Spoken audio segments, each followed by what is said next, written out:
Good morning and welcome to the New York City preliminary budget hearing on public safety. At this time, could everybody please silence your cell phones? If you wish to testify, please go up to the Sergeant at Arms desk to fill out a testimony slip. If you have any questions, you can ask the Sergeant at Arms and we will help you out. At this time and going forward, no one is to approach the dais. I repeat, no one is to approach the dais. Thank you for your cooperation. Chair, we are ready to begin.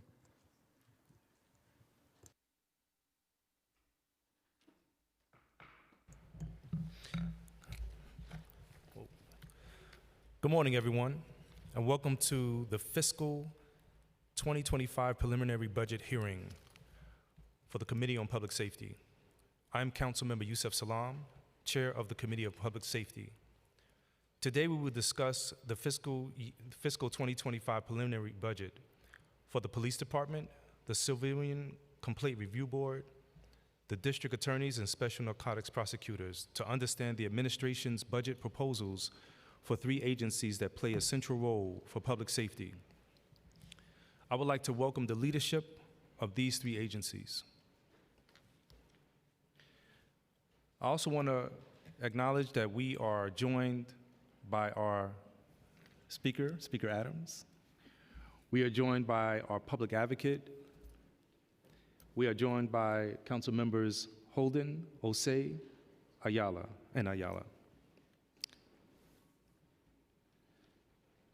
In the fiscal 2025 preliminary plan, these three agencies have a combined total budget of $6.3 billion that supports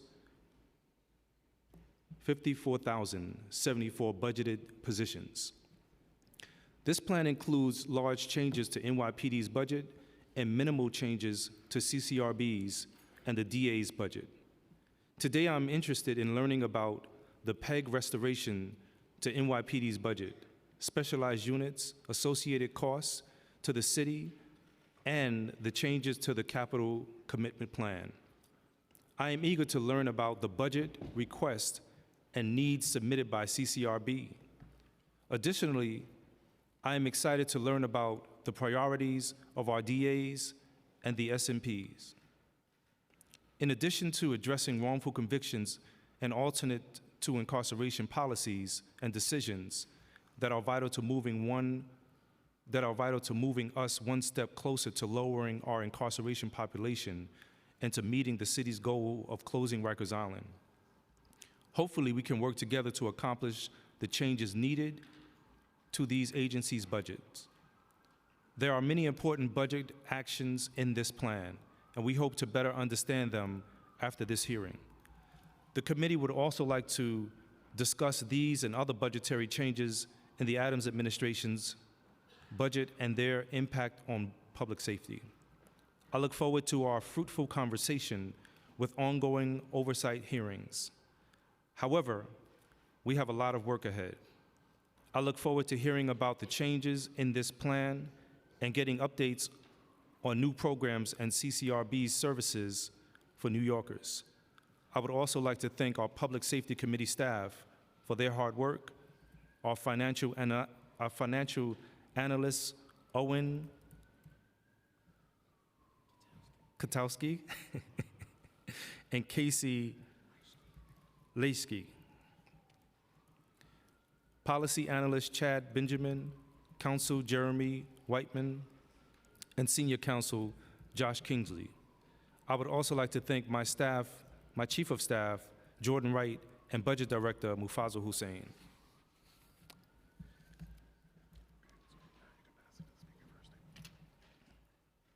And with that, I would like to pass it to the Speaker. Thank you very much, Mr. Chair. Welcome, Commissioner. I welcome all of you to the chambers once again. Thank you, Chair Salaam, for leading today's preliminary budget hearing for the Committee on Public Safety. Today, we will examine the fiscal year 2025 preliminary budget related to the New York City Police Department, Civilian Complaint Review Board, and the city's district attorneys and special narcotics prosecutor. The proposed fiscal year 2025 preliminary budget for NYPD is $5.75 billion, which is less than 1% or $50 million less than the adopted fiscal year 2024 budget for the department, and $550 million or 8.7% less than its current fiscal year 2024 budget. The department's uniformed budgeted headcount for fiscal year 2025 in the preliminary budget remains unchanged from its fiscal year 2024 budget level at adoption last June, and is 659 fewer positions for the upcoming fiscal year than it was in the adopted financial plan last June. As part of its program to eliminate the gap, or PEG, in the November plan, the administration proposed cutting 5 future academy classes. Yet in January, the administration restored an upcoming April 2024 class in the preliminary budget.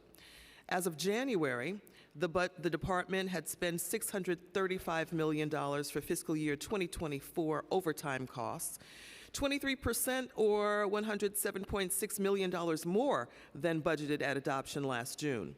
The preliminary budget added $249 million in new needs for fiscal year 2024 overtime expenditures to total $788.7 million, a 52% or $271.3 million increase from what was budgeted at adoption.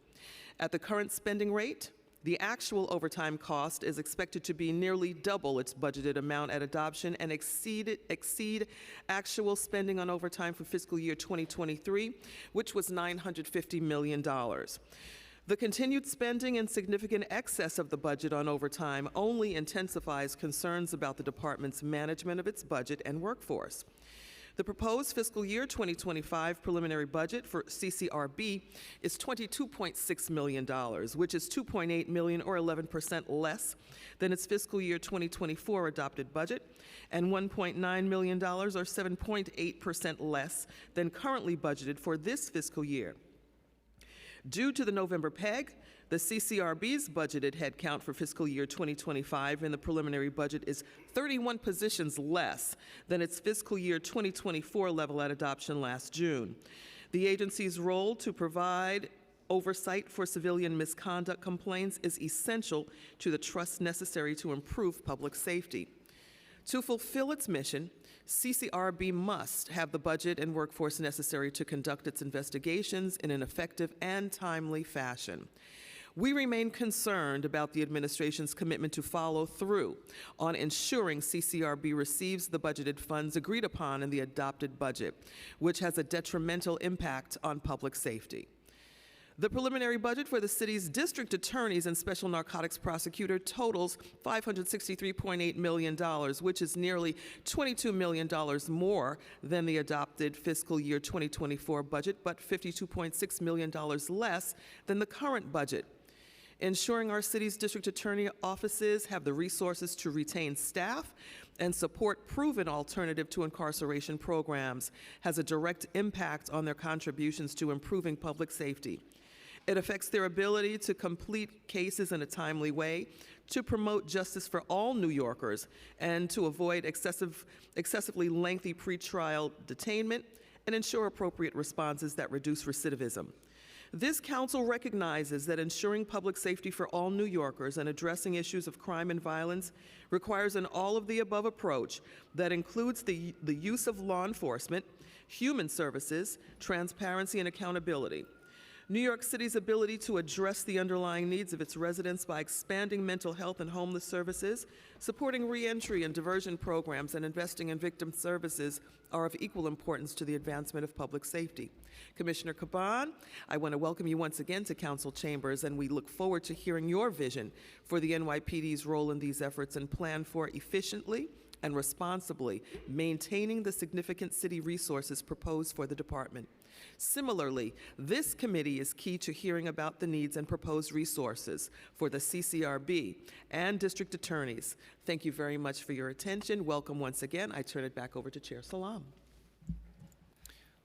I'd like to mention that we've been joined on Zoom by Councilmember Caban, and we have also been joined in person by Councilmember Stevens. I'd like to turn it over to our public advocate. Thank you so much, Mr. Chair and Madam Speaker. Peace and blessings to everyone, Commissioner Caban and the entire NYP leadership. As mentioned, my name is Jamani Williams, and public advocate for the City of New York. I'd like to thank Chair Salam, the Speaker, and the members of the Committee on Public Safety for holding this important hearing. The NYPD is by far the biggest and most expensive police department in the country, and also, unfortunately, very often called to do social service functions. And if you permit me just to remind, there was a few surveys that actually showed that most of us almost universally agree on where it is best to use law enforcement and where it is not. The Adams administration did a survey, I believe, almost 3 years ago, asking what was the best way to address the crime that was going on. The first two answers were housing and mental health. The third was law enforcement. There was another recent survey discussed what was the worst things that were happening in the city. Affordability was number one. In January, there was a statewide survey. The question was, which of the following would you say is the single greatest cause of crime in New York? First was poverty, substance abuse, mental illness, breakdown of the family, migrant influx, inequality. Lack of enforcement, I believe, came in seventh. And that, remarkably, was across Democratic and Republican lines. Skewed a little bit differently on the Republican, but the end result was the same, which says to me there is a tremendous understanding of what we need to do to address crime. And I believe, having spoken to much of the leadership in the police department as well, there's also agreement there. And so, unfortunately, that agreement doesn't seem to lend itself to where our finances go or where we focus to build infrastructure. The NYPD is often called to address issues of homelessness and mental health crisis. We know that dispatching police to remove people perceived as being homeless or experiencing symptoms of mental health and mental illness and acute mental illness hasn't worked long-term in the past, and that we must invest in non-police responses to people in mental health crisis, to address the Fordham health crisis, to help address substance abuse. The Mayor's Subway Safety Plan has once again exacerbated police overtime surge. I think people may be shocked to learn that the NYPD was actually never defunded. Most other agencies were. And a big part of that has to do with law enforcement, with overtime. According to the City Comptroller, fiscal year 2024, the city has spent $461 million through December on NYPD uniform overtime, $109 million more than spent for the same period in fiscal year 2023, and is on target to spend $925 million for the next year. There was a recent report, and I forgot the time frame, it was either 6 months or a year, where overtime went from $4 million to, I believe, $155 million. What was interesting about that is crime decreased outside of the subway during that time period more than it did inside of the subway. And despite the recent deployment of the New York State troopers and the terrible deployment of the National Guard to the city subways, a recent shooting occurred on the A train as it pulled into the Hoyt-Skidmore station that houses a police station currently. This says to me that police alone can't solve this, and I think everybody here agrees with that. It doesn't mean that our law enforcement doesn't have a role to play and that all of us don't have a role to play, but it does say that we continually have an over-reliance on our law enforcement. And what we keep pushing to solve these problems are not what everyone agrees is what we have to do. And so what I'm hoping is that we have the courage in leadership to not just put money where it needs to go, but to build out an infrastructure of non-police responses that New York City is actually asking for. And hopefully this conversation doesn't continue to change and turn into anti-police or non-anti-police. I think everyone agrees, as again, based on the surveys, based on discussions that we have, but some reason the NYPD is the only one that has access to the type of overtime that they claim they need, and other agencies don't have the access to the resources they need to build out the infrastructure that we all say we need. The mayor and administration and I often disagree, if not in words, but often in implementation and practice, the most impactful ways to address crime and violence in the city. But I applaud his support of alternative solutions to violence, including the crisis management system and network that deploys terms of credible messages. I do believe even with that, there's been stagnant in how that system is deployed and grown and making sure it's working in the long term. So my hope is that we can all sit down and make sure all of these things are working together and that everyone has the resources that they need, not just one agency. And I think if we really want to support our law enforcement partners, the one thing we can stop asking them to do is everything, because they can't do everything, and that's harmful. And when my mother or who had a bullet go through her window, or my sister is dealing with someone who's mentally ill. My sister in particular can't figure out who to call. That's an issue. If my mom calls law enforcement, I want someone to be able to provide the service that she needs. But if she needs another service, she should be able to get that as well, and we have to be able to build that out. Lastly, it's vital to adequately and robustly fund our public defender services. While free legal defender services for anyone who needs them are mandated by federal and local law, these organizations are consistently underfunded. It is low-income New Yorkers who ultimately face the consequences of budget that often favors district attorneys' offices, deprived of the robust legal representation that they need and deserve. I want to make sure that everybody has the funding they need. So to the DAs, I hope they support us getting the funding to the local defenders as well. That will help everyone get to speedy trial, which I believe is one of the biggest issues that we're dealing with that we're not addressing. Looking forward to the conversation continued. Thank you so much. Thank you. I also would like to acknowledge that we've been joined by Councilmember Marte, and I'd like to pass it to our council. Thank you so much, Chair. We'll now be hearing from the Police Department. For the Police Department, we'll be hearing from, let me start from the top. We'll be hearing from Police Commissioner Edward Caban, Deputy Commissioner Kaz Daughtry, Deputy Commissioner Michael Gerber, Chief John Chell, Chief Jeffrey Madry, First Deputy Tanya Kinsella, and Deputy Commissioner Seth Severino. I believe we also have a number of folks who are in the audience, so if you're going to answer a question, please state your name when you come up to the table, and we will acknowledge you there. So before you begin, can you please raise your right hand and just affirm the following? Do you affirm to tell the truth, the whole truth, and nothing but the truth in your testimony before this committee, and to answer honestly the council member questions? Yes. Seeing that you all acknowledge that statement, you may begin. Go ahead. Okay, good morning, Speaker Adams, Chair Salam, and all members of the council, and everyone else who joins us here today.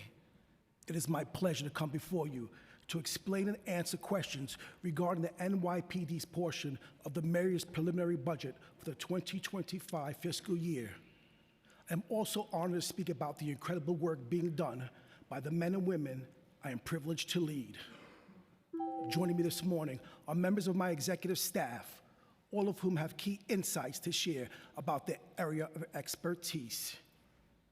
Growing up as a Puerto Rican kid from the Bronx, I took inspiration from baseball, especially Roberto Clemente. Clemente was a hero of mine, a trailblazer whose life tragically ended far too early. But the impression he left on me and so many others continues to this day. And there's one thing he said that has always stayed with me, which is, if you have a chance to accomplish something that will make things better for people coming behind you and you don't, you are wasting your time on this earth. This sentiment is one of the main reasons I became a cop. It is something all of us in the field of public service can relate to. And throughout my 33-year career, I've had the opportunity to work with a variety of like-minded leaders on behalf of the residents of this city, including many elected officials from this body, all of whom have brought passion to their purpose. And while we may not agree on everything, we have certainly worked on projects that have brought cops and community closer together in the name of public safety. Fast forward to this morning, sitting before you for the first time as New York's top cop, I can honestly say I've never been more amazed at just how far New York's finest will go to help someone in need, and indeed, to make things better for those coming behind us. It is with that spirit of devotion and a commitment to the greater good that I now share some details about the department and our collective work toward improving public safety. When this administration came into office over 2 years ago, our city was experiencing a surge in violence.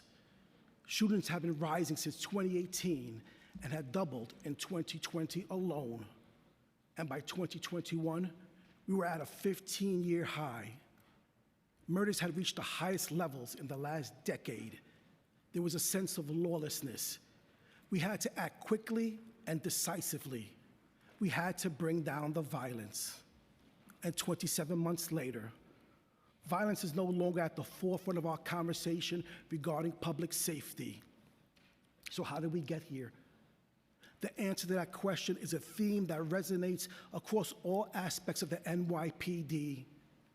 The members of the NYPD are relentless in their work. In driving down violence, our first priority was to go after illegal firearms. We marshaled our resources, analyzed the data, identified hotspots, and implemented shooting plans. In 2022 alone, your NYPD cops made over 4,600 gun arrests, which is the highest number in 27 years. And when you add in last year and the first few months of 2024, New York's finest have taken more than 14,900 guns off the streets of New York City since this administration began. The cascading effect of this precision work has contributed to a dramatic drop in shooting incidents. And building on the momentum we gained in 2022, the number of shootings across New York City in 2023 was pushed down another 25%. This is the fourth lowest year for shootings in the modern era. In fact, shooting incidents were down in all 5 boroughs for the second year in a row. Of course, fewer shootings often yields fewer people struck by gunfire. As such, there were 416 people hit by a bullet last year. These are lives saved, lives not torn apart by violence. And as the data shows us, these are also lives that come almost entirely from our most economically challenged and largely minority communities. Fewer shootings also contribute to fewer murders. We all remember when murder had been on the rise for years prior to this administration. We stopped that trend in 2022, and last year, murder fell another 12%. And besides knocking down violence, your offices last year alone made more than 53,000 felony arrests, ensuring we keep a narrow focus on the drivers of crime across all major categories. This is a 24-year high. To me, each arrest is a step toward pushing back on what has sometimes felt like a sense of lawlessness. This proactive posture led to additional declines in the crimes of robbery, burglary, and grand larceny in 2023. But one negative outcome of driving down violent crime is that the officers have experienced an uptick in assaults against them. As your cops go about arresting those who drive violence, their interactions with criminals willing to evade capture or resist arrest also increases. In fact, assaults on officers contributed to the overall increase in felony assaults in 2023. If there is anything I take away from this outcome, is that New Yorkers demand law and order in the city, and the men and women of the NYPD remain focused on delivering just that. Upholding an oath to help even when it means going in harm's way, and bolstered by the continued support from our mayor, myself, and the entire NYPD leadership team, your cops have continued the work in 2024 as well. So far this year, shooting incidents are down 16%, and murder has dropped 18.8%. While burglaries have been reduced by 12.7%. Order. And overall crime is down 1.6%. Please remove the disruptor from the. There will be order.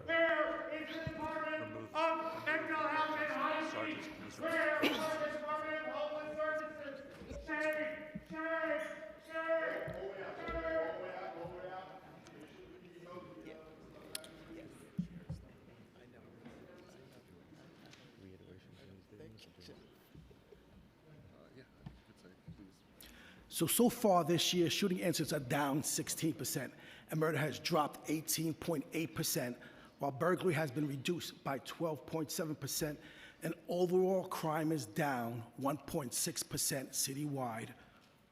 One crime that has been especially challenging across our city has been grand larceny auto. We finished 2023 up by 15%, due in part to a social media challenge encouraging young people to steal a car by way of a security loophole. But I'm proud to report, thanks to a number of initiatives, including the catalytic converter etching bill passed by this council and the establishment of our grand larceny auto plan, we have reduced the crime of stolen vehicles by nearly 10% so far this year. In recent weeks, there's been a great deal of focus on transit crime. After reducing overall crime in the transit system by 3% in 2023, including an 8% drop in December, we experienced an uptick in January. And putting statistics aside, we saw a number of absolutely terrible acts of violence played out in the media, including shootings, murder, and a number of unprovoked attacks. These are not statistics. These are real people. They are New Yorkers with kids, jobs, families. What we experience. Order, please remove the disruptors from the chambers.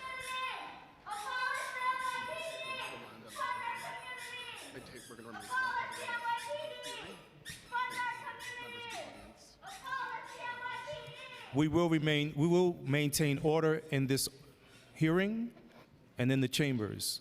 I remind the audience to maintain decorum and respect. Thank you. So what we experienced and suffered is real, but it still must be said that despite servicing upwards of 20 million riders a week, the total number of transit index crimes for the month of January equates to barely 1.5% of total citywide crime. So no matter how traumatizing even a single act of violence can be, our transit system is not actually being overrun by crime, rather Order. very real acts of violence. Remove the protester from the chambers. Fund the police, fund mental health, fund schools. The real violence that's unprovoked in our city is you, the cops. Again, I'd like to remind the audience that order will be maintained. Thank you. So no matter how traumatizing even a single act of violence can be, our transit system is not actually being overrun by crime. Rather, some very real acts of violence are driving a legitimate perception of danger. And as I have already mentioned, your NYPD cops are out there every day. They're engaged, and nowhere has the commitment to public safety been more apparent than in our transit system. We are flooding the system with roughly an additional 1,000 officers every single day. We have deployed them where crime typically happens, on the platform, and even riding the train. And this was evident last week during that senseless shooting on the A train in Brooklyn. The moment the doors to the train car opened, your cops were there to address the condition. Additionally, our Transit Bureau officers are now working what is called the modern chart. This means they work 10 to 12 hours a tour. This will allow for ongoing extended coverage within the system. And when they are out there, they are working. All told, they have driven total arrests up by more than 50%, with fare evasion arrests increasing by more than 135%. Summons activity is also up by more than 50%. And personally, I want to commend our officers for their continued hard work within the system. But there's also another more invasive problem at play here that we have heard a great deal about over the past few weeks. Within our transit system, and quite frankly, across the entire city, the texture of public safety, the perception of public safety is being tested by ongoing recidivism for known criminals, the worst drivers of crime. Despite all of our efforts, which often includes catching a suspect in the act of committing a crime, there is little accountability on the back end. And while there may be a lack of consequences for the criminal, that is not the case for strap hangers or MTA employees. We saw this play out multiple times recently, where an individual with an extensive criminal history was arrested for assaulting a train conductor or an artist on the platform, only to be released and go on to victimize yet another innocent New Yorker. It seems unthinkable, but a recent analysis showed that the 40 or so people we have arrested for assaulting MTA employees have accumulated over 1,100 total arrests between them. And at least 3 of those people have been arrested about 100 times or more. any one of those criminals could single-handedly drive the total increase in crime we are experiencing in transit. This is a revolving door, and the NYPD cannot stop it by itself. From my perspective, our officers are where they need to be, and they are making their presence felt. Nevertheless, it's a tremendous system, and we can't be everywhere at all times, which is why we gladly welcome the additional coverage being provided by the governor. Together, the added presence will go a long way as both a deterrent to those willing to commit a crime and a measure of comfort to innocent, law-abiding strap-hangers. It is important to note that recidivism is not limited to the transit system. It affects neighborhoods and businesses across the 5 boroughs, especially when it comes to retail theft crimes. In 2023, we estimate that 542 people were arrested over 7,600 times. Many of those people had in excess of 50, 60, 70 arrests. While almost half have prior felony convictions, less than 30% are currently in custody for pending cases. And by the way, this is for 2023 alone. When you zoom out and look at their total lifetime arrests, 60 of the 542 have been arrested more than 100 times. Unfortunately, we are already seeing similar trends in 2024, with more than 30 people having accumulated 10 or more shoplifting arrests. These people taken together have more than 2,200 arrests across their lifetimes. Now, these trends are by no means intended to diminish the positive outcomes that recent reforms have achieved, especially for low-level or first-time offenders. However, when it comes to those driving crime in our city, when it comes to career criminals, recidivism is not only having an adverse effect on public safety, but is also a detriment to the perception of public safety. Addressing these issues will require the hands of many, and I assure you that NYPD remains a committed partner in that necessary work. Now, switching to our kids. When you look at the data over the past few years, the most disturbing trend I have seen as both a police commissioner and as a father is the fact that the age of perpetrators and the victims of violent crimes have become younger and younger. This is a call to action if ever there was one. Looking back to 2017, 30% of our total youth arrests were for a major felony. Today, that number has doubled to more than 62%. And over that same time period, the percentage of the youth gun arrests has more than tripled. In the 5 years from 2017 to 2022, the number of juveniles who are identified as shooters jumped 156%. And when we drill down even further, we see that 1 in 4 young people arrested with a gun in 2020 were involved in another shooting incident within 2 years, up from less than 1 in 10 prior to 2018. And as I previously mentioned, the same pattern is true when you look at young victims of crime. In 2017, there were 75 shooting victims under the age of 18.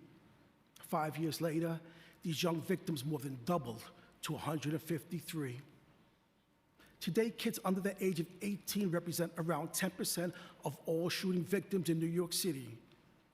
And while the overall number of victims has gone down, the number of kids being struck by gunfire continues to go up. These disturbing trends coincide with changes to the law that increase the age of criminal responsibility. As a result, gangs and crews began recruiting younger and younger members, directing them to carry the guns, sometimes even referring to these children as their holsters. Clearly, these are serious problems facing our city's young people, and the NYPD remains at the forefront of finding solutions. We're working closely with our partners at the DOE and the MTA to ensure safe passage for kids to and from school. Additionally, our Community Affairs Bureau, school safety teams, and youth coordination offices, to name a few, will continue to provide opportunities, foster connections, and secure resources for our city's young people. Another young challenge facing the city that also has crossed over into public safety is the ongoing influx of migrants. And as far as the police department is concerned, our position remains the same. Whether you have been here 30 days or 30 years, if you break the law, you'll be held accountable. And while the vast majority of migrants are here to improve their lives and provide for their families, there is a small group that is actively breaking the law. We are seeing crime patterns in which identified perpetrators are directly connected to migrant shelters, often involving the same groups of people committing the same types of crimes. These patterns are the focus of ongoing investigations, and just like any other crime pattern, we'll work to identify all those involved and bring them to justice.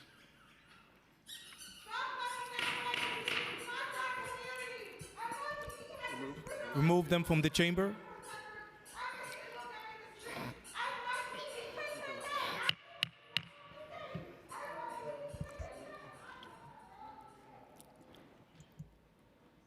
Thank you. Now shifting to quality of life issues facing our city. When we look at some of the most persistent indicators of disorder and lawlessness, I know most New Yorkers have grown frustrated with the abundance of scooters and ghost cars operating recklessly across the 5 boroughs. In fact, many of you have voiced your displeasure to me directly. And while we are not looking to target anyone using a scooter to earn a living, there is also a criminal element to this behavior. Scooters, ATVs, unregistered vehicles, missing license plates, and the lack of insurance. The data shows these violations are often connected to other, more serious crimes. And some criminals are even clever enough to hide in plain sight, imitating a delivery person while committing other crimes. The NYPD once again needed to take action, and once again, your officers went to work. In the last 2 years, we have removed more than 51,000 illegal scooters and ghost cars from our streets, including more than 4,500 since 2024 began. Added to this already significant enforcement, we recently launched a multi-agency task force with the MTA, State Police, Sheriff, Port Authority, and the DMV. Together, we are going after unregistered vehicles, removing them from our roads, and holding the people driving them accountable. We believe this steady and ongoing enforcement has been and will continue to be an important factor in our ability to drive down other major crime categories. I would also like to mention a few of the innovations we have implemented to help carry out this type of enforcement as safely and effectively as possible. The use of a dedicated radio frequency for the sole purpose of coordinating the real-time response of a citywide apprehension team was a game changer. No longer can a fleeing car benefit from passing through multiple precincts or boroughs, creating challenges for patrol units. Additionally, the use of drones in the aviation unit has been a tremendous help, allowing our officers to monitor the actions of a fleeing vehicle without having to engage in a pursuit. The NYPD will continue to push the envelope when it comes to technology, especially when it comes to improving safety for all. And when it comes to managing the workforce of the NYPD, we have a comprehensive system overseeing discipline. This is among the most serious of responsibilities.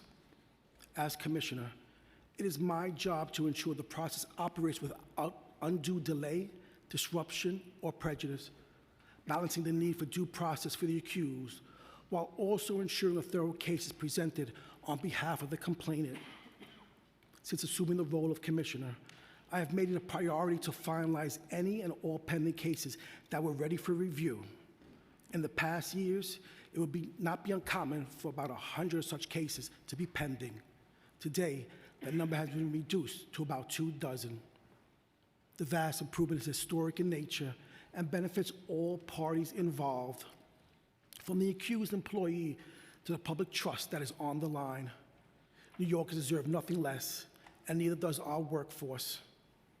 And speaking of our workforce, I want to spend a moment on something that is part of the fabric of our city, and that is our diversity.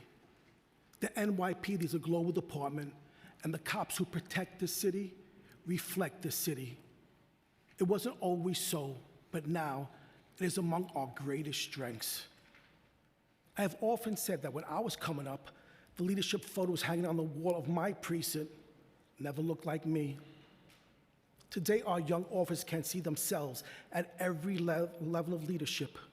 We continue to break glass ceilings as we elevate hardworking talent throughout the department, and these advances will continue on my watch. And with all the effort being put forth by our dynamic workforce, it is also the responsibility of leadership to look after our people, to ensure they are in a healthy frame of mind, in addition to all the care they give to others. This is why we have developed a comprehensive health and wellness program. We provide support structures, anonymous counseling for both the officer and their families, extracurricular clubs and activities, and other programs to uplift and inspire our workforce. These are vital services that I'm especially proud of.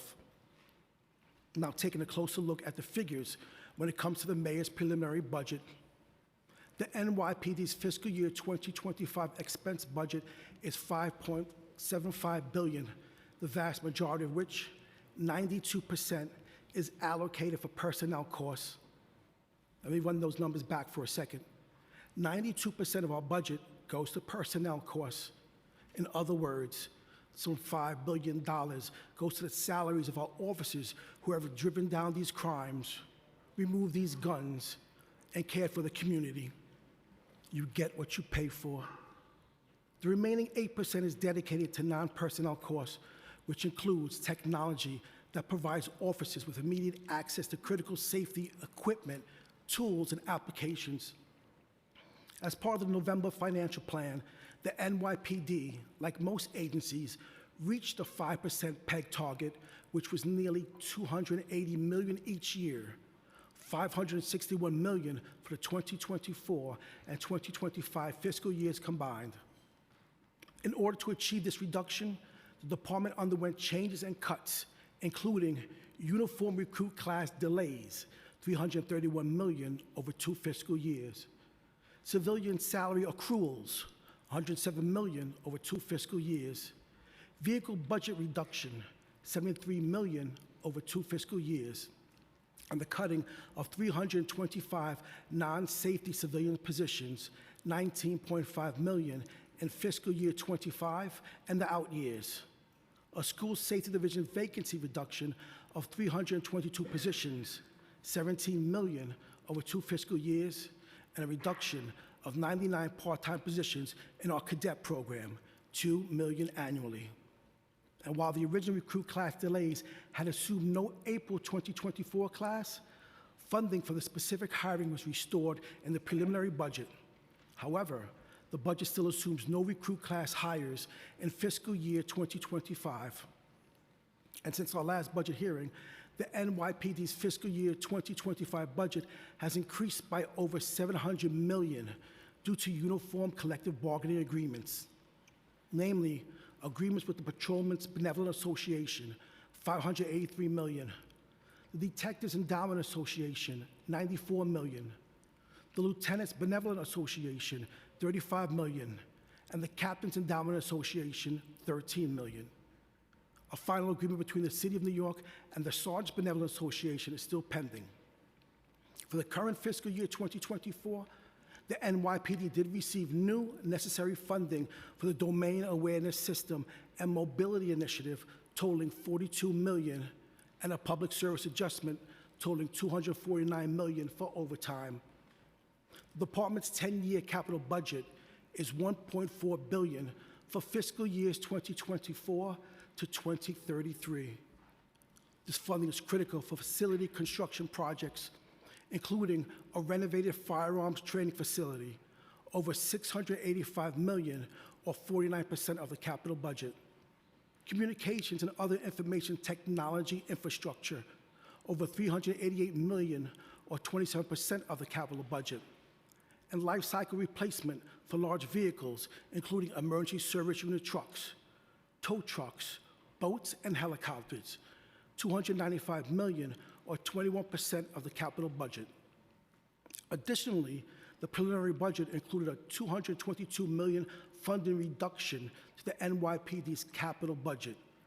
Of this amount, $172 million, or 77%, was outside of the immediate 5-year window, fiscal year 2029 till fiscal year 2033.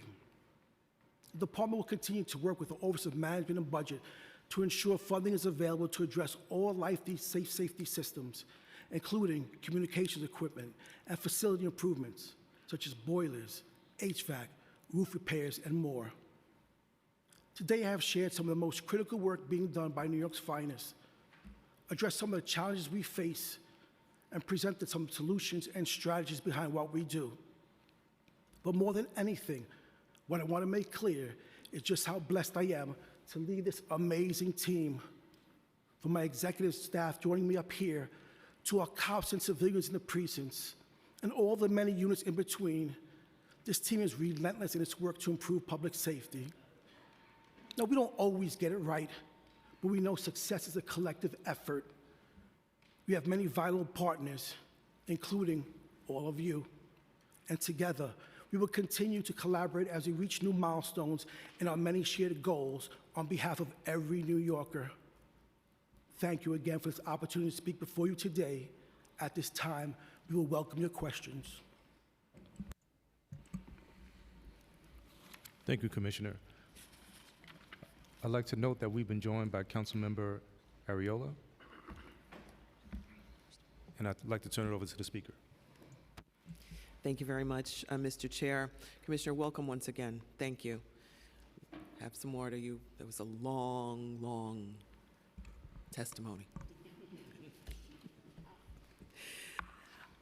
I'm going to jump in with everybody's favorite topic, but before I do, just a couple of things kind of jogged me in your opening statement, and referencing the National Guard deployment. People talk about our New Yorkers feeling safer with the presence of the National Guard.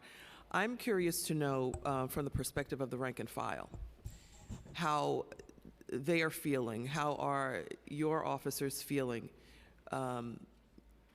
having the National Guard side by side with them? Is there any value added from their perspective? So obviously, I'm going to have Chief of Transit jump in, but before he jumps in, just allow me to say that obviously the transit system is essential for all New Yorkers. It's critical for our transit system to be safe, and not just to be safe, to feel safe. So we're going to use every resource available to make sure that happens. I'll turn it over to Chief of Transit, Mike Kemper. So we've been clear from the first day this was announced that we support any help, any assistance we can get toward advancing public safety. And look, at the end of the day, that's what it's about. And if you're asking me personally, I don't care how we accomplish it. I don't care who gets the credit. We want to make the subway system as safe as we can.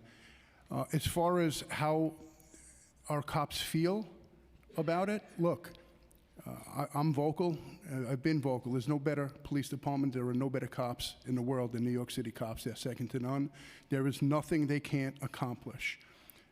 This wasn't a decision that we made. This was a decision that came from the governor, and she has every right to make that decision. They're teamed up with us. They're not patrolling separate. We're a team. And let's not forget also the National Guard members. They're Americans. They're New Yorkers. They're my family, but that's not what I'm asking you. The question really was the feedback from your rank and file. I understand everything that you just said, but the feedback that you all are getting from. We're all getting along. If that's the question, there's no negativity going on, and it's allowing us to expand our footprint. And I need to remind everyone, I think I mentioned this once or twice, there was a National Guard presence in the subway system prior to this announcement, just not at this level. They were in Grand Central. They were in Penn Station. They were in World Trade Center. All this announcement did was just expand the presence and footprint. So there's no issues. So far, so good. All right, that was my question, how the rank and file were feeling about it. Thank you. Something else, Commissioner, that you referenced in painful detail, and that is the accelerated crime among youth. Now, the youth coordination officers, how many YCOs are there in the NYPD? Currently, we stand 368, and we enhanced that last year around the spring to 1 sergeant and 6 police officers, because if you remember last year in the school system, around schools we had a little influx of shootings. So we increased the YCOs to 6 per command and a dedicated sergeant, and they team up the YCOs. And since we did that, in terms of working with the principals, the commanding officers talking to the principals once a week, identifying those safe corridors, those corners, the Chipotles I call them in the world where kids congregate, double up with our transit partners down below. It really paid dividends for us, that increase. Okay, that satisfied that part of my question on that for now. Let's go ahead and jump into everybody's favorite subject. I guess we could all create a harmonic chorus here when we say overtime. Let's talk about that. In September, uniformed agencies were informed that they needed to provide overtime reduction targets and to develop spending plans in order to achieve these targets. Yet, in the preliminary plan, $249 million was added to NYPD's overtime budget in the current fiscal year. This is a 48% increase in the NYPD's overtime budget since adoption. What was NYPD's overtime reduction target, and what was the plan to reduce overtime spending and hit the target? Good morning. Hi. Commissioner Cabana and I cannot stress enough how important it is to keep a close eye on overtime. As the first deputy commissioner, it's my responsibility to make sure that we're managing the overtime properly and streamlining operations to use our resources wisely. But let's be clear, a lot of overtime costs are due to unforeseen circumstances such as shootings and protests. However, we added additional layers to that.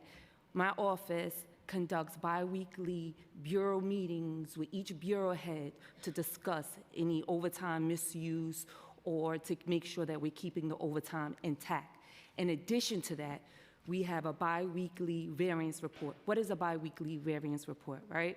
We want to know, it's a report that each bureau head that reports to the office about any identification of misuse of overtime. There was extreme success with that. For the 2024 fiscal year, we've seen a decrease in operational overtime by 13% and a decrease in arrest overtime by 4%. And with me is the Assistant Commissioner of Management and Budget, Seth Serino, and he'll go further into the question. The question is, what was the target? Sure. No, and then I what get was the plan to reduce? So working with Target. OMB, we were looking at hours. One of the key things I want to stress is that with these collective bargaining agreements, the cost of an hour of overtime has changed throughout the years. So the latest PBA agreement goes back to 2017. So I want to start from the baseline and talk about 2023 for a moment. So 2023, the overtime spending was $950 million, which I know sounds like a very large number. But the thing is, when we're looking at hours and when we look at pre-COVID levels, and one of the key things is obviously 2023 had a large transit component. So if we back out transit, when we back out protests, the number of hours were actually relatively flat, about 7.2 million hours. When we back out non-city funds, just to work here, so it's city-funded spending, it was 7.2 million hours year over year. So those hours that happened in 19, the hourly rate overall was about $71 an hour. That hourly rate in 2023 was about $80 an hour. So there was an increase in $9 an hour on average. But again, we have a significant workforce. So that increase in dollars equated to about $62 million. You add on to that the transit, so that was another $150 million. So this collective bargaining is important. So when we have our conversations with OMB, we're looking at reductions in hours, which is why our first deputy commissioner talked about reductions in operational overtime and arrests. So beginning in October, so October to January, we actually had a 14% decrease in hours when we back out the protest-related overtime costs. Madam Chair, I want you to be assured that we really. This is Mr. Chair. No. I'm answering your question. I'm not the chair, though. Oh, I'm sorry, Madam Speaker. Excuse me.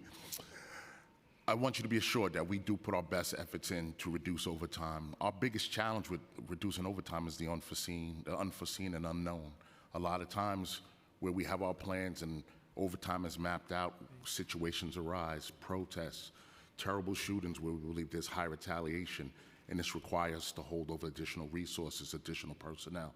So this is really a big factor in why our overtime continues to fluctuate, where we don't meet, what our projections, because we have these unforeseen circumstances, and it's all around public safety, around keeping the community safe, keeping traffic moving, and keeping young people safe. Thank you, Chief.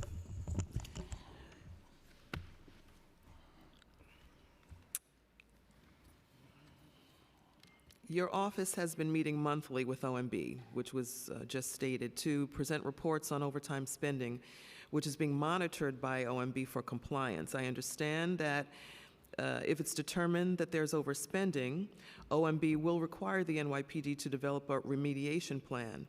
Has OMB identified areas of overspending in the NYPD's overtime budget, and if so, what was the remediation plan? So most of those overages, when we're meeting monthly, are driven by the protest-related activity. Just to give you an order of magnitude, the year-to-date spending, protest-related activity accounts for roughly 7% of total overtime expenditures as of our last pay date. So the key takeaway here is to find savings where we can. So we found savings and offsets when we look at the year-over-year hours in operational overtime and some of the other related buckets. So there are areas where we can't see decreases related to investigations and arrests because they are driven by activity. So there are decreases in arrest overtime, but we can't get it down to zero, depending on the timing of when an arrest takes place. But there are less spendings in overtime related to arrest OT. I know there's a lot of fluctuating circumstances. How can the department, though, properly evaluate an overtime reduction plan when nearly 50% of the annual overtime budget is added midway through the year? So when we work with OMB, we basically start with looking at what we've been spending to look at what's realistic. So the overtime budget was cut in the prior administration there was about $172 million reduced over 2 financial plans prior to Mayor Adams taking office. So when you look at FY25 versus FY24, there is a significant drop-off. So there are constant conversations with OMB in regards to what the overtime budget should look like. Okay. As of January, the NYPD had spent $635 million for civilian and uniform overtime, $118 million more than the $517 million budgeted for overtime at adoption. Nearly all of the overage is the result of excess uniform overtime, which was budgeted $437 million at adoption, and as of January had exceeded $555 million in actual expenditures. Which units and ranks generate the most overtime spending, and if you can provide us with a breakdown of overtime spending by purpose and unit, that would be helpful. Sure. So we do provide quarterly reports to the council as part of, through City Council Finance. Those reports very clearly detail spending by precinct. In addition to that, we do explain the breakdown by categories for all the overtime expenditures. A report was provided as per the terms and conditions. So those figures are also shared where we have the categories. At a very, very high level, the biggest drivers, we have most of our personnel in patrol. So Patrol Services Bureau is going to be driving the overtime, whether it be event-based or operational overtime. In addition to that, we have a very robust detective bureau to solve cases, and they are also earning a significant portion of the uniform overtime as well. The comptroller recently testified that uniformed agencies could be more proactive in the way they allocated resources for planned events, thus reducing the need for overtime. In fiscal year 2023, NYPD spent $160 million on overtime for events and details in the city. How much overtime has been spent so far this year on planned events, and how does that compare to recent years? So overall event spending year to date, as of our last pay date, is approximately $95 million. I don't have the breakout planned versus unplanned. That does exclude the protest-related overtime, which is around $45.6 million. So it's $45.6 million plus the $95.4. And how does that compare to recent years? Well, the protest piece is much larger than last year. In terms of the non-protest related events, we are looking at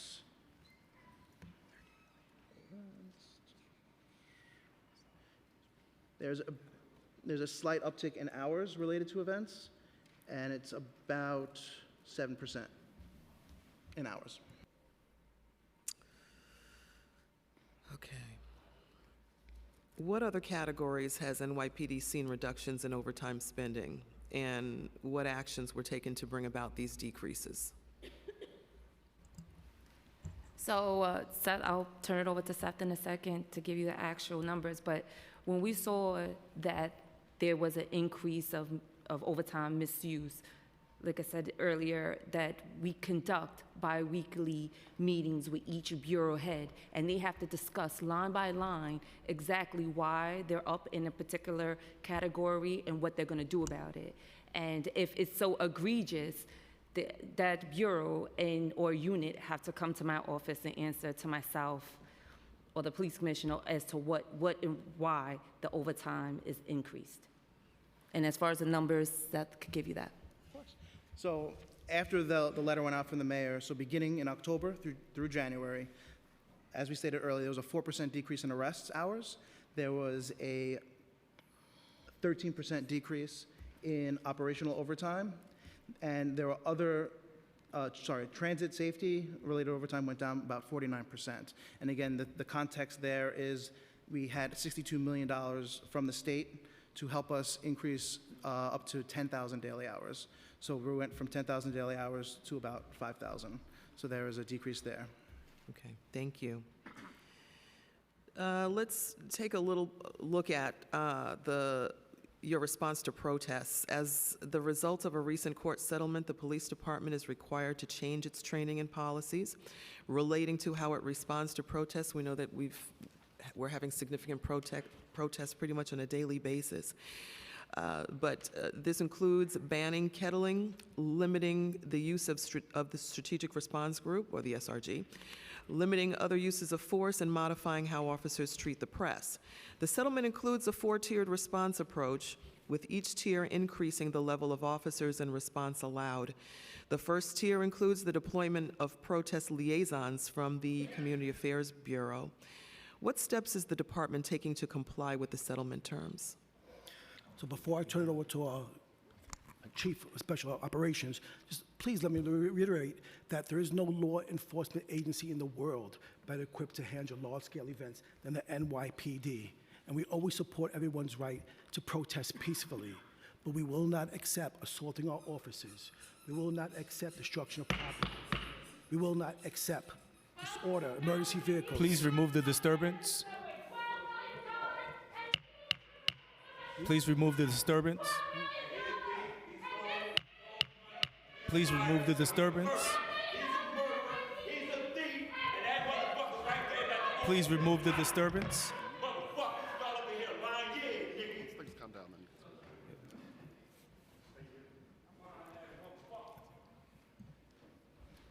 So, just to remind everyone, we are here to have a productive conversation. If there's anyone here that has any frustrations, know that I understand them. But let me be clear, during this hearing, you will respect our guests and you will respect this chamber. My apologies to the NYPD and the commissioner. I'll now turn it over to Deputy Commissioner of Legal Matters, Michael Gerb. Good morning. So with regard to the protest settlement, we're now in phase 1 of the settlement.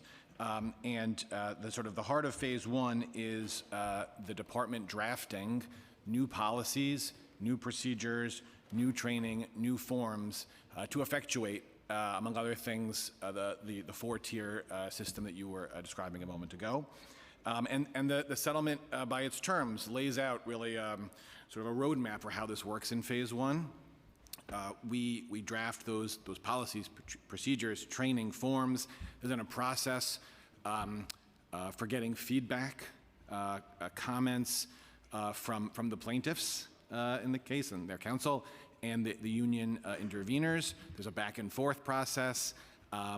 Hopefully, sort of, there's a resolution of any outstanding issues. If not, it can go to the court to resolve any outstanding issues regarding those materials. And then once we reach that resolution, we have the new policy, we have the new training, we have the new forms. 45 days later, we then go to phase 2. Okay, thank you. What is the budget and head count of the Community Affairs Bureau, and how many protest liaisons are in the Bureau? Speaker, the current budgeted headcount for Community Affairs Bureau is approximately 145.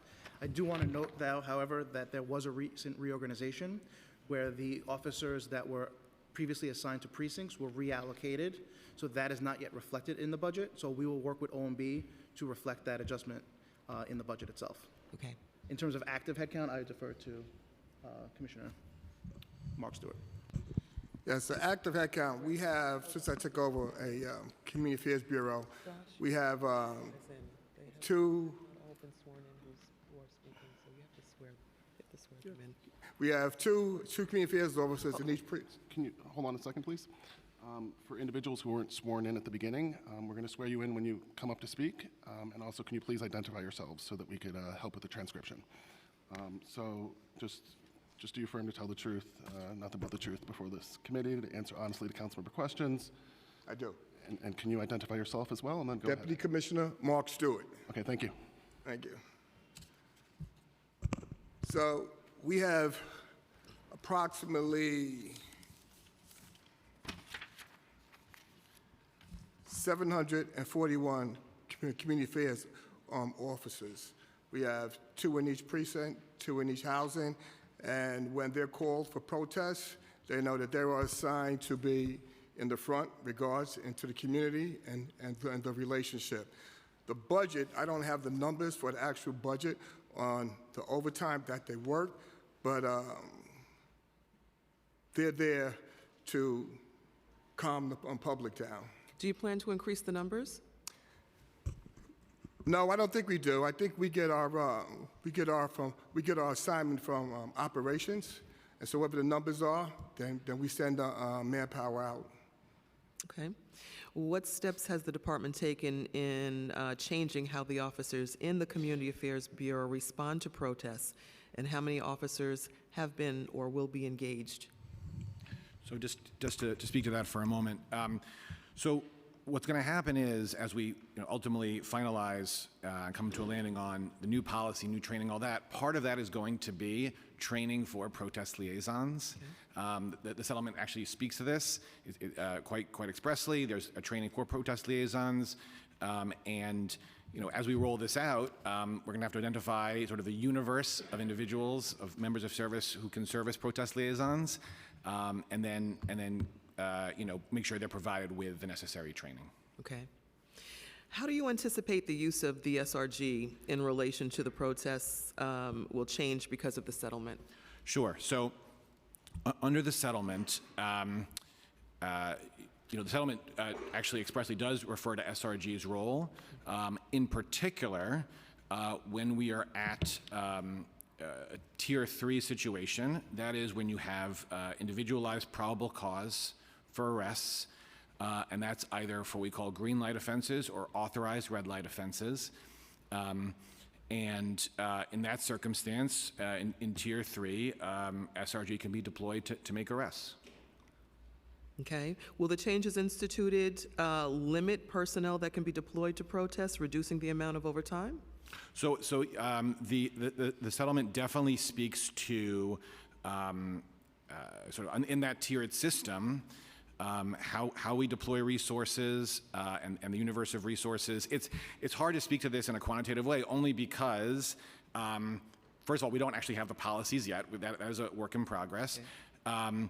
It also, the settlement has the tiers. It does not speak in terms of precise numbers. To your point, though, it definitely does speak to the idea that, for example, when you're in Tier 1, you're obviously going to see a much more reduced MOS presence than you would, say, in Tier 3 or Tier 4. It's hard to answer kind of kind of what the differential is precisely in terms of deployment, sort of how things work now versus under the sort of settlement. But the settlement definitely does speak to, when it talks about the tiers, it is speaking in part about the number of officers and the level of deployment on scene. Okay. If I may add, just to give you some context, I mentioned earlier that we spent about $45 million so far in protest-related overtime. Of that overtime, 2.6 million is SRG, so less than 10%. Okay. Madam Speaker, just the lightest touch. That is what I use for the members here. When we do protests, let's start with the lightest touch possible. We want people to go out there, exercise their First Amendment right with the lightest touch possible. If we need extra resources, we'll bring it in. But that's how we're going to start. Please remove the disturbance.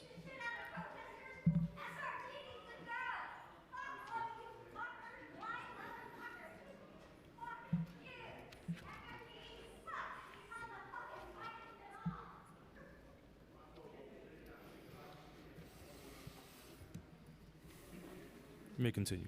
Okay. All right. On that note, I'm going to change the subject.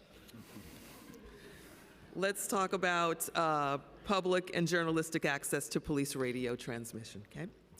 The department's capital budget includes $61 million for upgrading and replacing police radio and communication equipment in fiscal year 2024.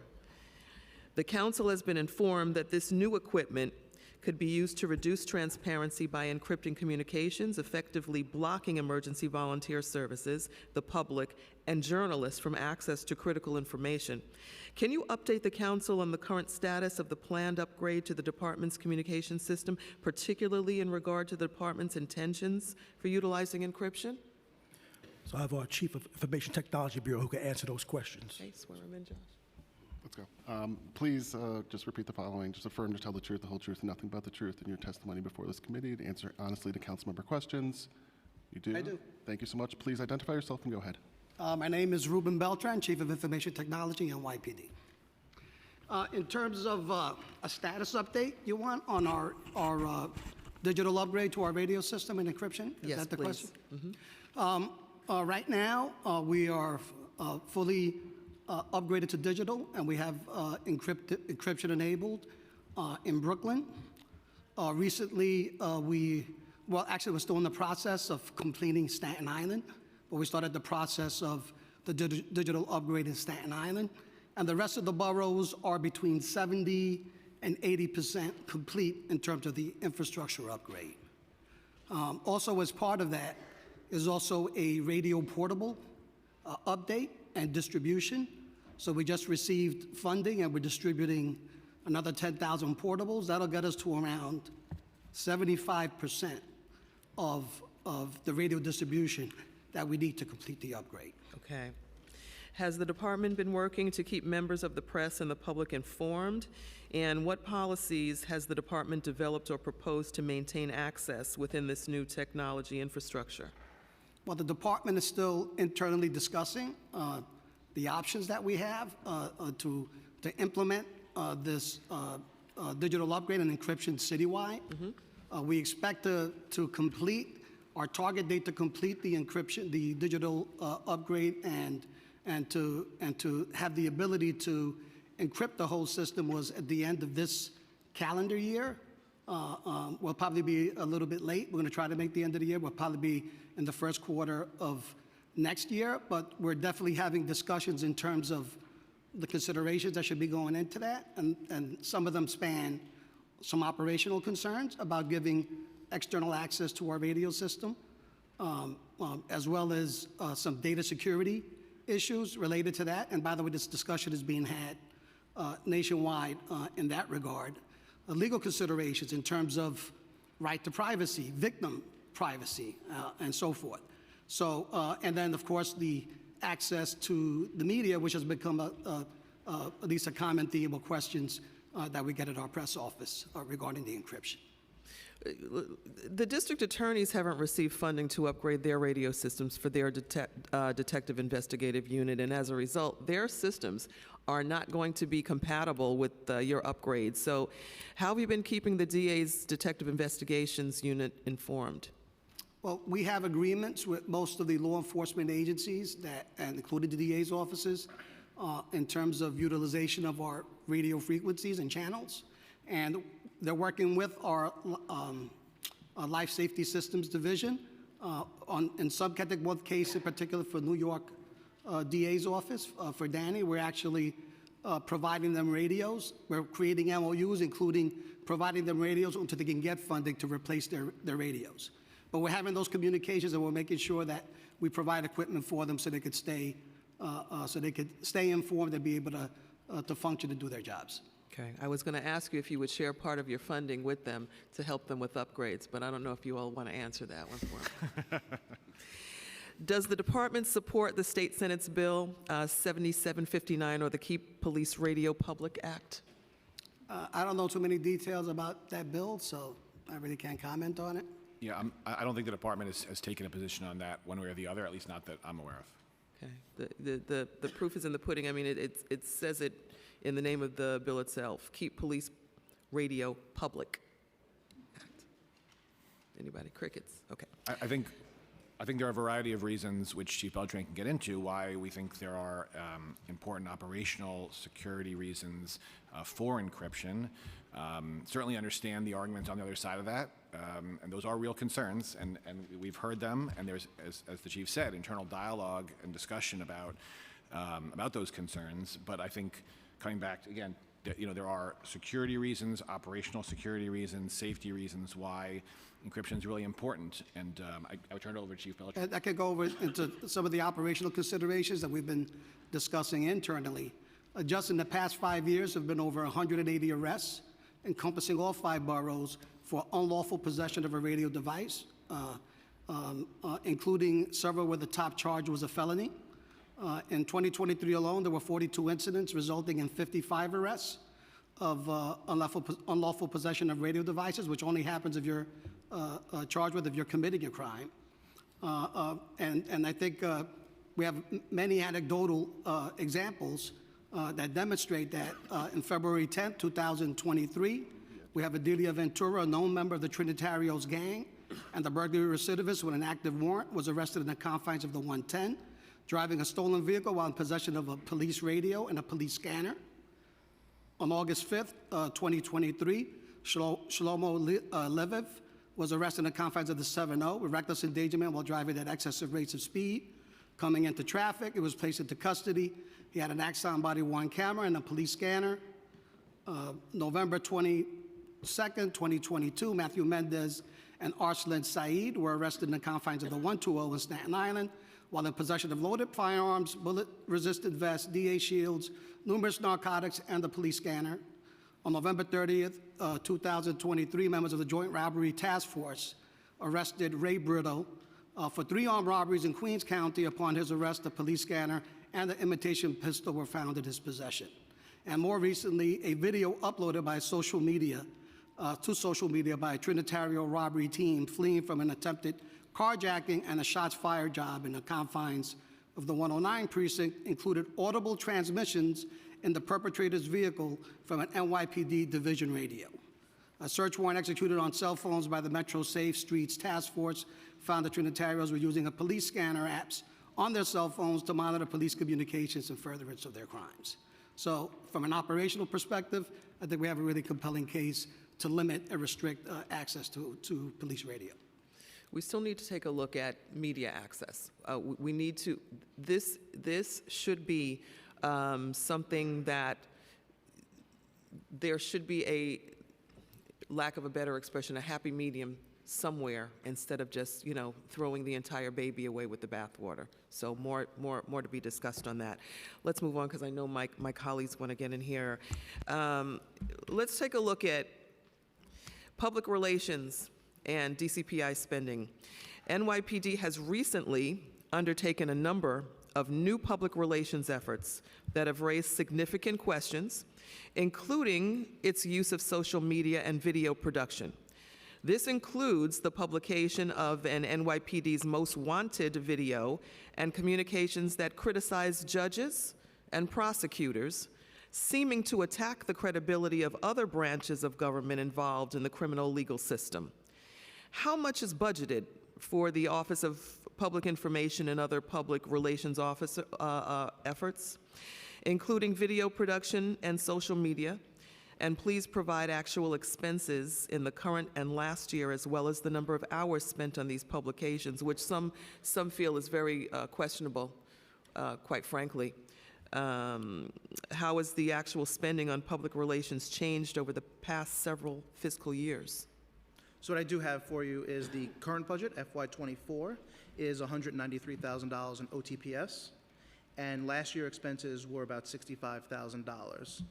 That is separate from the PS budget related to personnel, but the data that I have is the OTPS spending. Who's responsible for vetting the information that comes across? Because a lot of the information is incorrect.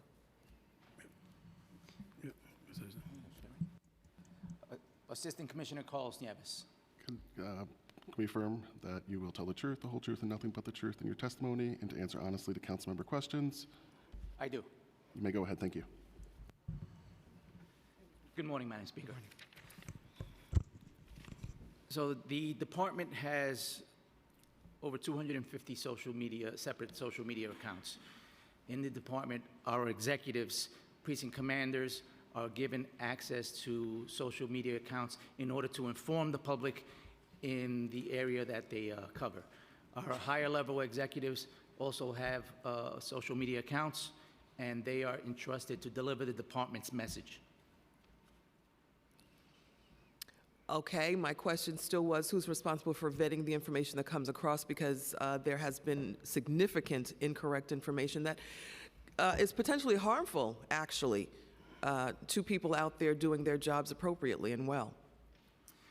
Yes. Madam Speaker, you are correct that we have to get the information right. I think we're all very aware of this. You know, to the extent we have gotten things wrong, we have apologized for that and acknowledged it. And I think I can say, you know, going forward, we are going to be extremely careful to make sure that we're getting our facts right, that things are being double-checked. We completely appreciate that when we're putting things out there, we have to make sure the information is accurate. We do not disagree on that.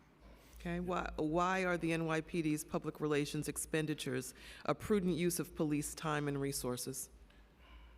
Well, I do think it's actually very important for the department to get its message out there. We are a very important stakeholder in the criminal justice system. And obviously there are a variety of perspectives out there, but the department's perspective on matters related to public safety is, I think, an important voice in the room, so to speak. Getting our message out there, we do it in a variety of ways. And you know, maybe a decade ago, this would have been done via a press conference or via an interview, but in 2024, one very important way to communicate with the public is via social media. And that's something that we've done and will continue to do. Okay, before I turn it over to the chair, I'll just add or just end my questions for now just by saying NYPD is so very critical. The information that you put out there is taken very, very seriously by thousands upon thousands out there who are watching. If you are going to use social media platforms to get your message across, it is absolutely essential and imperative that it be correct. It is essential and imperative that there is no harm done to innocent folks out there who are just doing their jobs, like I said, appropriately and accurately. It is imperative that if nobody gets this right, that the police department gets this right. Thank you for your testimony. Commissioner? And Madam Speaker, I'll double down on that and let you know that as an agency, we will be more careful and responsible about what we post. Thank you. Mr. Chair. Thank you, Madam Speaker. I want to acknowledge that we've been joined by Council Members Rivera, Yeager, Joseph, Narcisse, and Brewer.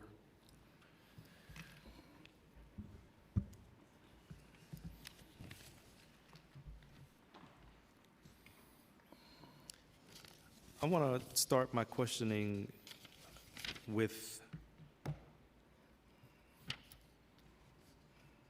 as relates to the subway safety plan as well. Due to the 45% increase in major crimes in subway systems, the administration recently announced an additional 1,000 officers and extended shifts for officers working in the system. Last year, the administration announced a similar plan to decrease crime in the subways with additional officers' deployments and state-funded overtime. What I want to ask is, what was spending on last year's plan to decrease subway crime, and what was reimbursed by the state? Sure. So we spent in fiscal year '23 $150.7 million, of which we received funding from the state totaling $62 million.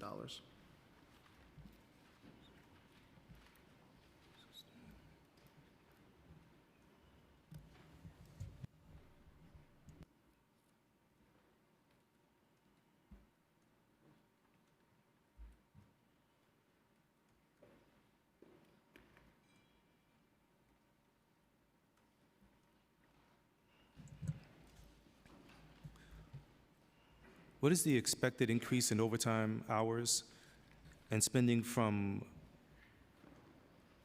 the new initiatives? So year to date, there is approximately $80 million that has been spent since July 1st for the current fiscal year. In terms of deployment levels, I'll defer to Chief Kemper.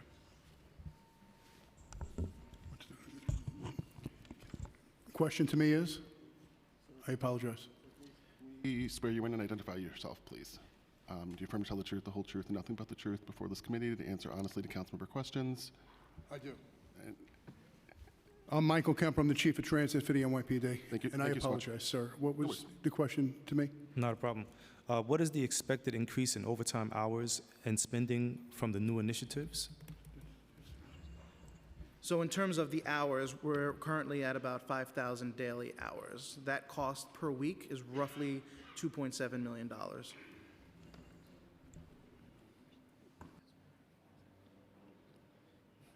The department has stated in the past that funding isn't available to continue these programs in perpetuity. Once funding diminishes, we often see an increase in criminal activity in the subway in particular.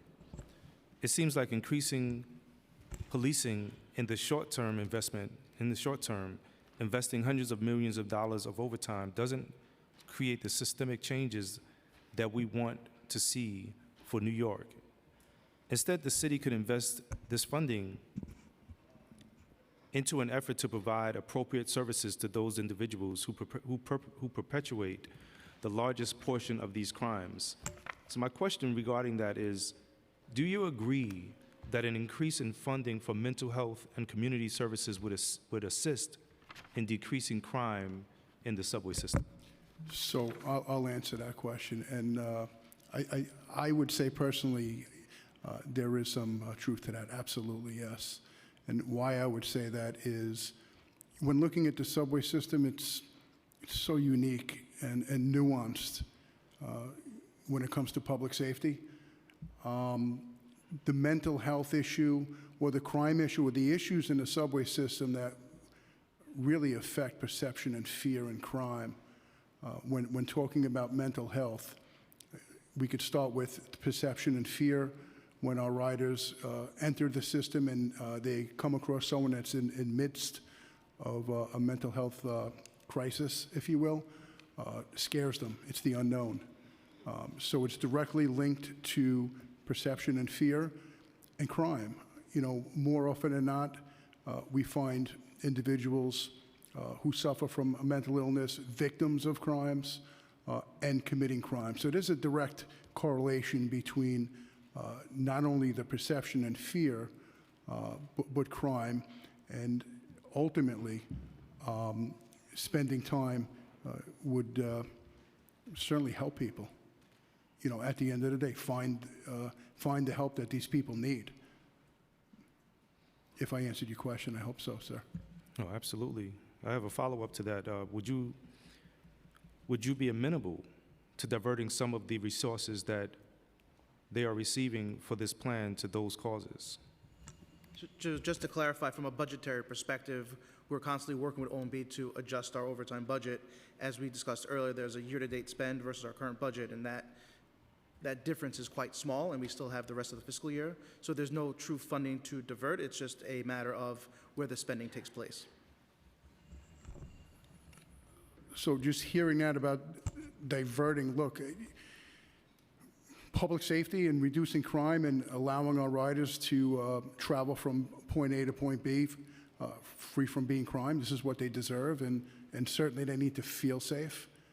If you're asking me my honest, personal, under oath opinion, more effort needs to be spent on the topic of mental health, particularly in the subway system, yes.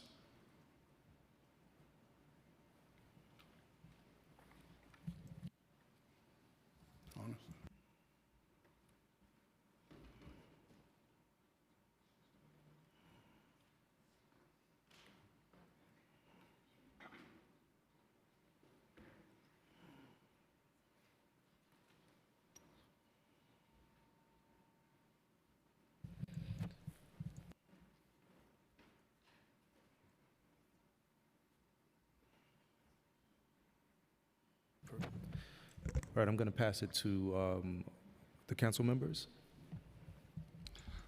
Thank you, Chair. We'll now hear from council members for questioning. We'll set the timer at 5 minutes, and we will provide additional time for folks to do a second round as needed. First, we'll hear from Deputy Speaker Ayala, followed by council members Osei and Stevens. Thank you. Thank you and welcome. My first question is around the asylum seeker coverage. It is reported that the NYPD has spent approximately $10 million on the provision of services to the asylum seekers as of February. What have these funds been spent on, and does the department track complaints against officers from asylum seekers? So in terms of spending, that money is related to overtime, and I defer to the second part of the question again. I apologize. What do you mean by overtime? Overtime, so additional coverage at shelter-related security. Because I have a HERC in Randall's Island, and I when I'm driving up the FDR, I know I usually see police officers' vehicles outside. So is the NYPD providing security? Because my understanding is that we have security inside of the shelters. So just to answer your question, Randall's Island is one of our mobilization points that we use throughout the city for a variety of events. It happens to be on Randall's Island, but in terms of Randall's Island HERC itself, we have one lieutenant, 2 sergeants, 16 cops every tour, 24 hours.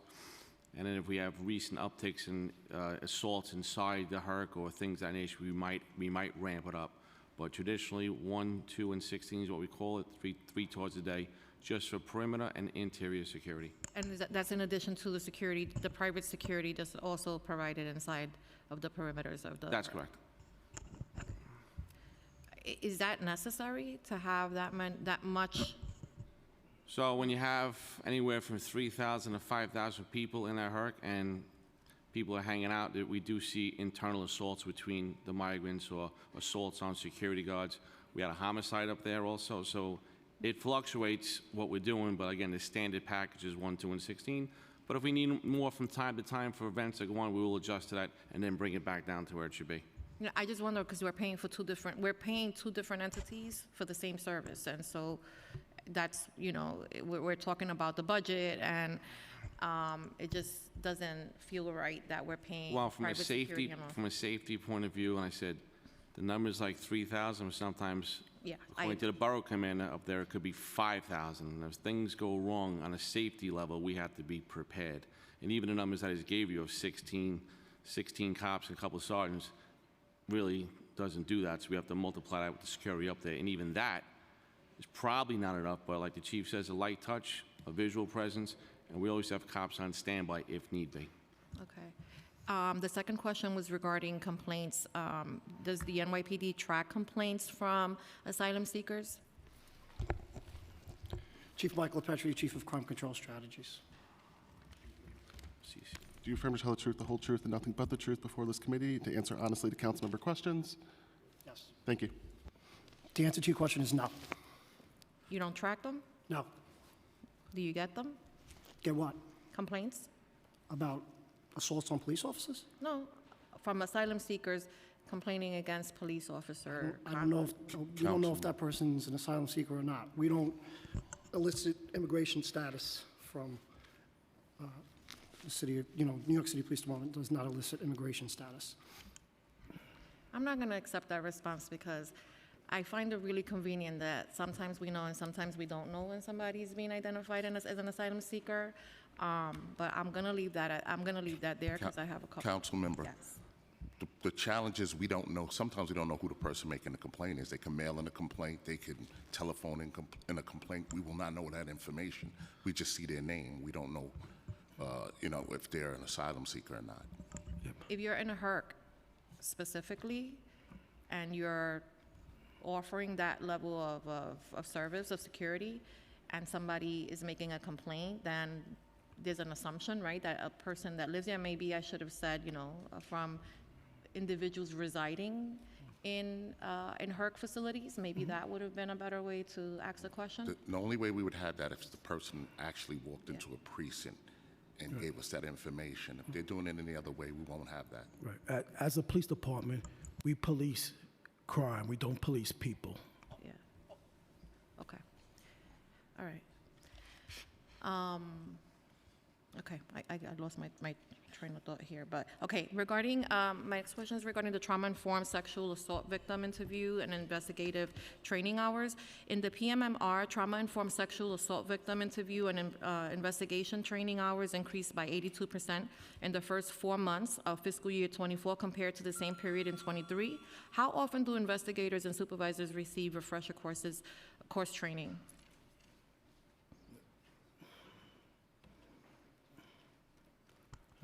Yes. Thank you. Please repeat the following, or just affirm the following. You affirm to tell the truth, the whole truth, and nothing but the truth before this committee, to answer honestly to council member questions. Please identify yourself and go ahead. Good morning. Chief of Detectives, Joseph Kenny. So based on working with a whole new model with the special victims, our training has increased tremendously, and we're doing a lot of work with the civilian advocates to help us out with that. So it's just training in general. For special victims detectives. We have a new 8-week mentoring program for all newly assigned investigators. We have a new 6-day investigator course for all newly assigned. We have a mandatory 3-day annual refresher course for everybody that's assigned. We have a 1-day refresher course for all supervisors. The trauma-informed interview training is done.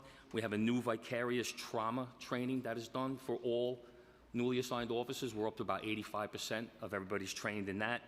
We have our regular NYPD training that they go through. They go through the CIC course, the homicide course, things of that nature. We have a newly created drug-facilitated sexual assault training.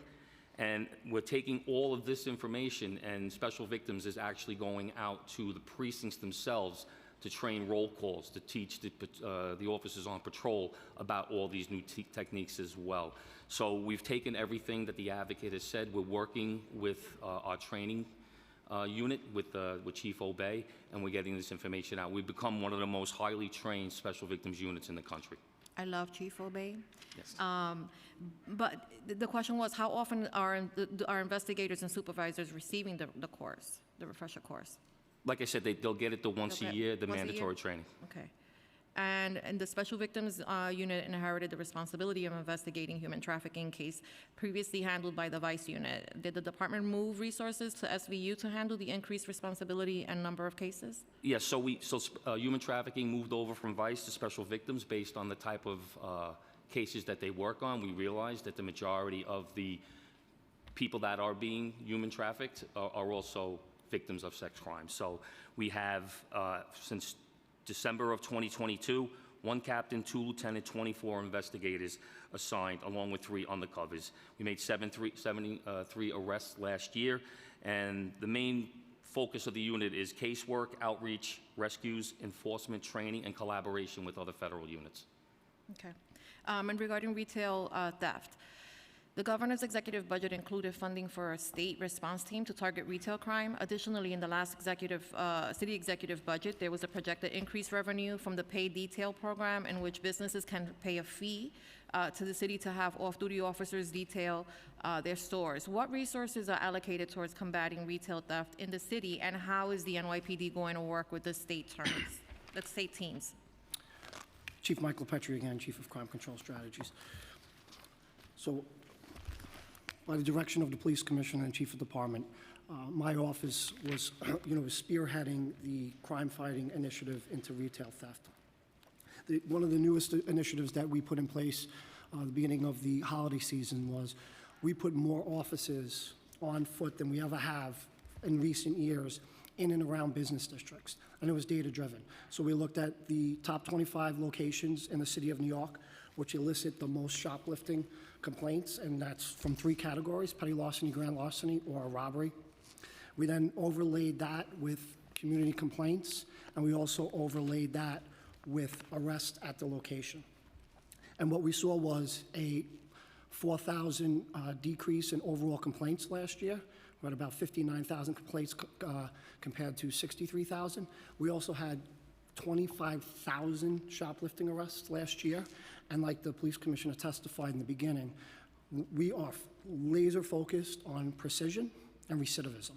And when we look at the 542 people that were arrested over 7,500 times, those are the individuals that we have conversations with our partners across the city, the DAs, to get that prosecution that we want to help the city of New York and help the retailers, survive.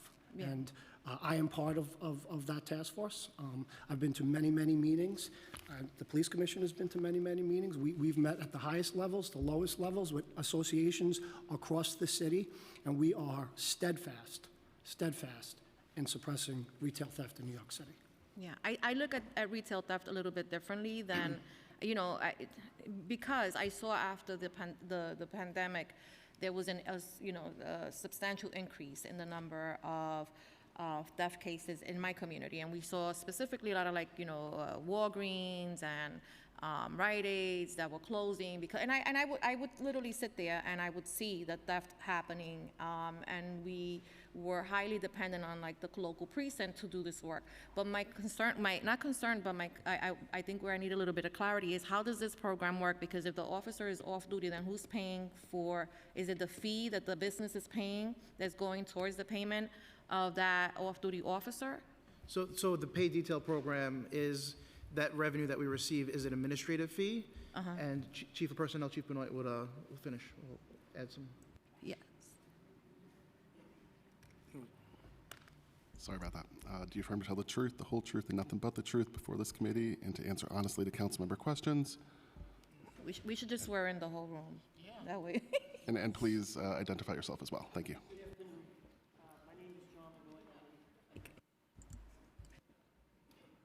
Good afternoon. My name is John Benoit. I'm the Chief of Personnel.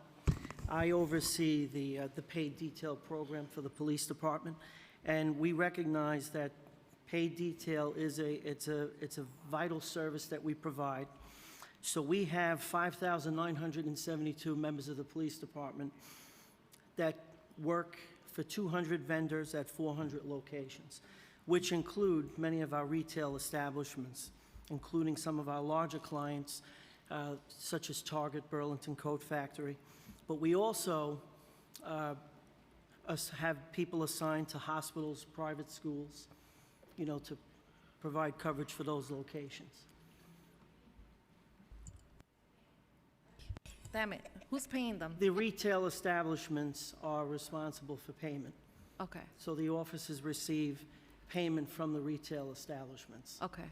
All right. And how is that different than any other worker? Because my understanding is that one of the reasons that the theft rate is so high is because security at these locations are not allowed to physically stop an individual that's stealing. How is that? If the officer is off duty, then they're acting in a civilian capacity, no? Well, they're acting on the interests of the private corporation. Understood, but then the rules are still the same. How is it different? I think you might. I'm sorry, excuse me. It's off-duty employment, but the officer is in uniform working. They're in uniform, they're working. If they're there, if a crime happens, they address the crime, they call a local precinct, and then the local precinct will take over. So the only thing that's different is the payment structure, right? That's it. Their time is compensated differently. They're paid by the retailer, that's it. Okay, that makes sense. All right, I don't have any more questions, but I just really want to end with, the recidivism, issue. I know that, it's received a lot of media attention, but I think that we are not necessarily looking at this in the right way. When you take the retail theft, for instance, we did see an increase after the pandemic. What I noticed in my community was that a lot of the theft was happening as a result of individuals that were looking for money to sell to, buy drugs with. There was an increase in drug use after the pandemic. A lot of the resources from the NYPD that normally will go towards the narcotics unit division were redirected towards gun violence. And we saw that there was kind of an abandonment of that community and an uptick in drug dealing in our, in my community. I'll speak for, at least for me. That resulted in a lot of the retail theft that we saw.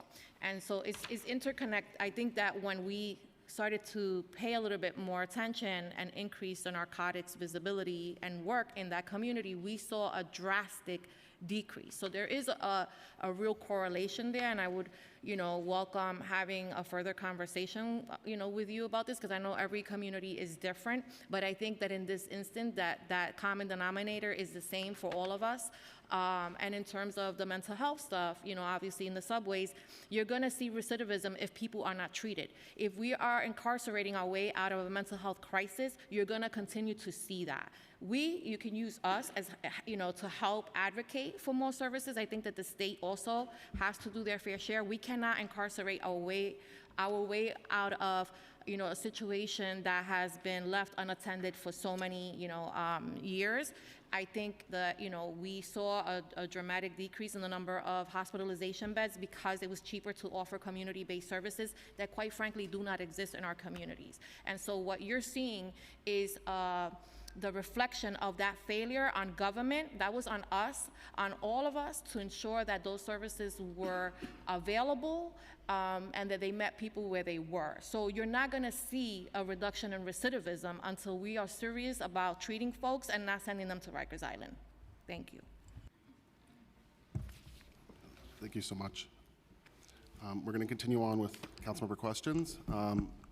We are first going to turn to Councilmember Caban, who is remote with us today, and then we will follow back with Councilmembers Osei, Stevens, Holden, and then Areola. Councilmember Caban, I will unmute you in just a second, and we're going to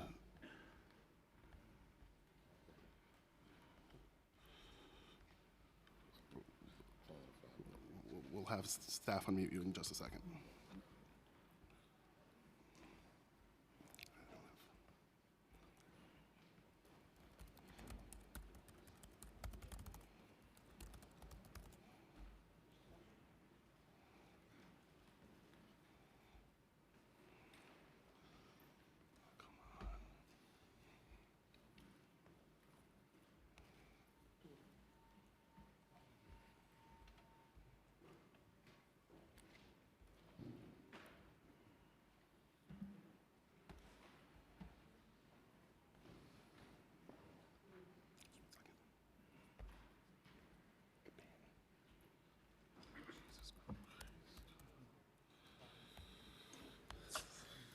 Thank you very much, and thanks for the patience while I was getting unmuted. Josh, I can't see the timer clock, and I want to be respectful of time, so please do just let me know when my time is up. And I'm going to dig right in.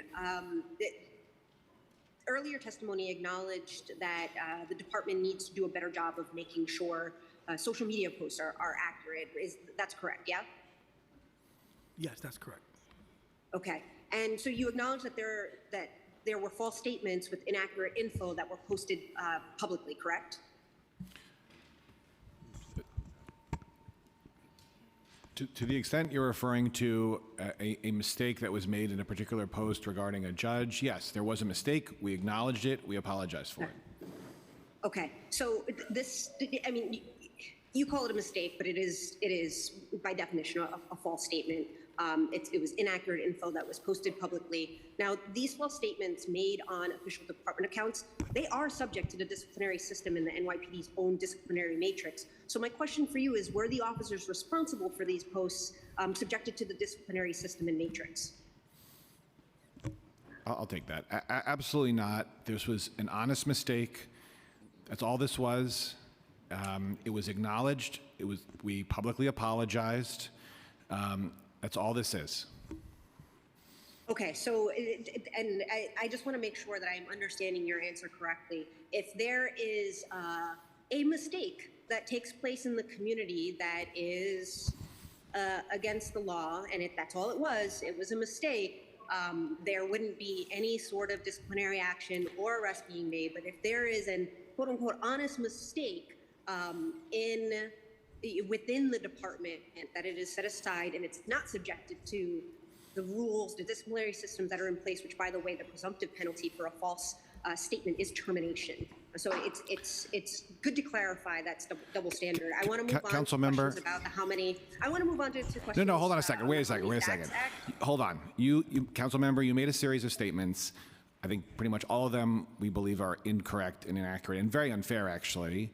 And just so we're very clear, this was a mistake. Mistakes happen. We apologize. This has nothing to do, literally nothing to do, with the NYPD disciplinary system, how we police.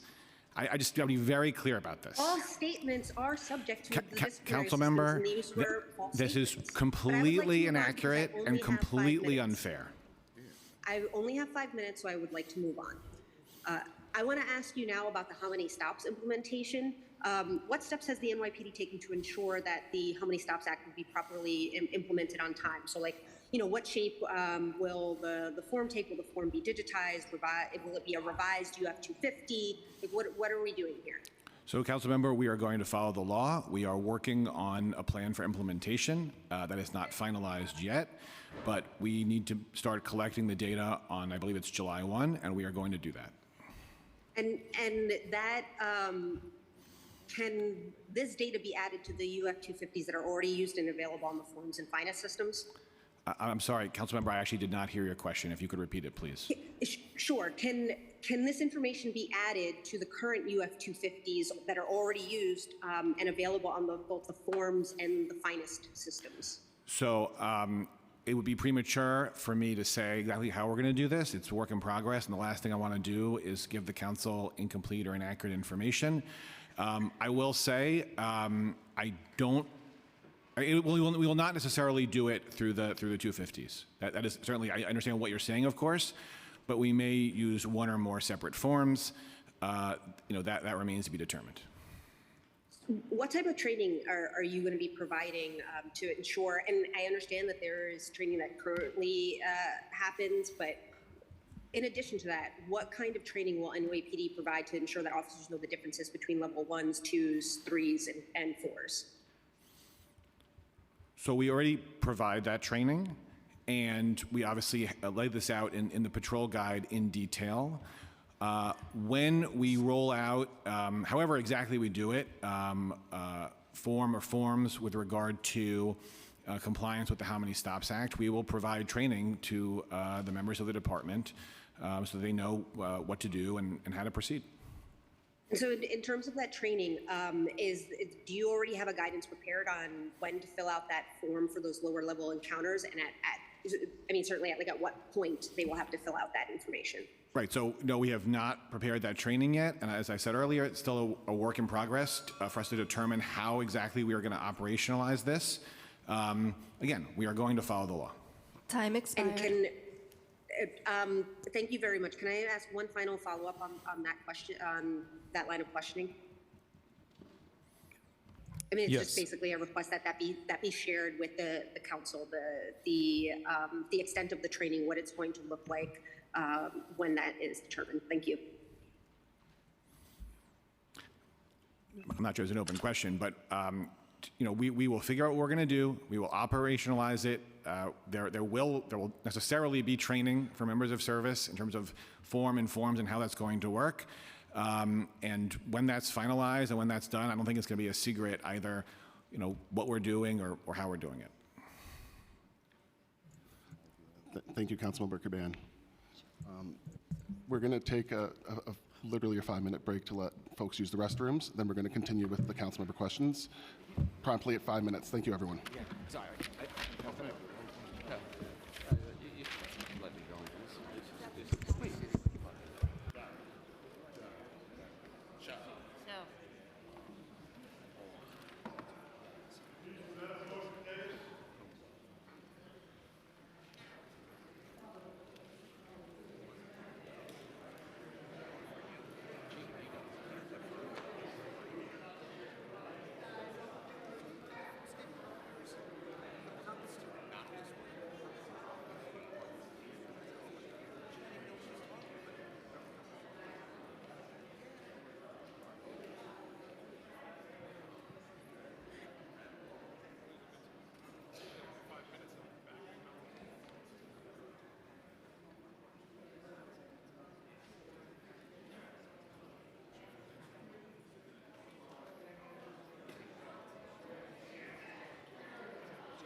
Whatever you need from us.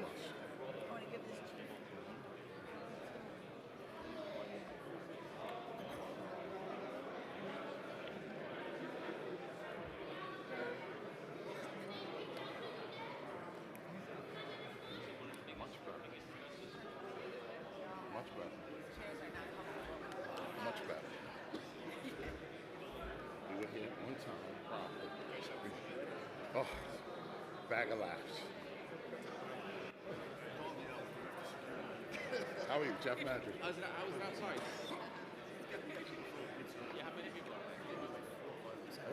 Some pie in. Yeah, throw the pizza, send the pie in. I give them $20. Send the pie in.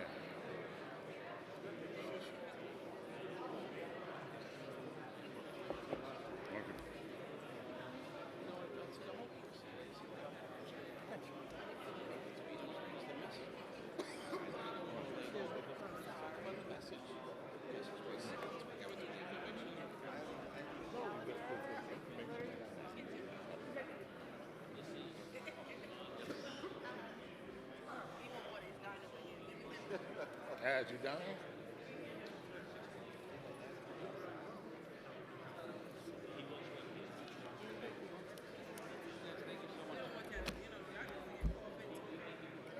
Thank you.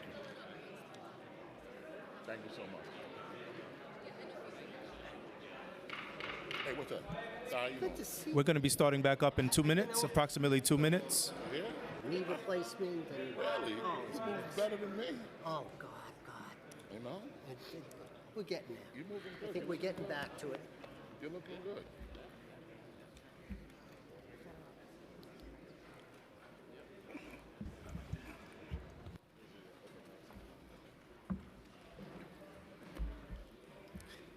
It's like a collage. This is the one that can hear you online. Okay. Turn your mic up.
We will continue with council member questions, and I would like to acknowledge that we've been joined by council member Ressler and Palladino.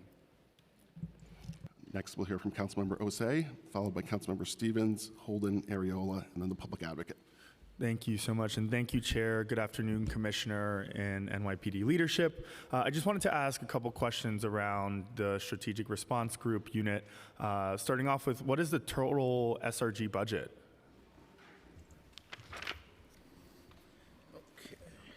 No, I got it. So right now, FY24 budget for SRG is $75.6 million for personnel-related costs and $153,000 for OTPS.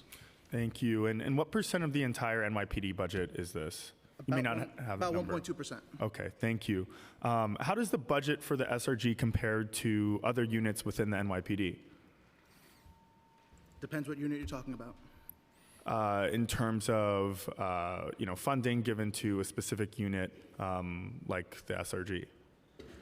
The funding is based on the staffing, so depending on what other unit you want to compare it to, that would depend on the staffing. Is it based? The question I guess I'm trying to get at is it based off of a specific need, especially around the theme of counterterrorism? How was that allotment of funding chosen for the SRG?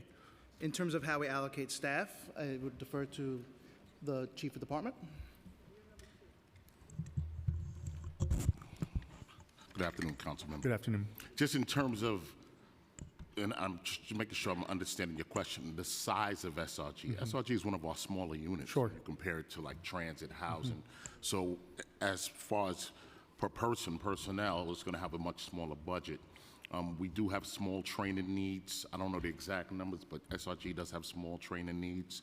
But they're just like any other officer out there. They're doing their job.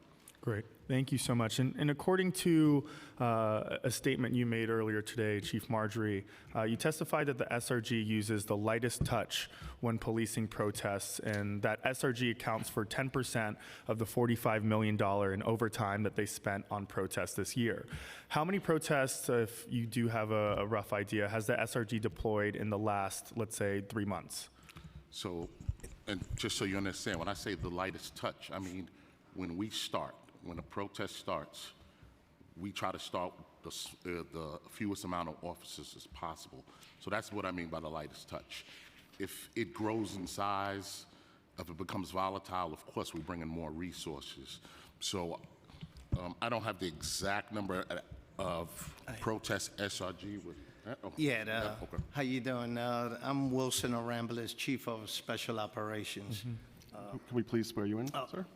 Do you affirm to tell the truth, the whole truth, and nothing but the truth in your testimony before this committee, and to answer honestly to council member questions? Yes, You do? Thank you so much, sir. Thank you.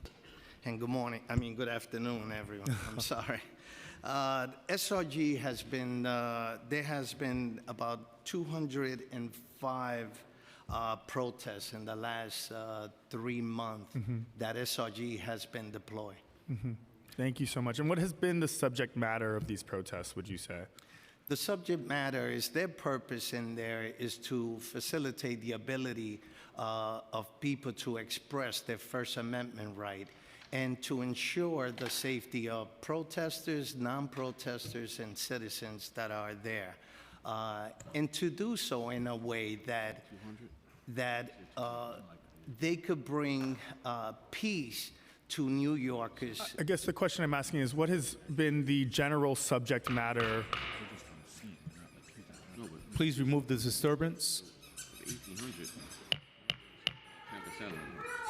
Please remove the disturbance.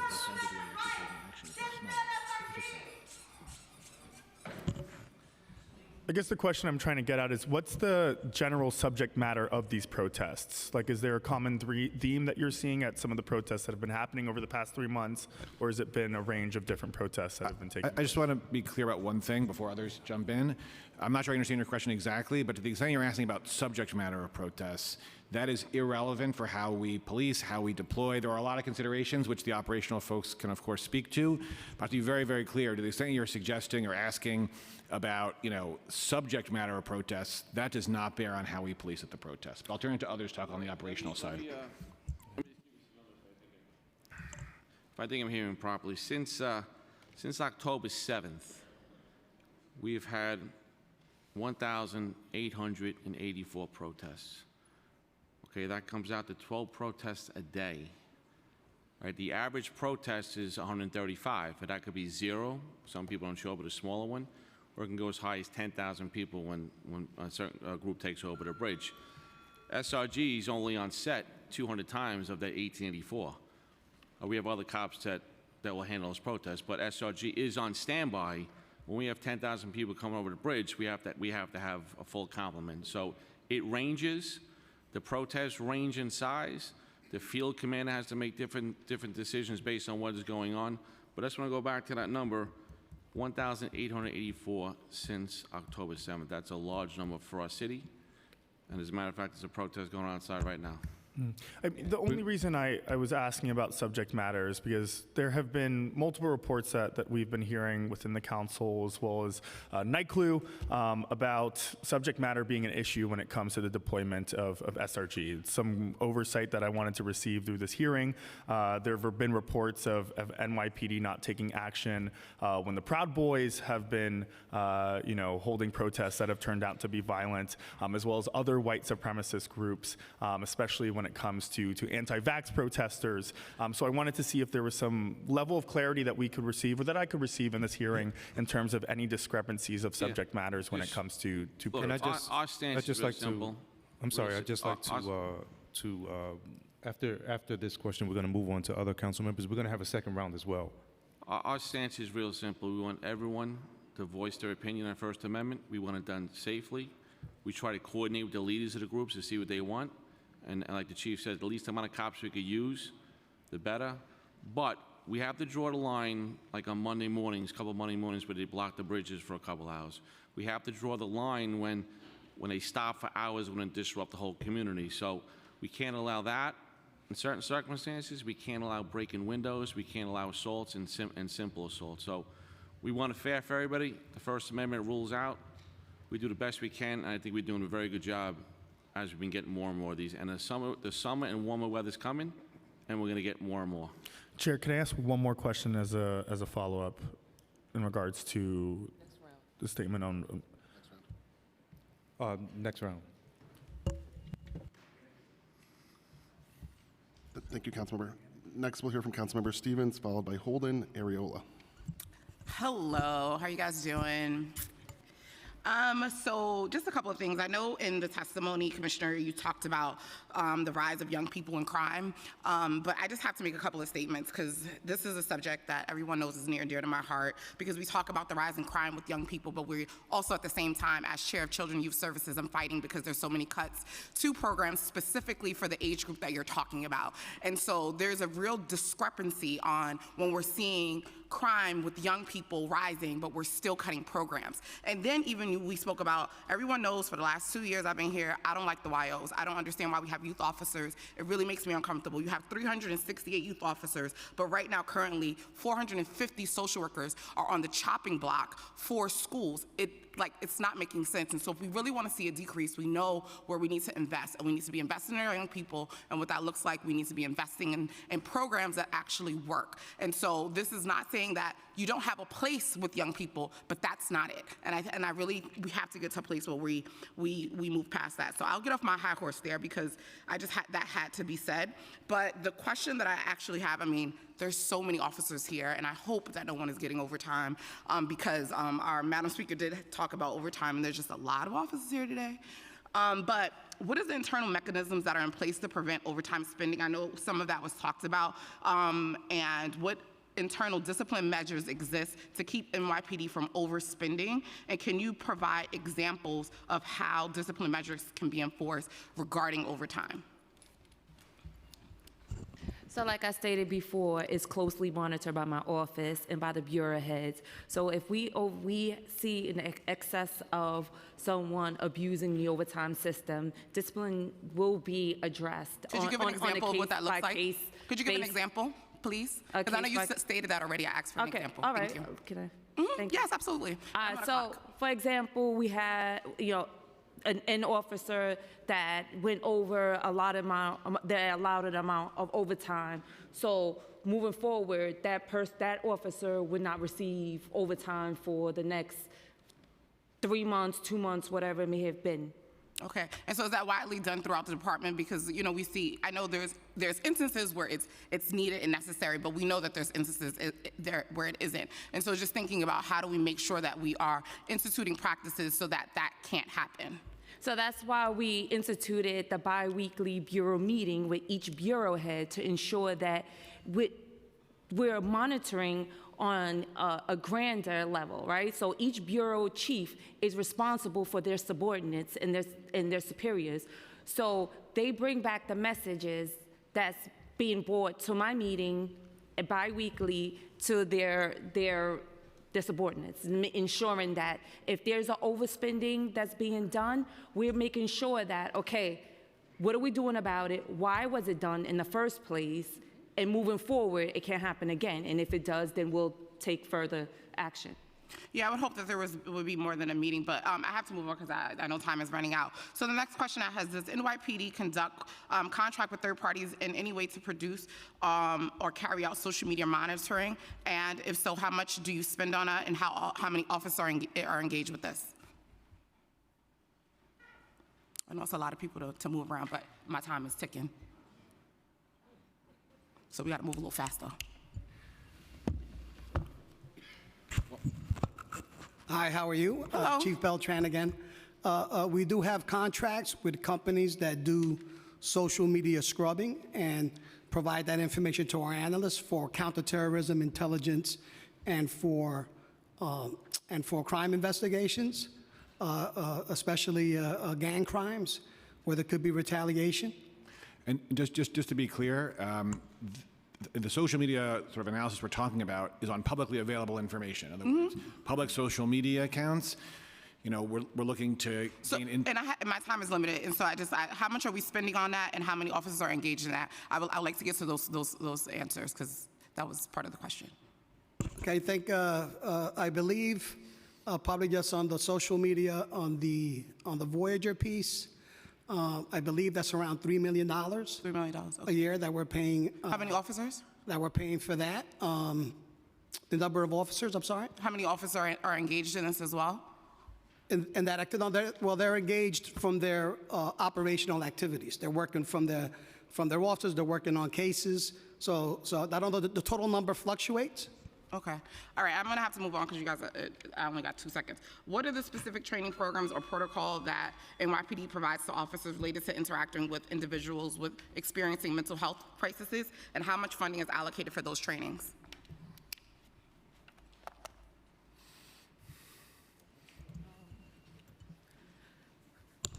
Good afternoon. Good afternoon.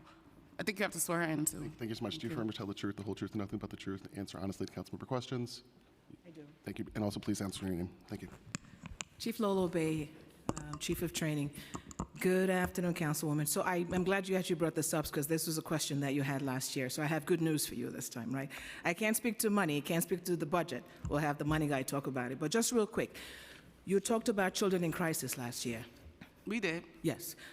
So I talked about Mark Rampersad, I talked about the DOE. Just real quick, so you know, every class since July of last year, we've had the DOE have a module with us moving forward through now. They teach specifically on youth autism. That's their seminar. We also partner with an organization called the Osborne Institute. So their module is based on safeguarding children. So that's the update that we have. And well, I want to say, I appreciate that because that wasn't my question, but I love that y'all know that I'm a youth person and that y'all even thought that I was an actor. No, you But I said appreciate training. that. When you say training, then, but Yeah. I do remember this question, so I'm I know, glad and I you appreciate touched on that. That actually warmed my heart that people know I'm a youth person. But I was asking specifically, I do, that really warmed my heart. But I was asking specifically around mental health, people in general, and mental health crisis. So when they're interacting with folks who have mental health crisis, what does the training look like, and how much money is allocated for those trainings for officers in NYPD? Okay, so I'll speak specifically to CIT training, and Seth will talk about the money aspect of it. So the curriculum itself was developed as a part of an MOU. We work with the DOHMH, and we also work with a community-based organization called Urban Community Services. Every officer gets a one-time course. It's 4 hours. Of course, we emphasize the department's values on human life, respect the dignity of each individual, and also rendering services to de-escalating crisis situations. As it pertains to numbers, since its inception in 2015, we've had 19,201 active and retired members trained. As of March 15th of this year, active UMOS, that uniform members of the service, we've had 14,404 trained. Of relevance is the fact that of the 14,404, 9,772 are assigned to operational commands. That's housing, that's transit, that's patrol, because I would like to say that they probably have most encounters with people in the throes of mental crisis. So. That wasn't exactly my question, but they said I have to stop, so I'll wait for the second round. Just to add to Chief Obey, in terms of the funding, that was funded in the fiscal year 2020 January plan, approximately $2 million. Thank you.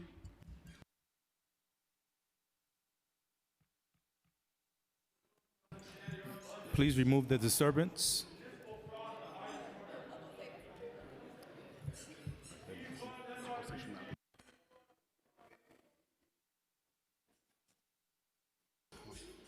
Okay, thank you so much. Next, we'll hear from Councilmember Holden, followed by Areola. Thank you, Chair, and thank you all from the NYPD for your testimony. My community actually works well with the police.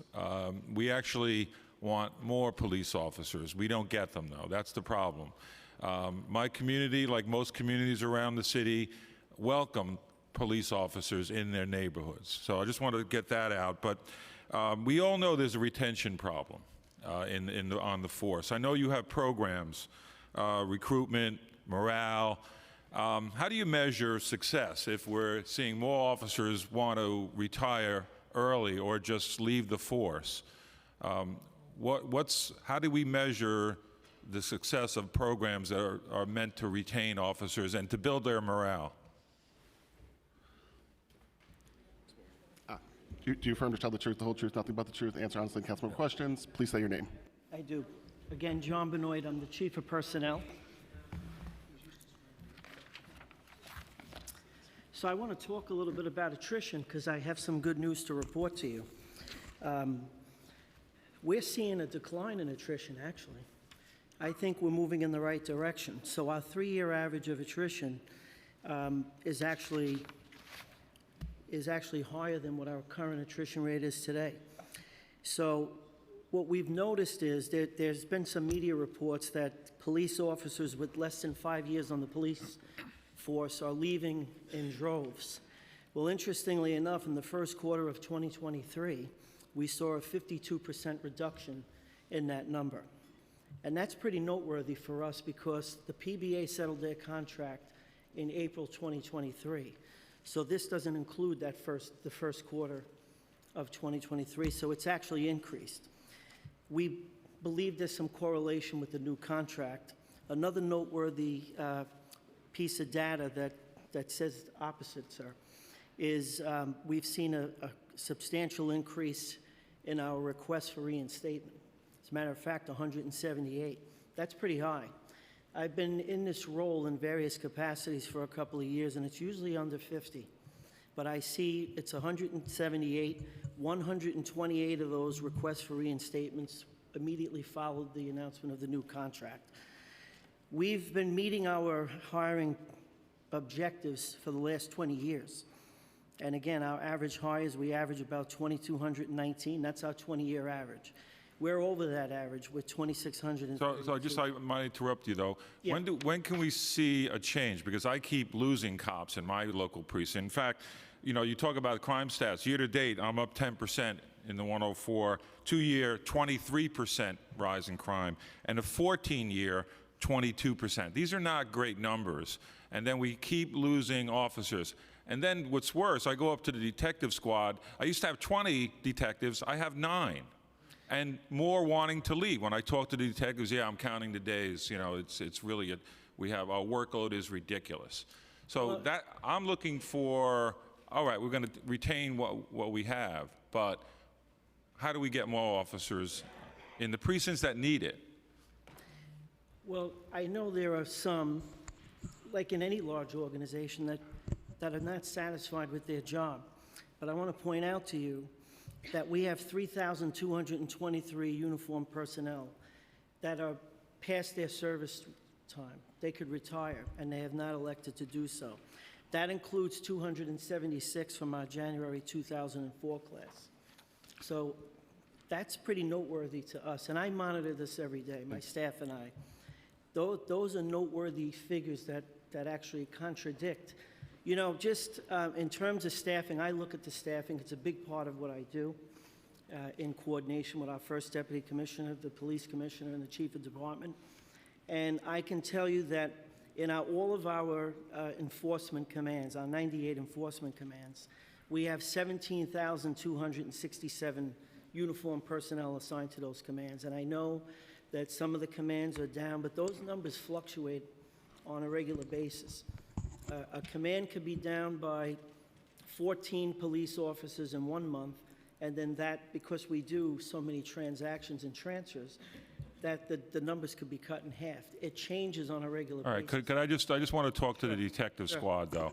Do we have a program to recruit more detectives? Because when you get cut in half in your local precinct, that takes its toll. And you know, we don't have enough crossing guards. We don't have enough school safety officers to cover every school. I mean, there's a shortage everywhere. Sorry, I think just, the just chief. to answer your question, no, Chief Madrick, just to answer your question. And as John said, a lot of times the commands fluctuate. Myself, the Chief of Patrol, Chief of Transit, Chief of Housing, we constantly look at that. I know right now the 104 is down a little bit. We have a new class coming out, so you'll get some more officers there. All right, we've looked at it. I've looked at about 8 commands in the last week, and I realized, okay, some of the numbers are lower than what they need to be. As far as the detective squad, you know, probably every 4 months we put more detectives in. Every 6 months, it depends on the size of the group. I'll make sure that we sit down with Chief Kinney, take a look at what's going on in the 104, and to get some additional detectives there. You are up in crime. I acknowledge that. I speak to people in your community. I hear the same complaints. We'll take a look at it. Thank you, Chief. The chief, did he want to say something about, because my question was how many, I'm sorry, Chief, what are we doing to recruit from the ranks in the detective squad? And after this question, we're going to have a second round, so we're going to move on afterward. Sure. We're constantly evaluating the officers that are out on patrol, and we're looking for viable candidates. So, as you know, you just can't fill that spot. It has to be an officer that's experienced. It has to be an officer that's well-trained, and quite frankly, an officer that's engaged with the community and the crime that's going on in that community. So we're constantly looking. And like the Chief Madry stated earlier, we get very fortunate that sometimes we can pick up 150 at a time to replace some of the officers that have moved on in their careers. Thank you, Councilmember. Next, we'll hear from Councilmember Ariola. Thank you, Chair. Thank you, Madam Speaker. And I want to thank all of you for coming, Commissioner Caban, all the chiefs of the department. And I'm happy to see so many police officers here because you have all the answers that we're asking for. And a lot of times you can't have it in one binder. So oftentimes we say not enough people show up, but today just enough people showed up. So thank you. I want to go to the YCOs. How many YCOs were assaulted by the demographic that they are entrusted with protecting? We don't track it by individual YCOs, but I can tell you this. Assaults on our police officers are up 20% for the last 14 months. 20%. So we don't break it down a type of officer. We just assault on police officers. Could be a detective, could be a police officer, could be a sergeant, lieutenant. We don't break it down that way. So that could be any type of assault, even the recent assaults that we've seen on video by known migrants who are assaulting our police officers. Just like I said, we just put it as when a police officer gets assaulted, a felony, Good. we're up 20%. Okay, thank you. Now, after those assaults are made and they are arrested and they are felony arrests, what happens at that point?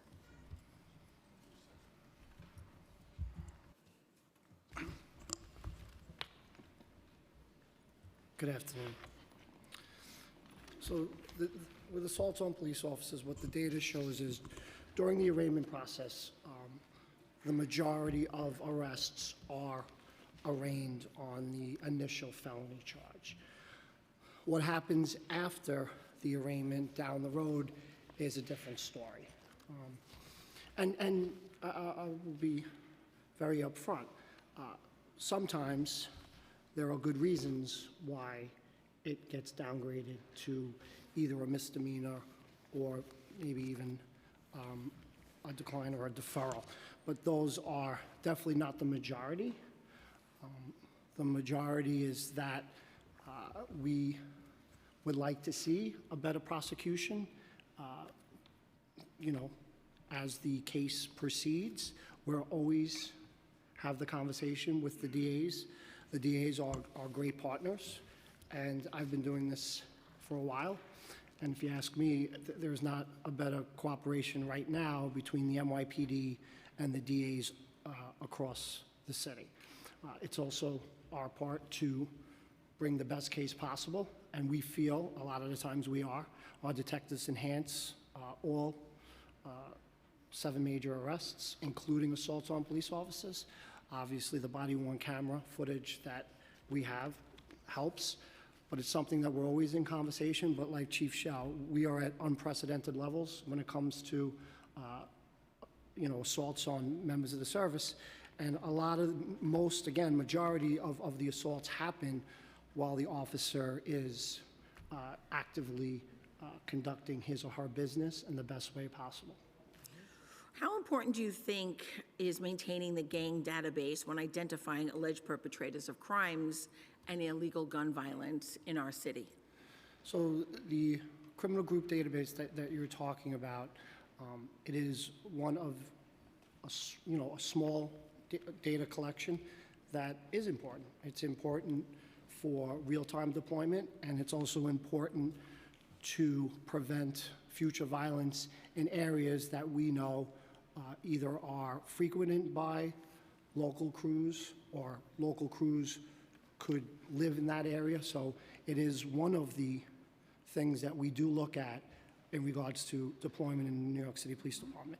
Remember, field deployment is the #1 crime-fighting tool that we have in the NYPD. That's our staple of policing. It would always be, but we're data-driven.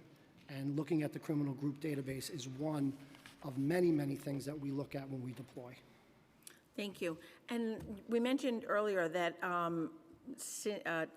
recently 178 members requested for reinstatement and 128 more during the, after the collective bargaining.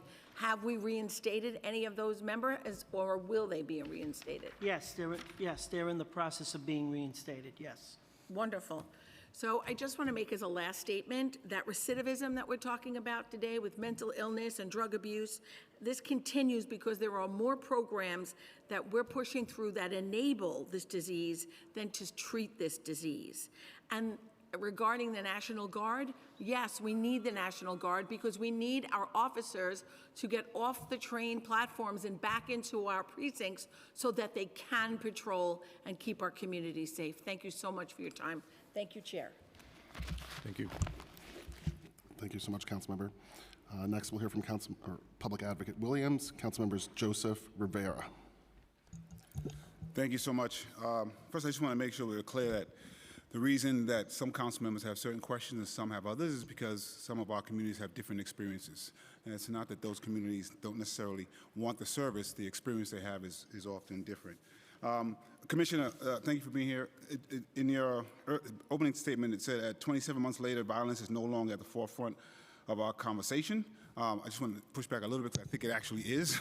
I think people, as we often say, want to be and want to feel safe. I do know that you point out the statistics of crime going down. That doesn't seem to take root when people are afraid, and I know that. I did want to make sure I'm clear that I do believe the mayor himself is responsible for some of this perception. A few years ago, when he was running, he consistently put forth a perception that wasn't based in the reality of what was going on, and people have begun to believe him. And so that makes it a little difficult when we're trying to actually get across that we are relatively safe compared to other cities. As you mentioned, that means nothing to a person who is a victim of crime, so we do have to have dual conversations at the same time. I would also say sometimes the department aids in it as well, and how they discuss things like bail reform and recidivism. And so the Data Collaborative of Justice from the John Jay College, they just put out a report that the New York Post actually misreported that actually talked about recidivism. I don't know if you've seen the report. But very often when we're talking about recidivism, we talk about it in a finite point. And I just want to be clear that if you look at recidivism rates, and if you can let me know if I'm wrong, but recidivism rates now versus before 2019 bail reform, they are actually pretty similar, and some points have even gone down. And so I do think recidivism is something that we have to look at. But I don't want to make it seem as if all of a sudden, because of some of these policies, recidivism has skyrocketed, when that's just not the case when you look at all the data points. What I did want to ask about recidivism, because sometimes it's offered in a binary, that recidivists should remain in jail. When there are other options, oftentimes judges can mandate that they go into programs that aren't jail. That's also not happening. And so I'm trying to figure out if that is something that you can also publicly discuss as a possible solution. Like sometimes it seems that the carceral solution is the only thing that we're pushing. So if I can just touch on the recidivism statement. No, that's not accurate. Recidivism is at its highest levels when you start looking at it from 2017 and after 2017. So I'll just give you a very simple breakdown. When you got arrested for a burglary in 2017, only 8% of that population get arrested for a burglary. Only 8% of that population reoffended within 60 days with any type of felony. In 2022, a quarter of that population reoffended with a felony within 60 days. Last year... Do you have data within 2 years? I'm sorry? Do you have data within 2 years? Sure. Whatever year you want to have the data. Yeah, recidivism within 2 years of arrest. Oh, I don't have within 2 years. That's the data to look at because, no, hold on. Obviously, if someone is in jail, they can't recidivate. And so the reason John Jay looked at 2 years is because they looked at recidivation rates after they eventually get out. Right. And so the reason I'm asking that is you can skew the numbers to make it seem as if you just keep someone in jail, then we've solved the problem. So I'll just say this, I don't skew anything. First of all, You did. I understand it. I understand it. And you speak to John Jay, we work closely with John Jay, and I work very, very closely with MockJ, we compare our data, and I am very satisfied in the data that my office produces. I'm satisfied too. I'm not saying that it's incorrect. I'm saying what you're pointing to is the fact that people were held in jail possibly because they couldn't afford bail. What I'm telling you is we should look at the recidivist rate, because as opposed to not discussing how to prevent this, I actually want to talk about it not happening 60 days or 2 years. And what we're saying is there are programs that people can be put in, particularly if they're doing certain crimes that we know there's another root cause. And if we only look at keeping people in jail, the problem won't be solved. And particularly if people are in there simply because they cannot pay bail, which is about making them come back to court, not to be remanded. And so the reason I asked you about the 2 years is because there's 60 days, I'm sure of what it's going to say, because the person was held. But in 2017 and 2018, they were held, now they're not, and they're released. But if you look at 2017 to 2019 to 2020, the recidivist rate might be similar because they were eventually let out. Councilmember, if I could just add, if I could Public swear advocate. in. Public advocate, I'm so sorry. It's okay, Public I forgive you. advocate. Can we just swear you in quickly? Do you affirm to tell the truth, the whole truth, nothing but the truth? Answer honestly to council member questions. I do. Please state your name and go ahead. I'm Bob Barrows. I'm the Deputy Commissioner of Strategic Initiatives for the department, so I'm very well aware of the report that you cited, and actually the most recent one covered upstate counties, right? The report in New York City was last year. One thing that I would just highlight, with the back and forth, is that report actually found, and I can send this to your office, it said that individuals that have significant arrest histories or have committed violent felonies actually saw recidivism increase during the time period. And that really has been the point that this department has made when it comes to reforms. We're not talking about I'm sorry, that was for a very specific band, because when you look at it all together, it went down. But I know what you're talking about, a very specific band. But I will say to you again, even with that specific band, all I'm saying is that incarceration doesn't necessitate that it doesn't happen again. And so what I'm trying to figure out is how we use all of the tools, because I know the tools that the police have and the tools that they have in the prison system. The reason I'm saying this, and I'll end now, is when I was growing up, I saw over-policing, and I was told that was going to stop the violence, except the people I know who were shot and killed only kept growing. My daughter rides the train almost daily, so I am concerned about what's there. And I want to make sure that there is a safety plan so that when you sometimes have to deploy additional law enforcement, when that's removed, there's something else there. And I admit that there are people who can feel at ease when they see a law enforcement officer. I will not concede that that is the same for National Guard. When people see National Guard, that usually means something else is there. I had more questions. Obviously, I'm out of time. I did want to end with this, and I hope the answer is yes, but I asked this during the Bloomberg administration. I didn't think I'd have to ask it now. But, Commissioner, my hope is that when cuts are being made to other agencies, or when police are deployed to schools, there's a conversation with the mayor and administration about how that impacts public safety, the burden it's going to put on you.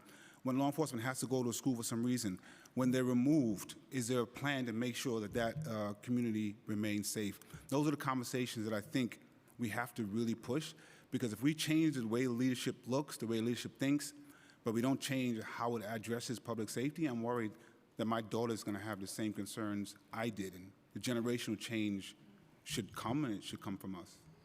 Thank you. Thank you, sir. Next, we'll hear from Councilmembers Joseph, Rivera, Brewer, and then Ressler. Thank you, Madam Speaker. Thank you, Chair. First couple of questions were around crossing guards. We've seen crossing guards get hurt on the job. We want to know, I'm still getting called as the education chair that there are not enough crossing guards to make sure that our children are traveling to and from school safely. What are the numbers, and how do we retain them, and how do we attract them? So currently, we have budgeted for 2,219 crossing guards. That's down from 2020. We are assigned, we have 2017 assigned, we have 202 vacancies. We also have 200 crossing guards. Why do you think the vacancies are? Say again? Vacancies, why you think you have them? Well, I think we have a lot of candidates, but they all want to work close to their home. We raised the salary. What is the salary? What is the current salary? It was $15.45. We raised it to $18. Okay. I think we can do better than that, and it's women of color that's working that job. I'm familiar with crossing guards, and I see them every day. I talk to them. So I think we can do better on the salary so we can attract and retain them. Go ahead. What? You're done? Yeah, but you have a Okay. question, of course. So a couple of questions. As the education chair, we're facing a $1 billion cut in schools, right? While funding school policing at $400 million, programs like restorative justice, counselors, social workers, things that are accessible that keep young people safe in schools. And I always say over-policing is not what keeps young people safe, right? It's also investing in resources. So we also see neighborhoods that have resources are under-policed. Neighborhoods that have less resources are over-policed. So I'd like to see a shift in that, right? So what is the head count of active school safety agents in our schools, and how many uniformed police officers are currently part of that school safety division? Do you firmly tell the truth, the whole truth, and nothing but the truth? Answer honestly to councilmember questions. I do. Please introduce yourself and then go ahead. Hello, I'm Inspector Tracy Millett, the commanding officer of school safety. The question was how many school safety agents we have?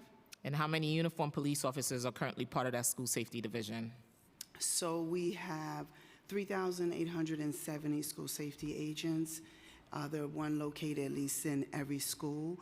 The officers, there's about 50 to 100 officers part of the whole division, but they're doing varied things. They're doing anything from the youth response team that secures the corridors where the children are walking to and from schools.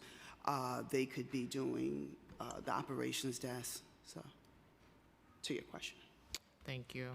How many uniformed police officers are in the youth response team? And can you confirm this is part of the school safety division or another division within the NYPD? It is part of the school safety division, and there are approximately, there are approximately 50 to 55 officers in that unit. And is there any type of training around restorative justice for the school safety agents? Yes, they get, in terms of training, they get de-escalation, they get restorative justice. Yes, restorative practices, youth mental health and first aid. This is done by DOE. They're providing the training for us in our recruit training. How often are they trained? Initially, they're trained at the academy, and then yearly they're trained. And their refresher courses Yes, available to them a as well? refresher course, yes.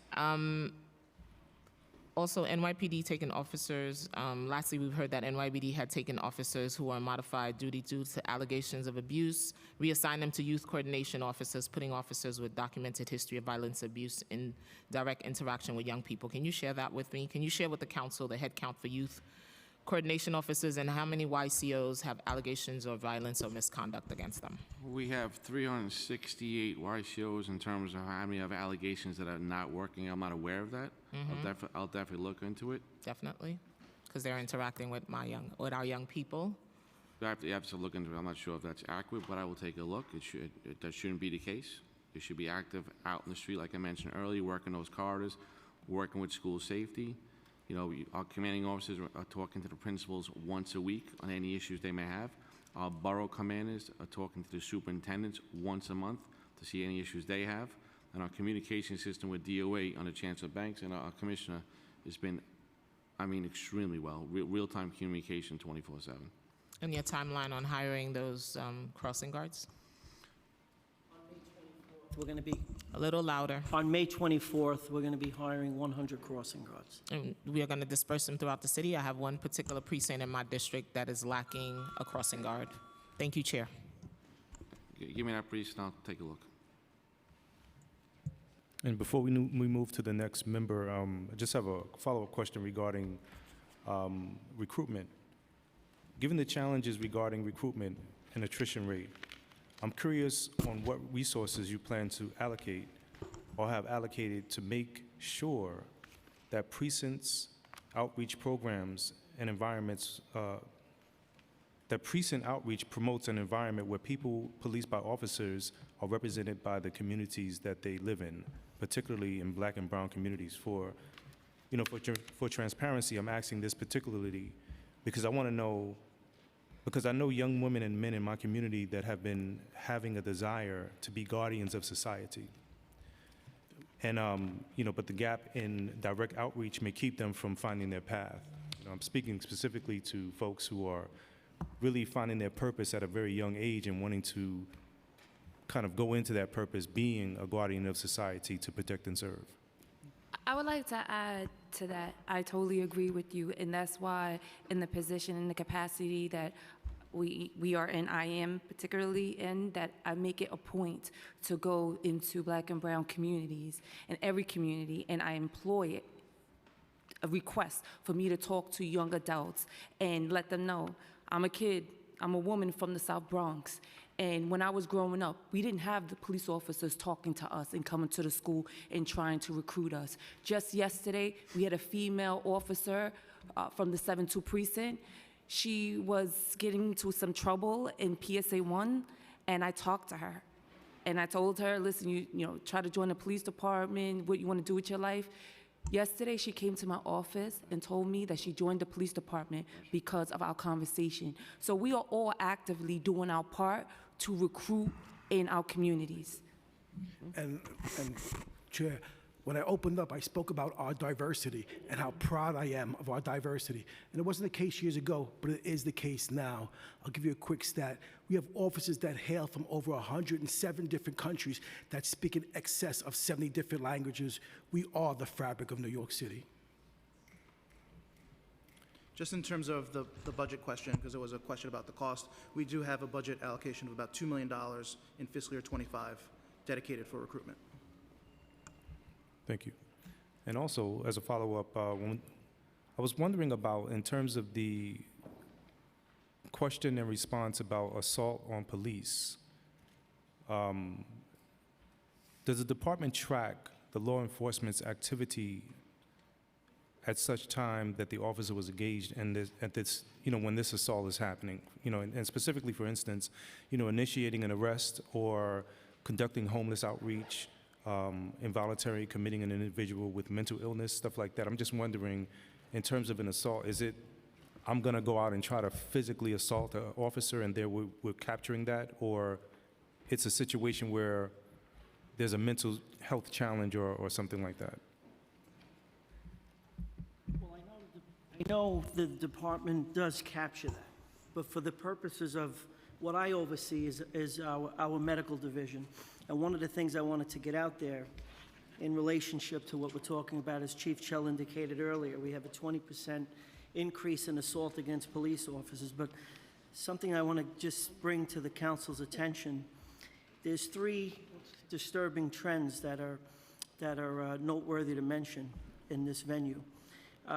We've seen a pretty big increase, 72% increase in police officers getting stabbed. We've seen an increase in officers being struck by an object. That's up. So these are noteworthy. These are events that happen. The majority of our officers that are injured, they have some type of orthopedic injury.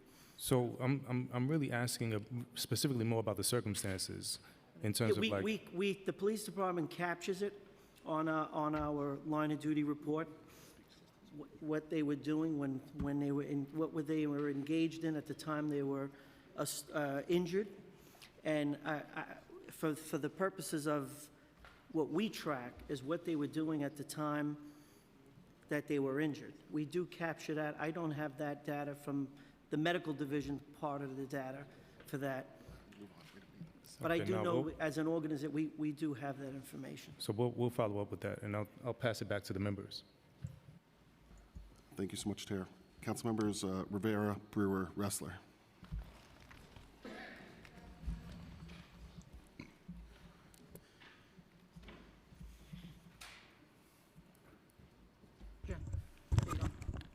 Okay. All right, good afternoon. Thank you for being here. I just want to go back to your testimony for a second, Commissioner. You said that fare evasion arrests are up by more than 135%, and you have 1,000 additional officers going into the system every single day. So we have a figure here of 120,000 summonses for fare beating in 2023. Is that the highest that it's been? So in relation to, I'm sorry, Chief Kemper, Chief of Transit. Ever in history, I can't answer that, but certainly the highest in the past few years. Have any of those resulted in a frisk or a search?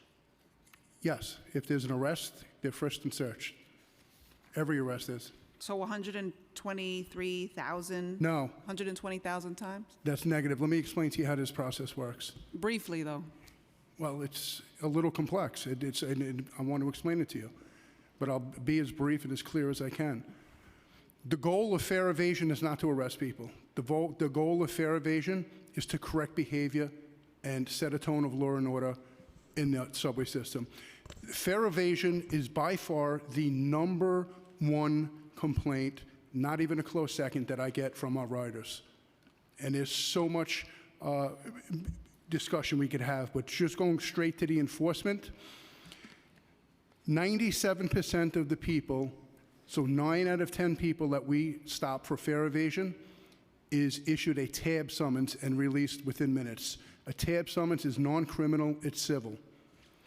The 3% others that don't qualify for a tab summons, there's good reason why they don't. And more often than not, they're deemed a transit offender or they're wanted. They have warrants. So it's the 3% that don't qualify for it. So if you're stopped and given a civil summons, you're not frisked. There's no search. Okay. But certainly if you pop a warrant or there's a weapon found, on you in plain view, everyone arrested, no matter where it is, the subway system or not, for any crime, is frisked and searched, yes. Well, we just had a hearing with the MTA, and we're trying to figure out how to increase outreach for fair fares, for example. I don't think people want to be arrested for $2.90. Yeah, so that's... And most of these people are because they are in need, and just to echo my council members who talked about, retail theft, all of this is leading to what was a very debilitating few years. How do you decide who you call into transit out of those 1,000 officers? How do you decide who you call into transit? So the 1,000 additional cops that support the Transit Bureau each day, it's a mix. Some are on overtime, and we could talk about how that process was changed for the good. And some of it is on straight time. Some of it is personnel that are assigned to administrative functions throughout the city in different bureaus and different assignments that for that individual day they're assigned to transit.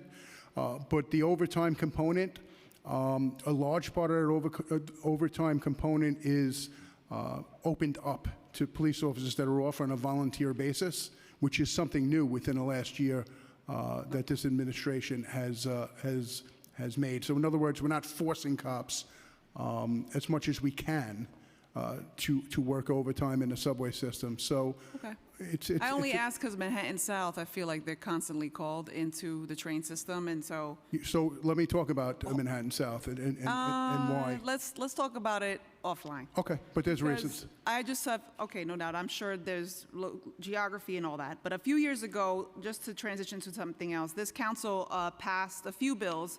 One of them was my legislation requiring a case management system for cases investigated by the Special Victims Division. So what is the outcome of that implementation? Have you increased personnel at SVD? Because one of the concerns was that there weren't even enough detectives for all the cases. And so this all came together into this larger hearing and then a package of legislation. Yeah, good afternoon. So as of right now, Special Victims has had a huge increase in personnel. While the department and the Detective Bureau itself is down in personnel, Special Victims is up. We currently have 339 total members with 296 investigators. So we've increased it, we've upstaffed it significantly. Okay, I know there was recently a report on the legislation and things like that, so I will follow up with you all. I just have one other question on my district specifically. I worked with the district attorney to bring a gun buyback to the Lower East Side, just trying to figure out how we can address crime in the Lower East Side, specifically along like Avenue C and Avenue D. Does NYPD have plans to increase gun buybacks? That event specifically was funded by the DA's office and private donations. And I'm wondering, does NYPD have a budget for buyback events?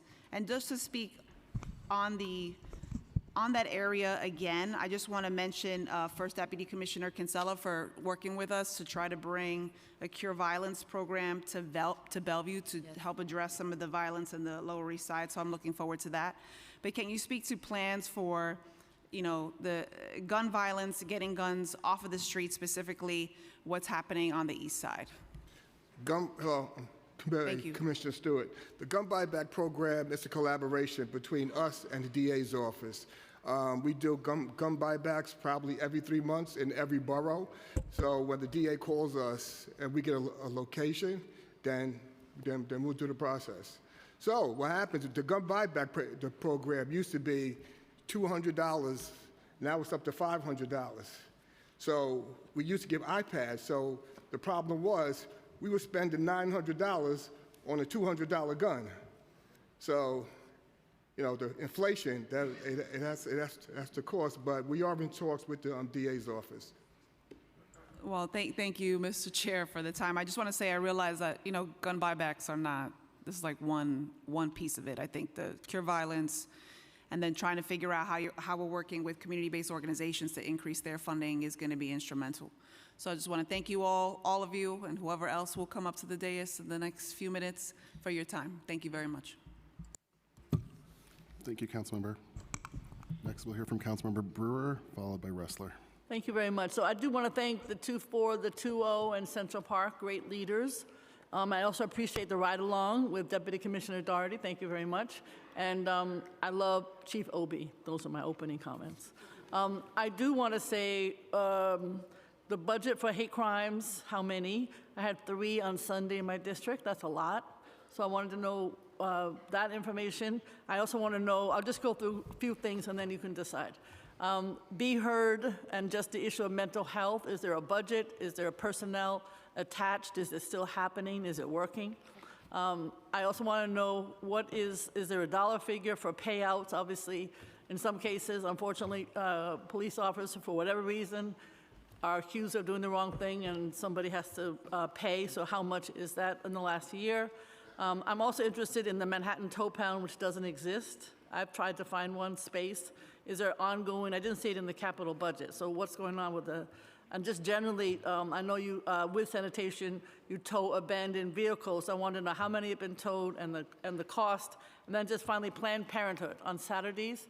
There's so many cops there. You don't need that many cops there. And I want to know what's going on with Planned Parenthood on Saturdays. It's nuts. One Saturday a month, somebody, they're protesting Planned Parenthood, and I saw about 80 cops there. Thank you very much. So I guess first, hate crimes. Hate crimes? How you doing? Chief Kenny again, Chief of Detectives. So currently, our hate crimes task force is consisting of 1 deputy inspector, 1 lieutenant, 3 sergeants, and 23 detectives. The best way to put what's currently going on in hate crimes in perspective, I'll give you a breakdown of 2023. So in 2023, New York City showed an increase in hate crimes by the end of the year. 6 of the 10 categories showed an increase.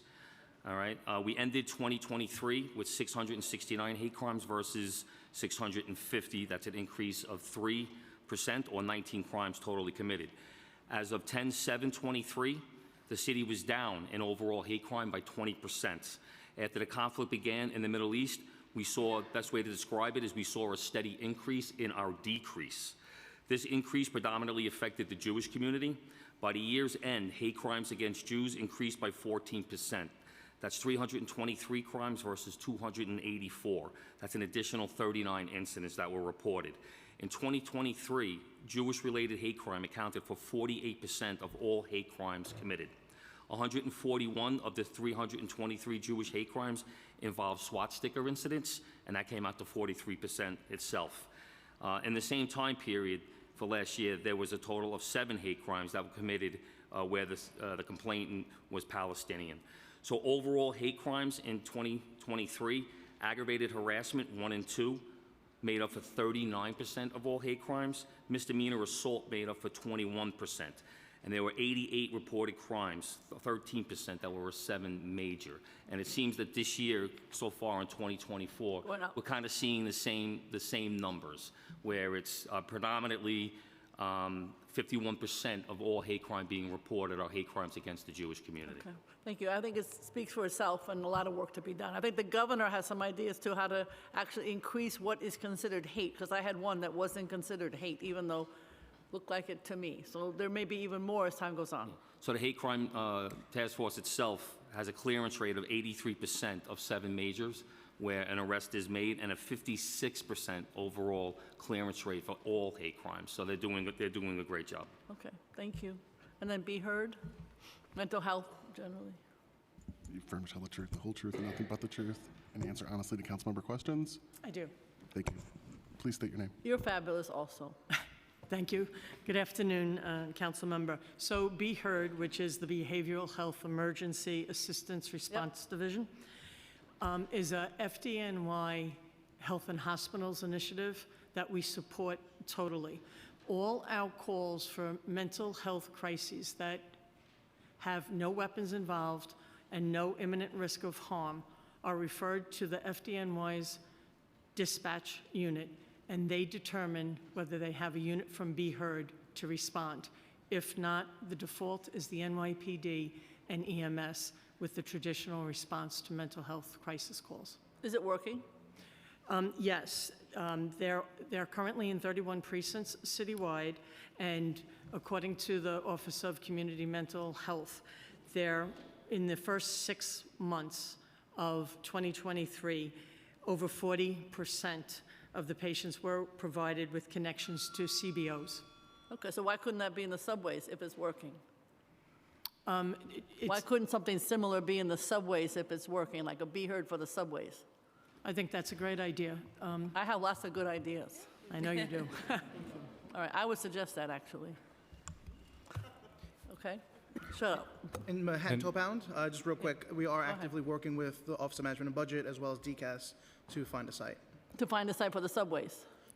For Manhattan Tow-Pound. Oh, for the Manhattan Tow-Pound, but that's been, with all due respect, to the credit of the governor, he closed 76, but you have a site?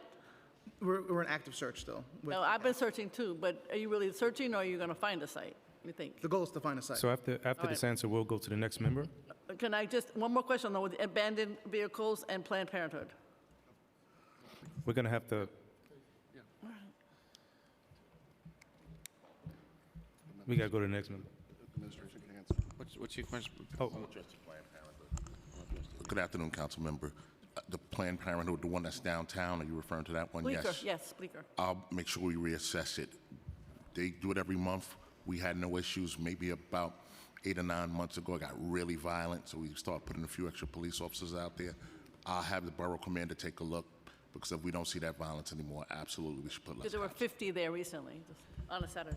I'll talk to the borough commander and make sure he looks at it. Like I said, we have, one time it got really contentious. I think But then you got can physical. call them in. So I'll make When I sure was we there, pull there was no incident.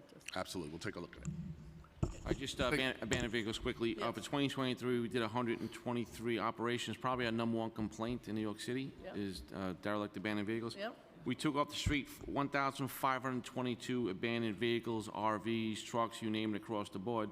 I'm happy to report in 2024, we're already at 58 operations in 3 months at approximately 800 vehicles removed. Like I said, probably our number one complaint universally, citywide, every community, abandoned vehicles. We're addressing it, and we're getting better and better at doing it collectively with other agencies in the city, including the sheriff. Thank you. Thank you, Councilmember. Next, we'll finish with Councilmember Ressler and then turn to a second round of questions. So if any other members have second questions, please let me know. Thank you so much. It's good to see you all. Good to see Chief Madry here, Brooklyn North through and through. And I want to thank Chief Shale for being on site at Hoyt Schermerhorn with us last week in light of the terrible tragedy that we had in downtown Brooklyn. Commissioner, I'd just like to start by asking, is precision policing kind of one of the core kind of overarching philosophies of the department? Just yes, it's a yes or no question. Yes. Yes, great. Because I see nothing like precision policing in the data. Since Mayor Adams came into office, we're just seeing more predominantly low-income, black and brown men get swept up in our criminal justice system. And let me run through the data with you. We've seen a 4-fold increase in minor summons since Mayor Adams came into office, a 90% increase, basically a doubling of stop and frisk, which was deemed unconstitutional.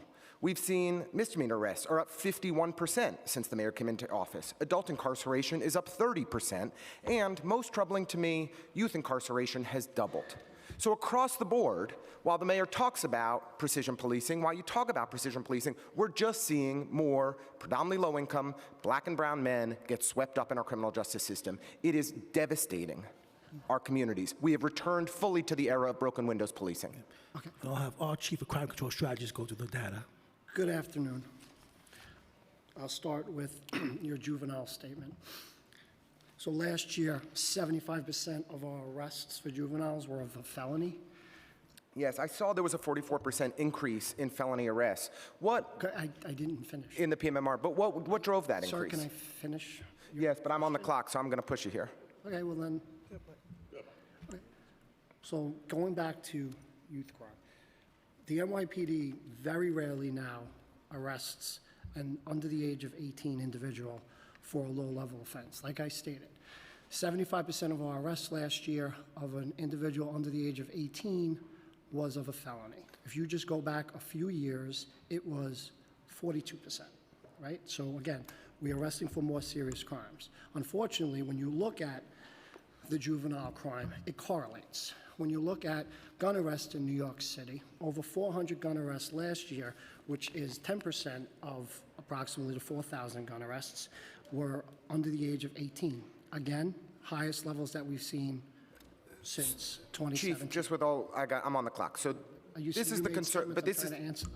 well, briefly, or indirectly, but the concern I have, at least what we saw in the PMMR, interested in understanding more about whatever data OMAP has, we saw a 44% increase in youth felony arrests last year, but only an 8% increase in gun charges. And so it's unclear to me what's driving this increase in mass arrests that we're doing and sending more kids to jail. What I do know is that this mayor and unfortunately his agencies have slashed and eliminated the alternative to incarceration programs that keep our young people out of jail, out of detention, off the streets, on the right track. And so we're just putting more and more and more money into incarceration and less money into the initiatives that actually help people get the support they need and get on the right track. Again, My overarching That's concern... not what the data, you're not giving facts. I'm telling you exactly what's in the PMMR and what was testified to by what the law department testified to at my hearing last week. So if you're saying that the facts are wrong, then I expect you to follow up with Judge Hines-Radix because those facts are coming from her. Now, this is the problem with this overwhelming, this approach to policing where we're just sweeping everybody up with more summons, more arrests for minor issues, is that response times are up. Do you know that response times are up 6 minutes since pre-pandemic? 6 minutes. And they're up year over year, from this year to last year, for the most serious crimes. When shots are fired, when a robbery occurs, 2 whole minutes, 40% increase in response times. So response time to critical crimes are up 47 seconds. So I don't know if your information is right. As far as all crimes, This is the NYPD as far as data. all crimes altogether, all crimes from the lowest to the highest is up 2 minutes and 47. For serious crimes in the 40 PMMR that 47 is in the seconds. NYPD section, it is 7 minutes. It had been 5 minutes historically forever. And now we're at 7 minutes year over year. That's a 2 minute increase. We're going to have to agree to disagree because I got 47 Do you want seconds. this I is can the show you mine. NYPD PMMR data. Do you want me to show you my copy of the PMMR? Council member, listen, we acknowledge. I don't like being gaslighted. These are the facts that Nobody's you all report gaslighting you. in the PMMR. Sir, nobody is gaslighting you. Thank you, Chief. Yes, response times are up, but remember, our resources are stretched more than ever. You just heard the Chief of Patrol testify earlier. We have addressed 1,800 protests. Sometimes we have 100, sometimes we have 10,000 out there. It is a significant strain on our resources. And also, we're moving around cops as well. We have areas in the city that are really struggling where we're putting extra cops out, and unfortunately... Chief, when I look at the data in the PMMR, we have about the same number of keep cops on interrupting. as last You year. have repeatedly interrupted the executives who are we have here. very We're here to limited answer time. your questions, and repeatedly now, over and over, just keep on interrupting the executives who are doing their best to answer your questions. Thanks. I just want to ask that the council member statement be completed. Councilmember, the NYPD answers tens of thousands of calls every single day, and we do that as quickly and efficiently as possible, and that's what we're going to continue to do. For me, the most important thing that we can do as a city, the most important thing that we expect of the NYPD is to respond and prevent serious crime. And when I see in the data that is reported by the police department that we see a 40% increase in response times to serious crimes, like shots fired, like robberies, that makes me deeply concerned. My belief of what is driving that increase is that we are over-policing minor issues. The summons increases, the misdemeanor arrests. We're arresting over 30 people every day for drinking in public instead of focusing on responding to the most serious crimes. I just want to ask the question. I just want to ask the question, Chief Shell, please. No, respectfully. First of all, 301 calls, quiet life calls are up. People are asking us to address drinking in public. People are asking us people urinate in their stoop. That's the response to help the community. Number two, violence, crime. When we have over 700 more shooting victims in 2 years in this city, and homicides at record lows, I don't know if what you're saying is correlating to what you're talking about. You said violent crime. The amount of guns coming off the streets at record numbers in 30 years. I don't know if what you're saying is really correlating to the facts here. And hold on. And we're at last year, you talk about whatever your statement was. We were at a 24-year high. A 24-year high, and this year we're at a 26-year high for serious crime arrests.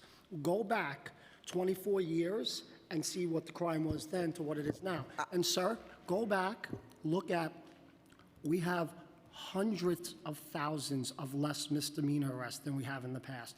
We are as precise as we're a precise organization. A 51% increase in misdemeanor arrests in a 2-year time period is a major increase. A 4-fold increase in summons in a 2-year time period is a major increase. These are big changes. Can I just get, I haven't been able to ask my question because I got interrupted. So can I ask my question now? This is the question. With a 40% increase year over year in response times to serious crimes like robberies, what is NYPD doing? We're going to go back to a second round of questioning for all members. Thank you. We'll now turn to second round of questions for members as well. Councilmember Rustler, you're welcome to as well. First, we're going to go to Councilmember Osei, followed by Holden. Thank you. You testified earlier that officers and resources are deployed based off of how, quote, volatile the protests are. In the SRG Bicycle Crowd Management Instructor Guide for Module Number 2, Crowd Management and Crowd Control, it's page 18, it differentiates 2 types of crowds. One is peaceful, which lists parades and New Year's Eve as an example, and violent, which lists Occupy Wall Street, BLM movement, and anti-Trump demonstrations as examples. Earlier, you said the SRG is deployed and acts without consideration to, quote, subject matter. Does this page out the SRG handbook not indicate the exact opposite? So I'll just start and then turn it over to Chief Arambulis. I want to be crystal clear about this, if you know confusion. The subject matter of a protest has no bearing whatsoever on how we respond to the protest, how we deploy, how we address it. It has nothing to do with it. With that, I will turn it over to Chief Arambulis. So how you doing? So like in the guide, we do not mention any particular group or any subject. I'm looking at a page right now from your handbook. Again, it's the SRG Bicycle Crowd Management Instructor Guide for Module Number 2, page 18. It lists violent protest examples as BLM, Occupy Wall Street, and anti-Trump protests. That's from a document from the NYPD. Now, you're probably referring from the executive handout books that they name specific, but not the guide. The guide does not portray to any subject, any groups or anyone. We are a political organization, and we do not, deal with any type of the viewpoints of any. You said it's not a guide, it's what? It's a handout to the executives. It's a handout or training for the executives. It's a handout. That seems like an official document to me that comes from the NYPD. A handout for the executives. That's it. That is just that. It seems like a specific document coming from the NYPD that specifically labels violent protests as being BLM protests, anti-Trump protests, and Occupy Wall Street protests. To me, as an English speaker, that sounds like subject matter. Is that not subject matter to you? Councilmember, you are asking the leadership of the NYPD whether the subject matter of a protest affects how we police the protest. And the answer is no. That's the answer to your question. The answer to your question is no. So why does Full it, stop. Why does it list those three types of protests rather than any other subjects of protests? I am not familiar with the document. I can tell you, I am 100% sure of this, and I speak for every executive in the department. The answer to your question is no. So this document that I'm referring to does not exist? I have no idea. I have never seen this document. What I'm telling you again, for I think the third time maybe, is that the answer to your question So you do is not know no. about this document, but I'm so sorry, I forgot your name. You know about this document. Yes, I'm Wilson Arambles. Let me just answer. It's a handout that is an example just to show the executives what's going on and what the groups are there that are protesting. Sure. There is so- nothing about like Those are, Michael okay, let me, said, I'm so sorry to cut you guys off. We're getting cut off on and asking questions. But the only reason I raise that is because those are three specific types of protests. And even if they're an example, do you believe that naming just these three movements could have led officers or anyone who works in the NYPD or who interacts with the SRG to treat these specific protests differently when the SRG is deployed? No, we do not treat anyone differently. And what type of groups are you referring, sir? Again, I'm quoting from the what's the same name book of the that, group, that sir? I've said them multiple times. Which one? BLM, No, Occupy Wall Street. BLM was and I'm was looking never at- put on the handout, sir. I'm looking at it right now. Sir, And it's not. so it's never put on, you're on record saying it was never, it was, understanding. great, okay, good. That's on record. Why were no right-wing groups like the Proud Boys included? You know, Councilmember, I'm also not familiar with what documents you're looking at, so I'm going to try and grab it from you later. Okay. All We right. also have another document here. Does this look familiar? No. No, this is from 2019. Listen, Okay. I'm not doubting the Okay. veracity. I'm So- not questioning. I'm just saying I'm not familiar with that. If that's a 2019 document, he wasn't around, I wasn't around, and we'll make sure that's adjusted. all The right? only reason Listen, the I'm only asking is because subject it's matter- very concerning to me that there is an arm of the NYPD, a unit of the NYPD that receives a decent amount of taxpayer funds in a time where we're seeing cuts across many different agencies. And it seems as if this unit of the NYPD is targeting certain types of protests compared to other types of protests that happen in New York City. That seems like a political arm used by a specific administration rather than a unit that is apolitical. That's concerning to me, given the cuts that we're seeing across other agencies and seeing a militarized force squashing any type of dissent based off of political examples that are labeled in official NYPD documents. Councilmember, let me assure you that's not true, okay? SRG, Strategic Response Group, they have many functions. Many functions, and dealing with protests and large crowds is just one of their functions. They do many other things on a daily basis. And not only that, we have leaders out there every day, our chiefs, our inspectors, who go out there and and give direction, all right? We give direction. I have been on many protests, where I say, send half the cops away, send the SRG out there. We have leadership out there that understands their role. So like I said, the document that you're referring to, it's definitely before my time as chief of department and his time as the commissioner. If it needs to be adjusted, we will absolutely adjust it. The only subject matter that we deal with at protests is peace or violence. That's it. If it's a peaceful protest, and I've done thousands of peaceful protests, we let them walk in the street, we let them march, we let them raise their First Amendment rights. Thank you. Thank you for responding to the questions. Thank you for that commitment of making any adjustments if they're being made. Please reach out to the council about that document that some people know about and some people don't, because we would love to see the examples that you use, and hopefully I'll ask more questions in the future. Thank you, Councilmember. Councilmember Holden. Thank you, Chair, for a second round. I appreciate it. Thank you again, and I know it's a marathon here, but some questions on subway deployment, Chief of Transit Kempler. When you deploy officers in the subway system, what percentage of the crime, do you keep an accurate crime stats of what percentage of the crimes are committed on a moving subway car? We do, yeah. Versus platform or station? We do. It's actually a good question, absolutely. And because that's how we deploy in large part, and I think Mike LaPetri said it before, proper deployment is critical. So we take a close look at that, and that fluctuates. It fluctuates week by week, sometimes day by day. And, you know, we like to say we're a dynamic police department, and we are. We shift resources as we see trends changing. But as we're sitting here right now, if I can give you an answer, just around 50% of crime occurs on a moving train versus the other 50% off the train. When I say off the train, mezzanine area, turnstile area, or the stairwells. Give or take. Yeah, so somewhere around there. speaking to my constituents, they're always concerned when those doors close, they're trapped. They can't get out. Yep. And that's the fear. I think you'll see more people in the subways fear while the subway is moving, while the car is moving. Mm-hmm. Do you do the same deployment for officers in a moving train rather than standing by the turnstiles? So yeah, and Councilman, that's a great point. That's the stark difference between upstairs or in the street versus in a subway because of that train. And when those doors close, it's an enclosed environment, and depending on where that next stop, it could take longer than others. But yeah, so we do regularly patrol the trains. So let me give you the challenges with that, and let me give you the good news. I'll start with the good news.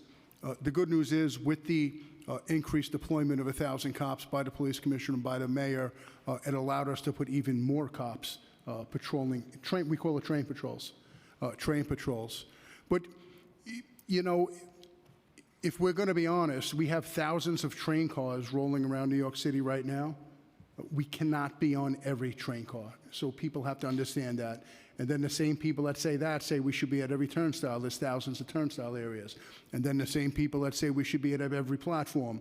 There are tens of thousands of if I'm trying to make sense. So we need to find that balance. And that balance is dictated by ridership levels, time of day, and certainly crime. All right, thank you. And just one question on the NCO program, which started out to be a great program and was rolled out to all the precincts. When we have a shortage of police officers, the NCOs were pulled, and I brought this up at hearings many times. That we try to, you know, are we going to get back to really an NCO program that we originally started out to deploy, or is it the shortage of police officers that's really driving this? No, the shortage will not drive that. I assure you, we're going to get back to the 2015, 2016 model of the NCO program. Yeah, because the NCOs are actually helping with the squad, the detective squads. That's what I have in my... Very familiar with the NCO program. Brooklyn North was the first borough that was a complete NCO, completely under the NCO model, and we did some phenomenal work there. And we have lost some of that, and I want that back. And I know many people, when I go to communities, they always talk about that. I assure you, it's going to come back better than ever. Great, thank you, Chief. Thank you, Chair.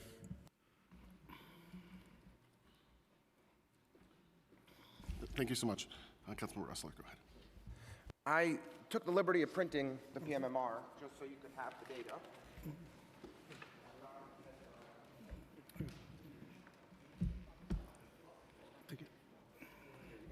PMMR this year.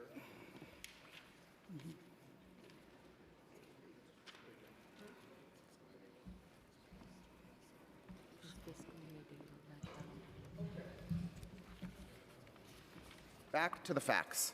So, in FY21, when the mayor came into office, response times, average response times to critical crimes in progress, dispatch and travel time, was 5.6 minutes, 5 minutes and 30-something seconds. Now, FY24, first 4 months of this year, average response times, critical times in progress, 7 minutes and 20 seconds. That is a major, almost 2-minute increase since the mayor came into office responding to serious crimes in progress. Police officers haven't changed in a substantial way. Year over year, we have about the same number of cops.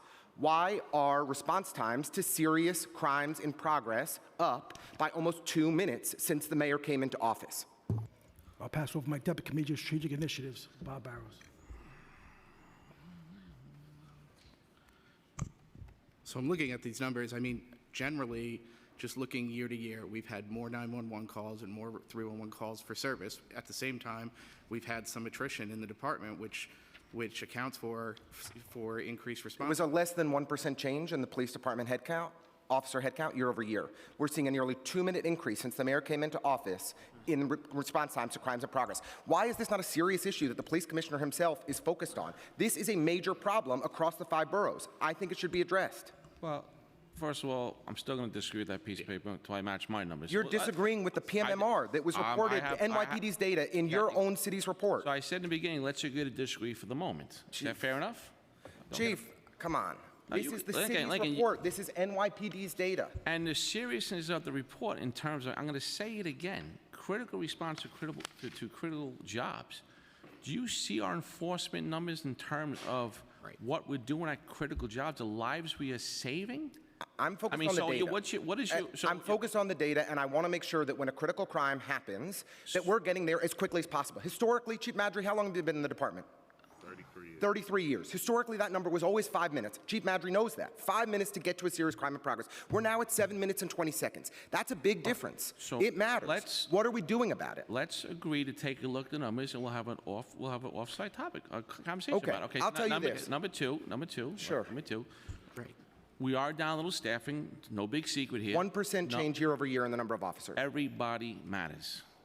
We have increase in. But you can't tell me it's Can a I 2-minute finish my increase. statement? All right, go ahead, Chief. Respectfully. Please. I thank you for coming to the scene the other day, by the way. You were a big help. Now, I'm always here to help. we had a nice conversation. So increase in 301 calls, we have to answer all those out. Increase year over year, some a little down, some up, we have to address those. We are being pulled in many different directions. We just went over all the protests we have to do, moving resources around. But at the end of the day, if I take you on your numbers that were a little... These are not my numbers. These are your numbers. This is the NYPD's numbers in the mayor's office of operations We annual keep violating the report. agreement. We have to agree to disagree. But at the end of the day, homicides in the city are down tremendously. Shooting victims of shootings down tremendously in the city. Probably the best in the country, decline. The amount of firearms we're taking off the street to protect our community at all-time highs. Our enforcement in 7 major crimes, those critical responses, all-time highs. So I don't want to lose sight of that. Okay, so I am not. There are very good. There are some important positive stories that are happening with public safety in New York City that I think are that I am not disputing.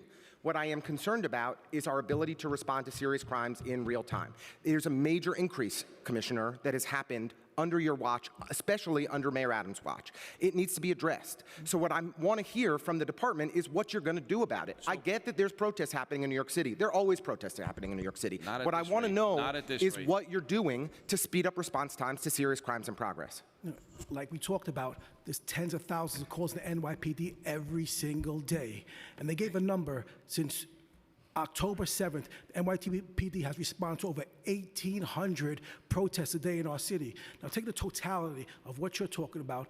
Those numbers could be skewed, because if you're responding in Manhattan South, it could take you hours to respond based on 10,000 protesters walking through our streets. Commissioner Whereas Caban. less in the Bronx. So let's look at the totality of that. Commissioner- 1,800 protests in New York City since October 7th. So let's be fair about that.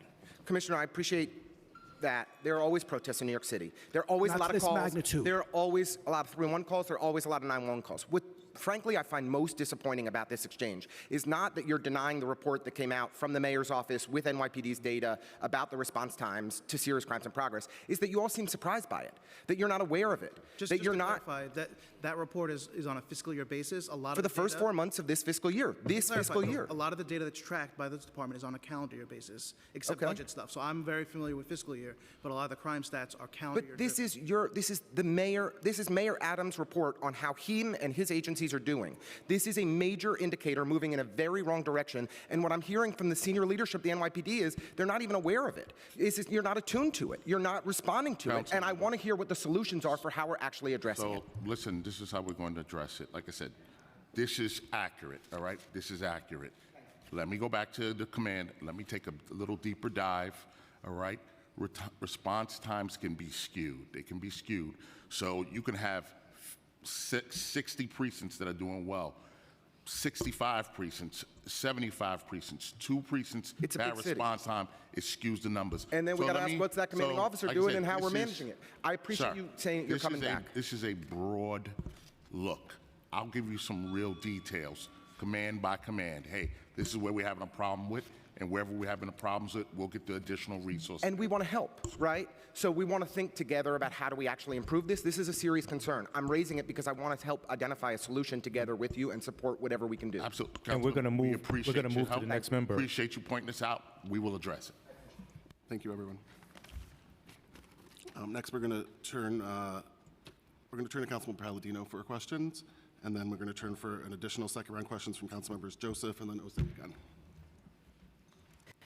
Councilmember Palladino doesn't have any questions. Our police force is more than equipped to answer every single question that's been given. Welcome to the Inquisition. The Inquisition, once again, of the New York City Police Department, with about as much respect as I don't know what. This is an embarrassment to the New York City Council that reflects the city of New York, that you are being torn into pieces here. When this is the city council that has defunded you, disarmed you, and has seen you put in the situation that you have been put in today, and you have been abused, you have been used, and you have been overworked and underpaid. And yet you're coming under the scrutiny here of people that don't even have the accurate facts. All they want to do is look for their little snippet of airtime as to how they can condemn the greatest police force in the entire country. And it's an embarrassment to me, and it should be an embarrassment to this city council. And the fact that the chairman here did not slam his gavel down as he should have to keep the council member and several other council members in control is another embarrassment. My goodness, gentlemen and ladies, you have my heart and soul, as you do of many other members on this council, and I pity you that you have to sit in front of these people and actually try to explain the job you're trying to do so desperately while your cops are getting beaten up every single day. Yeah, you do this in the back. You go ahead, you do that.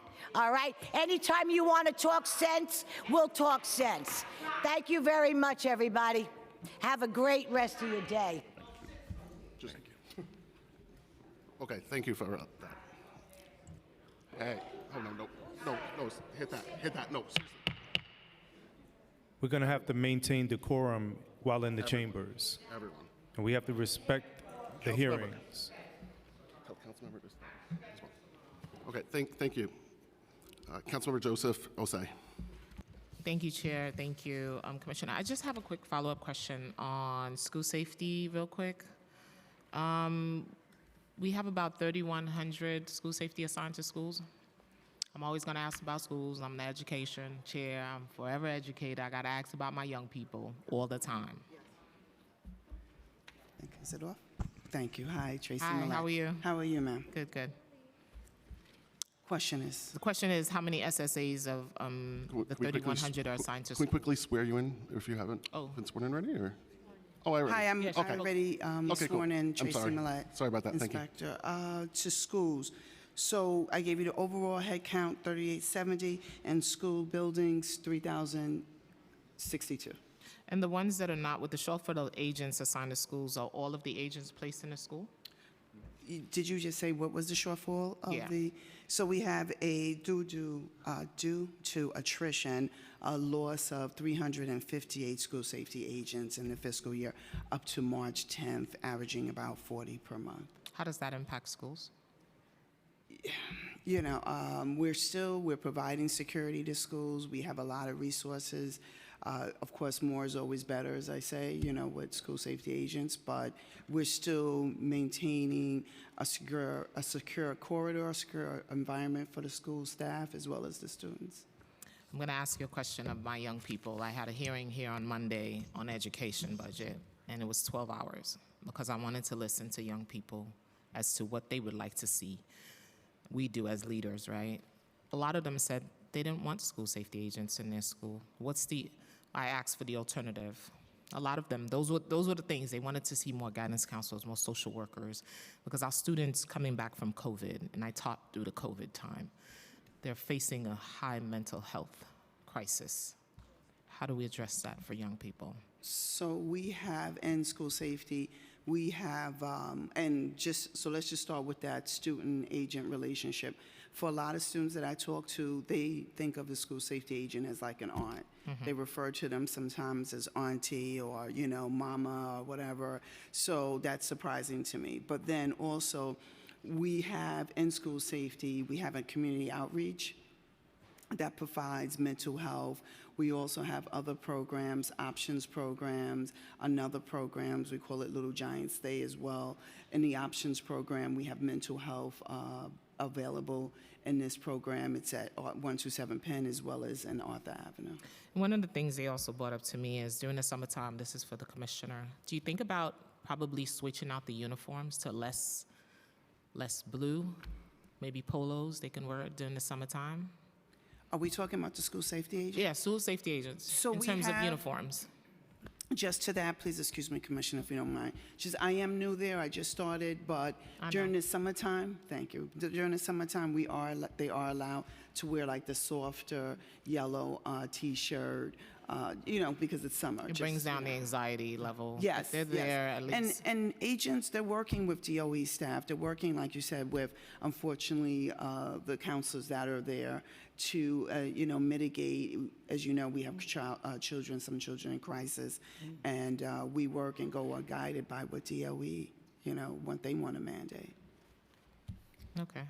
Well, let's have an ongoing conversation around that. I would like to see maybe a pilot program or something we can talk around young people and their relationship with school safety, mental health, and guidance counselors and social workers. So just on the outreach that I mentioned earlier, not only is it mental health, we have, so it's in every borough, just so you know, this is like what you can give the kids. School safety is in every borough. School safety has an outreach, and we have explorers, we have POS, and we're actively engaging them, and they have, say, wig making, they have lessons on, the media, AI, different, say, things that to appeal to the kids to try to reach out to them and connect with them.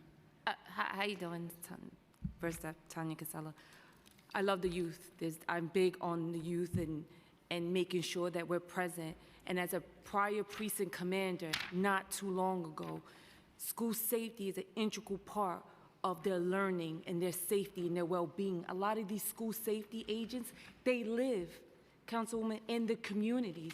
They are the ones, I promise you this, they are the ones that a lot of times are bringing concerns to us to stop fights, to stop certain items going on, or if a child is abused at home, if so many different things that the school safety agents do that is invaluable to our young adults. I promise you that. And I love children. I love the youth. I'm passionate about that. And I was a precinct commander twice, and I would say that always because that's an integral part of knowing your city, knowing your kids, and knowing your youth.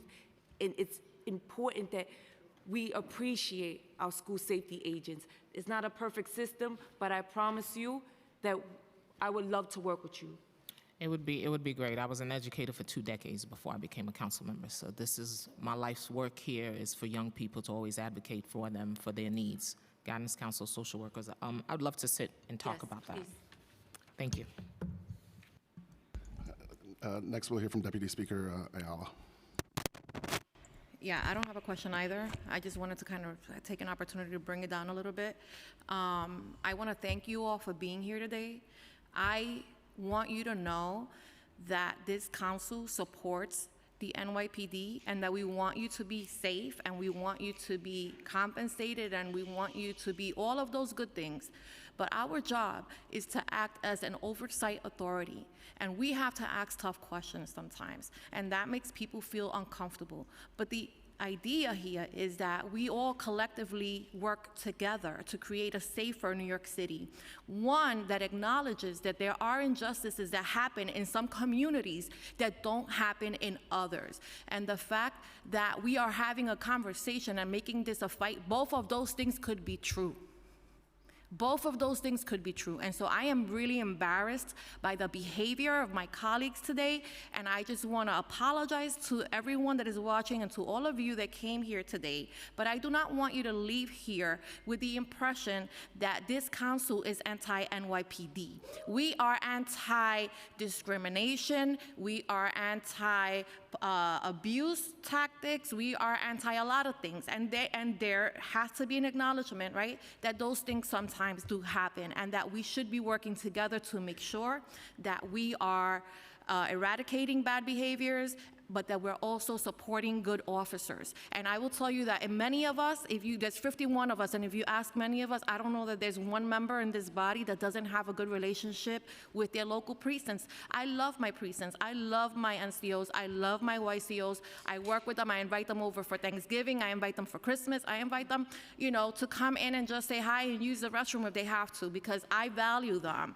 But I will also hold them to task if I see something or if I know of something that is inappropriate, because that is my job. Here we have a responsibility when we're talking about budget to really take a good look at how we're spending those public dollars. We're talking about increasing policing mechanisms, but yet we're cutting community centers, right? We need social workers. We don't need the NYPD to have to spend their day in transit all day, every day, because the system is not working for mentally ill individuals, my brother included. I have spoken about that repeatedly. So it's not about one thing or another thing. Collectively, we want a safer New York City. There is no this or that. Maybe the way that people act things is differently, but I just want, I want to make that very clear. We will always fight for what is right. We will always scrutinize your budget the same way that we scrutinize everybody else's budget. And that is our, prerogative. That's our right to do. That is our responsibility. But I want you to know that, I'm really grateful for all of you here. I see, Chief Tobin, my BFF, Obey.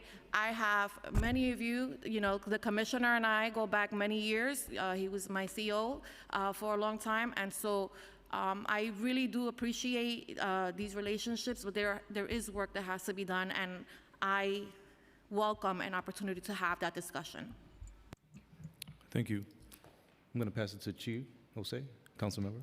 Thank you so much. I do have a copy of the document that was told to me that it wasn't a guide. Can I have committee counsel bring this over to the Commissioner of Police? Is that okay? So, Councilmember, just to jump in for a second, this may make things simpler. So we checked, and in fact, this document is the document that you were referring to was changed years ago. Okay. Which is why why the executives were not familiar with it, because it has not been operative for years. It was changed, my understanding is, a number of years ago. And is there an updated document that is a similar instructor guide that is deployed to those who are training folks who are joining the SRG? So I don't know, but we can get back to you on that. Okay, that would be great, and would love to see the language in terms of what's specifically noted as violent and peaceful. I'll invite you to come help write it. I did want to follow up on protests that are labeled as violent, especially in terms of the ones that we've been seeing recently post the conflict in the Middle East. What specific actions have these recent protesters taken in these pro-Palestinian protests that warrant the use of force from the SRG? Before the chief responds, I want to be clear. You referred to pro-Palestinian protests. Again, that's not the category for us. It's just not. It's protests, and then the things we see at protests. And with that, I'll turn it over to Chief Shaw. Just like with all the protests, we don't care who you stand for. We want to give people the place and the space to do their First Amendment. We'll allow you to go on the street at times, but each protest by volume and by who's in it changes time to time. And I will tell you, some of the peaceful protests get hijacked by people who aren't with that protest, and that seems to be a problem once in a while. In terms of what we're arresting for, most arrests are violations, blocking the street. We do see some criminal mischief to windows and putting stickers and graffiti, some minor assaults. But again, the vast majority of violations are arrests, and they differ from protest to protest. But at the end of the day, we always attempt to talk to the organizers of the protest and see what they want to do. How can we both accomplish the same thing of giving you your voice and for us getting you there safely? And I think we've done a pretty good job with that so far this year. Sure. On March 2nd, I do want to refer to a protest that was concerning, especially in the wake of the State Attorney General's tiered system in terms of how the SRG should operate. On March 2nd, I know that police swarmed a pro-Palestinian protest. I'll say that, but it was a protest in your book. And reports are saying that cops saw a grenade or had reports of a grenade that was about to go off. I think NBC reported it as, quote, tensions escalated between police and protesters when an NYPD vehicle tried to break through the crowd while responding to a call of a possible grenade near Times Square. My understanding is that this would be a Tier 4 incident. Is that correct? Well, just a few things. Sure. First, I want to be clear. We're in phase 1 under the protest settlement, so we are working on the policy, working on the training. Ultimately, once that is done, and we go through the process set forth in the settlement agreement, we'll be going into this tiered system. We are not doing that. Right? We're not doing the I wanna tier be very system clear right about now. that. That's important. Do we have a timeline of when that will be established? Not yet. I will say, though, just the settlement agreement, by its terms, provides for certain time frames. Not all. Certain things are left open, but there is a time frame for the back and forth between the parties before we finish phase 1. And then, frankly, with respect to the particular incident, I'm actually not sure which incident you're This referring was the incident where a cab driver called in and someone left a in Times Square, I believe. explosive And device in the back of his truck, and the route that our emergency service took just happened to coincide with people in the street that we allowed to be in the street. And that's the risk you run when we give the streets up. There's vital services that get disrupted for all our communities citywide, EMS, police department, you name it. So that's the dicey part that we're going to have to deal with in this new settlement. And just to be clear, and again, I want to be a little bit careful here because I'm not familiar the way some others are with the details of this particular protest. I actually don't think that'd be a Tier 4. I think we're talking Tier 3. Again, we're not there yet, and Sure. I can't speak to really the particulars here. But my understanding is, if I'm thinking about this correctly, there were a particular group of people who were blocking an ESU truck that needed to get through to address a potential grenade situation. They were blocking. They were not getting out of the way. I would think about that as they're engaged in that situation, authorized red light offenses, meaning they are subject to arrest. So we're at Tier 3, and arrests were effectuated. But the protesters were otherwise, that was a group of protesters. Most other protesters were simply continuing to march and did continue to march. And critically, for Tier 3, we had those arrests, there were individual arrests, and otherwise the First Amendment activity continued. Thank you. And can I ask one more question in this? Because the tier systems or the phases haven't been established, what protocol is the SRG using when it comes to dispersing protests right now? And with those protocols being placed, whether they're antiquated or not, how have they been changed so that future lawsuits won't happen like the ones that were established before? So I can speak to some of this. I mean, I think our policy now, right, is that obviously in most protests in the city, SRG is not there and nowhere to be found and not even close.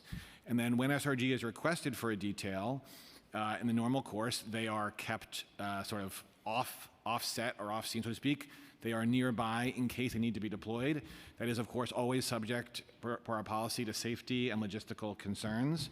But you are certainly correct that our policy in place now is that as a general matter, even when SRG is called for a detail, they are remaining off scene or off site, available if needed.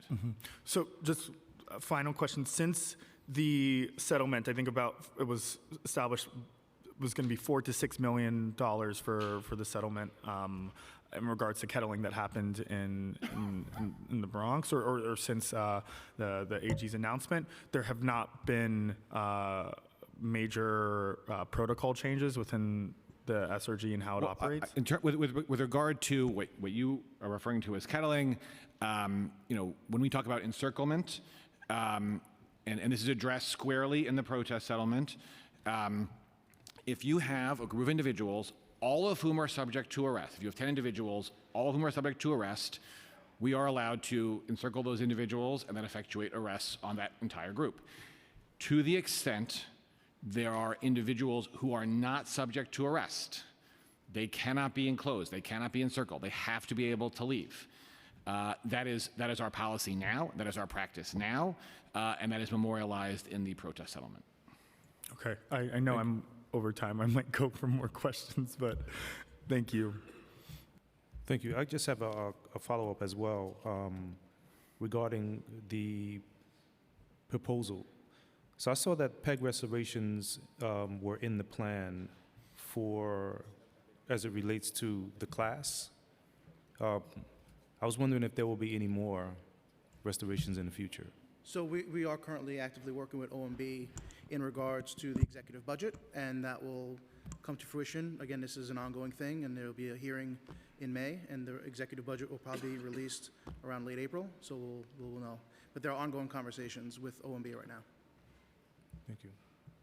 So I just want to say thank you for being here, and this has been a marathon. A lot of stuff is going on. I can understand the energy in the room. And I want to say thank you for all the stuff that you are doing and that you will continue to do, because it's about being guardians of society in the best way so that we can be the best city, best department possible. So thank you. Thank you. And we're going to take 10 minutes, and then we're going to turn to CCRB next.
Good afternoon, everyone. The next section is due to start in about 5 minutes.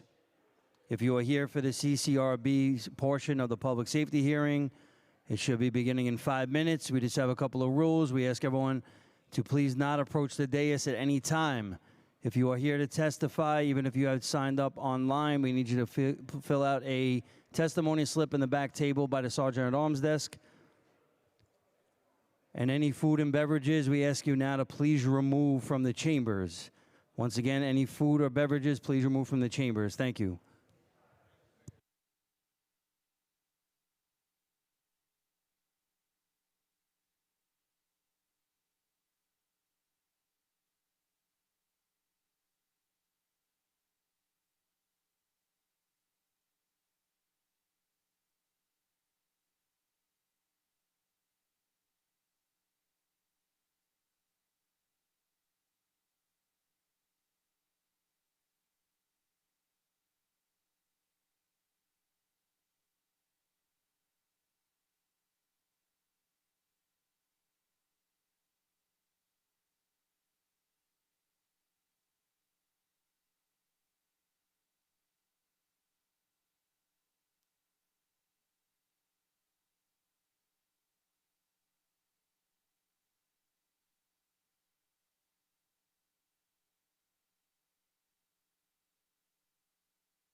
Once again, if everyone could please find their seats, we are ready to reconvene. Also, CCRB, if you'd like to take your seats at the dais. Thank you.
Thank you for coming. We'll now hear from the CCRB.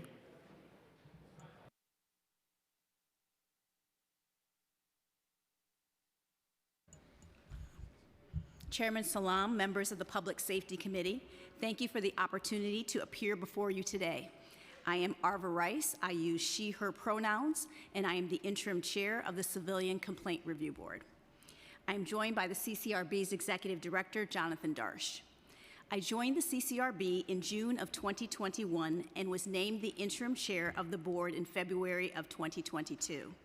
Prior to joining the CCRB, I served as co-chair of the New York State Police Reform and Reinvention Collaborative, commissioned by Governor Andrew Cuomo.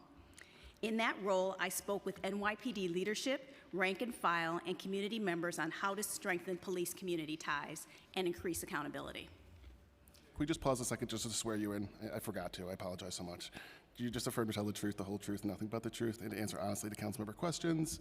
Seeing that you both affirm the following, please go ahead. Thank you. In my 2 years as interim chair, I have witnessed firsthand the exceptional level of work being produced by our small team.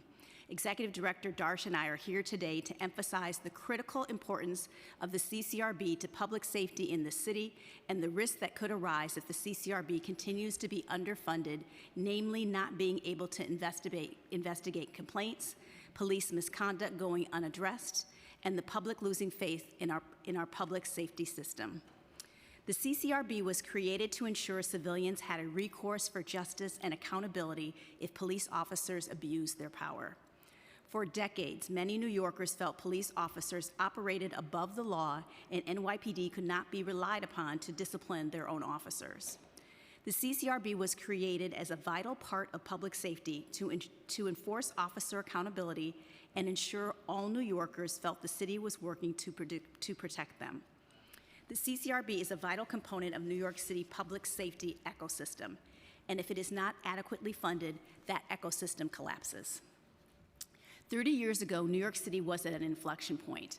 The City Council was faced with a decision to reimagine what safety and accountability should look like in the city and determined that the people of New York deserve more. Together, that City Council and Mayor Dinkins created the CCRB. Today, this city is facing another inflection point. There is a fork in the road. One path leads us down the same trajectory we have followed for 30 years, incremental changes that still leave us with a chronic issue of misconduct and lack of accountability. The other path would allow this city to realize the vision that this council and Mayor Dinkins had 30 years ago when they went out on a limb to create this agency. New York City has continuously underfunded the CCRB, making it almost impossible to keep up with their ever-increasing workload. With adequate funding, we will be able to close cases more efficiently, clear backlogs, promote investigators to retain talent, raise awareness, increase transparency, analyze data, educate and serve more people, and keep New Yorkers safe. In order to function as a truly independent police oversight agency, the CCRB needs $37.7 million and 376 personnel. This is $13 million more than last year's budget and $15 million more than OMB's proposed budget. This is just over 0.5% of the budget of the agency we are tasked with overseeing. The NYPD's proposed budget is $5.4 billion with 35,000 uniformed officers. We do not have enough funds to investigate all the complaints within our jurisdiction. A priority for the agency was to reduce investigation timelines, which last year we were able to bring down by 22%. Yet, in 2023, civilians filed 50% more complaints than in 2022, a 10-year high. So far in 2024, we have received even more complaints, 14% more than the already increased rate of last year. We are on pace to receive 6,300 complaints in 2024, which will inevitably cause timeliness to increase again, which is worse for officers and civilians alike. In December, the CCRB announced for the first time that due to the cuts, we did not have the funding to invest all complaints within our jurisdiction. This was a last resort, and if it were possible, we would continue investigating all civilian complaints within our jurisdiction. Unfortunately, we know it is unfair to provide subpar services to the public, so we decided to focus our resources. Starting January 1st, 2024, the CCRB stopped investigating the following allegations when they are not accompanied by other allegations within our jurisdiction: failure to provide right-to-know act cards, refusal to provide name or shield number, discourteous words or actions, threats with no action, refusal to process a civilian complaint, forcible removal to a hospital, untruthful statements, and any complaint that has only the above referenced allegations. I want to be very clear that if one of these allegations is part of a larger complaint that includes any other allegations outside this list, the agency will still investigate it. Thus far, the agency has had to close 459 complaints as budget closures and refers 73 cases back to the NYPD. These might be the only first-round cuts if our budget is not restored. The proposed cuts undermine the important role that civilian oversight plays in public safety. For people to trust in the police, they must have faith that there is a system that holds police officers responsible for misconduct. The CCRB is an unbiased, independent civilian voice in the police disciplinary system, and failing to adequately fund the CCRB shortchanges public safety in the city. Over the years, the CCRB's responsibilities have grown exponentially, while the budget and staffing levels have not kept pace. This council has been instrumental in enacting some of the most meaningful changes in the CCRB's jurisdiction. In 2019, 74% of New Yorkers voted for a proposition that gave the CCRB jurisdiction to investigate untruthful statements. In 2021, this council passed a bill that shifted the responsibility of investigating racial profiling and bias-based policing from the police department to the CCRB. In the 8 years leading up to this bill, NYPD investigated 3,480 cases of bias and only found 4 officers guilty, highlighting the necessity of having an outside body investigate these allegations.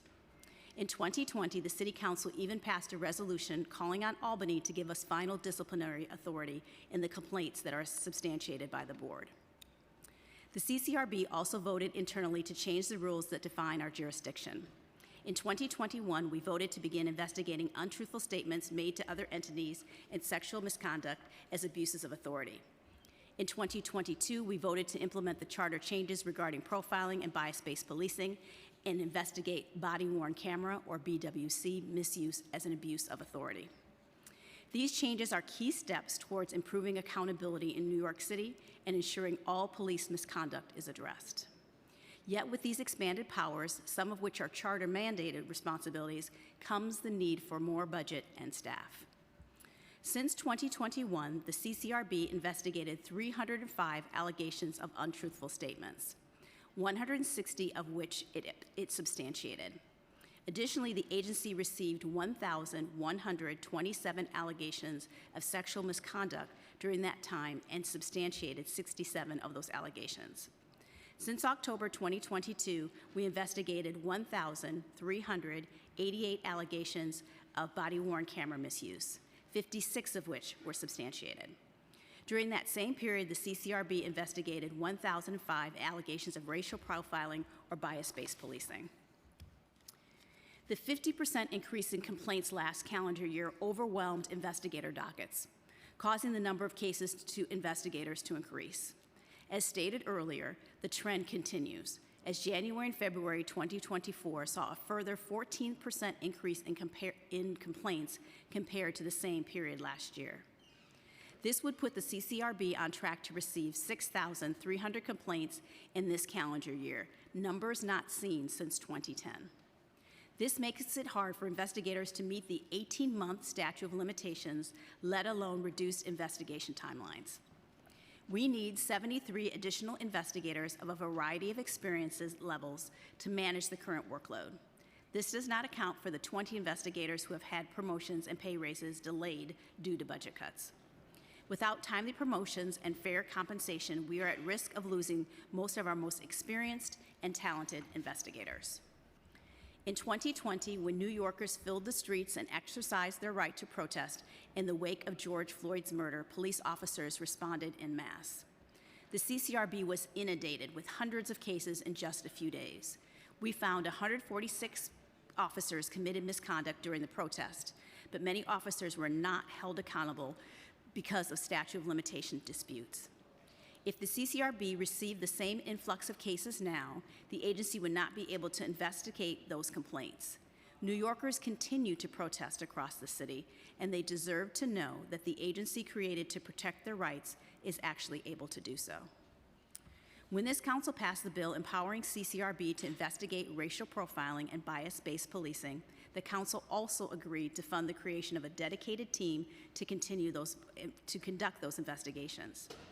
The CCRB's testimony before the council regarding the bill explained the agency would need a team of 50 investigators, attorneys, and data scientists to conduct this work properly. The FY 2022 budget funded a new unit for these investigations with 33 positions. OMB only authorized us to hire 19 people. Just in 2023, the RPBP unit received 364 cases. These are extremely complicated cases that require a comprehensive team. 19 people is not sufficient. We need budget and headcount to hire a minimum of 10 additional qualified investigators, attorneys, and data scientists to do this work. In 2012, the CCRB and the NYPD signed a memorandum of understanding that the CCRB would prosecute cases with the highest level of misconduct, referred to as charges and specifications. This created the Administrative Prosecution Unit, or the APU. The APU takes on some of the most serious cases of misconduct that come through this agency and prosecutes them in an administrative trial before an NYPD trial commissioner. We need to be able to offer competitive salaries to attract high-quality talent to take on these cases. The APU needs additional prosecutors. The CCRB and NYPD signed a memorandum of understanding a few years ago agreeing to abide by NYPD's disciplinary matrix, which led to the board recommending that many more members of service receive charges and specifications. In 2019, the board only sent 82 members of service to the APU. In 2023, that number was 282 officers, an increase of more than 300%. Currently, the APU has 8 prosecutors, and each prosecutor has approximately 83 cases on their docket. In order to close these cases in a timely fashion and keep up with the growing docket, the APU needs to hire 2 more prosecutors. It is unfair to officers and civilians to have cases languish for years because the CCRB is not funded for an appropriate number of high-level prosecutors. The Case Management Unit, CMU, is responsible for coordination of all CCRB complaints. It facilitates and records board panel votes, manages case closures, and communicates the final disposition of investigations to both complainants and officers. The CMU is in need of extra support to manage the thousands of extra cases that came in last year. While the CCRB's outreach team connected with more New Yorkers than ever last year by implementing strategic planning, fostering meaningful partnerships, building community trust, and embedding diversity in our outreach methods. These initiatives display a holistic approach to outreach that includes creative methods of providing information, canvassing, volunteerism, and the use of dynamic settings. This includes our CCRB Courtside initiative, where we interact with New Yorkers on basketball courts and other organized sports games. CCRB Barbershop and Salon Series, where outreach coordinators connect with New Yorkers in their local barbershops. CCRB Cares, a volunteer initiative where CCRB staff members with community-based organizations to provide public education while physically engaging in charitable activities that serve the public, including community cleanups and food pantries. CCRB Block by Block, and more. Community feedback through our outreach efforts emphasize the need for further education and awareness around the city to ensure New Yorkers are aware that the CCRB exists and know their rights when interacting with police officers. This success only emphasizes the need for further education and awareness around the city. The agency needs more outreach coordinators and additional budget to host events in order to maintain and enhance public education for New Yorkers. We are also requesting $1 million for advertising. It is the city's responsibility to reach New Yorkers and meet people where they are. And that means advertising on social media, on radio, on city streets, and more. People don't know to file a complaint of police misconduct if they don't know an agency exists to investigate police misconduct. Some people are not even aware of their rights when interacting with a police officer. This city must invest in educating New Yorkers. Only once most cases of misconduct receive a complaint will New York City understand the full scope of police misconduct that we are facing and be able to address it. We are also requesting $100,000 in language access services to ensure that we reach New Yorkers of all languages and accessibility levels. And of course, increased public awareness and accessibility will further increase the agency's workload. The Civilian Assistance Unit has become an integral part of CCRB services offered to New Yorkers. The CAU is staffed by victims advocates, licensed social workers, and trauma services professionals who provide free and confidential assistance. They work diligently to connect our most vulnerable civilians with desperately needed city resources, such as social and psychological support services. Last year, the CAU helped over 800 New Yorkers.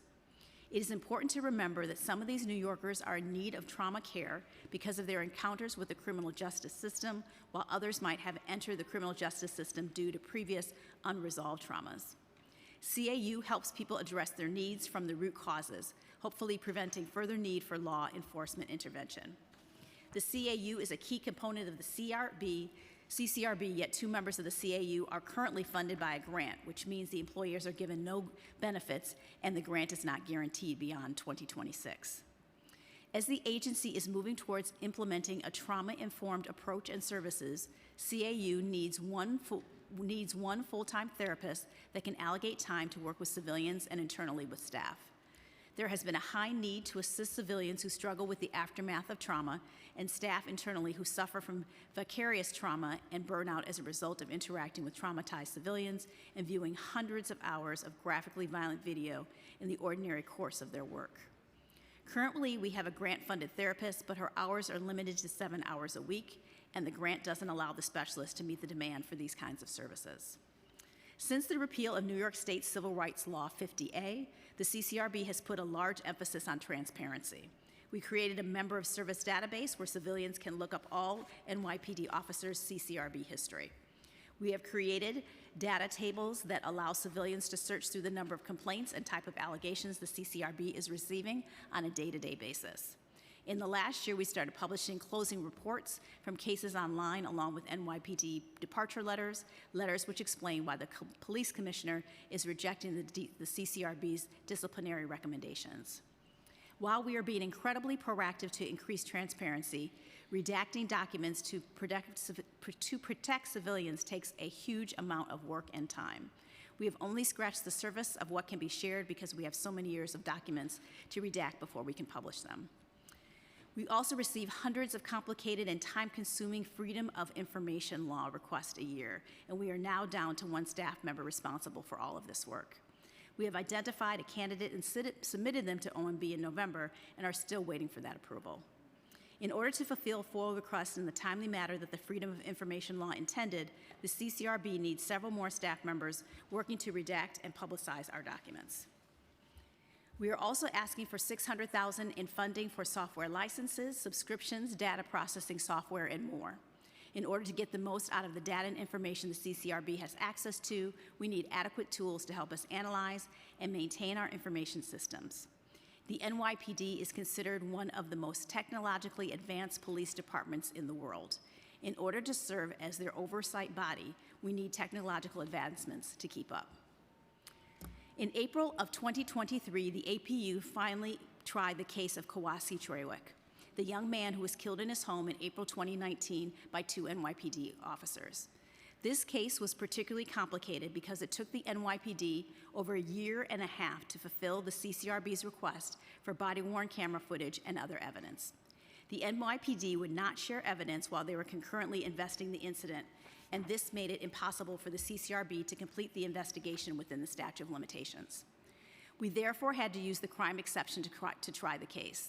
This means that we no longer had to prove that the conduct was a violation of the NYPD patrol guide, but that it actually violated criminal law. While the CCRB believes it was able to prove the crime exception and that both officers should face discipline for their conduct, the Deputy Trial Commissioner recommended no discipline for both officers on all counts. She did, however, note that the officer's conduct and the NYPD's investigation into the incident thereafter were concerning. Essentially, the NYPD did not thoroughly investigate the killing of Kowalski Trawick. Cleared the officers of any wrongdoing, refused to share evidence until it was beyond the statute of limitations, and then has once again tried to avoid holding the officers accountable because the case was not closed within the statute of limitations. This circumvention of the disciplinary system is unacceptable, and further proof why the CCRB is such an important entity for public safety. We hope that Commissioner Caban will still hold these officers accountable as we wait for his final decision. Largely due to this incident, the CCRB and the NYP have now signed a memorandum of understanding that NYPD will share within 90 days of a CCRB request whether or not they are still investigating the incident. Another high-profile case that is at a standstill is the killing of Delron Smalls. In July of 2016, Officer Wayne Isaacs killed Delron Smalls in his car in front of his 4-month-old baby, stepdaughter, and girlfriend. While Officer Isaacs was cleared in criminal court, the CCRB has found that he violated the patrol guide and committed misconduct when he killed Mr. Smalls. After this case was substantiated, the CCRB requested the court documents and evidence involved in Officer Isaacs' trial. Unfortunately, these documents were sealed, which required the CCRB to file an unsealing motion in court to access the necessary evidence to prosecute the case. We then waited over a year and a half for the judge to make a decision, and in March of last year, he granted the CCRB's unsealing motion and determined that we should access the evidence. However, the PBA immediately filed an appeal which blocked the unsealing motion, and this case continues to stall as we await another court decision. Delron Smalls' family has been waiting nearly 8 years to see accountability for their son's death, and this unnecessary delay of the disciplinary system should not be allowed.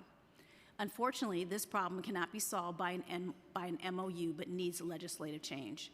The CCRB has long advocated to be exempt from stealing statutes, and we hope for your support as we ask for the state legislature to pass a bill that would exempt the CCRB from stealing statutes. This would guarantee us access to all relevant evidence for our cases and avoid needless delays. Last year, Speaker Adams introduced legislation that would allow the CCRB to access NYPD's full body-worn camera database. NYPD's main criticism of the bill was that it would be illegal to share sealed evidence with the CCRB without proper unsealing motions. If the CCRB is exempt from stealing statutes, it would make access to body-worn camera footage faster and more efficient, allowing whatever budget is allocated to the CCRB to go further. BWC footage is critical to CCRB cases, more so than any other type of evidence. The presence of body-worn camera footage allows the CCRB to close a case based on the merits 75% of the time. Without BWC, cases are closed on the merits 29% of the time. Being closed on the merits means that there is a definitive conclusion as to whether or not there was misconduct. This is better for civilians and officers alike. While we have worked closely with NYPD to improve the BWC footage request process, direct access would be revolutionary to the efficiency of our investigations and agency as a whole.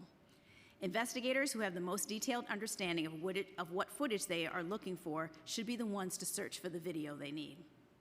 Other cities, such as Chicago and Washington, D.C., have already given direct access to their oversight bodies. Relying on the police department for all documents and body-worn camera footage necessary to completing our investigation compromises our independence. We are supposed to be a completely independent entity from the NYPD, yet we are dependent on them for access to any paperwork, transcripts, evidence, and footage.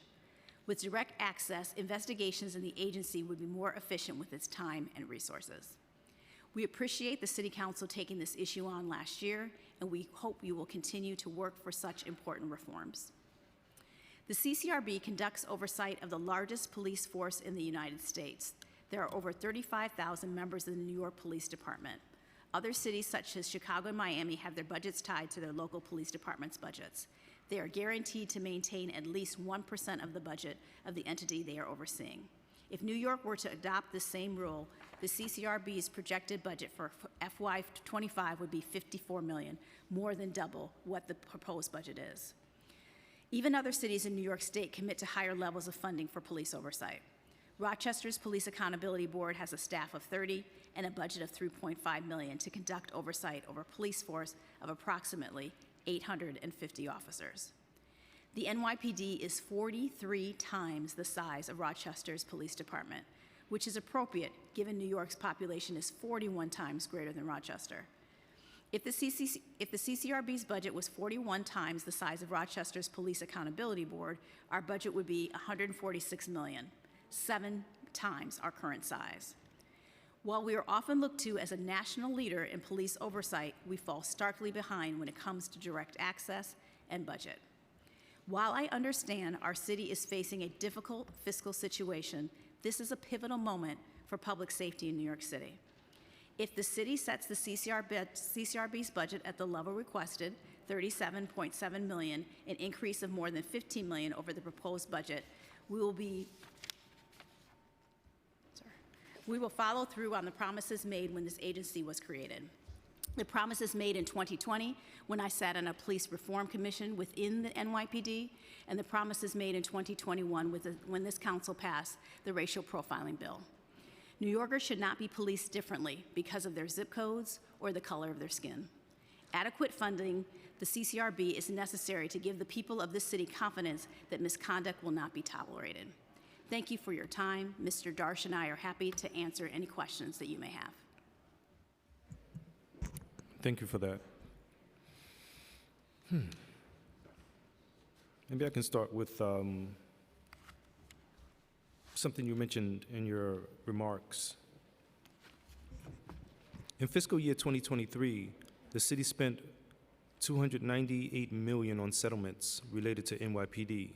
In your testimony, your agency is requesting $13 million, approximately 4% of the cost of payouts.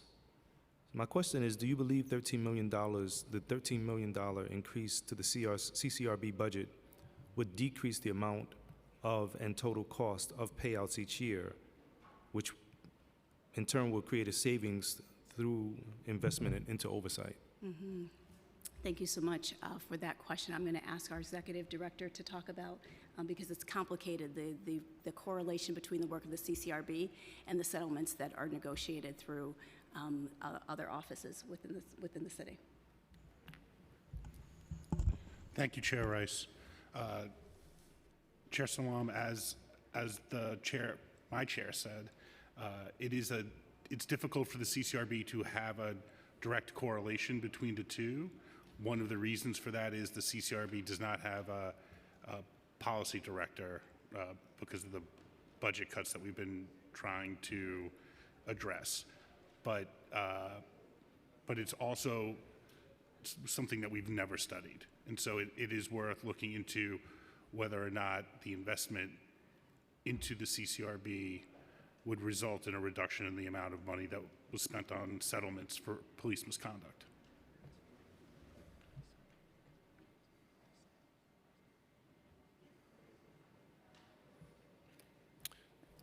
Could that be something that you can look into with the requests that you made? Yes, go ahead.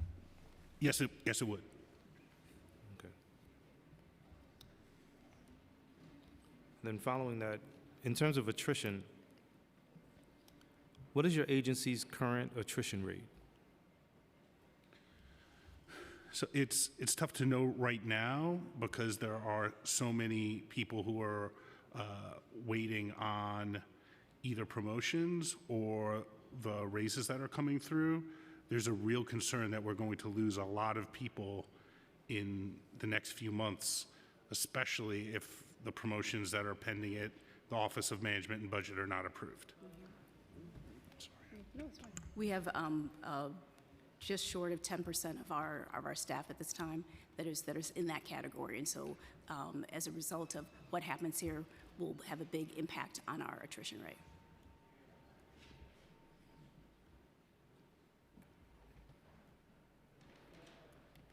Are there certain job titles in which the attrition rate is considerably higher than the agency as a whole?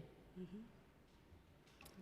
the role of investigators is the role that's most sensitive and within our agency, and we have investigators at 3 different levels, they work in a number of years in one level, and they're looked to be promoted to the other.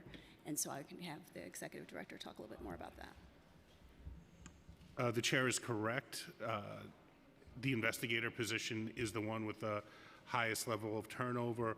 One of the reasons for that is the difficult nature of the position, investigating complaints where you're viewing hundreds of hours of body-worn camera footage. And that, as the chair said in her testimony, is extremely stressful and exposes the investigators to vicarious trauma.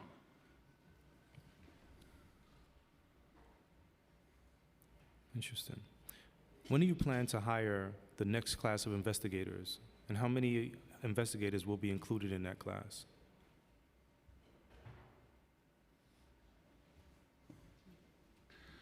So at this point, the agency does not have a plan to hire a new class. Currently, the agency's present headcount is higher than the Office of Management and Budget's proposed headcount for the agency starting on July 1. We expect to be under the headcount because unless those promotions are approved, we expect folks to leave. Generally, the office hires between 3 and 4 classes of investigators a year. I know you just heard from the NYPD, that might sound like a lot of people, but our classes are typically 8 to 12 folks. So but right now, we are not in a position to be able to hire anyone. We've identified one person, a FOIL attorney, whose hire is on hold at the OMB, but as the chair said, we right now only have one person doing that FOIL work, so we really need to hire the second person. Are there any positions for which you have submitted a request to hire that were declined or denied? And if so, what was the reason given for that decline of approval to hire? So, as I just said, it was that one FOIL attorney whose hire is on hold, but generally speaking, the reason we're hearing from the Office of Management and Budget about the reason the promotions and this hire are on hold is that they've been monitoring the CCRB's budget, and we are likely to be over budget. That is because of the structural deficit in the CCRB's budget. For years and years now, the CCRB has not had the funds allocated to actually pay for the positions that it was given by this council, and that has caused there to be a disconnect between the number of positions that we are supposed to be able to hire and the amount of money we have to pay for those positions. In a unfortunate feedback loop, one of the things that happens when we are short investigators to do investigations is we pay people overtime to try and keep up, because we had made substantial gains in reducing investigation times, and we've been using overtime as a way to bridge the gap between not having enough folks to do the work and actually closing cases in a timely manner. And so I don't actually know how much we are saving as a city by keeping our headcount low.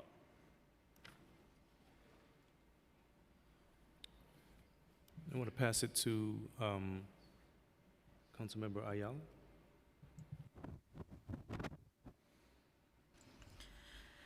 Thank you. I guess that my question is regarding the the complaints and cases versus time to complete the investigations, because according to the PMMR, it showed that in fiscal year 2023, there were approximately 1,200 more complaints and 700 more cases received than in fiscal year 22.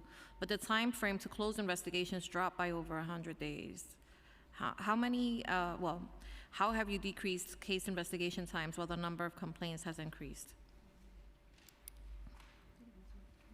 So it's been a combination of factors, and I think the one factor I want to highlight is the hard work of the staff, especially the investigators, have been putting in to really focus on closing cases, some of which had gotten old during the pandemic. And there's been a lot of really hard work. We also, in partnership with the department, centralized on both sides.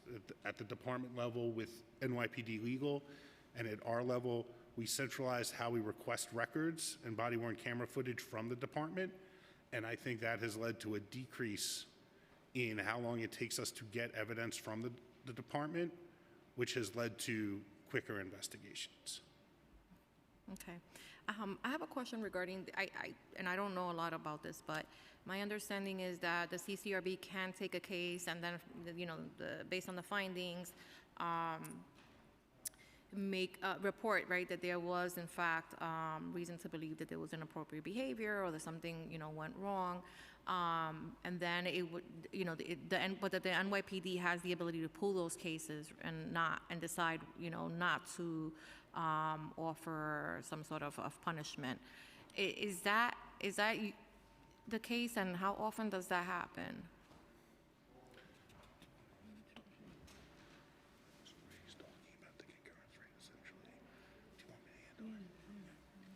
It's a very interesting question, council member.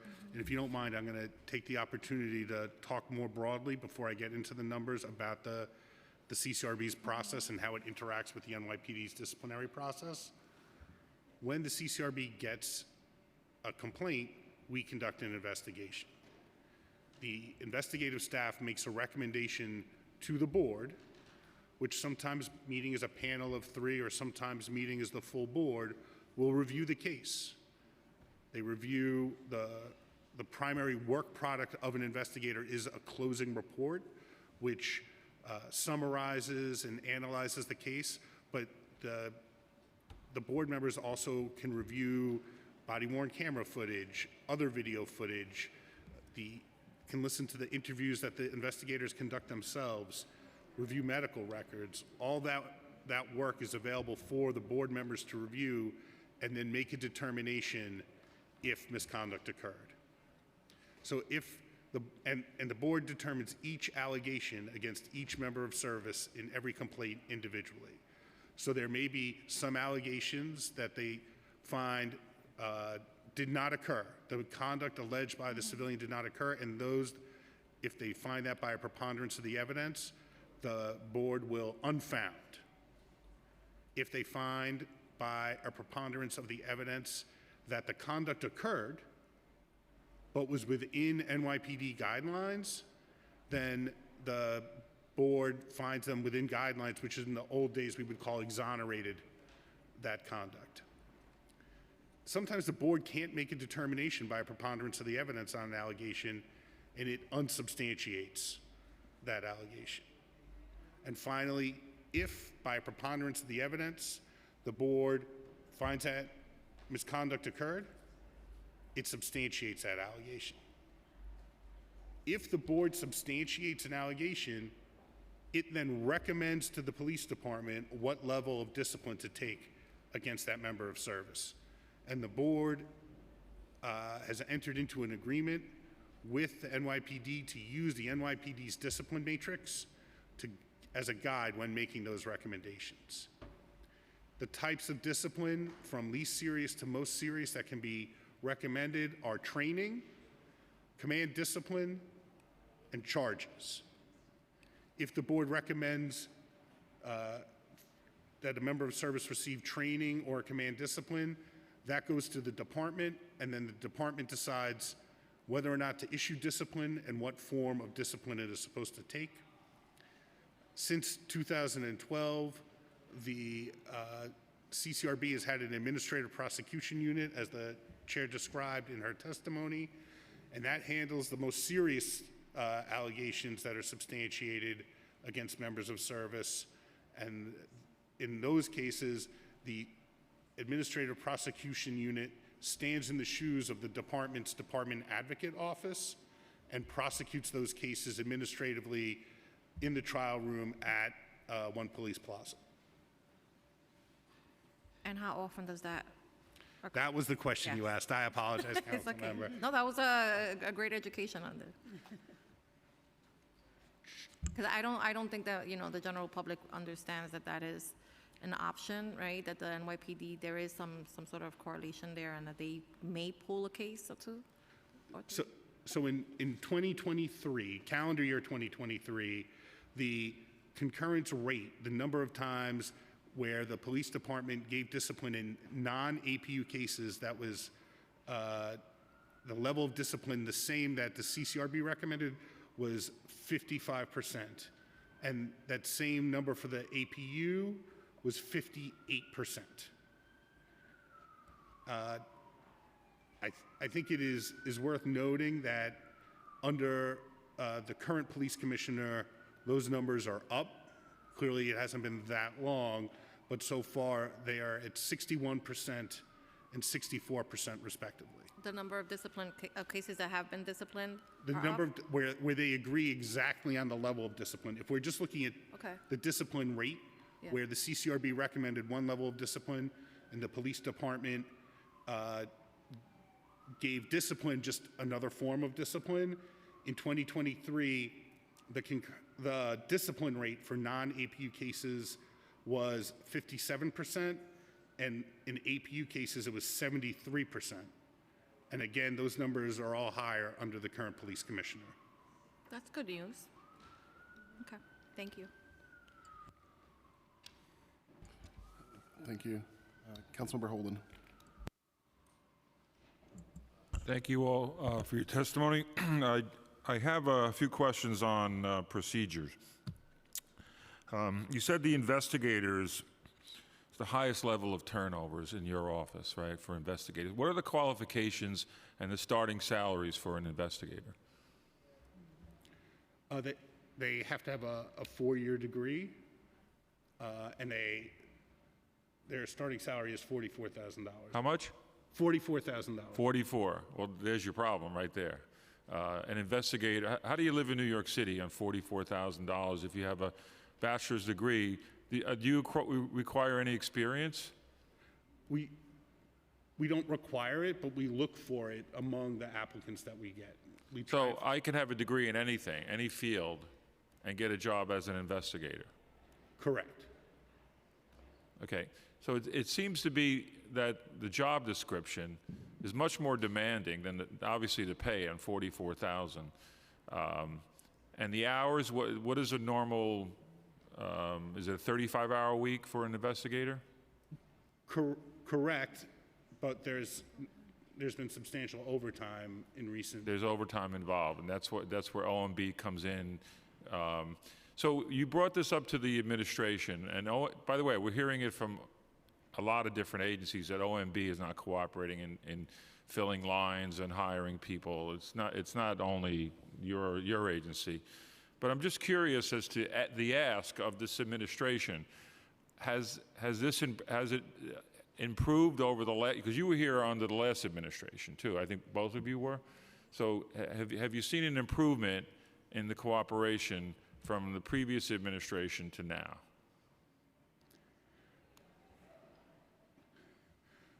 So, without getting in trouble. So first, I think I made a mistake because I forgot that after the last DC 37 agreement,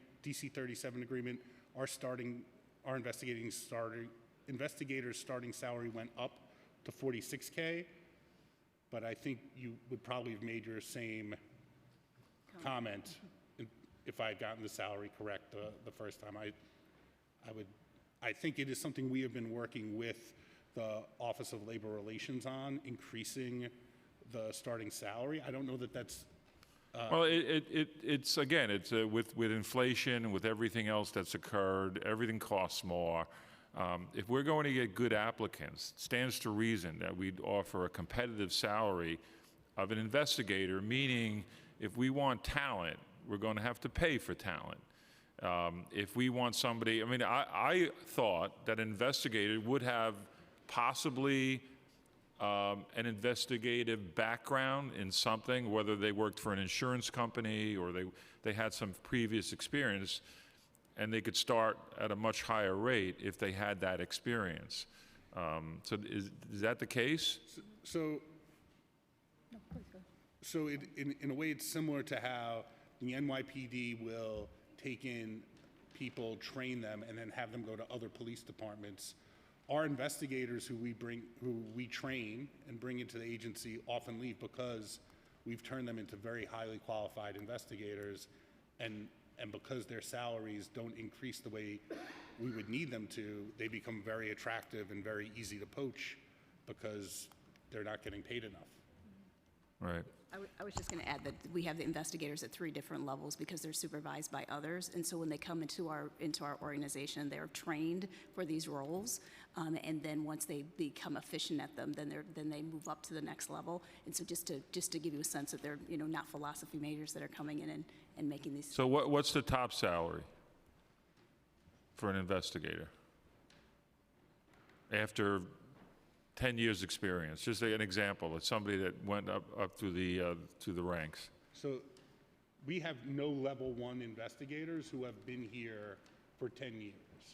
It just Nobody stays.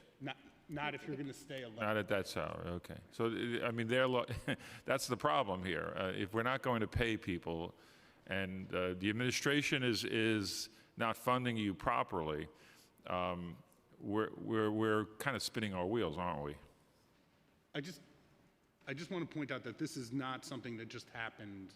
I know, but I'm asking you: is it getting better? Are we The fact that improving? this agency is here and able to describe our need, which we had All right. not done previously, to me is a sign of improvement. Great. Thank you, Chair. Thank you. Just a follow up to that. Does your request in increase in pay also basically, is it like going to make sure that the starting salary for those individuals is higher? Because to your point, if we want folks to stay and we're paying them, especially in the city of New York, not even a salary that gives them the opportunity to survive. I'm just wondering, is part of the budget request also for them, for that to be increased for them? No, because the level 1 starting salary is negotiated directly between the Office of Labor Relations and DC 37. So one of the things we hope to do in our budget proposal is have the money available to promote people up from level 1 to level 2 to level 3 in a relatively, when they show they're ready to take on the responsibilities, rather than have to languish at level 1 or languish at level 2 when they're ready to do the work. And sometimes, frankly, we're making them do the work because we need people to do the work and they're able to do the work.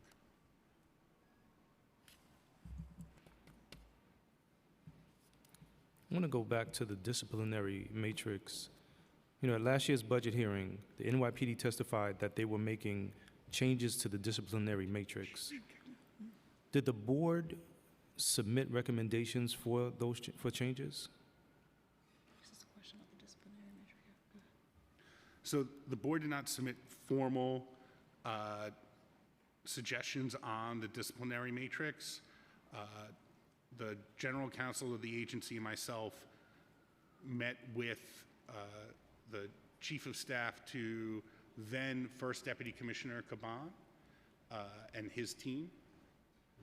After speaking to lawyers who worked in the panels that saw some of the problems that board members brought up during deliberations, issues they thought could be improved, the biggest suggestion we made was on the In the matrix, there are different levels of penalty for entries, for example.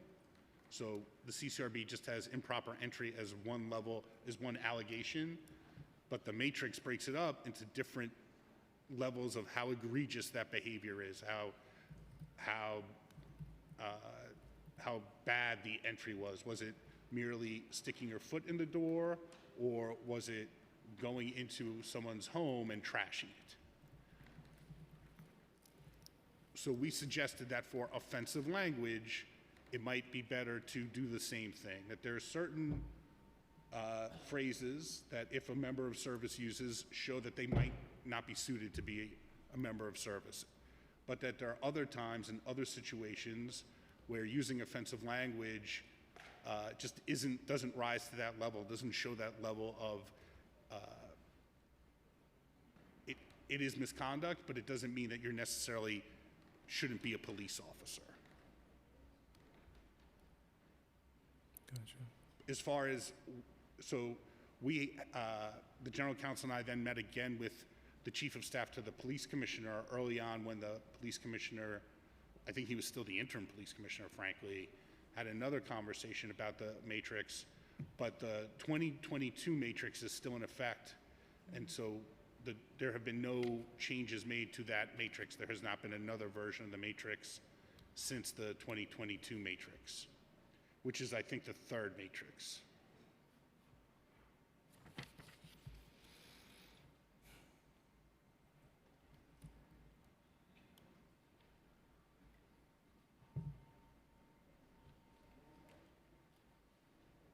So I mean, I'm wondering, even though there wasn't I'm trying to understand, there wasn't an official recommendation to them, but there was a conversation. Am I understanding that correct? Correct. Okay. I don't know. I got a question here. That's about, you know, whether recommendations implemented. But I'm now wondering if the suggestions were received and perhaps adopted. So the 2022 matrix is still in effect. Yeah. So we are still hopeful that when whenever the next iteration of the matrix is released, it would take those suggestions into effect. It might see the problem that we suggested and address it a different way. We don't know, but we're still waiting to see what the next matrix looks like.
So I maybe have one final question.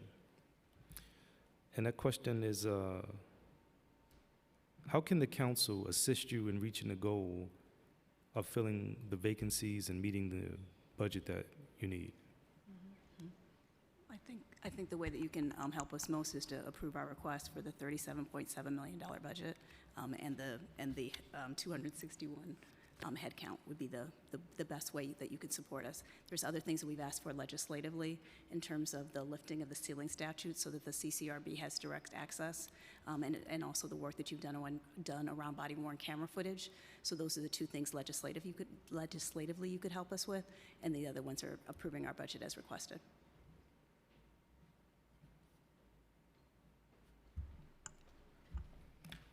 Thank you. This has been helpful.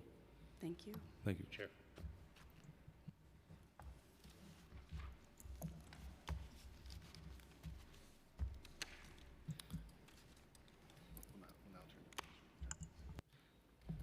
We will now be turning to the district attorneys.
Good afternoon, everyone. We are heading to the next section of the public safety hearing. We need everyone to find a seat. Any food or beverages, please remove from the chambers at this time. Once again, everyone, please find a seat. We ask that nobody approach the dais at any point. Thank you.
I'm going to turn to Committee Counsel to swear in this panel. Thank you, Chair Salam. Next, we'll turn to the panel of district attorneys. Representing the Bronx, we have District Attorney Darcel Clark. From Staten Island, District Attorney Michael McMahon. From Queens, District Attorney Melinda Katz. From Brooklyn, District Attorney Eric Gonzalez. We also have the Special Narcotics Prosecutor, District Attorney Bridget Brennan. And from the Manhattan DA's office, we have Meg Reese. If you could each raise your right hand. Do you affirm to tell the truth, the whole truth, and nothing but the truth before this committee and respond honestly to council member questions? Noting for the record, all the witnesses answered affirmatively. You may begin your testimony in whichever order you choose.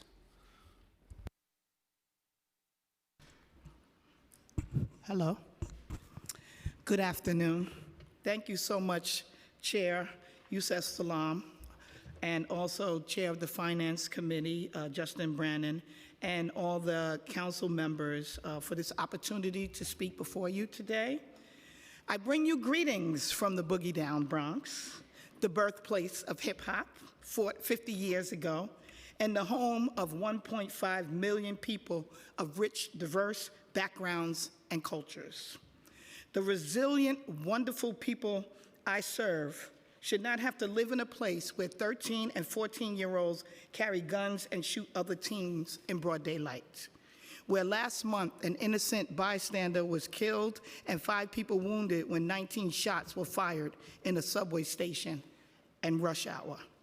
Where family-owned stores and large retail chains are closing because they are plagued by recidivist shoplifters. Where fentanyl is killing innocent children as well as drug users. I come before you today, as I have ever since 2016, when I was first elected Bronx District Attorney, to tell you proudly that we are performing our duty to the Bronx with diligence, compassion, and the judicious use of public tax dollars allocated by you.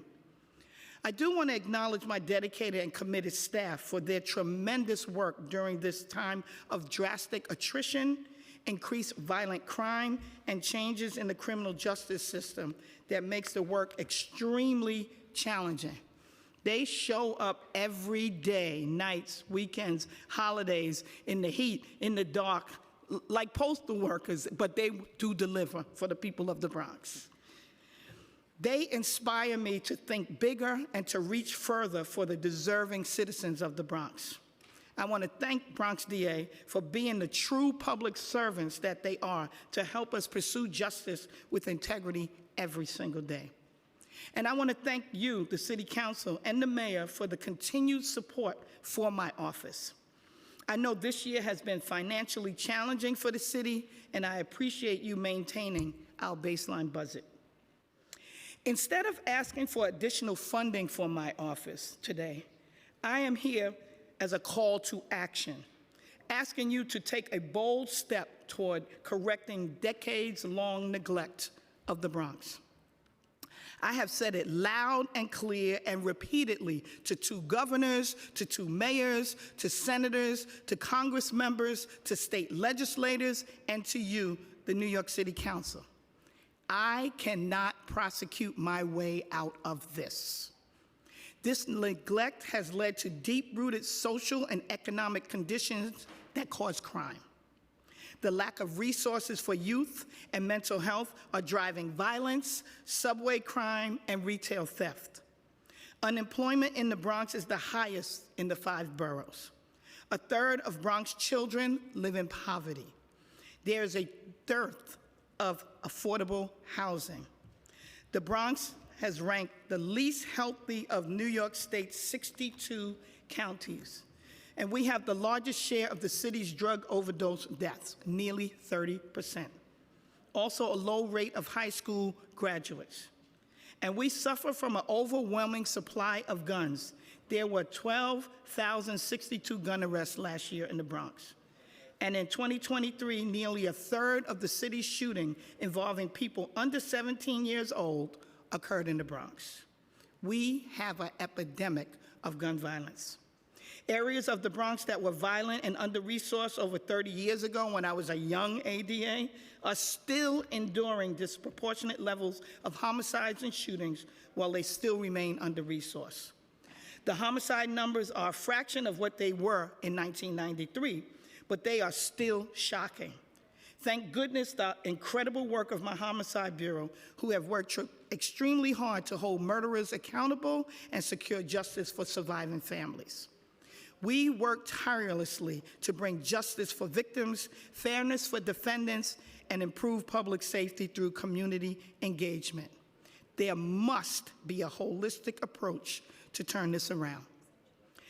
Last year, I started a youth advisory council. I increased victim services. I targeted retail theft with designated prosecutors, strengthened our financial fraud and construction industry corruption investigations, and expanded diversion programs and reentry services. All of the details are in my written submission. But all of what we have done is having a direct positive impact on public safety in the Bronx. But I still need your help because the Bronx needs your help in order to thrive. We will not need to invest in jails and more police if we invest in alternatives to violence. We must invest in communities. The Bronx DA and NYPD should be the last resort, not the first, to solve society's ills. We need more jobs, good schools, housing, healthcare, community centers, youth development, thriving local businesses, and effective drug treatment programs. This will allow my office to use the necessary resources to focus on violence and those offenders who threaten public safety. The safest neighborhoods don't have the most police, they have the most resources. The Bronx deserves its fair share.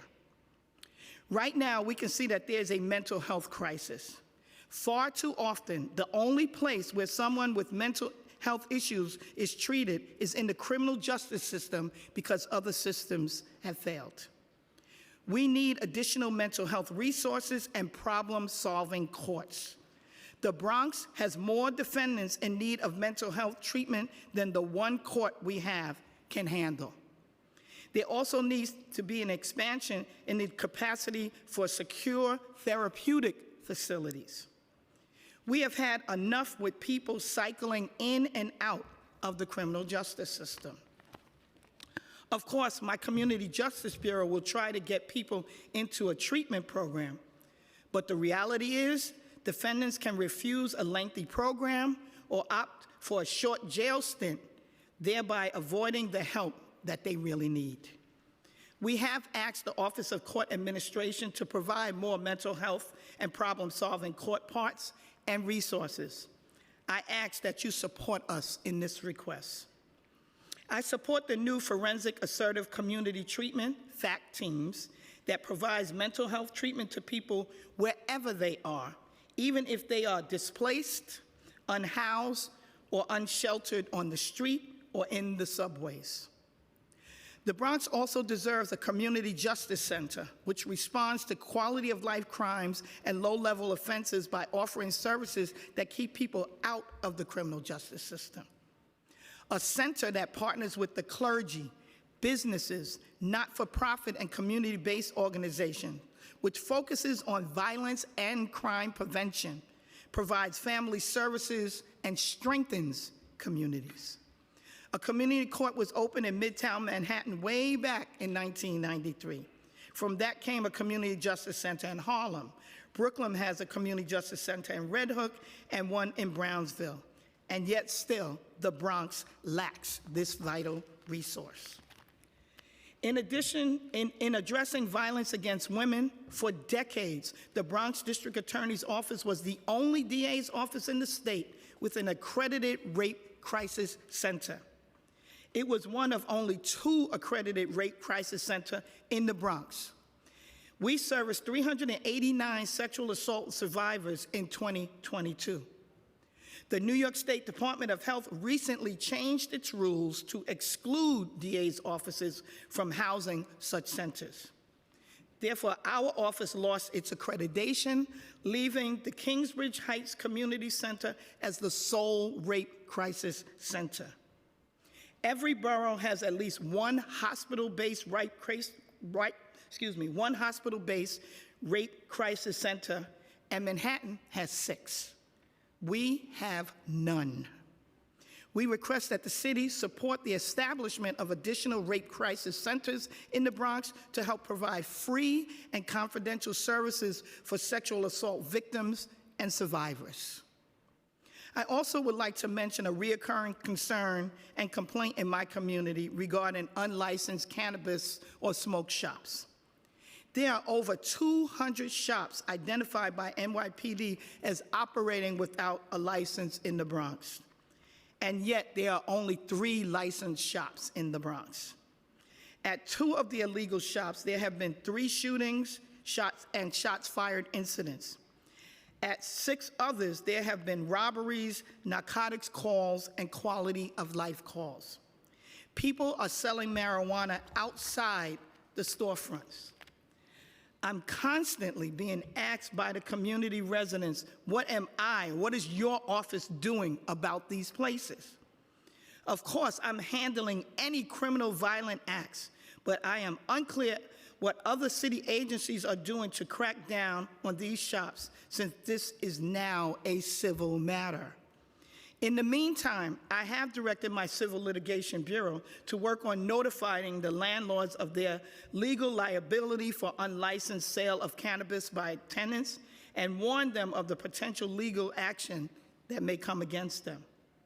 The city needs a real comprehensive strategy to ensure sellers are following the rules and the good intentions behind the decrimination of marijuana are realized.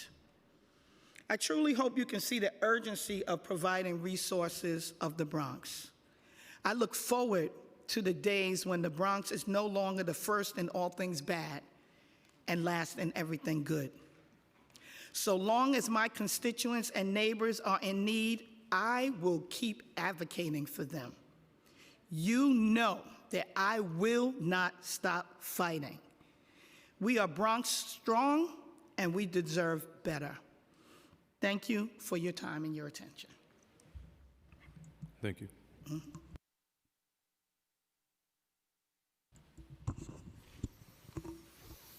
Good afternoon. You can see now why no one wanted to sit in this chair, because we have to follow the presentation of the great DA of the Bronx, Darcel Clark, our colleague. I'm honored to be here with my colleagues, Eric Gonzalez from Brooklyn, Melinda Katz from Queens, our narcotics special prosecutor, Bridget Brennan, and Chief Assistant Meg Reese, representing Alvin Bragg from Danny, from the DA of New York.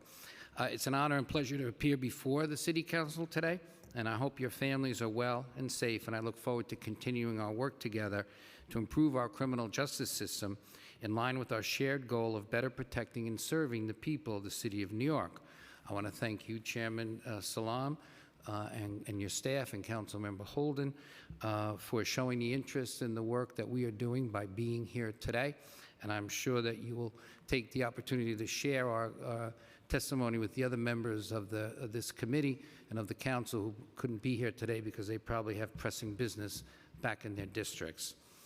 I once served as a council member representing the northern part of Staten Island, and I certainly appreciate what they have to do, but I also would say to them that it's important to show up and listen to the others who work in city government and are trying to serve the people of New York.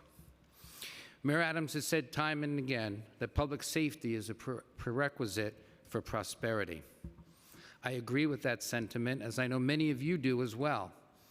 However, as Staten Island's chief law enforcement officer, I remain deeply concerned that the public safety challenges facing all 5 boroughs, particularly those unique to my home borough, are not being addressed with the seriousness, urgency, and creative thinking necessary to restore both public safety and peace of mind for all New Yorkers.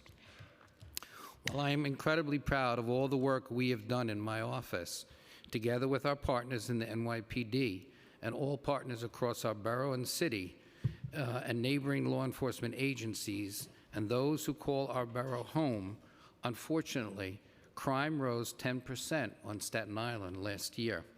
And with the notable exception of an 11% decline in stolen cars, Staten Island saw increases in 6 of the 7 index crimes in 2023.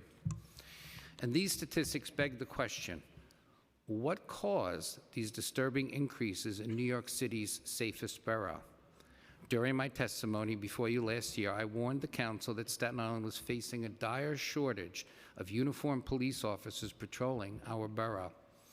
During the first 6 months of 2023, our borough had 40% fewer cops than we did in 2019. In fact, for the majority of last year, there were fewer cops deployed on Staten Island than there were in 1968, when our population was nearly half of what it is today.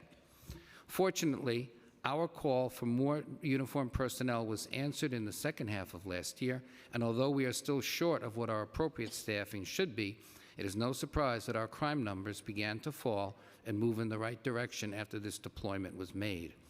This is a trend that has continued so far this year. Despite these decreases, Staten Island continues to face significant public safety challenges, frustrating law enforcement professionals and causing crime victims and hardworking Staten Islanders pain and suffering. Grand larcenies, spurred by omnipresent and increasingly sophisticated scams, increased 13% in 2023. In fact, over $2.6 million that we know of was scammed from elderly Staten Islanders in 2023. These scams are no longer just innocuous, easily identified phone calls, texts, and emails, but cleverly disguised attempts to rob innocent New Yorkers of their life savings and retirement funds in the blink of an eye or the click of a link with a mouse. While my office does all we can to identify and aggressively prosecute these fraudsters and recoup stolen funds for victims, the city can and must do more to ensure New Yorkers are better protected against these threats. I urge you all to invest resources in awareness and prevention public awareness campaigns. Another significant driver of crime on Staten Island is domestic violence, a terrible reality that impacts far too many families and we know goes wildly underreported. These insidious crimes drove felony assaults up by more than 20% in 2023. And while we will always support survivors and hold domestic abusers accountable in the courtroom, we once again ask that our City Council members support the life-saving work of the Domestic Violence Bureau and Victim Services Bureau with the DOVE funding. I would be remiss if I did not mention the overdose crisis that continues to rage, claiming the lives of over 150 of our neighbors in 2023, a record number that should shock all of us to our core. It's a 5-alarm fire that shows no signs of abating and has been ignited further by the omnipresence of fentanyl in the illicit drug supply. Now found in at least 80% of fatal overdoses on Staten Island. And we are also concerned with the growth of xylazine, a dangerous animal tranquilizer which is mixed with fentanyl, heroin, and cocaine, and methamphetamine now we see, and does not respond to naloxone. This substance deserves the attention of the Council as it is the latest development in our year-long fight against the overdose crisis. I'm also gravely concerned, like my colleagues, with the rise in violence amongst our young people. Incidents of violence perpetrated by and against our young people skyrocketed in 2023. Felony juvenile arrests increased by 40%. 11 shootings were committed by perpetrators under the age of 18, compared with just 1 the year before. And we lost 4 young Staten Islanders under the age of 18 to unspeakable acts of violence in 2023. Simply put, we are failing our kids, and they are not all right. Well-intentioned yet recklessly naive and unfunded criminal justice reforms do nothing to serve these young people and instead protect youth offenders from ever facing accountability in the courtroom and leave them as prey to adult gang members who use them to carry out their dirty work. Combine this with a dearth of meaningful programming post-arrest, and we are witnessing our young people who never receive the care, compassion, and support they need to move past their trauma and lead meaningful, productive lives. It is for these reasons and more that my office remains dedicated to addressing the underlying conditions of crime while encouraging supportive programs that build families up. However, for far too long, the Richmond County District Attorney's Office has done this critical work with one arm tied behind its back. Thank you. Staten Island is the only borough without a community justice center besides the Bronx. And as you can see, when we two join forces, we are going to make this happen. And while we've received funding for expanded programming and identified a site, the former criminal court building on Targee Street in Stapleton, to house the future facility, capital funding is needed to correct this inequity and bring this dream to fruition. And similarly, our office seeks to continue and expand our Ripples of Hope program, which started with funding from a federal grant. This important program connects children impacted by substance use disorder in their households to therapeutic services at the counseling center at our YMCA so that we can end the cycle of trauma and addiction. With grant funding expiring at the end of the year, this incredibly meaningful program is in need of support from this council. And lastly, I continue to forcefully advocate for this body's support of a mental health support and diversion center on Staten Island, and the screening of those arrested at police precincts. As you've already heard from DA Clark, her borough, my borough, and the whole city suffers from an incredible mental health crisis. As a 21st century prosecutor, I fully understand the inherent connection between mental illness and crime and the fundamental truth that we cannot prosecute our way out of every issue. These initiatives would make clear from the very beginning of a case whether a defendant is potentially suffering from a mental illness, and then would give law enforcement and their assigned counsel a place for them to go instead of being sent to already overburdened emergency rooms, examined and released back onto the street with little or no connection to services. As my office continues to work tirelessly to combat these challenges, our success depends entirely on us working together to make our city as safe as possible. We have remained vigilant and consistent in our dedication to the rule of law, the protection of victims of crime, and the overall improvement of public safety on Staten Island. But I must reiterate in the strongest possible terms, we need your help. And with that said, the remainder of my testimony is detailing the greatest challenges as well as our priority budget needs for fiscal 2024.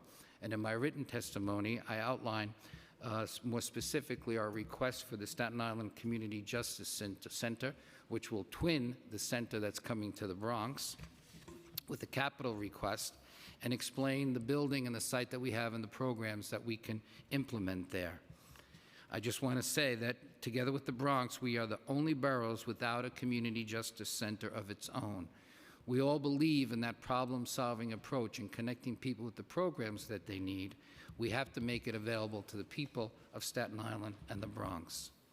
And secondly, a request to extend our Ripples of Hope program to provide the support of the families that are victim to substance use disorder when individuals in their families have that as well.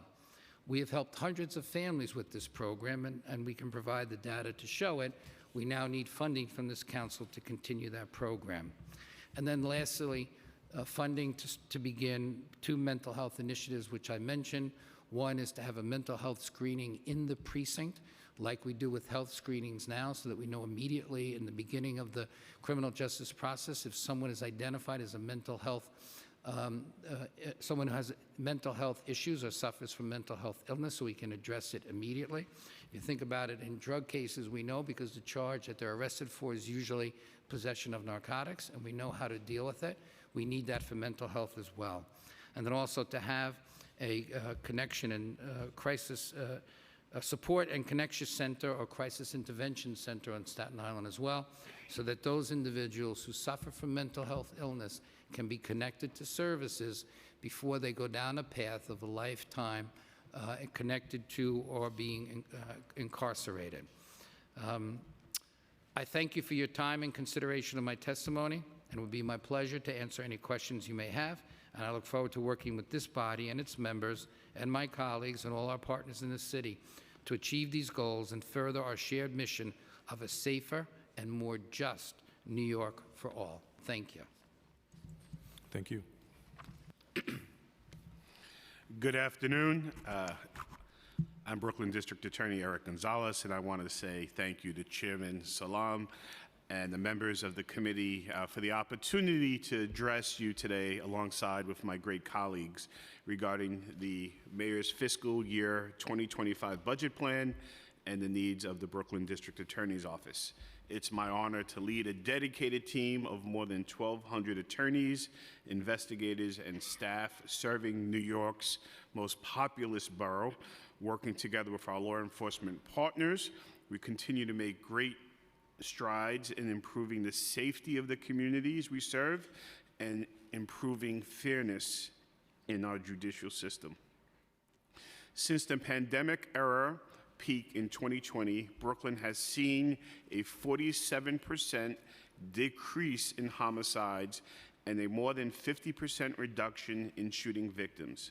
Hundreds fewer families have been victimized by gun violence, and countless lives have been spared. Last summer was Brooklyn's safest on record, and we will continue to surgically focus our efforts on the drivers of crime who cause the most harm while working to prevent violence using every tool at our disposal. In last year's budget request, my office sought funding to continue the innovative work that is engaging communities, making them safer, and reducing the footprint of the criminal legal system. We sought funding for the staff, technology, and services to meet ever-expanding needs amid rising costs, and many of these needs remain unmet, straining our ability to do the vital work that is so critical to the people of Brooklyn. While the city's fiscal picture has improved, funding challenges continue to place a high burden on our already overworked staff. I also want to offer some background as to how the Brooklyn District Attorney's Office budget differs from our peer DAs. Brooklyn's asset forfeiture resources are much less than some other counties, and uniquely, we are the only district attorney's office that pays a significant portion of our budget, $22 million, to rent our space from a private landlord. This leaves us with much less to support our programs and staff. When rent is subtracted from our top-line budget number, the disparity with our peer offices becomes very clear. While my colleagues work in city-owned spaces, mostly rent-free, the decision to lease space at 350 J Street was made in the 1990s. While the decision was made decades ago to centralize court operations, it continues to pose a budgetary challenge unique among our peers. I ask you to keep that in mind as you consider the fairness of our current budget and our ability to serve Brooklyn's 2.7 million residents. My colleagues in their offices deserve every penny they get, but while Brooklyn serves the largest population and prosecutes the largest case volume, our budget lags behind our peers. I offer this background to provide context to our funding request and ask the Council to work with us to remedy the inequities that constrain our operations and limit our ability to adapt to challenges on the horizon. Now, some of you had the opportunity to join me at my legislative breakfast last month at Brooklyn Law School. We were joined by a young man named Jason Bostic, a graduate of Project Restore Bed-Stuy. Jason told us about his path from life as a gang member with little hope to his success this year as a student at Columbia University, looking forward to what I know is going to be a very bright future. As part of this 15th-month pilot program launched in the wake of takedowns of two rival gangs in Bed-Stuy, Jason was one of 30 young men who participated in this first-of-its-kind restorative justice initiative. to address generations-long gang rivalries that have caused violence in their neighborhoods for decades. The program offered these young men not just a way out, but a path forward through internships, job opportunities, intensive healing circles, and the invaluable guidance of mentors and case managers. With support from the Mayor's Office of Criminal Justice, my office collaborated with Bridge Street Development Corporation, Inside Circle, and Columbia University to help these young men to address their trauma, to learn the skills they need to support themselves and their families, and to reject violence. The pilot program recently ended, and I feel strongly that Project Restore played a significant part in the reduction in violence that we have seen in the 7-9 and 8-1 precincts. Project Restore illustrates what we know, which is that traditional law enforcement responses alone are not enough to make our communities safe. For that, we need to engage with communities as partners in determining for themselves what they need for their communities to thrive. The improvements to public safety we saw with this project are beyond what we hoped for, and the participant stories are inspirational. I welcome the chance to share them in more detail with any of you, because I know you will agree that this is a program that deserves funding not only to continue, but to also be replicated in other parts of Brooklyn. To do that, we're asking for $3 million this year, and I hope that you will advocate with OMB for this amount to be baselined in our budget. Last year, I told the committee about the establishment of Brooklyn's Division of Gender-Based Violence. With about 20% of our employees dedicated full-time to investigating and prosecuting these cases and supporting victims and their families. Our battle against domestic violence in Brooklyn is both a moral imperative and a key pillar to our public safety strategy.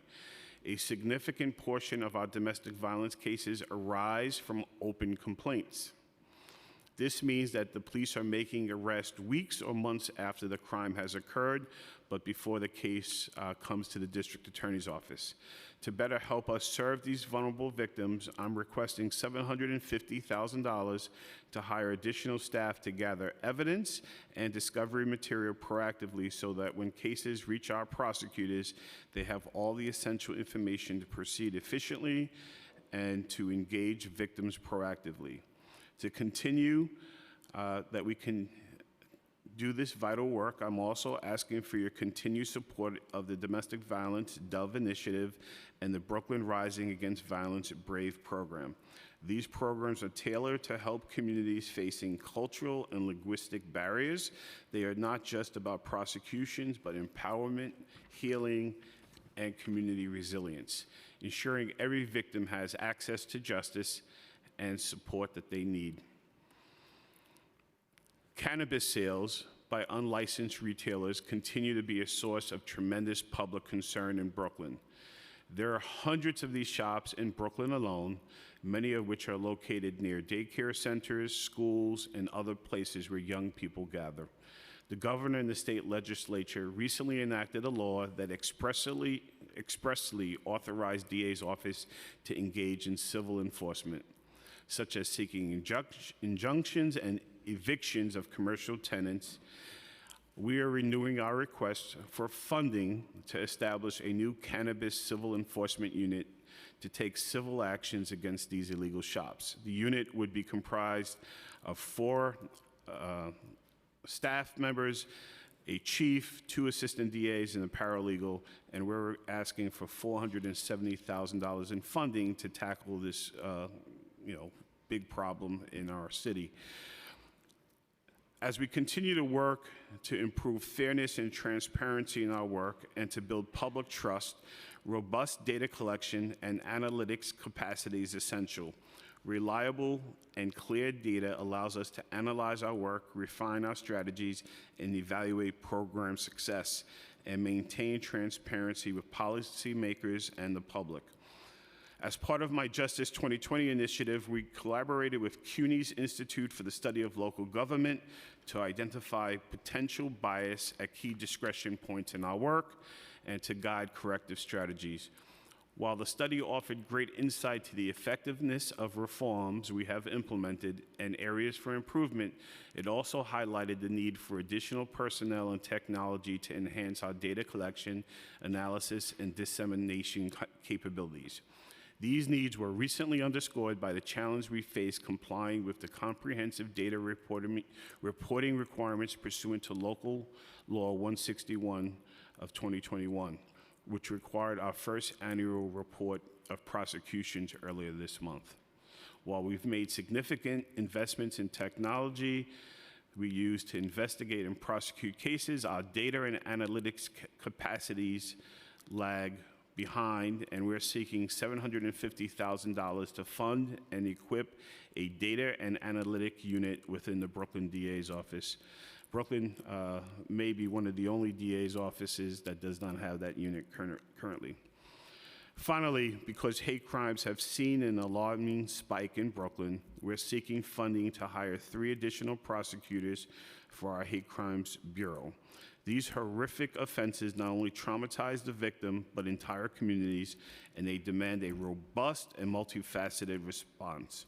Our comprehensive approach includes community education and engagement, as well as robust investigation and prosecution. To ensure that we have sufficient staff to broaden the impact of our work, we're seeking an additional $300,000 to combat hate crimes. As I mentioned when I began, while my office services New York's most populous borough, we handle the largest cases of volumes, and yet, because of high rent and limited asset forfeiture funding, we are woefully underfunded relative to our other offices. For these reasons, we're left with far less funding available for the programs and the personnel that are essential to continuing the progress we have made. We have received assurances in the past that these inequities would be addressed. As of yet, they have not been, so I asked for the City Council support and advocacy to address them. I know that each and every one of you cares deeply about the safety of our city and about the fairness of our system. And I'm grateful for your past support of the work that we do in Brooklyn.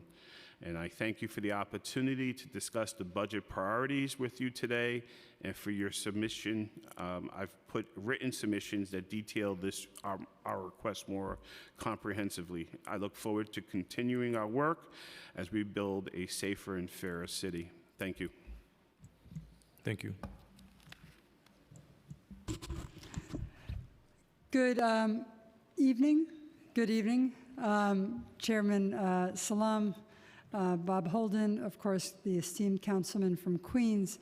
I want to thank you and your staff for doing this so diligently and paying attention to every single person who is speaking. It says a lot to the commitment for public safety. And I'm honored to be back in these chambers after serving with DA McMahon as council member for 6 years. Always happy to be back. And thank you and congratulations on the chairmanship.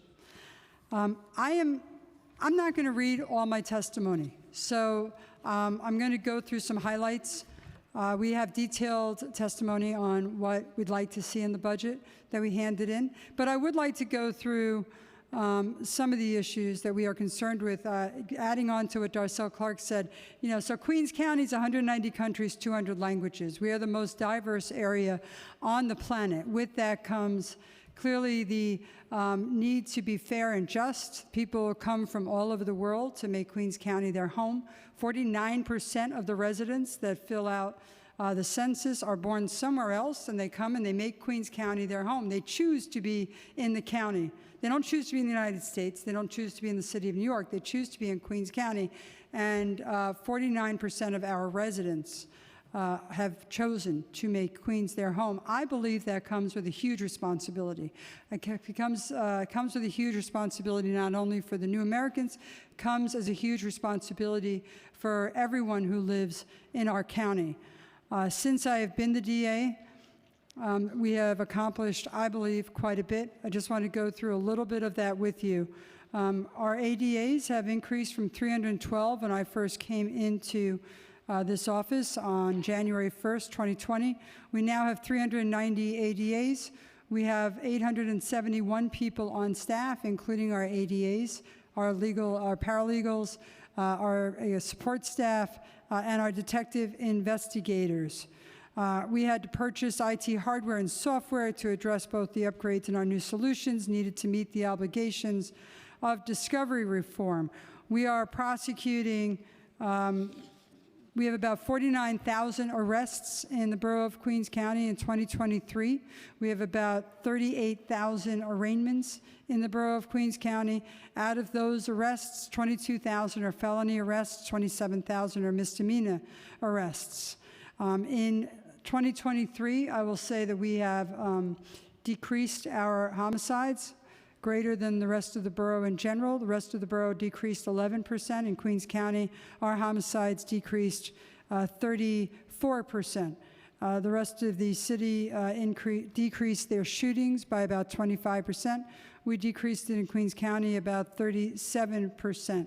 So while we lowered those numbers, other crimes have increased. We have increased in automobile larcenies, we've increased in felony assaults, we have increased in robberies. Our hate crimes numbers have also increased about 35% from 22 to 23. We are prosecuting at this time about 3,000 gun cases, a little over 3,000 gun cases at a time in the county of Queens. At the same time, we have developed over the last few years a human trafficking bureau, a Bureau of Worker Protection, a Bureau of Housing and Worker Protection, a Bureau of Hate Crimes, the first one in Queens County that we have formed. So we have done a lot with the money that we have received from the City Council and from the Mayor in the budget.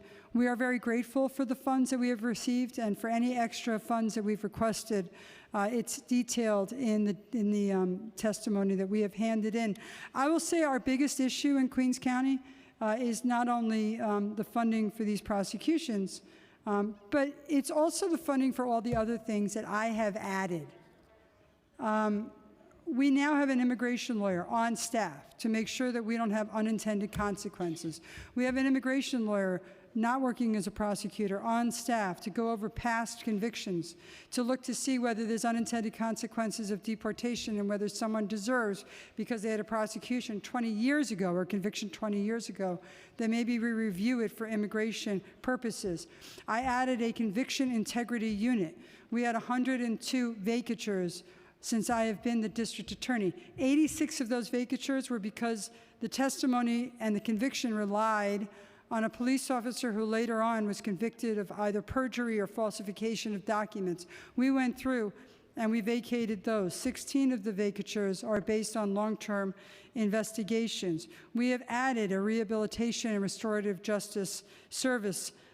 We go through every single DAT that comes into our office, and we review them for mental health, drug rehabilitation, workforce development, anything that we can possibly do to get people out of the system.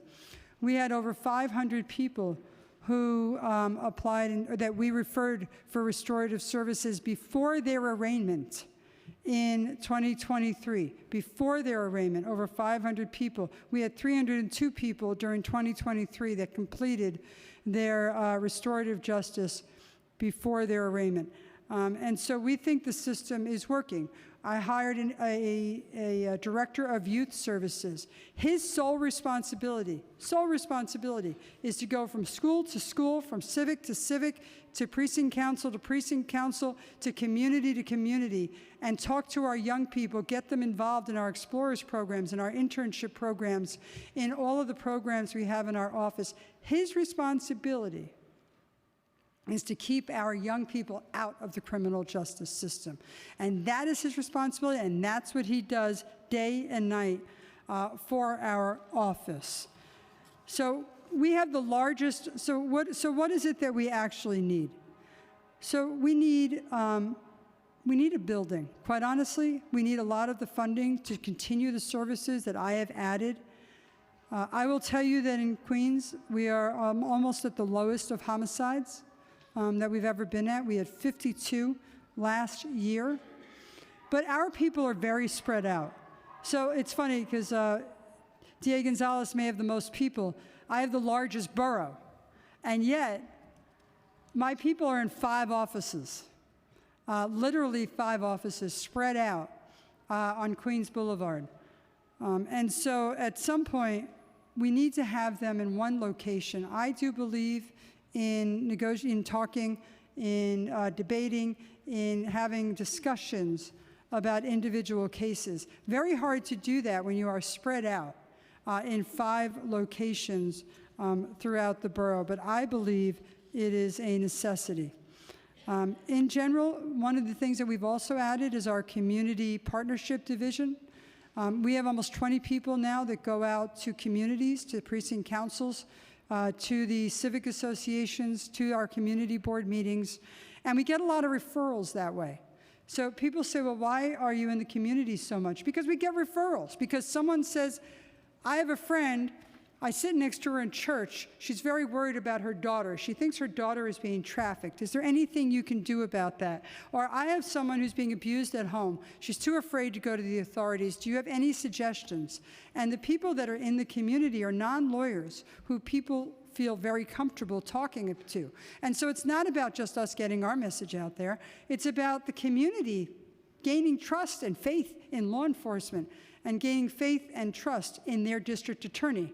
And we have found that to be extremely useful, and many of our cases come from our individuals in the community who report back and they give an update, but they also give referrals for people that really need help. Lastly, I'll just say the cannabis issue is an issue in Queens County also. Right now, we have about, since November 22, about 186 individuals that we are prosecuting for cannabis.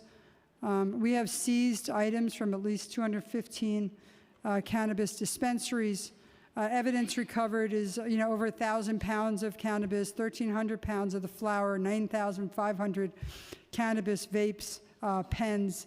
And we continue to eat away at it, but at the end of the day, there are legal dispensaries who got their license or add to the tax of the state of New York. They need a chance to survive, they need a chance to thrive, and they are vetted. When they are legal, they are vetted. In Queens County, 75% of our overdoses are due to fentanyl that is laced with other drugs. About 42% of the people who are overdosing are over the age of 50. Those are amazing numbers when you think about it. 42% of the people that have died of an overdose because of fentanyl in Queens County are over the age of 50. 76%, again, like I said, fentanyl, because of the overdoses, they are dying. So we need to make sure that as people are moving into legal sales of cannabis, that we also do something about those that are unvetted, untested, not adding to the tax bases of the city of New York, and that we have the tools to do that. Last but not least, domestic violence. It is extremely important that we fund our domestic violence programs. We stay with our victims. Whether we have an arrest or not, we stay with our victims. We make sure that they have an infrastructure of support. Even if we don't have an arrest, we photograph the victim. We go after, we get the HIPAA releases. We make sure that they have an infrastructure of support. And then by the time the arrest is made, if it's not immediate, we've already gathered all of this evidence and all of this that we can use at trial and use in the case. We have about 2,000 cases pending of domestic violence, approximately 521 felonies, and approximately 1,457 are misdemeanors. Mr. Chair, I thank you for the work that the council has done. We thank you for the support that you have given us over the years, and we look forward to answering any questions you may have. Thank you. Good afternoon. I'm Bridget Brennan. I'm the city's special narcotics prosecutor. And welcome to the Public Safety Committee and the chairmanship of the Public Safety Committee. It's a pleasure to have you here. Councilmember Holden, it's good to see you too. You're always a stalwart. You always come for our testimony, and we really appreciate it. And thank you very much for the work that we do with the council. We work with them very closely. I hear from them a lot about problems in their individual districts. While they might not be here, we work with them and we collaborate with them quite closely. And before I get into my testimony, first of all, I'd like to refer you to the booklet that we put together. It's very comprehensive, and it may actually have some resources that you can tap into. But I'd like to say a couple of words about the remarkable district attorneys in this city.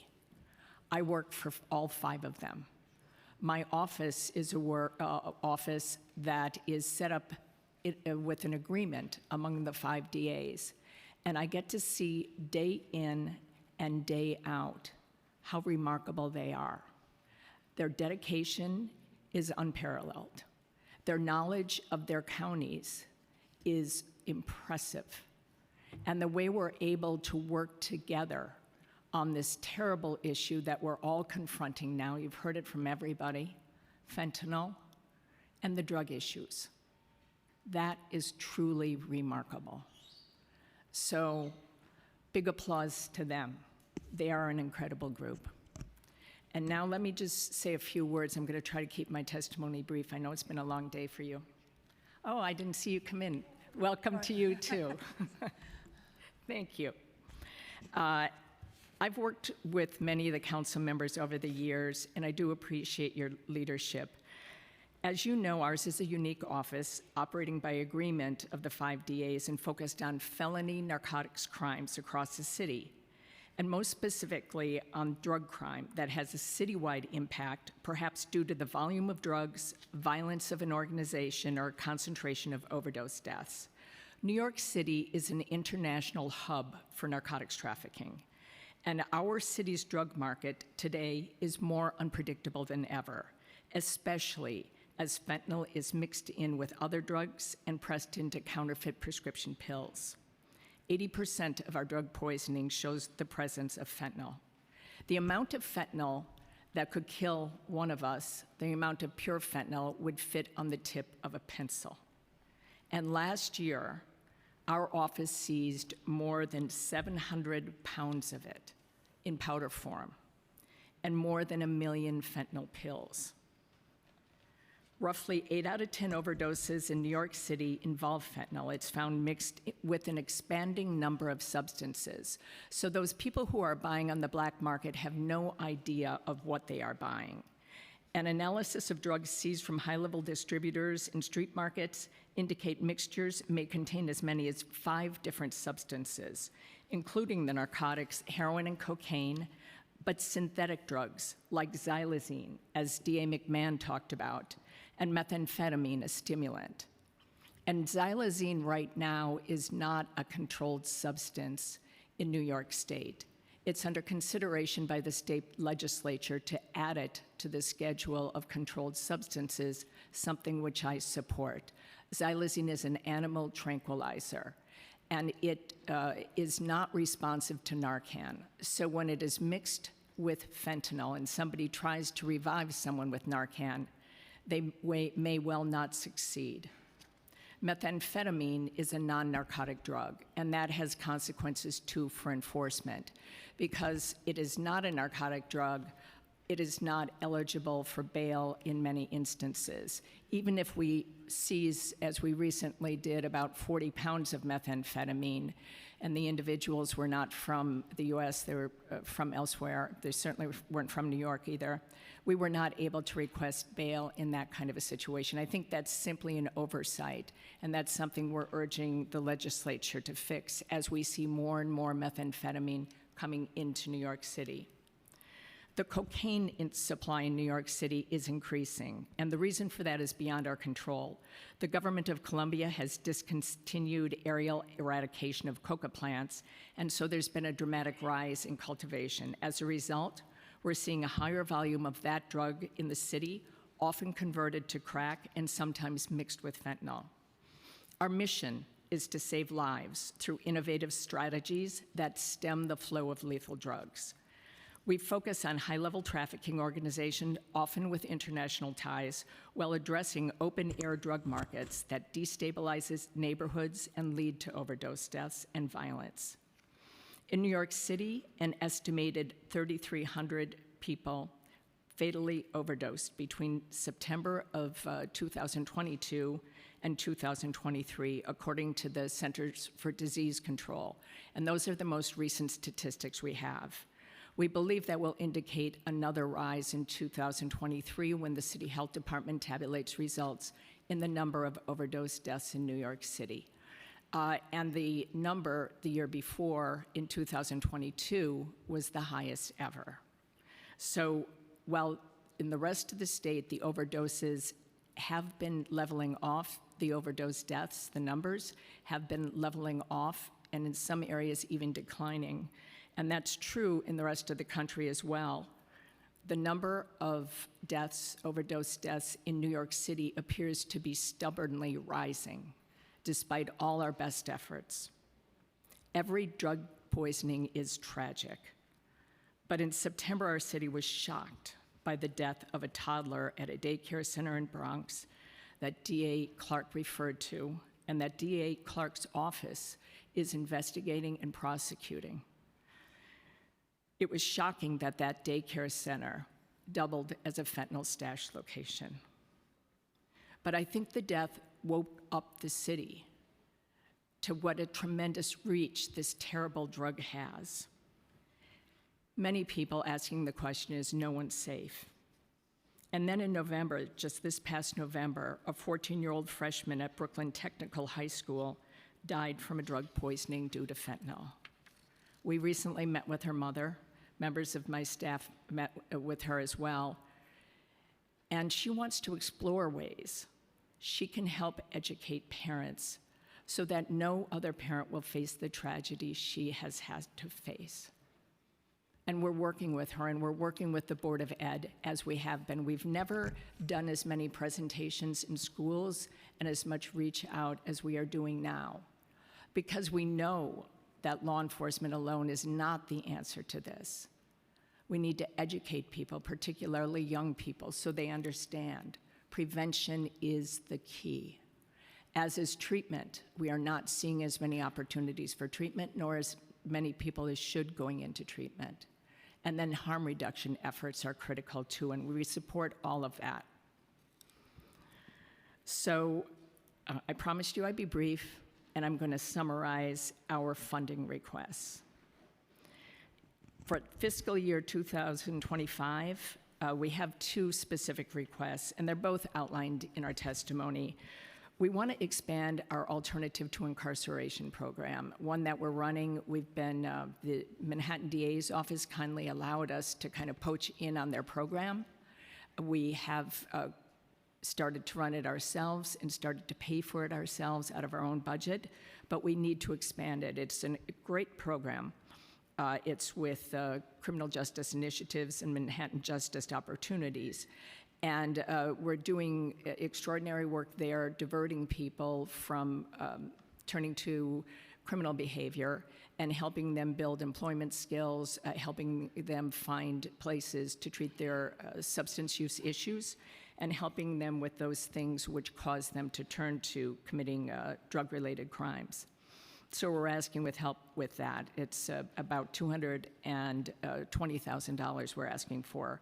In addition, we're asking for money to fund new radios for our investigators. The police department changed their radios. Now ours has to conform with theirs. And so that's a capital funding request for about $150,000. And all this is spelled out in our testimony. Like the other DAs, our office is deeply committed to serving this city and to facing the challenges that we're all facing.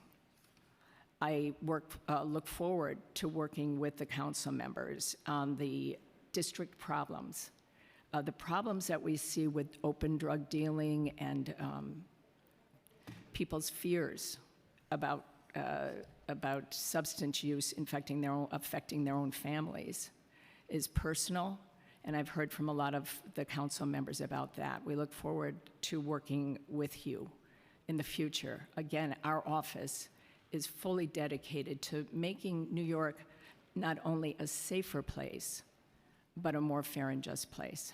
So thank you very much for your attention. Thank you. Good afternoon, Chairman Salam and other members of the committee. My name is Meg Reese, and I'm the Chief Assistant District Attorney for the Manhattan District Attorney's Office. And thank you for the opportunity to speak with you here today regarding our office's fiscal year 2025 preliminary budget. We thank the Council for its past support and the other 4 district attorneys and the Special Prosecutor for their collaboration, and know that a safer and fairer city requires all of us working together. The twin goals of the Manhattan District Attorney's Office are delivering safety and fairness, and we know that we cannot have one without the other. We are achieving these goals with a targeted strategy focusing on the drivers of violence, addressing the underlying needs of those who commit crimes, and investing in preventative measures, all of which keep our communities safe today and in the long run. We are proud of the downward trend of serious crime over the past 2 years of DA Bragg's administration, including a 21% drop in homicides from 21 to 23, and a 38% decline in shootings over the same period. Similarly, we are encouraged by the drop in almost every index crime in Manhattan from 2022 to 2023, including an 8% reduction in robberies, a 23% reduction in burglaries, and a 28% reduction in rapes. We are proud of our accomplishments, but we know we have so much more work to do. We will continue our targeted enforcement efforts through continued partnership with the community, elected officials, and other law enforcement agencies, and remain focused on driving these incidents even lower in the years to come to make Manhattan even safer. A top priority of the District Attorney has always been fighting the devastation of gun violence. As I previously mentioned, since DA Bragg took office, shootings have declined 38%.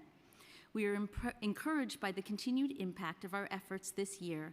As of March 17, 2024, shooting incidents are down 43% compared to the same time period in 2023. A great deal of credit needs to be given to Manhattan's tireless community leaders and community-based organizations for the work that they do to prevent gun violence before it ever occurs. Credit is also due to the hard work of NYPD and our ADAs, who take on the fight through rigorous gun possession and gun use investigations and prosecutions. For example, our gun prosecutions have nearly doubled from 280 in 2021 before DA Bragg took office to 592 in 2023. To date, our Ghost Gun Initiative has prosecuted cases involving the seizure of over 104 ghost gun parts, 90 firearms, 442 high-capacity magazines, 47 silencers and other gear, including scopes and rapid-fire modification devices. We are also using white-collar investigative tools to hold those who commit gun violence accountable. In one notable case, we identified a suspect in several gang-motivated incidents, including a gunpoint robbery in August of 2022, where an innocent bystander was grazed with a bullet to the head. During our investigation, we observed that the suspect's social media included posts attempting to recruit others to deposit stolen checks. Our Financial Frauds Bureau then initiated an investigation into the alleged check fraud, and using wiretaps to intercept his cell phone and social media messages, we were able to secure a search warrant for the suspect's apartment.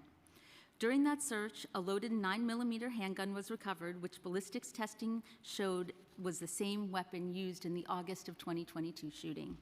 The suspect was then indicted for the shooting, gun possession, and the check fraud. We know the Council supports us in our efforts to fight gun violence, and we are also thankful to the Council for the additional $626,000 in baseline funding we received last year for our Worker Protection Unit. We are using our white-collar practice to protect the hardworking men and women of the city by expanding and enhancing our investigations and prosecutions into wage theft, and other crimes committed by employers. We are also grateful to the Council for additional funding received last year for our Survivor Services Bureau, formerly known as the Witness Aid Service Unit.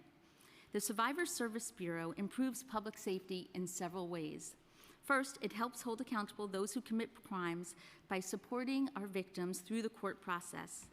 Second, by seeking to heal trauma experienced by crime victims, it prevents future violence and re-victimization.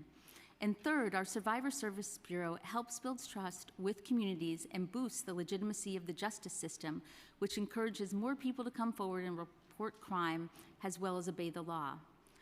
Prioritizing this facet of our office has led to an increase in crisis responses from 386 responses in 2021 to 2,183 in 2023.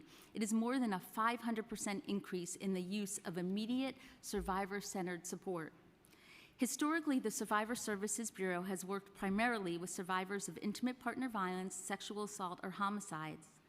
Survivor Services have increased outreach to those involved in domestic violence cases from an outreach of 3,877 in 2021 to 5,276 in 2022, and now to 6,611 in 2023. It is the District Attorney's vision that all victims of violent crime are supported by a team including a prosecutor and a victim's advocate from the very beginning of their case. To this end, the office has developed and implemented a heat ticket system that connects a victim advocate to a case when their case is being drafted. Recently launched and still in pilot phase in one trial bureau, the HEAT system has expanded our advocacy exponentially to survivors who can benefit from help connecting to housing resources, safety planning, counseling, and assessing reimbursement from New York State's Office of Victim Services. Already we have seen a substantial increase in referrals from the pilot, and the corresponding increase in individuals going through intake is equally impressive. Historically, individual trial bureaus will refer approximately 10 individuals to Survivor Services per month. Since HEAT was introduced to one trial bureau on January 29, 2024, that number has increased to approximately 63 referrals in 4 weeks. Given these encouraging statistics, we expect that once HEAT system is expanded to cover all 6 trial bureaus, the number of trial bureau referrals will increase to over 2,200 per year, more than doubling our numbers of intake in 2023. Another primary area of focus has been our hate crimes work. In 2022, our office received an additional $1.7 million in baseline funding from City Council to hire full-time staff, train assistant DAs across the office and who specialize in these cases, and expand our hate crime investigations, victim services, community engagement, training and education, and cultural and linguistic capacity. In 2020, Danny prosecuted 28 hate crimes. That number rose to 81 in 2021, with a sharp increase in anti-Asian hate crimes. Then in 2022, we prosecuted 92 hate crimes. Last year, our workload rose even higher as we prosecuted 114 hate crimes. To build on the progress of the last 2 years, we are requesting additional funding from the city to support the work of our office. Our only request for new funding is not for our office, but similar to our partner in the Bronx, but for our partners in problem-solving courts, without who we could not do our jobs. We make our communities safer every day by connecting people with resources that lead to stabilization in community, resources like healthcare, housing, education, job training, and employment to address some of the underlying issues that drive harmful behavior. The issues being substance use disorder, untreated mental illness, joblessness, housing instability, and trauma. Of course, not every case is appropriate for an alternative to incarceration resolution. There are some violent crimes where incarceration is necessary for accountability and safety. However, by embedding a deputy bureau chief from our Pathways to Public Safety division in each trial bureau, our office reviews every felony case within 48 hours of criminal court arraignment to identify and assess whether the person charged can be safely supported in community. In so doing, we see that many of the people who come through our doors are suffering from substance use disorders and untreated mental illness and trauma, and those issues are clearly driving their behavior. In those cases, treating the underlying issues can do more to prevent crime immediately and in the future than incarceration. The results from these efforts speak for themselves. Since 2022, in the 12 months after their felony problem-solving court graduation, 96% of the graduates had not been rearrested for a violent felony offense. 91% had not been rearrested for a felony offense, and 86% have no new arrests whatsoever. Although there is no direct control group for comparison, these recidivism rates are dramatically lower than similar rates for those with people released from city jails or state prison, and the result, of course, is a safer city. Our office funded the creation of a felony ATI court in June of 2019 to fill the gaps in traditional problem-solving courts, and the court has become an integral part of our system. The number of people accepted into felony ATI annually has increased by over 50% since 2021, from 108 people accepted in 2021 to 168 accepted in 2023. This is just to clarify our felony ATI part, not all of our problem-solving courts. Manhattan recognized the need, created and funded a mental health track in our judicial diversion court for drug and drug-related offenses. Unlike other problem-solving courts, the judicial diversion court is statutory and as such is funded by the state. Those that are statutorily eligible can nominate to participate in diversion. However, our office noticed that a large number of people in this court have co-occurring mental health issues, and the staff who are trained to address drug issues were not always adequately trained or prepared to support those presenting serious mental illness. Therefore, we funded the creation of the judicial diversion mental health track to provide these individuals with specialized treatment. To date, our office has funded both felony ATI and the judicial diversion mental health track almost exclusively, using our asset forfeiture funds to create and pilot these courts, spending close to $3 million on these two courts in last year alone. Now that we are seeing positive outcomes from our problem-solving courts and have data that proves that this is an effective enforcement strategy and an effective safety strategy, we need other actors to continue this funding, as our asset forfeiture funds are dwindling and will not be replenished. The failure to fund these courts would be abandoning a viable enforcement and safety strategy that saves hundreds of years of incarceration and enhances safety. At current funding levels, felony ATI costs approximately $2.1 million per year, and the mental health track and judicial diversion costs approximately $700,000 per year. Relative to the ballooning costs of jail and prison, these programs are an excellent fiscal investment on top of being consistent with safety and fairness. Not only do we need this funding responsibility to be assumed by the government, we need to expand the reach of the courts. Since 2022, we have more than doubled annual referrals and acceptances to problem-solving courts. This has brought greater fairness and safety to Manhattan, but has also strained existing resources. At present, individuals detained on Rikers Island can wait up to 6 to 8 weeks to be assessed, and those who are not detained wait even longer. This poses a genuine public safety risk, as those who remain untreated without receiving resources are more likely to recidivate the longer they wait for treatment, and those that are incarcerated in our jails languish there needlessly. As our referrals and acceptances grow, our system must also grow to support this increased volume. Doubling the existing funding to $4.2 million for felony ATI and $1.4 million for the mental health track would be proportionate to the number of people who could stabilize in community with the benefit of these court mandates and resources. Not only would this save the city money overall, it would make our city safer. Thank you very much. Thank you to the chair and to the council for the opportunity to speak today, and I welcome any questions you might have. Thank you as well.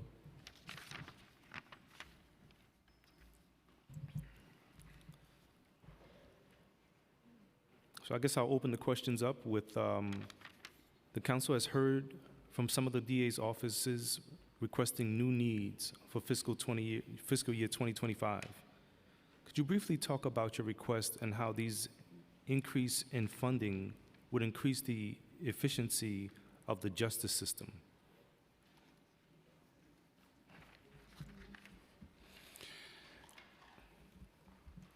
Chairman, I'll take a first attempt at this question.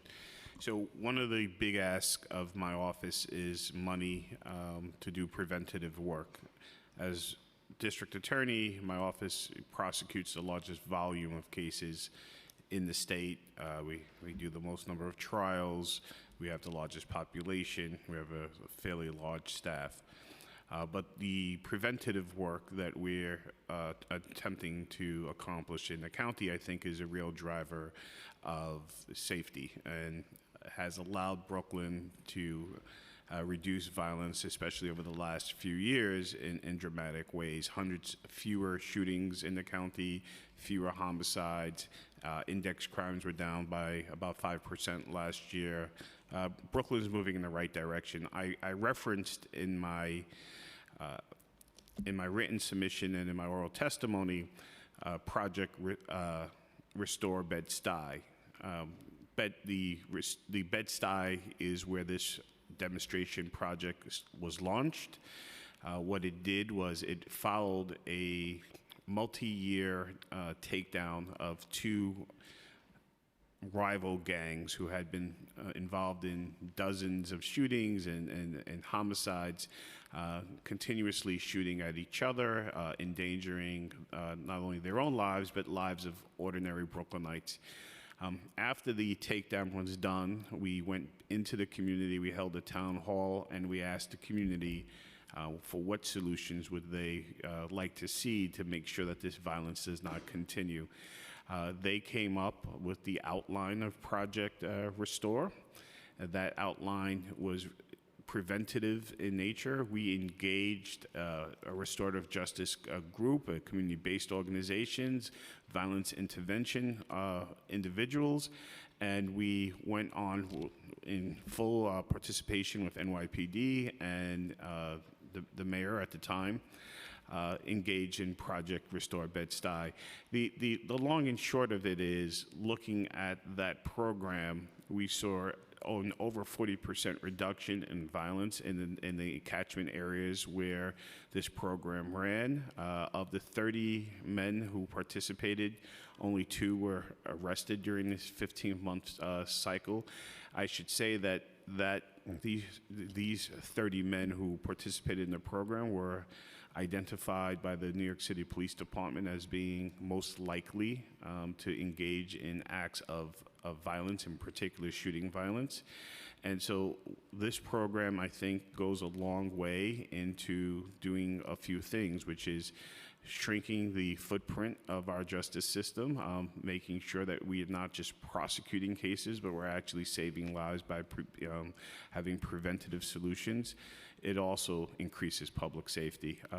Very clearly, these men were men that would have cycled in through the system, but did not because they had the internships, the jobs to go to, the services that were working towards their betterment. And I'm going to say that during the course of the 15th month program, and I believe Council Member Rita Joseph from the great borough of Brooklyn was there when we had a legislative breakfast. The remarkable change that I witnessed in these young men who were traditionally lost, had no purpose in life, had gone through a transformation and are no longer someone that I think are threats to our public safety. The program had not only a public safety improvement for our community, but really had a transformational value to these young men's lives. And I ask that the City Council really work with me to get continuing funding through OMB to support these initiatives, not just in Bed-Stuy, but in other parts of the county where we really need this.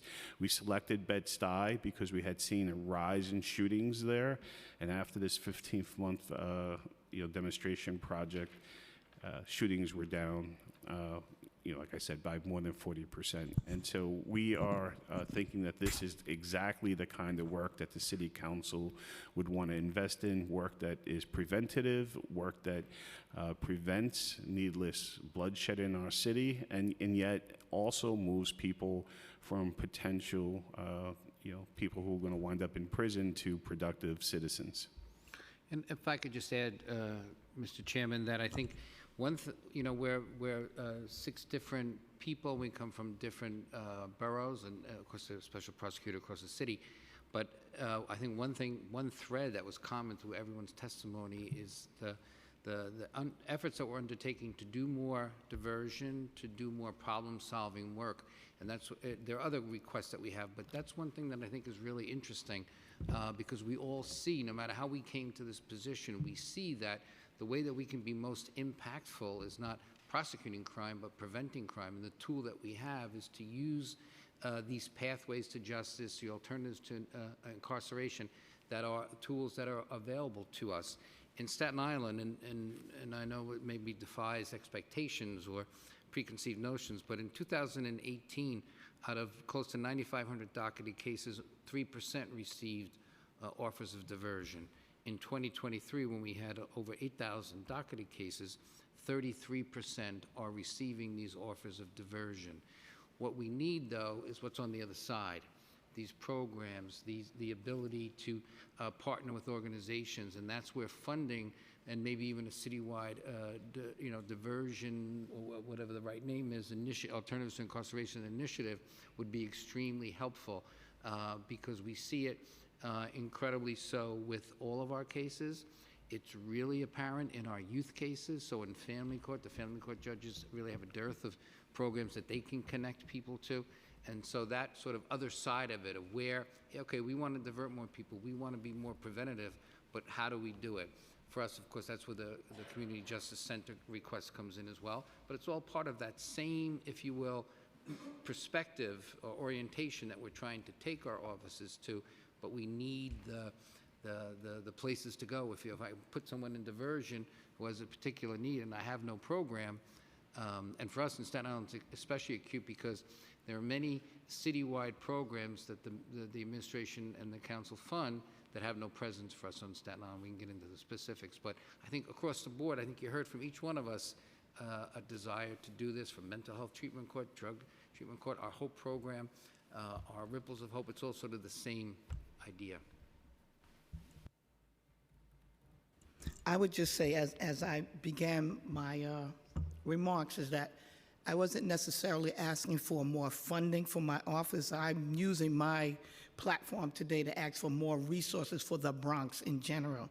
The Community Justice Center, the Rape Crisis Center, more programming, work development for our young people, mental health courts and resources, things of that nature. There is one financial ask, and that goes back to what was allotted to us by OMB last year, where they gave us funding in November for 70 positions, which came out to $6 million, but there was a technical error in their math, so they shorted us $3 million, so we're asking for the $3 million back.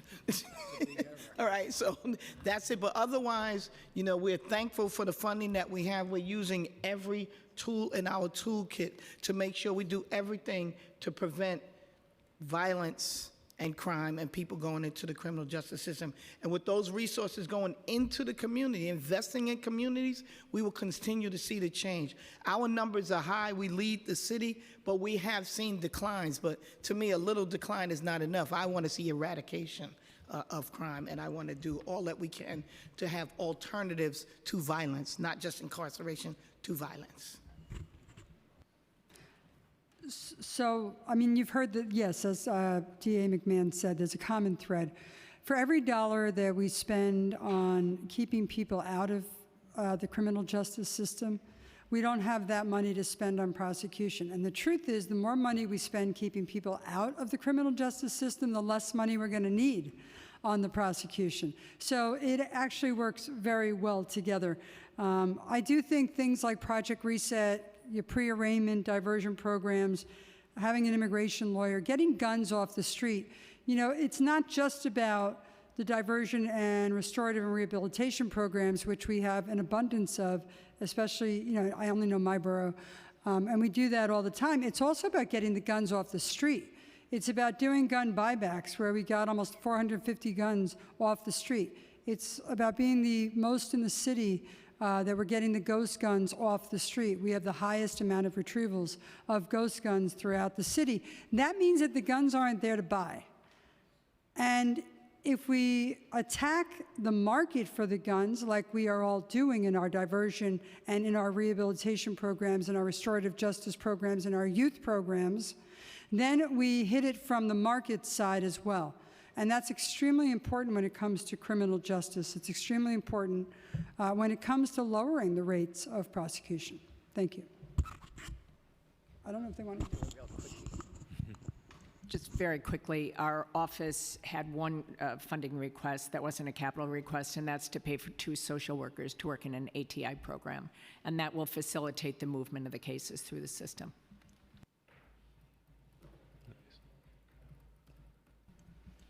And the same for the Manhattan DA's office, resources for our problem-solving courts, so we can expand and take more cases and have them move more quickly.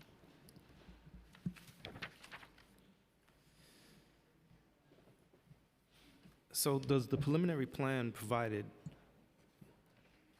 all the resources your offices need to meet the demands of discovery reform? And in addition to that, what additional resources would you need to be provided to meet these demands?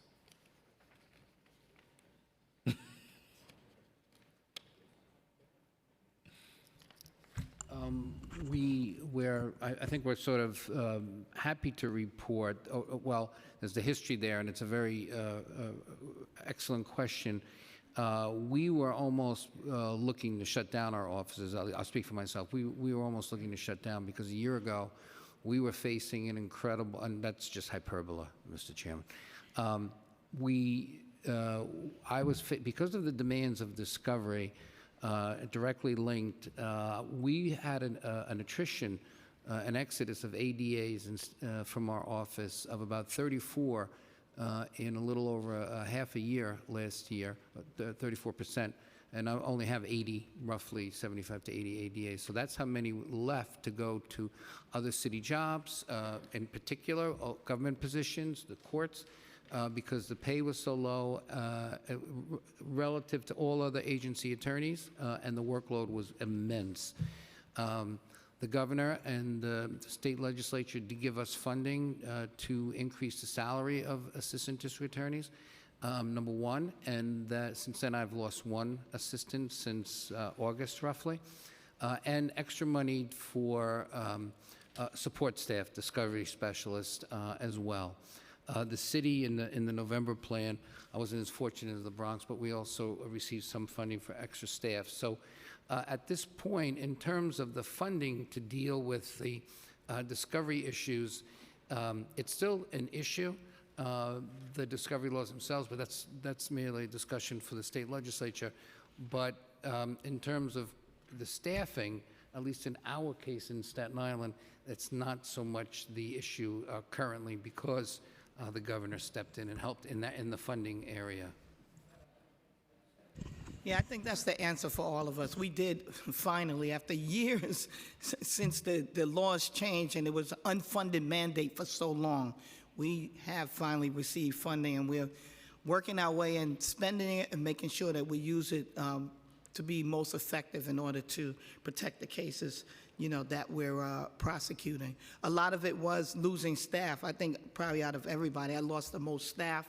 So I have been able to raise the salary. My number one priority for the last 8 years, I've come before this council asking for parity, making sure that I could pay the lawyers to do the work. So I've been able to raise those salaries. We've been able to get money for technology now.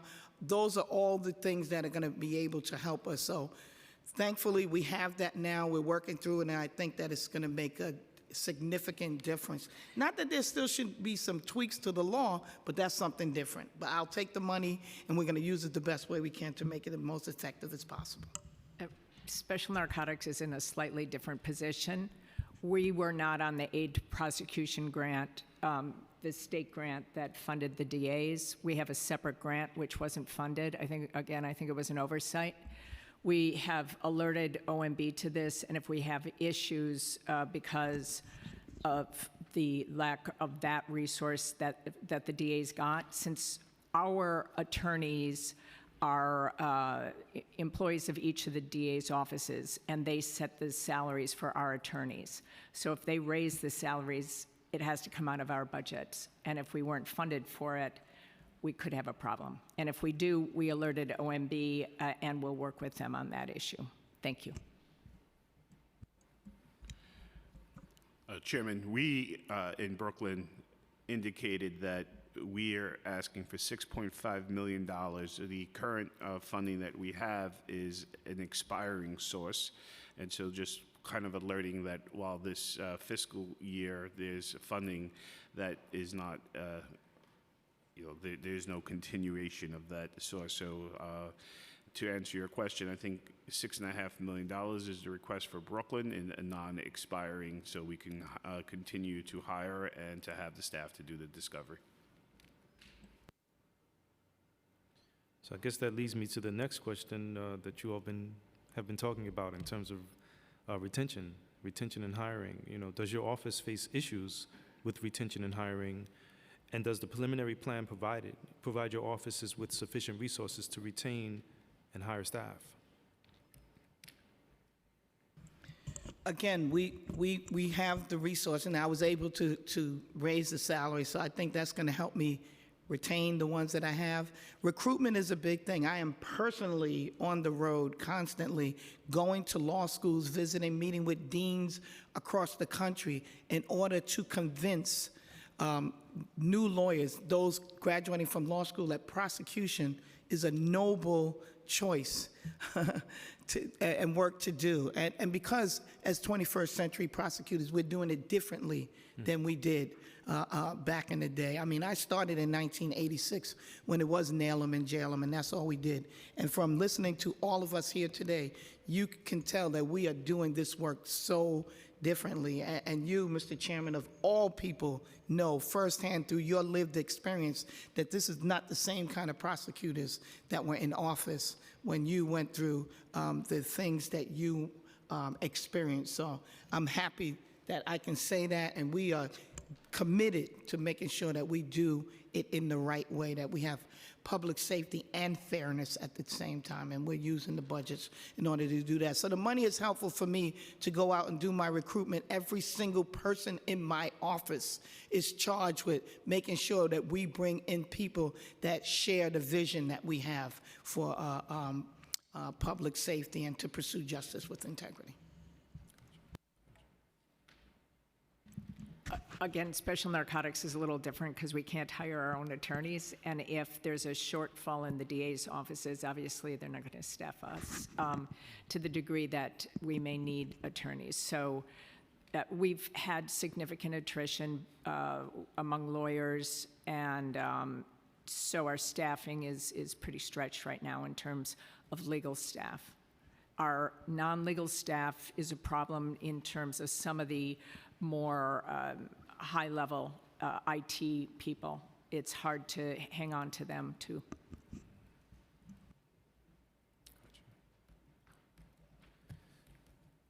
So I want to maybe pass it to other members. Yeah, thank you, Chair, and thank you all for your testimony. It's eye-opening, to say the least. Just this morning, we had Police Commissioner Kaman. He mentioned in his testimony, he said, looking back to 2017, 30% of our total youth arrests were for a major felony. Today, that number has more than doubled to 62%. And over that same period, the percentage of youth gun arrests has more than tripled. And in the 5 years from 2017 to 2022, the number of juveniles who were identified as shooters jumped 156%. Now, this was all, very depressing. That we're headed in that direction, and also he went on to say, when we drill down even further, we see that 1 in 4 young people arrested with a gun in 2020 were involved in another shooting incident within 2 years, up from less than 1 in 10 prior to in 2018. So I think you have a handle on this. All the DAs would have a handle on this as to why this is happening. I think the commissioner mentioned, and by the way, it's also the victims of guns also are youth, as you know. But the commissioner said something very troubling. He says the gangs are actively recruiting members because of some of the laws that were passed, a few years ago. Do you all see that happening? Is that because that's, and how do we combat that? How do we address the recruitment of younger people with guns and in these gangs?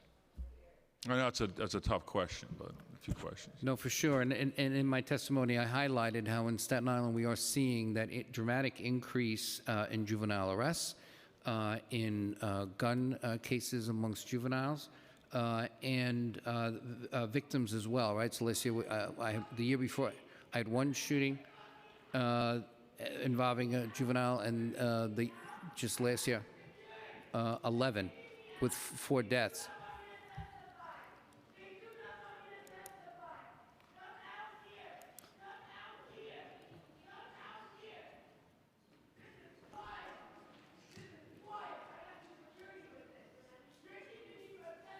We're just going to pause for a moment. Yep. For the disturbance to pass.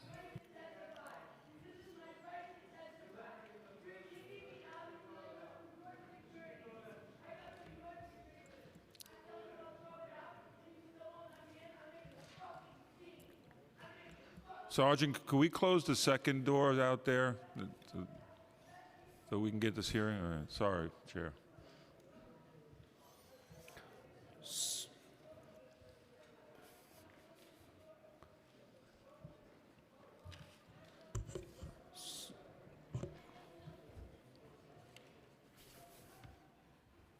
Okay, so the way we see it, so we've seen this dramatic increase as well, and we see this using of the younger people as mules or carriers for the guns by the older ones, and then you see also many young people who are carrying knives or pepper spray or guns, not so much because they are using them, but because they feel they're in an environment where they need it for their protection. So, that's all there. And for us, the way we see it is that the raise the age laws from Albany coming into effect in 2018, 2019, 2020, and removed accountability out of the equation when it comes dealing with young people engaged in criminal activity.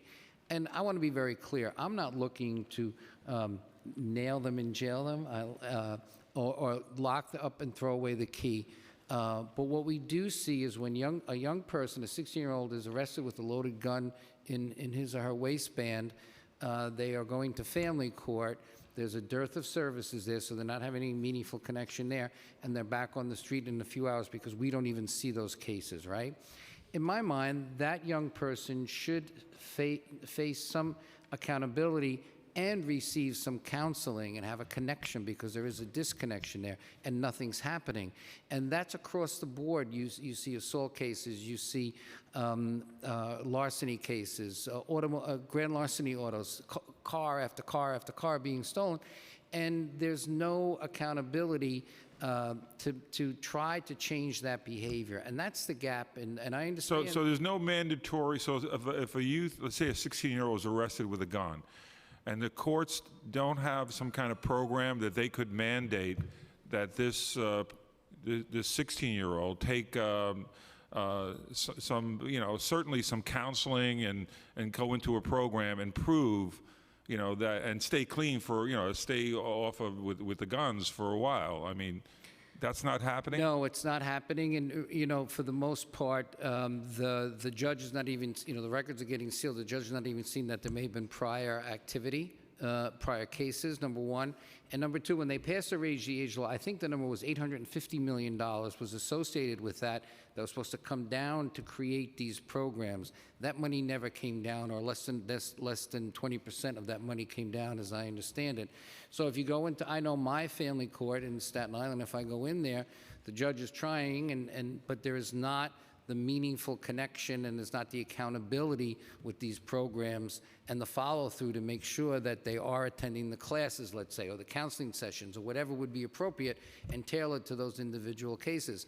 In our world, we have that accountability to a great extent, because yes, I'll offer you a diversion, but I have a clerical person kind of keeping track. Yes, they were supposed to go to drug counseling on Tuesday. They showed up, and eventually you report that to the court. and you dismiss or reduce the charges. It's not happening with the raise the age cases, and that to me is the biggest failure in the raise the age legislation.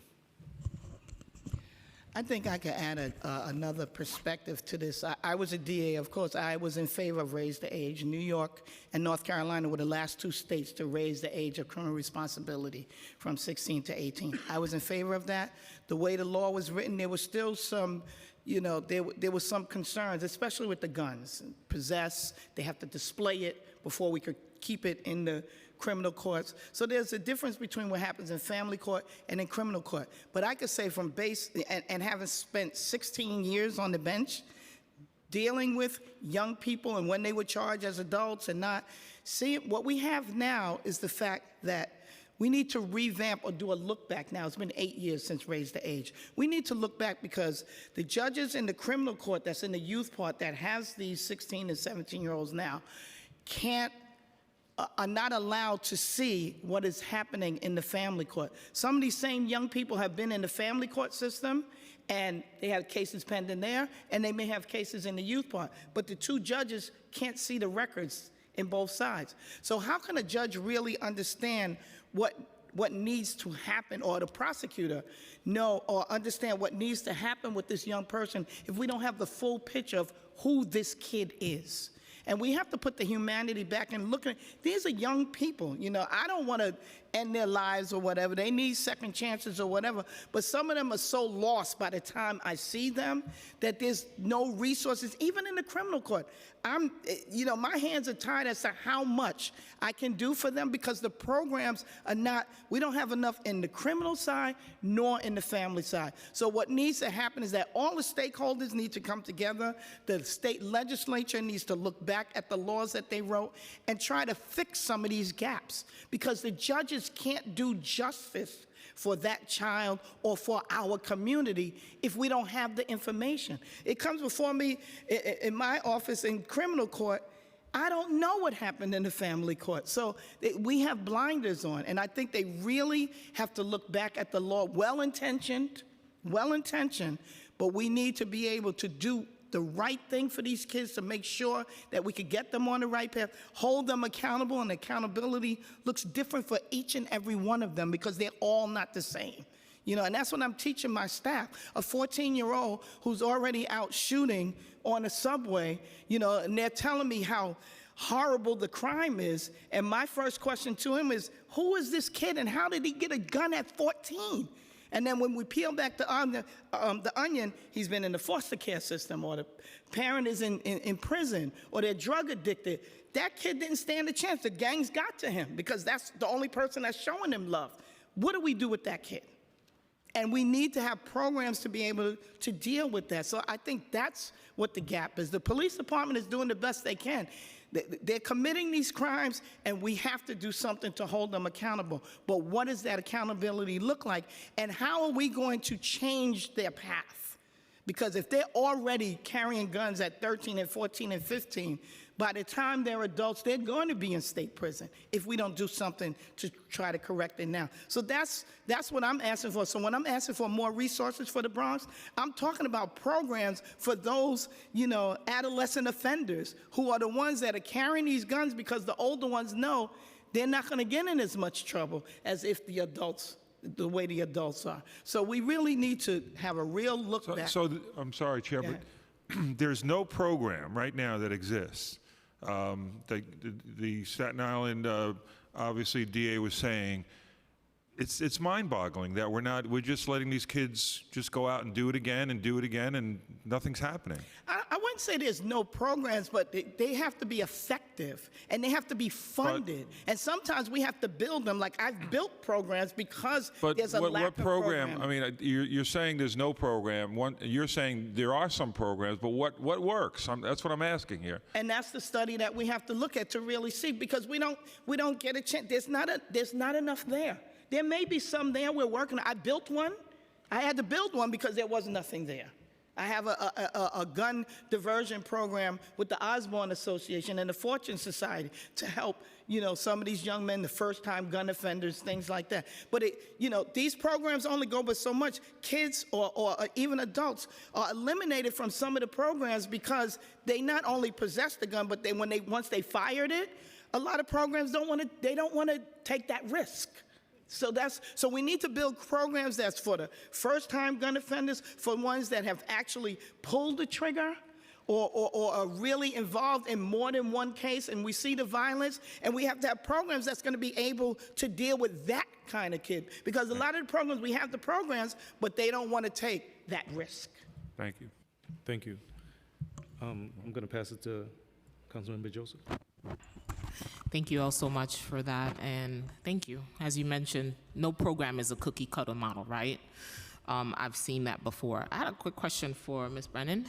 You said you work with New York City Public Schools on fentanyl. I'm the education chair. I have never heard of your program.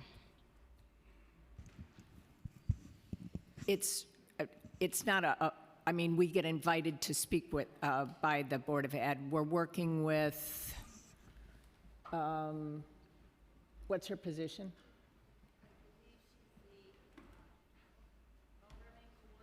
Health Programming Coordinator. Well, I would love to be engaged in that conversation as the education chair. Sure. We'll contact you. Sure. Thank you. I have a quick question for Youth Diversion Program. How many are there? I mean, there are a number of different diversion programs. So they're the ones that are court, I think, facilitated, and then there are the many community-based organizations. In Brooklyn, we work with many of the established youth diversion programs, but then we try to work with community-based organizations who are willing to take on clients who have been charged criminally. So, probably a dozen court programs that we can send people to, but dozens more. Can we rate them? What's the quality of delivery? What's the success rate when young people enter these programs? I think a number of them are fairly efficient and well thought. I think of Exalt as an example right off the top of my head of somewhere that we send people and we get good outcomes. And then I guess the definition of what we mean by a young person, right? Because there's really school age young people and then up to 23, 26, depending on who you ask. But there's a number of programs that we work with in the county. We believe that those programs are efficient, and I always advocate for more funding for them as well. If we were to expand, how much would it cost us for us to expand those type of programming? I couldn't speak to that officially, Councilmember, but I know that I do advocate on behalf of individual programs and believe that those resources are the type of resources that allow the district attorneys to continue the fight for safety and fairness. Councilwoman, I would love for the city to do a review of the programs. Let's do a study on that. How many programs are there? That's what I'm getting at. Can we evaluate them and see if they're producing? Because there's a lot of times that money is given out. Like there was $800 million allocated, only $270 million spent. But where did it go? And the programs that are there, what are they doing? I mean, we have... not only do we have the community-based organization and the court has mandates, the Department of Probation is responsible for a lot of these things, et cetera, but we need to evaluate them. I mean, everything that we do, we need to evaluate. The answer is always just throw money out there, but you throw the money out there, but if there's no accountability, then what is the point? It's it's a waste of the money. We work with the Cure Violence Group. I know they stand in the gap and they do a lot of things, but we need to make sure they're trained properly, that they're doing it right, because it's risky. They're standing in that gap, but if we're giving them money, let's make sure that they're spending it wisely and that we see some results. We want to see positive results. These numbers keep going up, which means there's a disconnect somewhere. Correct. Correct, and that's exactly what my colleague had alluded to earlier, because we're seeing trends in young people going into juvenile detention. I just did a hearing last year, and I saw the numbers as the education chair, and along with criminal justice, we're seeing the numbers going up. We want to know, where do we stop these numbers? What is missing? Where do we put the resources? We have to put the resources in the right place, right? Like, as you said, we can't keep throwing money at the problem, but we need to really find solutions for the problem. I know DA Gonzalez, your criminal justice ambassador program at Columbia is a great model. How do we expand that more into seeing young people who used to pick up guns that are now students at Columbia University? So there's a pathway. As we have to study, when I was an educator, right, 22 decades, data drives my instruction. So data has to be able to inform our decisions and also our policy making. So how do we capture that data, as DA Darcel said? How do we capture that data, improve the work, and expand it? We can't just keep expanding and throwing money at programs without having to evaluate the program. So in Brooklyn, we are working with both Columbia University, who is going to do a look at our programming, but we also have our gun diversion program is being evaluated by NYU. And so we expect to be able to report on that in short order, to be quite honest. But in general, continuing to work with any kind of group that is working to prevent the recruitment of young people into gangs. I know that when I look at my county and I look at shooting violence in particular, nearly 60% of those shootings are related to gang violence. And so if we wanted to dramatically reshoot gun violence in the county and the use of young people to carry out these crimes, we have to really try to prevent these young people from being recruited into our gangs. And a lot of the work that we've done in Brooklyn is around exactly that. This is a very complicated issue because if you live in certain parts of my county, you have to have some affiliation or membership to safely get to one block to another block. You have to be part of it in certain housing developments. So to say that we have to eradicate gang involvement is, a very complicated solution, but we have to be very clear-minded that the solution to a lot of our young justice-involved young people are centered around this gang life, and so we need to have solutions to that. And I'm happy to show you what the studies in my office show. But many of the young people who've been arrested with guns in my in my office, when they speak about why they had a gun, it's because they're personally afraid of being shot at by a rival gang, or being mistaken for belonging to a gang because they live in a neighborhood that is, belongs to a particular group. And so we have to make sure that we continue to do that. I think generally that New York City does a better job than some other big cities in the prevention of gang growth, but we have to do more. And I think that DOE has a big role to play in that as well. And that's why I want to be a partner in this work. Councilmember, could I just add that for you, Sure. the part of that conversation has to be the Corporation Council as well, and maybe data from them, because, when the case leaves us, they take over the, I don't know, use the word prosecution, I'm not sure what the right verb is there. The adjudication, thank you, the adjudication of the case. And so I would be asking them, okay, give me de-identified data on, the cases, outcomes, connection, but de-identified just by head count they could, I think. Well, I would ask them, maybe, I don't know if the law allows it or not, but certainly they would have a lot of it, because you understand once the case is identified as a raise the age case, and it's not a very select few cases, then they go, oh, we don't touch them, we don't know anything, we don't know the outcome until we see those individuals back on our end of the criminal justice system. So Well, that's I would make exactly- them part of the conversation as well. That's exactly what DA Darcel just said. No one is talking to each other. All of the stakeholders, exactly. Law, we're not allowed to discuss it. So- That's how the law is written, that it put walls up so we We couldn't. I mean, it's a well-intentioned law, but I think that they thought that if the DAs had that information, we're going to do more to punish them. And it's just the opposite. Like, if I had the information, I'd be better informed as to what I need to do for that particular child. Because they're children still. Correct. You know? But they're committing serious crimes that we have to put a stop to it. But the law prevents us from being able to really explain, understand. Hi, Councilmember. Hi. So I also think it's important to note that, you know, there's also opportunities before the young people ever end up in the criminal justice system to begin with, and before, I know you had a busy day. We were talking about the fact that, like, so on my staff, we have a youth director.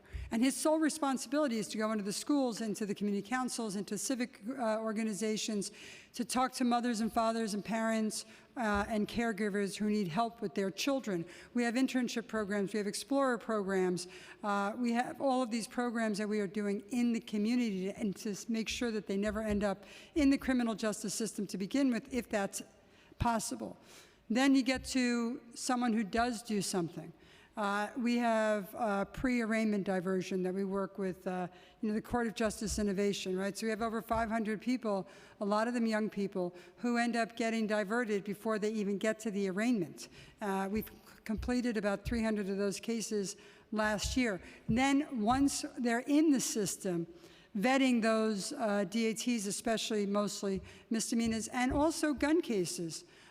For diversion is an important step as well. So I think it's important, and one thing you've heard from a lot of us here today, is the holistic way of looking at the criminal justice system. It has to start when they're very young. It has to start, I think, before they even end up in the criminal justice system. And so you hope that you catch folks along the way, but it's not an easy catch. And then once they're in our system, you know, the diversion programs, quite honestly, in my office, has had great effect. And great success. We started a gun diversion program a few years ago. We vet them, anyone up to the age of 24 years old, 18 to 24, because 16 and 17 aren't really in our parameters if they didn't shoot, if they just possess. So I think it's important to catch, my point is to catch people every step of the way, especially when they're young. Thank you. Chair, thank you so much.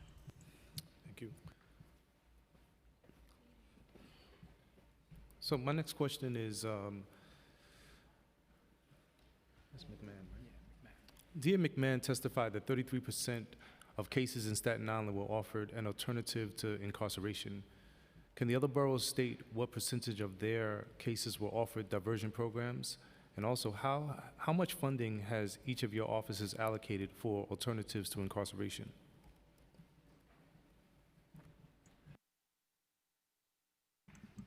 I don't think I have those numbers off the top of my head, but we can get back to you with that information.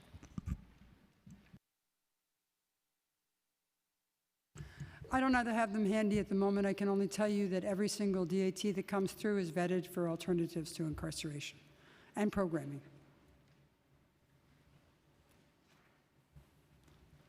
Apparently, we're getting the numbers. And I'll have to get back to you with those numbers as well. But we do alternatives to incarceration. I started a community justice bureau just for that, to make sure that we could do those things. But what we also do, because we don't run the programs, you know, so it's through the courts. We offer it. They, you know, they can and cannot accept it, and you know, we've had success. I mean, I did build one, the gun accountability program with Osborne. So we've seen, it started as a pilot, we've seen great results with that, and we're building on that, and the Fortune Society is helping with us as well. But we also, I personally write letters of support for Osborne and Fortune and CJI for Reset, Hope. We have a driver accountability program. We have Common Justice, Safe Horizon, Bronx Legal Services. So all those CBOs, I make sure that I write letters of support when they're looking for funding and grants, that I'm supportive of that, because we use their services in order to make sure that we could provide those opportunities for people that get it. But the exact number, I would have to get back to you.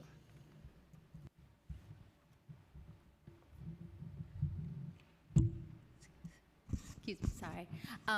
So for our indicted felonies, approximately 25% of our indicted felonies are going to a problem-solving court and are pending in a problem-solving court. And then our misdemeanors, I can get back to you on the exact numbers, but I can tell you on our DATs, we've just implemented a new strategy called Rapid Reset, which has, which I think you've heard some of the fellow DAs speaking about, which was a Project Reset was created several years ago and funded by MOCJ, which was outreach to people that were given a desk appearance ticket to do some type of connection to services, meaningful engagement, and not have to come to court. However, there have been many, many difficulties. About 30% of the total population of DATs were able to make connection for a variety of people being unhoused, not having cell phones, not feeling comfortable giving contact information to law enforcement, so the connection wasn't being made.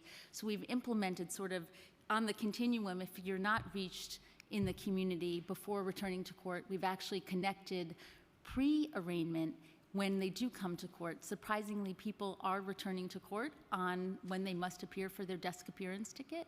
And the number of cases that we've now connected and been able to divert with deferred prosecution under Rapid Reset, which we started the end of November, is about 50% of the DATs. So the number I need to get back to you on is the online misdemeanors and what our diversion rates are there.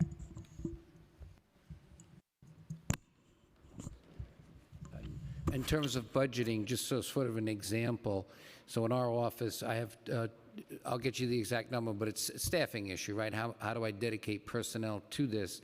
So we've got 12 people that in the ATI unit that we created last year.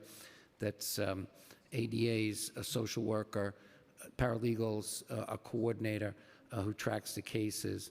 And out of our budget, we gave about $1 million to our program supporters. So that's the YMCA, EAC, Staten Island Partnership for Community Wellness, the Staten Island PPS, a few others that are providing the programs that we're connecting to. So I'll get back to you with the exact budget numbers. Mr. Chairman, my staff has reminded me that we also vet all the misdemeanors and felonies for diversion as well. But I would like to apologize. I have to speak in Queens at 6:30, and I thought I had allocated enough time. It's probably going to take me longer than that to get back to Queens. So I do have staff here. If there's any other further questions, and if you'll excuse me, I'd appreciate that. Absolutely. Thank you. And Mr. Chairman, I would say that in Brooklyn, we've had a very proud history of being a place that offers diversion regularly in our cases. We've seen a decrease in the number of participants who choose diversion. I think there's a number of reasons for that.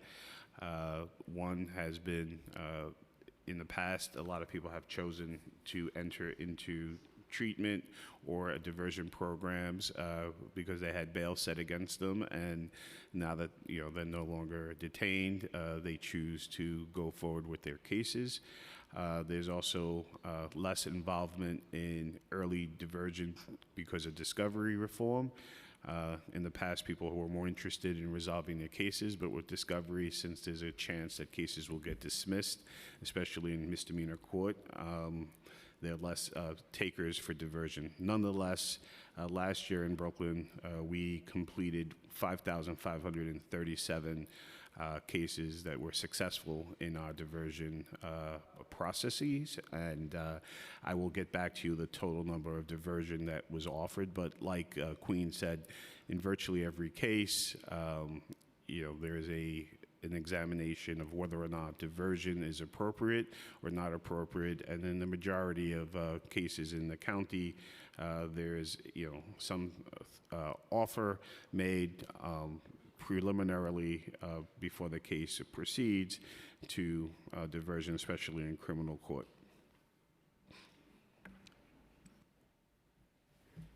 I'm going to pass it to the member.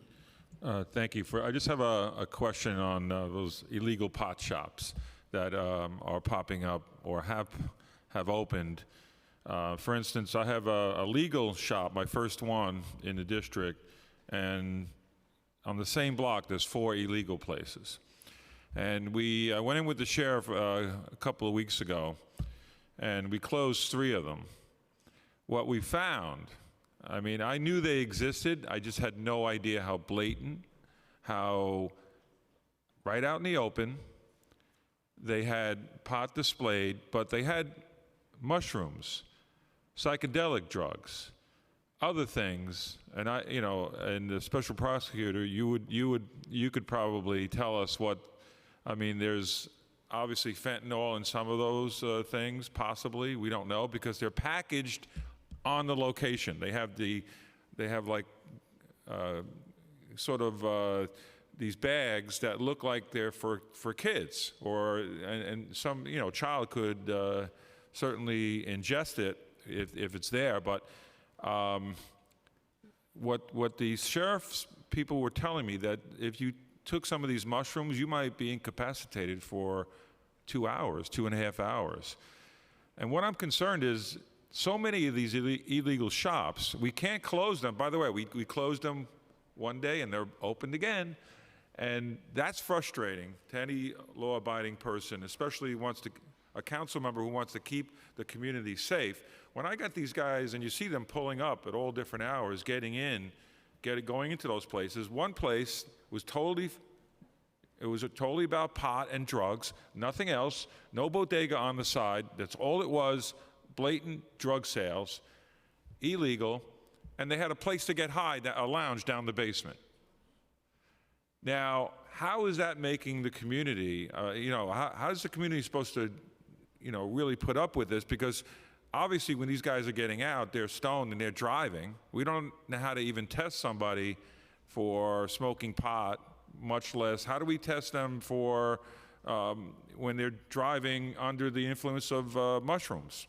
So where are we headed with this? We have to come up with a solution, and I know your offices are trying, and the special prosecutor, but how do we give you more power to close these places and to close them permanently? I kind of have to beg off on that, in that those are not narcotic drugs. And so the jurisdiction of our grand jury allows us to look at those cases sometimes in Manhattan because the grand jury has jurisdiction there. But citywide, if you had fentanyl or narcotic drugs in there, then we would have jurisdiction over it. We haven't per se seen that.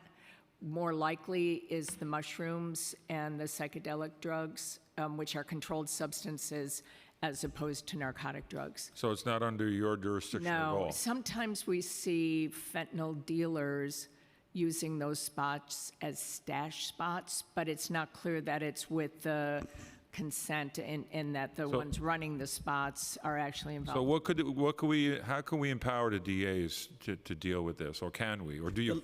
The law has to change. It's been decriminalized. Like, we do crime, and the violations that you're talking about are all civil violations. That's why the sheriff is involved, the Office of Cannabis Management. They have to have more enforcement, and the process has to be shortened. Like, things take forever. When you talk about civil court, with trying to get people evicted and things like that, it takes forever. Yeah, they shut them down, but like you said, they could turn around and open right back up. So everybody's so used to us being the ones to do that. Like, we don't have that power anymore. I have my Civil Litigation Bureau that's looking at it, but it's a real process in order to make sure. Look, this should be all about compliance, like you said. You have a legal one on the block. The state needs to work faster and better and more effectively, and I heard the governor's looking at this now, to make sure that people are in compliance. It should be about compliance. Help them get the licenses so that we can make sure that what they're selling is, But you get involved when they get behind the wheel. Yeah, but like you said, there's no test yet for marijuana use or whatever. The police can't stop people because they smell weed coming out the car and they drive. All of that is gone. So you haven't prosecuted anybody for driving under the influence of mushrooms or psychedelics or pot? No. We don't know. There's no. So, and we know it's happening. Not like alcohol is a test. They All right. don't have. But drugs, narcotic drugs, controlled substances, yes. Marijuana is not in that category. I would add that one issue that I've raised with the state legislature is that the current laws around marijuana, when it's changed, and now the district attorney has to prove the pure weight of the THC, which is an impossible standard. So what that means is, before the change in the law, it was the cannabis, the marijuana was collected, it was dried, it was weighed by the police department, and that was the weight. And so if there was going to be a charge of possession of over 5 pounds, it was dependent on the weight of the marijuana. What the law has now said is the parts of the cannabis that no longer can get someone high, the twigs, the seeds, the things like that, have to be separated, and only the part of the marijuana plant that can actually get someone high can be weighed, and they call that the pure weight. That's an impossible standard. The lab is not able to do that. As you can imagine, pounds of marijuana, someone picking through to try to take out all the pieces that are not doing. So it's not being done. It means that it's almost impossible in my county to bring a weight count for marijuana cannabis. It's been raised to the state legislature. I know Senator Kruger has some bill to try to deal with that, but it's one of the enforcement paradoxes, because even if you get a truck full of marijuana who's shipping it illegally from California in violation of all of our laws, the chance of having a case that's more than a misdemeanor is very slim. Thank you. Can I just add about driving under the influence of marijuana? We can prosecute it, but we need the drug recognition experts from the police department to sort of be on scene, because they can make a visual observation and make a determination with their training that someone is under the influence. They are few and far between, and that's a question for the police department. I think maybe there are 12 or 13 in the whole city. Staten Island gets one every so often. So, in reality, DA Clark is absolutely right. It almost never is prosecuted, but it could be. And maybe it's a question for the PD, whether they train more people. Because you drive, I know, on the roads in Staten Island, it's wafting into your car from the next car. So people are doing it, and it's leading to a dangerous situation. Thank you.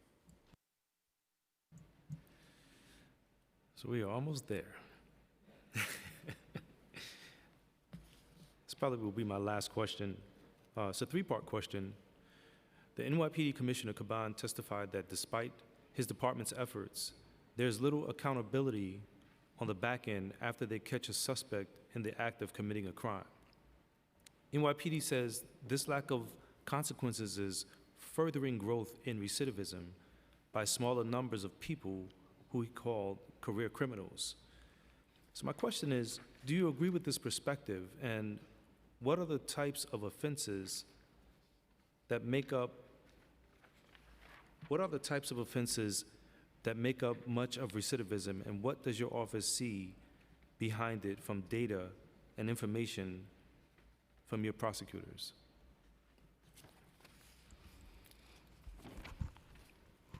I'll give it a shot. In terms of what we see in, career recidivism, recidivists, we've used the term in our office, high utilizers, people who have, 50, 60, 70 arrests and prosecutions. They come in and out of the system. Traditionally, they are engaged in low-level offenses, things that are misdemeanors, and will not land them in state prison. So they wind up getting arrested, being prosecuted, and within days, weeks, or months being released and go back into that system. I think that the city needs to invest in solutions to that population. Even by NYPD's own calculus, 30% of a very small percentage of recidivists are responsible for up to 60, 70% of retail theft. These are the people that go back in and out. There's been some efforts in Albany to deal with that. But the reality is, you know, when I look at that population and we look at each and every one of those cases in my office very carefully, you know, we see the same troubling facts, which is you see high usage of drugs, dependency on drugs. You look at mental illness, issues of homelessness, and other you know, things that sort of relate to why they continue to go back and engage in that conduct. Separate and apart from some of the other conversations about organized retail theft, you know, that are, you know, done strictly for profit, but these are people who come in and out of the system because of drug use, mental health issues, and homelessness that, you know, we, and, you know, DA Clark talks about this all the time. They are causing great harm in our community, but the solutions to much of their problems look like mental health treatment, housing, opportunities to build life skills and to get job training and to get back into the market. In my office, when we see a repeat offender, when appropriate, driven by, you know, their level of recidivism and their level of harm, we will sometimes choose to indict them to try to force them into a program. You know, whether it be a mental health program or a substance use program. But those are the rare cases that meet the qualifications of raising it to a felony offense.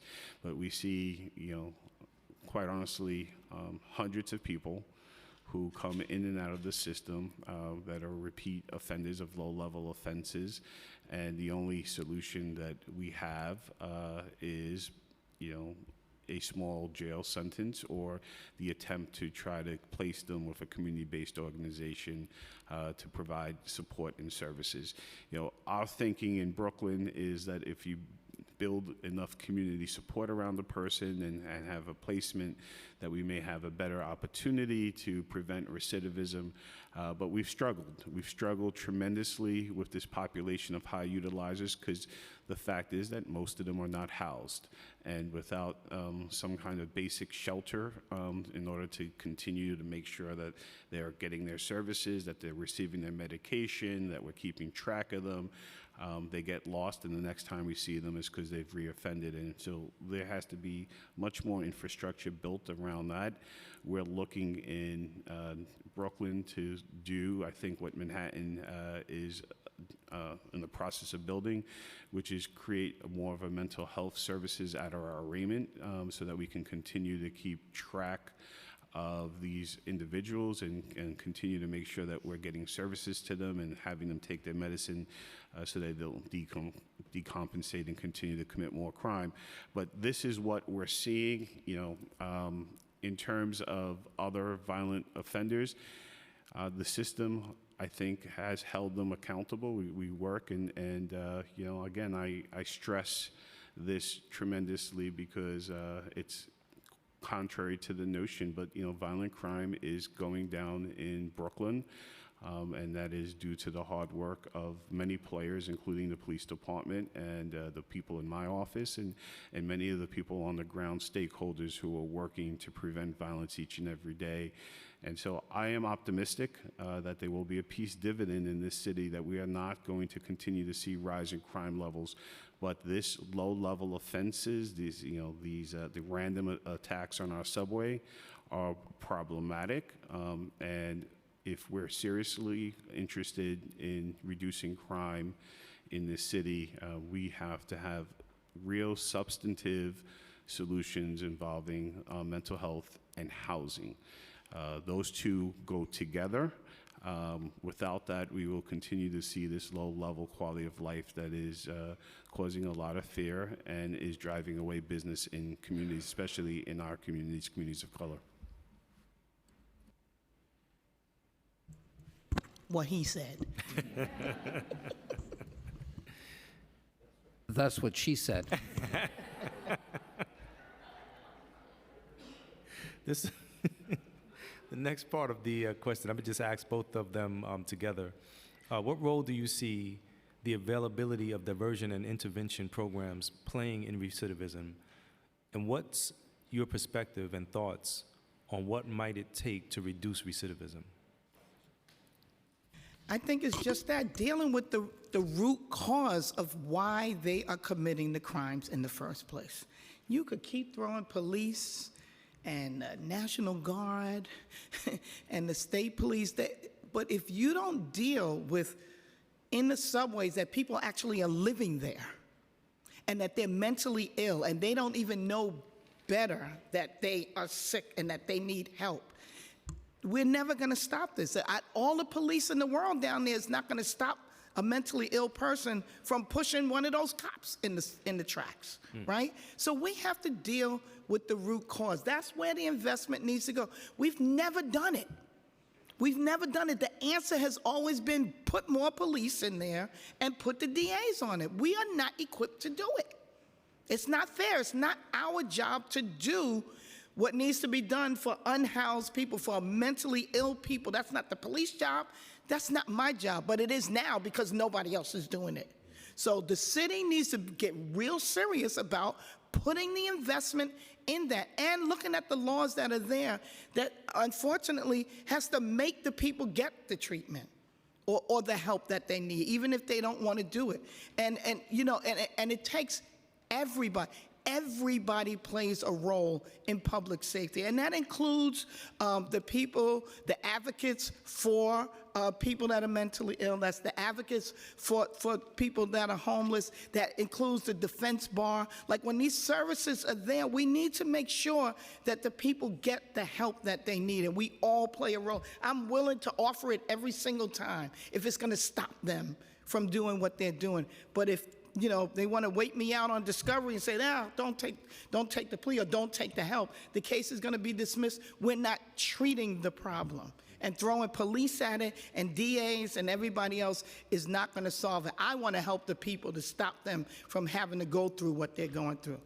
It's painful to watch people suffer with mental illness. I have people in my family that deal with it. I know how hurtful it is. I know how hurtful it is with people that are suffering with substance use disorder that can't stop, so they're stealing because of it. I have that in my family as well, and my neighbors. I'm not just visiting the Bronx. I live there with the people every day. I know what's happening. So I think that if we really want to stop it, stop thinking that law enforcement is the answer and put the money into the social workers and the treatment and the job training and the housing. Housing is the #1 thing. If people had a stable place to live and be able to thrive, we would eliminate a lot of this. So I think that you asking me honestly, stop making me do that work. It's not my job. Let me focus on those real crime drivers that are causing the harm, that in spite of the treatment and everything else,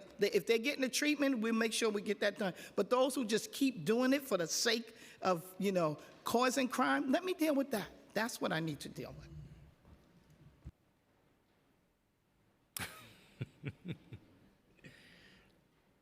I repeat my last answer. I'm with her. Well, yeah. So I guess we are. Thank you. Yes. Just a point of personal privilege, Mr. Chairman, if I may just mention that I wanted to be on the record here at the City Council. Yesterday, the mighty Wagner College of Staten Island men's basketball team, with only 7 scholarship players and no reserves on the bench, took down the mighty Howard University men's basketball team. And they are the only New York City team, and really the only regional team, I believe, because we don't consider the University of Connecticut part of our region here in Staten Island, to be in the NCAA tournament. And on Thursday, they will be up against some team I never heard of, NC State. And so I hope everyone will be cheering for the mighty engine that could, the Wagner College men's basketball teams. Go Seahawks, and thank you for my time, Mr. Chairman. Well, thank you as well, and thank you all for your testimony. Thank you. We'll briefly adjourn.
turn the red light on. Yeah, now it'll.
Good evening. I'll now open up for public testimony. I want to remind the members of the public that this is a formal government proceeding and that decorum shall be observed at all times. As such, members of the public shall remain silent at all times. The witness table is reserved for people who wish to testify. No video recording or photography is allowed from the witness table. Further, members of the public may not present audio or video recordings as testimony, but may submit transcripts of such recordings to the Sergeant at Arms for inclusion in their hearing record. If you wish to speak today, if you wish to speak at today's hearing, please fill out an appearance card with the Sergeant at Arms and wait to be recognized. When recognized, you will have 2 minutes to speak on today's hearing topic. The topic is the budget of the Police Department, CCRB, District Attorneys, and the Special Narcotics Prosecutor. If you have a written statement or additional written testimony you wish to submit for the record, please provide a copy of that testimony to the Sergeant at Arms. You may also email written testimony to testimony@council.nyc.gov. That's TESTIMONY at council, COUINCIL at council.nyc.gov, or other email address. Within 72 hours of this hearing, audio and video recordings will not be accepted. Thank you, Chair. For the first panel, we'll be hearing from Donald Nesbitt, Stan German, Lisa Schreibendorf, Ann Matthews, Justine Luongo, and Lori Zeno. You may, I picked an order, but you may begin. Here, Don, you may go start, and then we'll move on to the defenders. Thank you. Good evening, everyone. Thank you, Committee Chair Salam. I am Donald Nesbitt, Executive Vice President for Local 372, DC 37, ASME. I represent the school crossing guards at the NYPD, all 2,200 of them, and we'll be testifying today, Local 372, with a request that we restore the school crossing guard positions that were removed from the last year's budget. The next thing that we want to request is that there is also a campaign that the city invests money into reforms and a campaign around Stop the Violence Against School Crossing Guards. School crossing guards are often the first line of defense to improve the safety for students who walk, bicycle, and take public transportation to schools. Student pedestrians often face major safety hazards every day caused by double or triple parked cars at bus stops in front or near school buildings. These workers are put at high risk with their own health, their safety, and their lives as they perform their duties. This role also places the school crossing guards in a very vulnerable position as they lend immediate assistance to our students and everyone that is crossing these intersections. Cases like these sadly become a common occurrence where violence is committed against a school crossing guard. And it is essential that New York City increase funding for the additional hiring of school crossing guards. When such incidents happen, such as the unfortunate death of Christina Napawa, school crossing guard in Queens, it leaves the post uncovered, vacated, and thus school crosswalks become vacant and vulnerable to accidents when school crossing guards are moved from one intersection to another. We have heard a lot in the recent news about violence against transit workers. What we have not heard, that there are similar cases and risk of violence to school crossing guards that they face on a daily basis. So we've reached our 2 minutes. I'm very interested in what you have to say. I just want you to expand on the needs of what you're talking about in terms of crossing guards. Okay. While increasing the number of school crossing guard positions will take care of the staffing and safety issues that we have, there's also an equity issue that exists there. School crossing guards, whenever there's a day that is missed of school, They are often not paid while servicing the nearly 1 million students. A snow day might be the determining factor in whether a school crossing guard can put food on the table.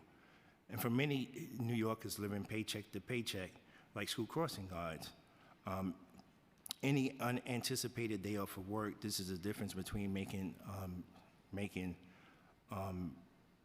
ends meet or financial ruin. There has to be a campaign around school crossing guard safety, also on these corners.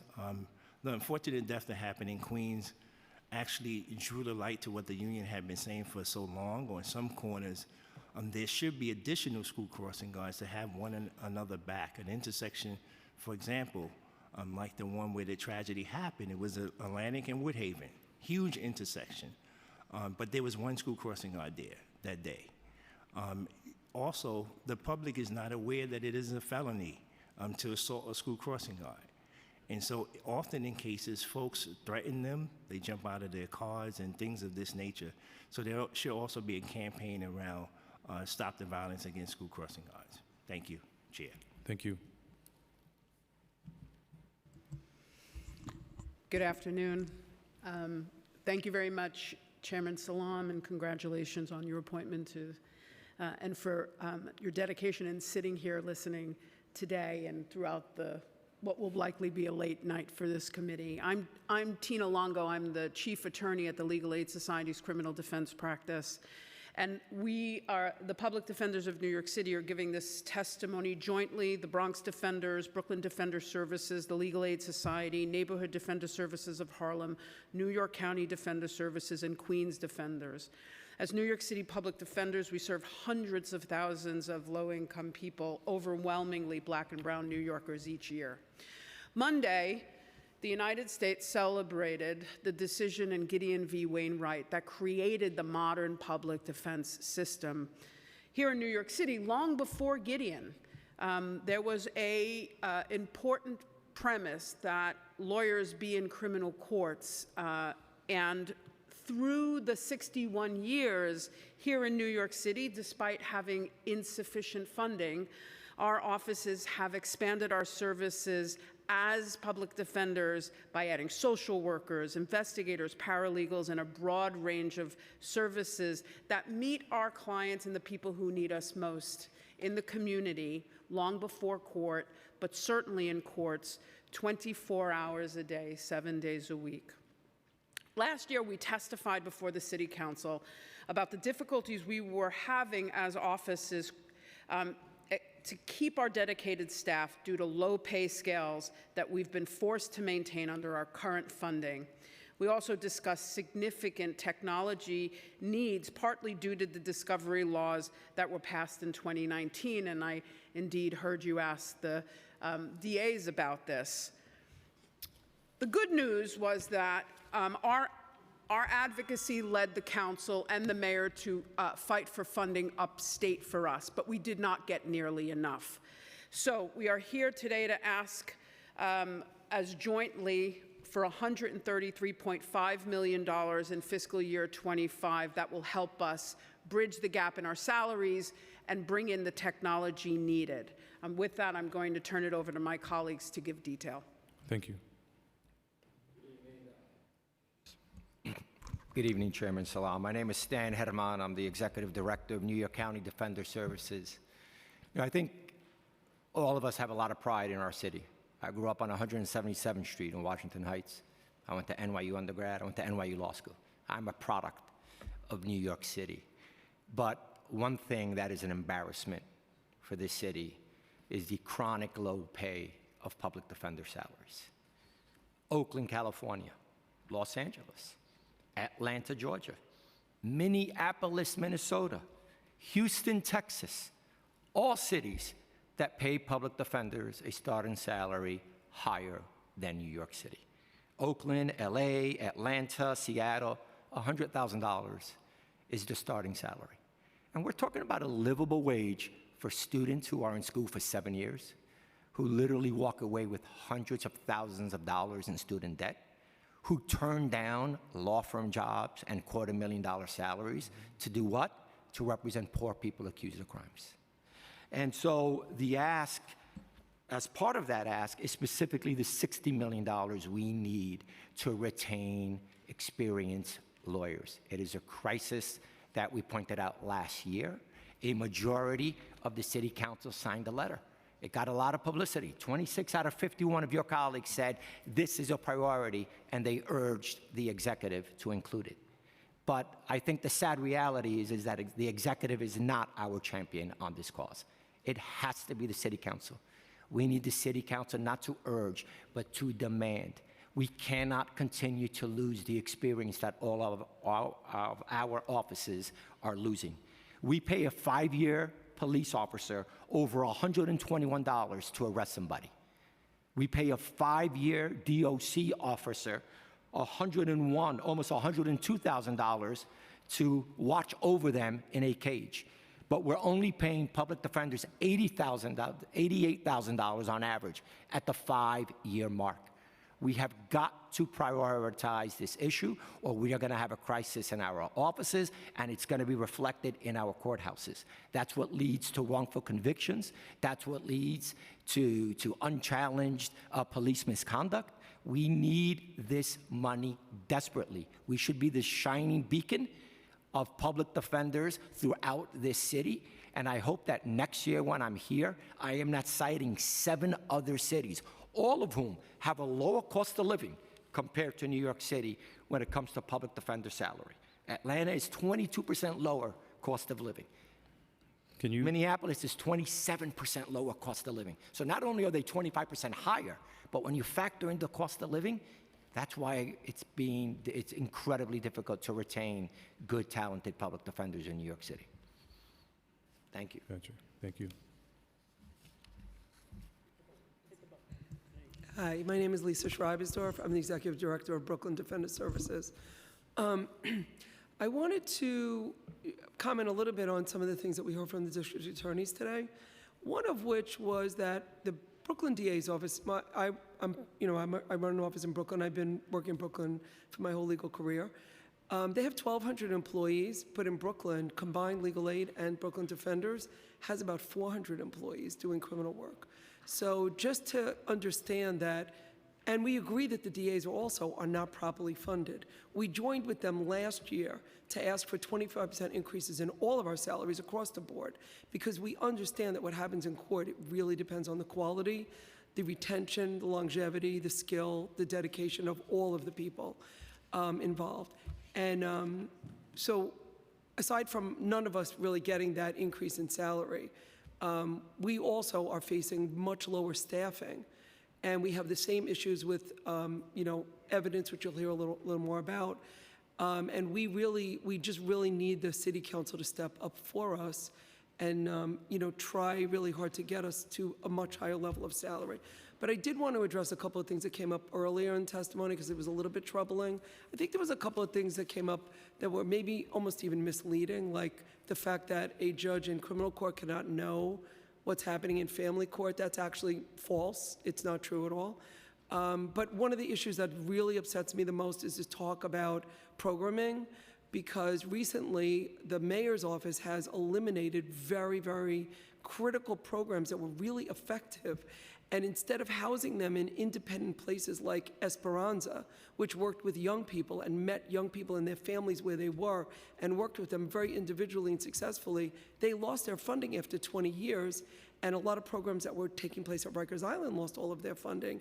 And now there's all this talk about moving programming into the prosecutor's office, into law enforcement. So what I want to just say is I think that's the wrong message. I think there are a few other wrong messages, but I think that's the most important one. We should not be turning to law enforcement to solve the problems that they've identified readily as a lack of resources for people who need resources and oftentimes would not end up in these situations without, if they receive them. So thank you. Thank you. Good evening, Chairman Salam. My name is Ann Matthews, and I'm the Managing Director of the Criminal Defense Practice at the Bronx Defenders. Last year, we came before this committee and testified at length about the myriad ways in which the discovery laws that were passed in 2019 have radically changed the way in which we practice. And there is no question that discovery reform was long overdue. And there's no question that it's significantly enriching our advocacy now on behalf of the people we represent. It removes the discovery blindfold that for years grossly prejudiced people accused of a crime and their attorneys. However, the volume of discovery material, which includes significant digital discoveries such as body-worn camera videos and other video surveillance, is tremendous. Significant additional cloud storage is needed to maintain the data. Software programs are needed to help organize materials and interpret digital data. Attorneys, advocates, and investigators must thoroughly review and digest the material in order to counsel clients to prepare mitigation, negotiation, and trial strategies. Now, to be sure, these are good problems to have, but these good problems require solutions, and the solution is clear and overdue. Additional funding is needed for these critical resources. Thanks in large part to advocacy by this City Council and the administration's lobbying in Albany last year on our behalf, 2 state discovery-related funds were established to assist our offices. One of these funds specifically allocated $50 million in capital monies to New York City to cover discovery implementation and other technology needs. These funds, the $50 million specifically allocated to New York City, were intended to be distributed to the police, prosecutors, and defenders. But that is not, in fact, how distribution has occurred. 100% of the FY24 New York City specific funds were allocated to the prosecutors' offices, and we, the defenders, received none.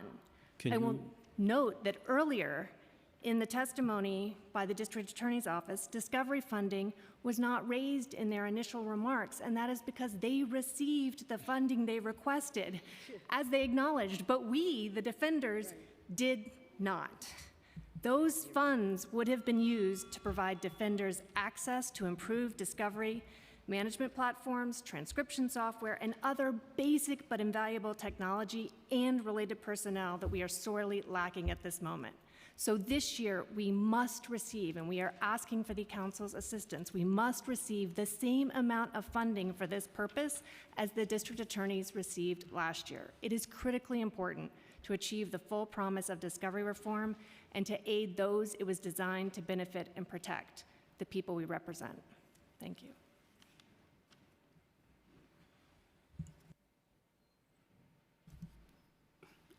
Good afternoon. My name is Lori Zeno. I'm the Executive Director and founder of Queens Defenders. We are an organization that represents approximately 20,000 people a year in Queens County. I guess I want to sort of start by saying how, especially after hearing a lot of the testimony today, right?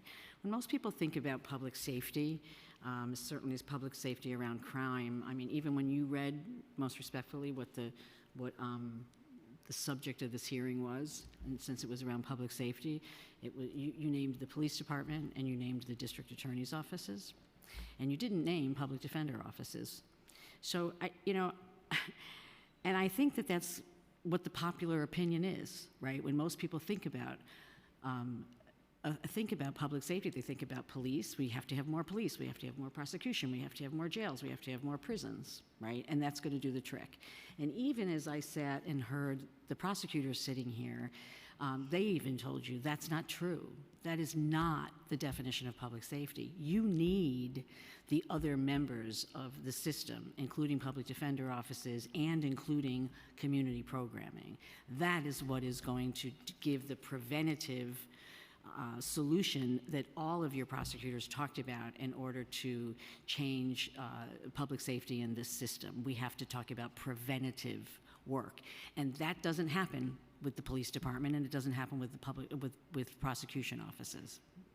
And I will say that I'm going to ask that you, I would say counsel, but as I guess as we can see, the interest of public defender's offices testifying is a little less than we would have hoped. But I would invite you, Chairman, to consider a different perspective and not looking at the public defender offices as part of the problem.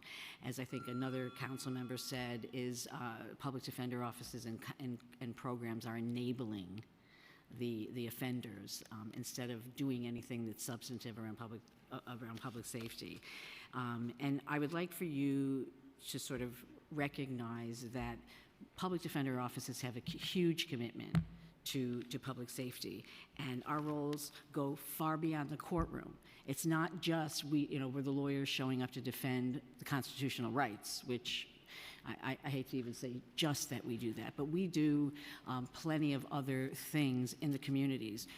In fact, the district attorney from Brooklyn talked about the program that I'm he's sorry to working. interrupt, but we've passed 2 minutes. Can you just please describe your needs? Sure. Let me just get to that. The district attorney from Brooklyn came in and talked about the Project Restore program that he said that they're working with Columbia University. And I think he asked for $3 million just to support that one program in his office. And I will say that we also, as Queens Defenders, we partner with that same organization, the Columbia University and Project Restore. And we partner with them as well as the court in our youth part, where we have a 9 to 15 month program for these kids who are charged with felonies, usually violent felonies. And they're focused on different workshops around changing mindsets, and it's focused on different healing circles, like he said, and paid internships and apprenticeship programs and so on. And so the needs that you need for the program that you're asking for. Right. Well, what I kind of wanted to say was that we do that same program, and I was really surprised to hear the district attorney's office ask for $3 million. We get $0. We don't get $3. Forget about $3 million. And I was hesitant to say this as well, because he was asking, when Lisa brought up, and Ms. Schreibersdorf brought up, on how it seems that the trend is now to give the money to prosecution and police to do this programming for people that need the services. And what happens in court is the prosecutor comes into the courtroom and they say, we offer this if the defendant does this program. Right?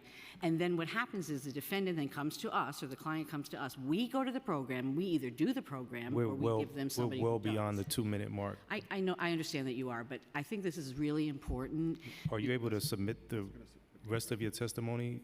I'll Because we have about 100 people that are going to be I'll- testifying, that are signed up to testify as well. And I each of them have understand. 2 minutes. I understand, and I do appreciate that. I just want to tell you that, it's very, very dangerous for city council to give monies in the millions to prosecution offices and police departments and expect that people in the community are going to go to them and become part of their programs in a prosecution's office or police. Not everybody wants to be a prosecutor, right? So we're the ones doing the work. We are the ones that are in the communities. We're the ones who get the jobs and training and do all these programs for our clients, and we don't get any of the funding. And I know you want to stop me. Let me just say one more thing. Let me just say one more thing. In the courtroom. I think we've been maybe 5 or 6 minutes. Okay, now. I get it. One more thing. Only that it's in the courtroom, right? The court is now If you can relying. submit the testimony, that'll really, really help us out I tremendously. am. I will. I really will. But I just want to say this one other thing, because we need funding for and raising our salaries that we're asking for in our social worker teams, because We're going to have to the ask you court to is stop now- speaking at this particular point in time. Sorry. Okay, I'll submit it. That's a shame, but I will submit it. Maybe you'll have questions that I'll be able to. No questions at this time. Thank you. Thank you. Thank you, everyone.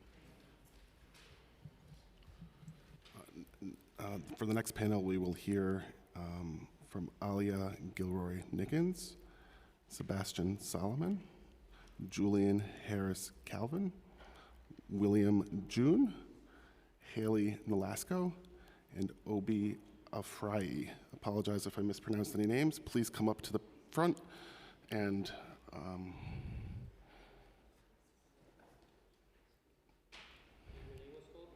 yeah, exactly. Thanks.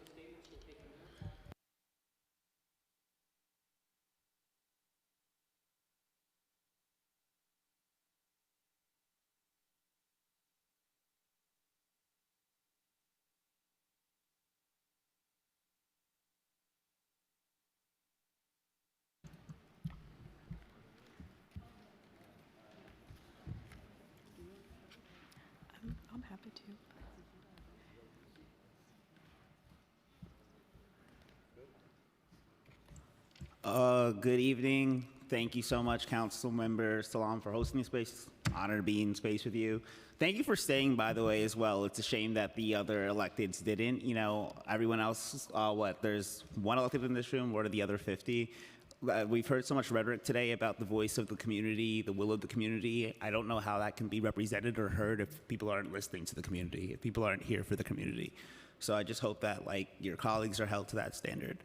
I'm here to testify. My name is Obi Afriye. I'm here to testify on behalf of the Legal Defense Fund. We urge the City Council to end the years of budget exceptionalism shown to the NYPD. We urge the City Council to divest from harmful policing entities that disproportionately target our Black communities and invest in increased funding toward the housing and healthcare of communities that have been the most negatively impacted by police practices in New York. Since the mayor took office and established neighborhood safety teams, the NYPD is making more arrests, mostly from nonviolent offenses. The Independent Monitor found that 97% of people stopped by neighborhood safety teams were Black and brown, Black and Latinx. Thank you. It also found that neighborhood safety team officers failed to show reasonable suspicion before conducting 1 out of every 4 of their stops. The strategic response groups engage in similarly discriminatory practices that have also resulted in police violence against Black people. NYCLU's investigation into this unit found that 66% of people who filed CCRB complaints against SRGs between 2015 and 2021 were Black, and 21% were Latinx. That's 87% were Black and Latinx. The city should also end its investments in co-responder models.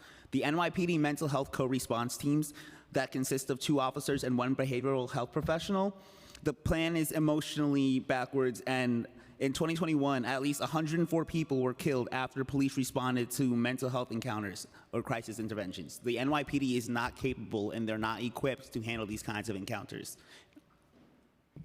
Thank you. Oh, I'll go.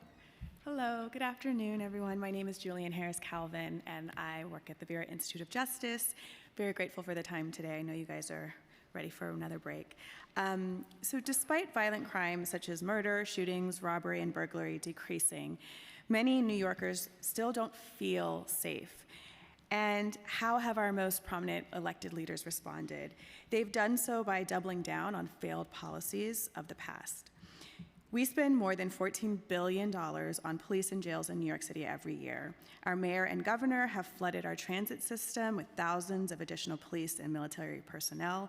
Yet, that did not stop the shooting on the A train near the Hoyt-Schermerhorn station last week, where there is, and has been for many years, a police substation embedded there. And even before that incident occurred, a 4,000% increase in NYPD overtime to patrol the transit system was followed by a mere 2% drop in major crimes, assuming there's a causation there. But when asked in a November Vera Action poll about what they believe truly delivers safety, New Yorkers said that they want trained specialists, not more police. They are looking for the kinds of interventions that fix the issues that they think are driving crime. And they believe mental health and addiction issues, poverty and homelessness are driving crime. And what they want is for our leaders to prevent crime, not merely react after the fact. Yet today we sit here reviewing a fiscal year 2025 budget that maintains astronomical funding for the NYPD and proposes major cuts across departments that care for people experiencing mental illness, substance use disorder, and homelessness. Departments whose personnel should be flooding our streets and subway system with community navigators, treatment drop-in centers, and housing supports, among other existing programs that are going to be cut by this budget. Where NYPD's $11.5 billion budget is set to increase by merely 4%. The Department of Youth and Community Development will lose 25.4%, the Department of Health and Mental Hygiene 20.4%, and the Department of Social Services will lose almost 15%. If the city were to rein in our NYPD overtime budget, we can cover all of the investments necessary to address what New Yorkers know will deliver public safety. And if you do so, you and your colleagues do so, you will prove to New Yorkers that you are serious about safety and you know what is going to make them feel safe and actually be safe. And we've listed those investments and the numbers that correlate with them in our written testimony that's been submitted. So thank you so much for your time. Thank you. I'll go next. Good afternoon. My name is Aaliyah Guillory-Nickens. I currently work as the campaign organizer at Youth Represent, which is a nonprofit organization that provides free legal services and mental health support to young people under the age of 26. Additionally, we work on policy and legislation that will help youth in the legal system while also supporting young people who have or haven't been system impacted to become civically engaged and training them to become advocates in their community. I'm here today to echo the demands of my comrades at Communities United for Police Reform, which is to cut the NYPD's budget and reallocate that money into the community. In addition, I'm also here to express my frustration as a young person living in a city and seeing no efforts to improve public safety for people that look like me, but only the continuous use of politics and people playing with our lives as if we're in a video game. I first want to address the narrative that was mentioned earlier, which is that young people in New York is what's driving crime, or anything that alludes to the fact that raise the age is one of the reasons for the increase in crime. I want to debunk that narrative and ask that the council do everything in their power to provide jobs, housing, and other resources for young New Yorkers that come from neighborhoods like Harlem, East Flatbush, Brownsville, East New York, the South Bronx, and other underserved communities. Something I'm going to mention later, which is what's driving crime is not people, especially young people. We need to stop scapegoating them. It's the lack of adequate resources needed to survive. Nobody wakes up with intentions to commit a crime, but unfortunately, we are living in a time right now where it's survival of the fittest and people are being forced to do anything to survive. And instead of giving assistance to them, they are being penalized and thrown in headlines as the problem. They are not the problem. The city is not taking enough steps to provide youth in New York with what they need to thrive, so all the comments about youth driving crime needs to be kept to a minimum until New York City and the mayor prioritize its youth. In the fiscal year of 2023, the NYPD overspent their budget by more than $1 billion. In 2023, there were 92,879 homeless people in New York, including 33,399 homeless children. That's the first example of our priorities not being in the right place. Fiscal year of 2025, the NYPD's preliminary budget is $300 million more of what the Adams administration proposed last year. This is all while there's cuts to libraries, education, ATI programs, prevention programs, and other services. Second example of priorities not being in the right place. We're asking that for the fiscal year of 2025 that ends, and the first step that the council and the mayor can take to create a safer and livable New York is to prioritize care, not criminalization, and invest, not arrest. That would mean to block any budgeted increase of NYPD uniformed headcount and move those funds to real safety infrastructure, including housing, schools, libraries, and non-police anti-violence programs. It would also mean removing NYPD from youth engagement and city youth programming services and redirect those funds to youth organizations and community groups that engage in youth organizing. Thank you all for listening, and I hope that sooner rather than later our demands are met so we as a city can meet true public safety. Thank you. Good afternoon, Chair Salam and esteemed members of the Committee of Public Safety. My name is Haley Nolasco, and I'm the Director of Government Affairs at the Center for Justice Innovation. We thank the Council for its sustained and steadfast support for community-based programs that make a positive impact on the lives of people most impacted by the criminal legal system. And we urge the Council to continue to support the progress already made in the effort to make our criminal legal system more fair, humane, and effective, while keeping our communities safer. Traditional legal responses to crime, like over-incarceration, often fail to produce meaningful improvements to public safety while presenting an enormous cost for the city to bear. Unnecessary and over-inclusive contact with the criminal legal system entails consequences for the city and for those involved that are both expensive and traumatic. This cannot be the main path to a safer New York City.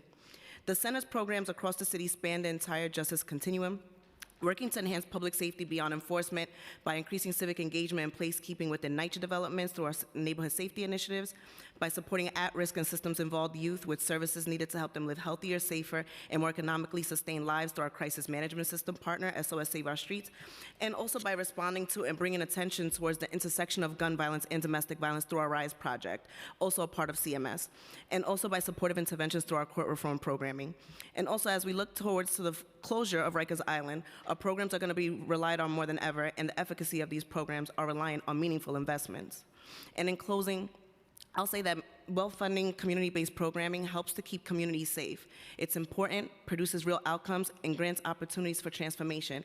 And I know this firsthand because I was once a young person. I still consider myself young, but I was once a young person recruited to a community program that helped to keep me safe and put me onto a different path that has led me to have the honor to speak before you all today.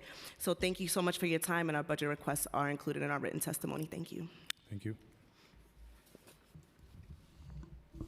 Good evening. My name is William Jun. I'm a senior staff attorney at New York Lawyers for the Public Interest. Thank you for the opportunity to present testimony today. I want to talk about two things today, the mayor's involuntary removal policy and the Be Heard program.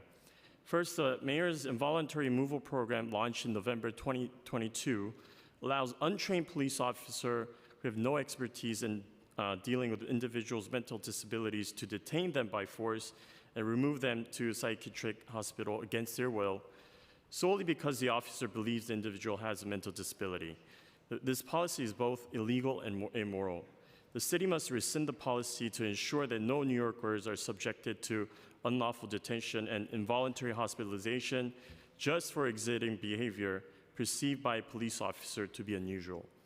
Next, the city launched the Be Heard program in 2021, but the program authorizes extensive police involvement and is likely to continue the violent responses by the NYPD.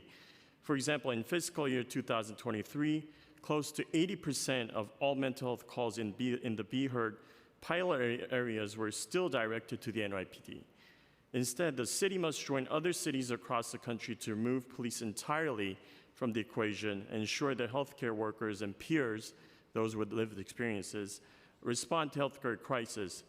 Closer to home, Correct Crisis Intervention Today NYC, or CCIT NYC in short, is a coalition of over 80 New York City organizations, and it has already developed such a proposal in which teams of trained peers and EMTs who are independent of the city government would respond to mental health crises.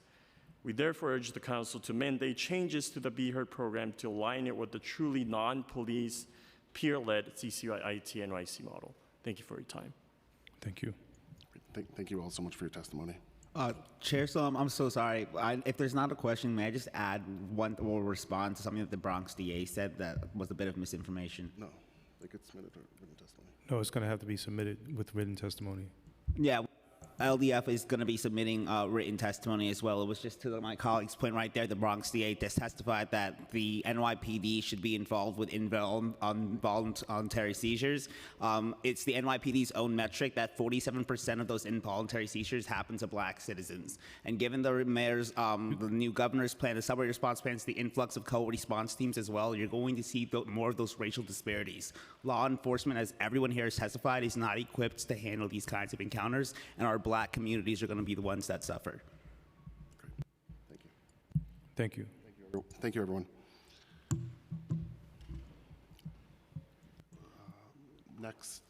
Next, we will be hearing from Joshua J. Shaw, D. Sams, Isabel Leeva, Alfredo Gill, Clea Hazizaj, Alexa Blair Wilkinson.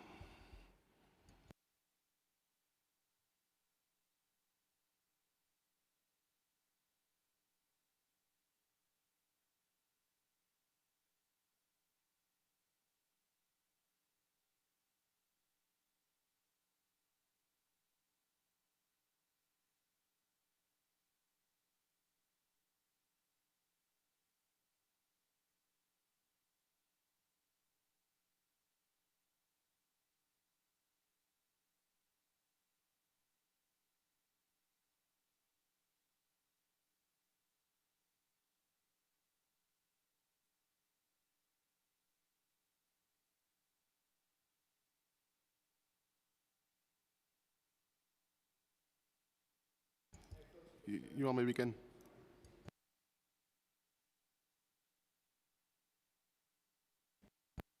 Your microphone.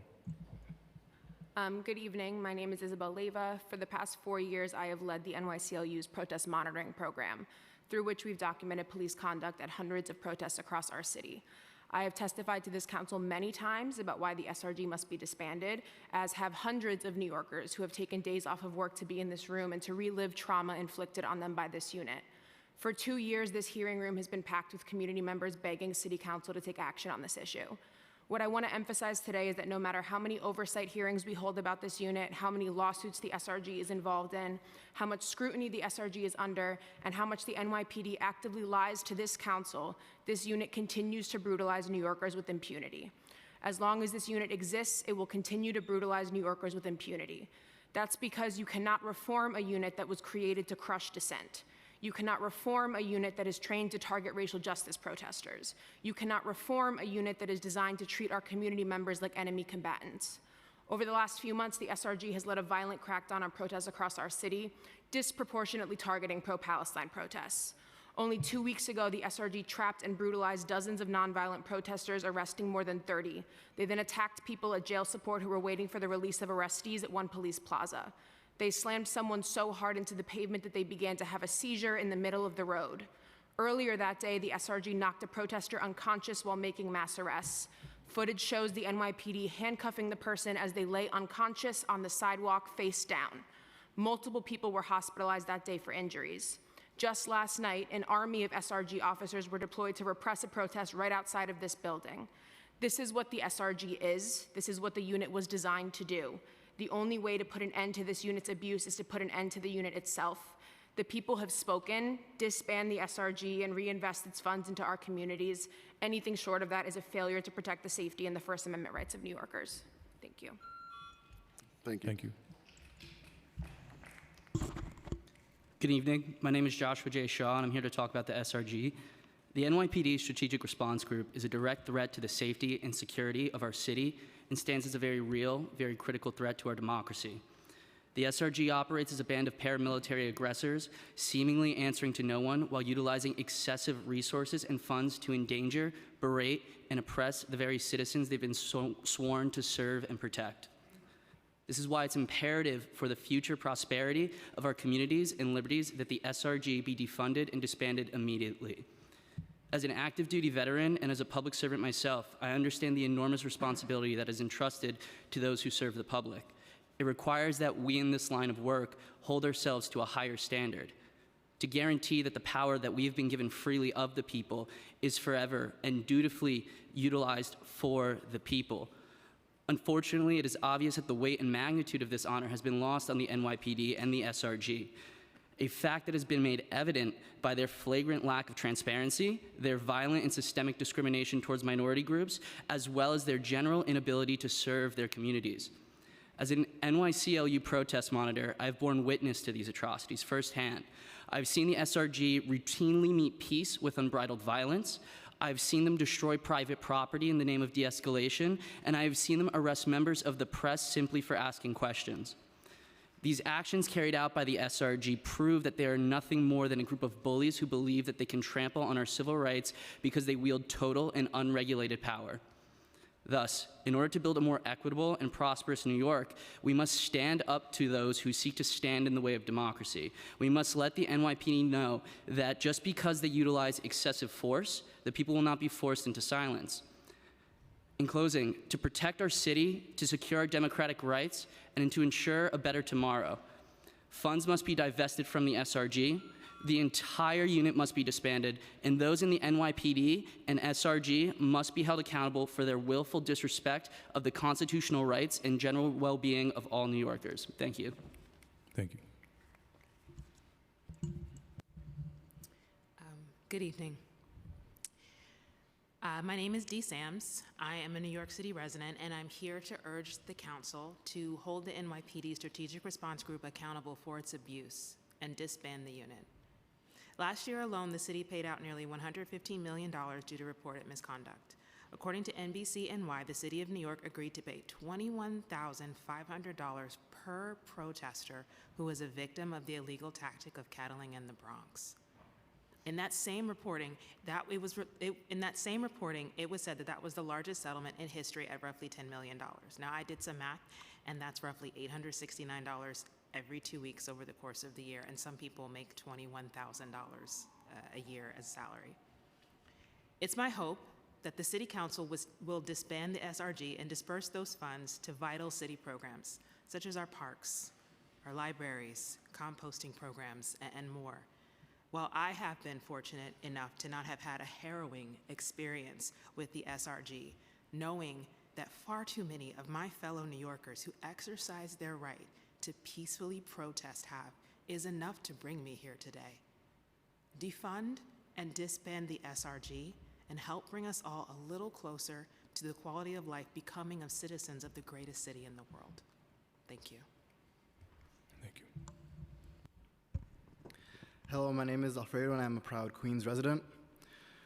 When discussing violent crime, we do not acknowledge that more police does not equal more safety. If more funding to police resulted in safer communities, NYC would be the safest city in the world. Yet we consistently talk about how we're unsafe. Clearly, what we're doing is not working. What went largely unsaid in the latest media frenzy of a subway shooting was that the subway station itself was also a police station, with multiple officers standing a few feet away from the incident. This happened a year after adding 1,000 NYPD officers to the subway, and shortly after adding both the National Guard and state police, and still nothing changes. Insanity is defined by doing the same thing over and over again, expecting different results. Of course, we will see violence if we underfund social services and overfund police like our budget does. Police rule by violence. $114 million last year, this just came out 2 days ago from the Legal Aid Society, $114 million was paid out in lawsuits from police misconduct by the NYPD of our city. By underfunding social services like schools, libraries, and healthcare, we create the opportunity for crime and then look towards police to lock up the most vulnerable people that would benefit from said social services. It's a sick, self-fulfilling system of corruption, and New Yorkers are increasingly aware of this. Just look at Eric Adams' historically low approval ratings. This is the issue he ran on, and people are finally broadly seeing that this simply does not work. Instead of providing affordable housing, the SRG sweeps up homeless people out of view as if they are disposable and calls it quality of life. Instead of welcoming migrants to the city of opportunity, the SRG surveils, terrorizes, and harasses new migrants. Is this what you call public safety? Let me be clear about what this is. This is fascism. This is New York City in fascism given to us by Eric Adams. Putting the National Guard in the subway to, quote, make people feel safe is the mask-off moment for our police state. The SRG is an emblem of everything that is wrong with militarizing our police, and Eric Adams is an emblem of everything that is wrong with how Democrats approach crime. And where has he been? Is that who you're standing with? So it's no longer about electeds just having a conscience. I'm done asking where your conscience is. Your job is on the line, and if you're not with us, we're organized to vote you out. Thank you. Thank you for your testimony, everyone. We'll hear from another panel coming up in person. Can I please welcome Darren Mack, Lamia Agarwala, Nardine Kiswani, Lori Daniel Favors, Dr. Victoria Phillips, and Corinne Worthington. If your name, Corinne Worthington, Dr. Victoria Phillips, Lori Daniel Favors, Nardine Kiswani, Lamia Agarwala, and Darren Mack.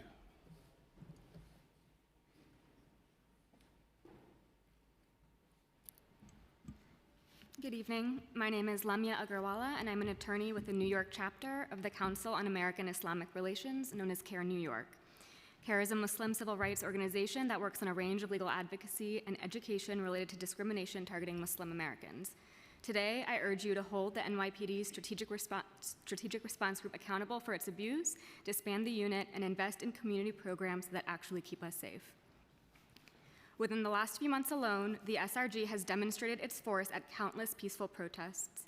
In November, it was reported that the SRG handcuffed, knocked unconscious, and carried off a protester to a barricaded space and was not provided medical attention for over 30 minutes. On Christmas Day, the NYPD was filmed beating people until they bled, separating fathers from their children, pepper spraying, and putting women wearing hijabs into headlocks. And earlier this month, as you've already heard, an individual was left convulsing on the ground after being brutalized by the NYPD. The police refused pleas by credentialed healthcare professionals to provide treatment. New York City youth are not spared from this violence. In February, the SRG grabbed, punched, slammed, and dogpiled multiple youth, including one minor, as they protested on the sidewalk. In January, organizers were preparing to pray when the police attacked, violently throwing a minor to the ground and arresting him for sitting on a mailbox. This violence is not a coincidence. It is not lost on us that SRG officers are trained to treat racial justice protesters as enemy combatants. It is not lost on us that protesters calling for a ceasefire and peace in Palestine have been labeled terrorists and brutalized by the NYPD because they are holding our government accountable for its role in ongoing war crimes. The SRG clearly does not keep us safe. I call on you to instead invest in our communities and help us provide services that prioritize the true safety and well-being of New Yorkers. Thank you. Assalamu alaikum, Chairman Salam. My name is Nardine Kiswani.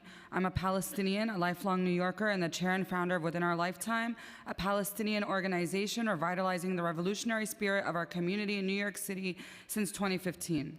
Ramadan Kareem. This is supposed to be a holy and peaceful month, yet it's once again another time where Israel's butchering Palestinians, this time at an intensity never witnessed in modern history. Over 40,000 Palestinians have been killed, at least 12,000 children, and we're used to seeing Israel attack Assalamu alaikum wa Muslims. rahmatullahi wa barakatuh. We have to stay on topic. This is on topic. These, as you've heard from CARE and NYCLU, But we're all of talking the incidents of the SRG where they've you're attacked talking about the protesters SRG. have been about our protests. These incidents of violence, of people having concussed, have happened at our protests. So this is exactly what I'm talking about, because it all flows from what we're protesting about. These attacks are now more horrifying than ever. 4 out of 5 of the hungriest human beings on earth in Gaza right now, over 1.1 million, are actively being starved by Israel. And when Palestinians try to receive aid, they're bombed or shot or even killed by US aid. And instead of Eric Adams decrying these atrocities, he hosted a PR iftar yesterday to distract from the genocide. Of course, vast majority of Muslim community members boycotted and protested this. But NYPD were hell-bent on suppressing our rally at Zuccotti Park, trying to prevent us from using sound and marching towards the iftar. They arrested several Muslim youth leaders while they were fasting, and they didn't even allow them to break their fast at iftar time while they were in police custody. As those of us who were continued to protest were verbally threatened, harassed, and physically assaulted by NYPD, and in particular the SRG. This is just one of the examples of the brutality that they've treated us with over the past 5 months. The rest that you've heard already from CARE and NYCLU of incidents that happen at wall protests. As a Muslim and human, it's my duty to speak out against these atrocities, especially when it's our tax dollars that carry them out. Our political leaders don't represent us. The city council fails to represent us. Major media outlets like New York Times manufacture consent for genocide. The only avenue we have to express our dissent to genocide and our government's funding of it is through the protests, and that is being taken away right now by the NYPD with their crackdown on Palestine protests, which is detailed in our 80-plus page report on wolpalestine.com/resist repression.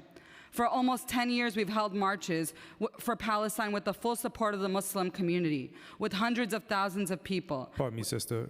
We're at 2 minutes. I understand, but the disruption earlier We have to just kind of wrap.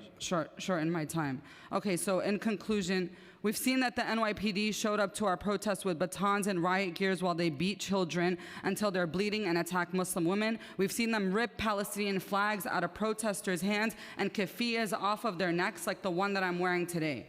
We have observed that it's their purpose to physically assault and intimidate protesters from continuing to march and trying to limit the visible public support for Palestine, fueled by racist comments of multiple city council members, including Council Member Holden, who was here earlier today, that literally called us terrorists, using racist slurs that have been weaponized against our community for years. It's no wonder he thinks this sort of rhetoric justifies attacks against us.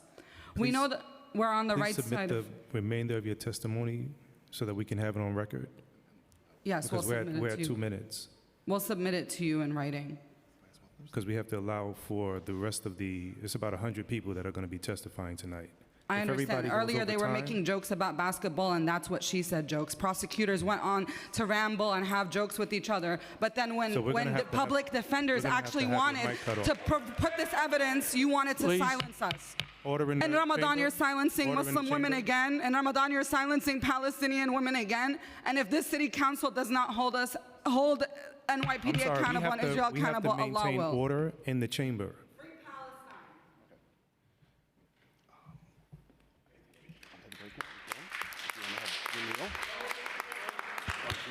No clapping? We can I know that keep you have- going for a minute. Okay. Thank you, Chair Salam, for the opportunity to testify today. My name is Darren Mack, co-director at Freedom Agenda.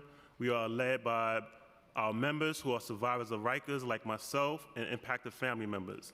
We're one of the organizations leading the campaign to close Rikers, and I'm glad to testify here today. New York City has committed to closing Rikers Island because mass incarceration undermines public safety by destabilizing communities and draining resources we need for housing, healthcare, work opportunities, and more. We have moved past debating if Rikers should close or can close. Rikers is legally required to close by 2027, and our city budget must put all the necessary resources in place to give people the support they need, close the pipelines that feed incarceration, and shift to a smaller barrel jail system. Unfortunately, Mayor Adams is planning to do the opposite through a budget proposal that would slash and starve essential services while continuing to funnel billions to the Department of Correction and NYPD. The mayor's proposal to slash $28 million for alternative to incarceration, supervised release, and reentry services should be a big concern for this committee. New York City has an incredible network of alternatives to incarceration providers who are far more successful in preventing rearrest than Rikers. Some providers have success rates of over 90% in preventing felony rearrest for their clients within 2 years. ATIs cost between $8,000 and $22,000 per person per year, while exposing someone to the brutality of Rikers costs $556,000 to $539 per year. There's no question that ATIs save money, and at a moment when Rikers is more dangerous than ever, ATIs also save lives. Rather than cutting their funding, the mayor should be directing the Office of Criminal Justice to actively encourage judges and prosecutors to utilize ATIs, including for people facing more serious charges and with serious behavioral health needs. The decision about approving someone for an ATI program should be based on whether that program is likely to be more effective in preventing future harm than the stint at Rikers. And I'll conclude by saying that the City Council knows that Rikers must close, and you know that the safest communities are the ones with the most resources, not the most incarceration. In the full written testimony that we submitted, you'll see a full budget analysis from the campaign to close Rikers that calls on City Council to make the following amendments to the fiscal year 25 budget. Thank you. Thank you. Thank you for your testimony, everyone. Yeah. Okay. So just maybe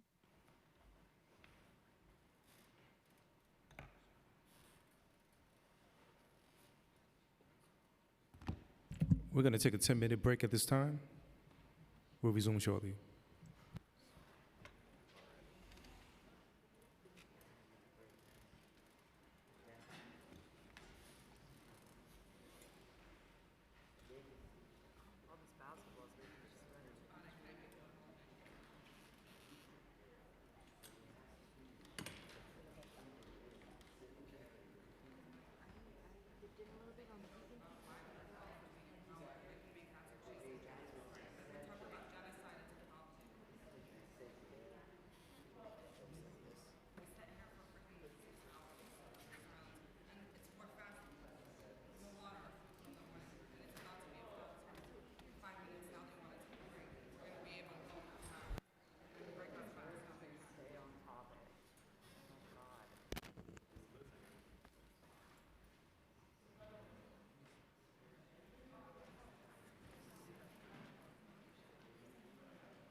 They can take breaks whenever they want, and they do. They get up and go to the bathroom and shit. So, I thought recording wasn't allowed. is he supposed to be even testifying? Is he supposed to be recording? I can record, bro. I can record. No, they said recording wasn't allowed. At the table. At the table. No. At the table. Was he even testifying?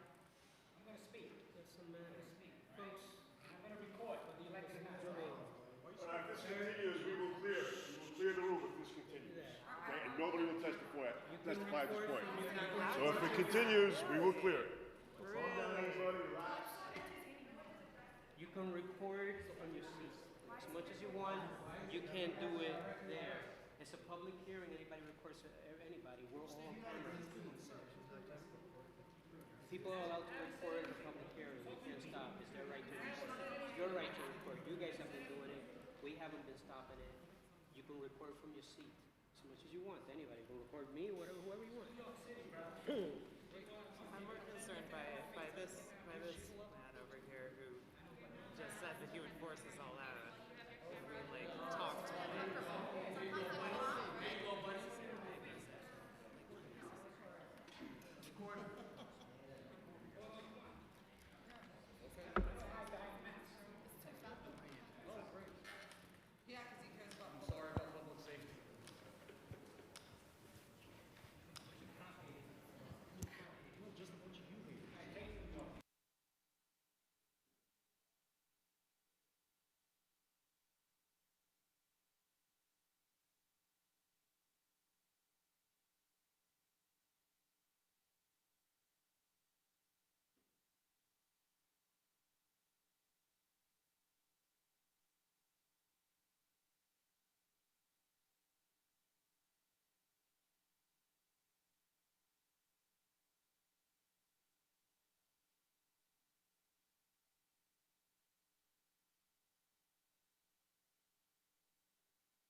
right, we're ready.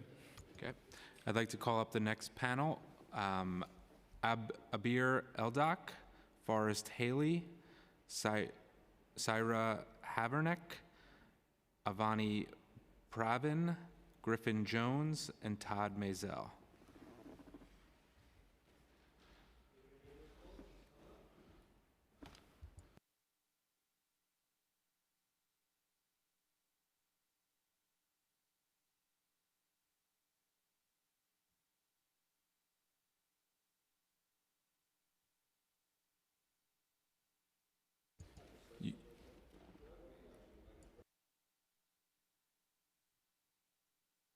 We can start in whichever order you'd like.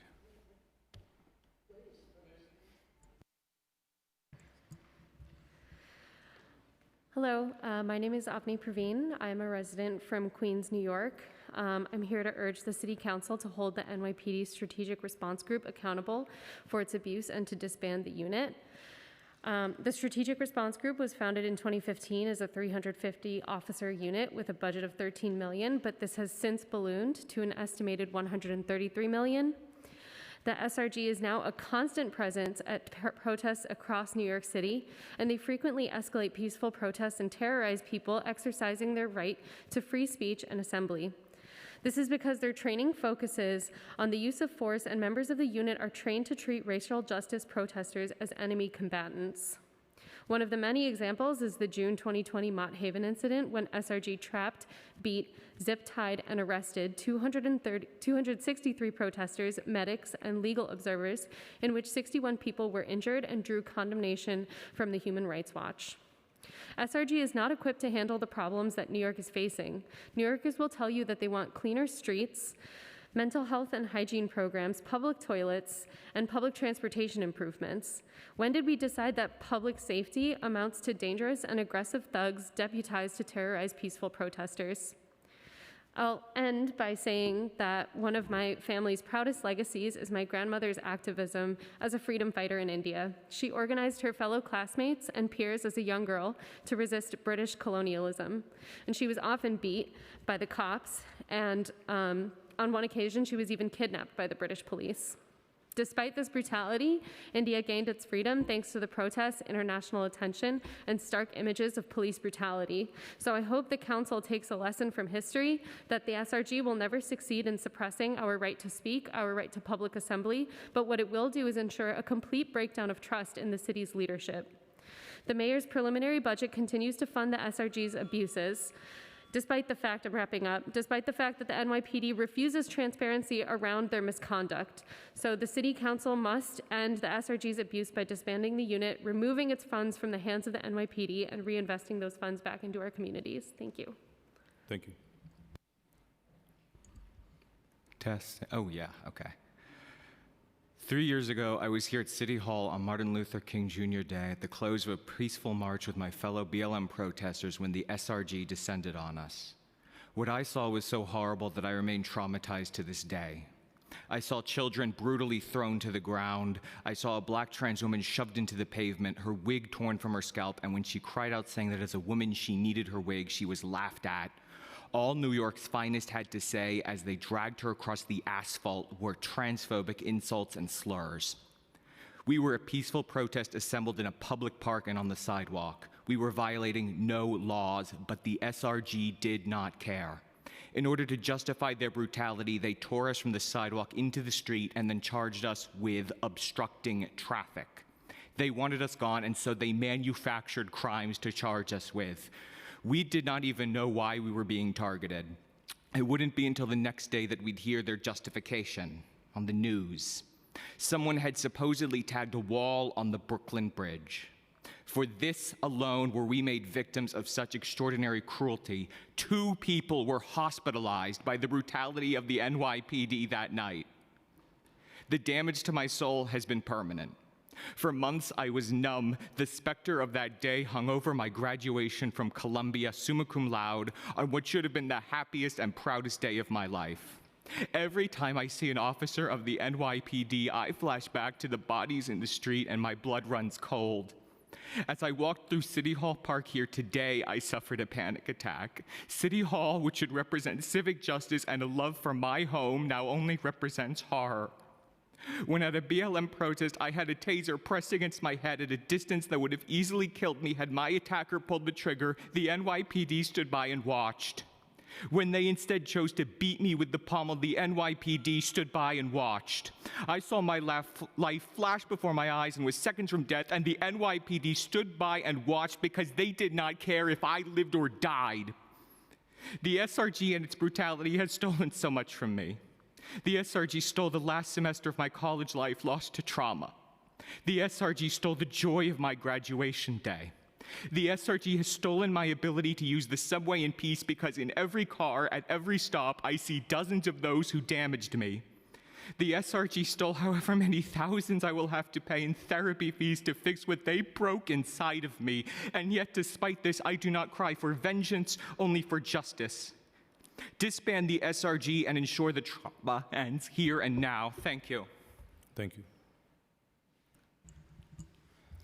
I'm Todd Mazel, founder of the New York Media Consortium, contributing editor at AM New York, and 40 years a journalist, but I speak for myself. On November 20th, Council held a public hearing with Chief Beltran, NYPD Technology Bureau, testified about the radio encryption. While required modernization is also designed to lock out the public and more specifically the press, you need to ask what is the real cost and whether Chief Beltran was making a glaring omission on a $380 million budget.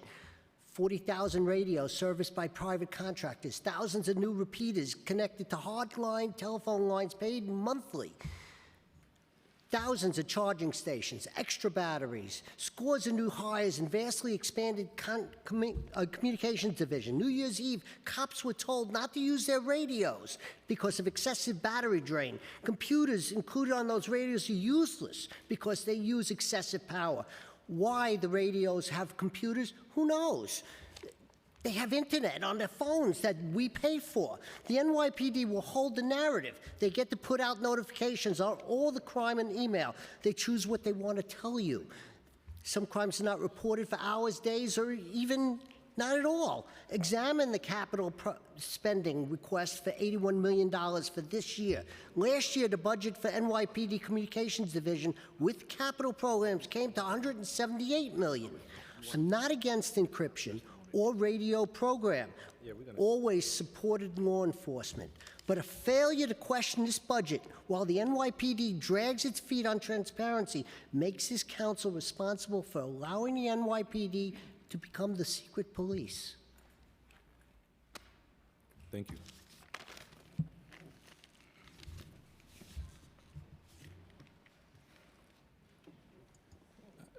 Thank you to this panel. I'll call next Brittany Ramos, Tashoy Miller, Ayana Mendez Penate, Natalia Atsitsabal, and Daniel Sion.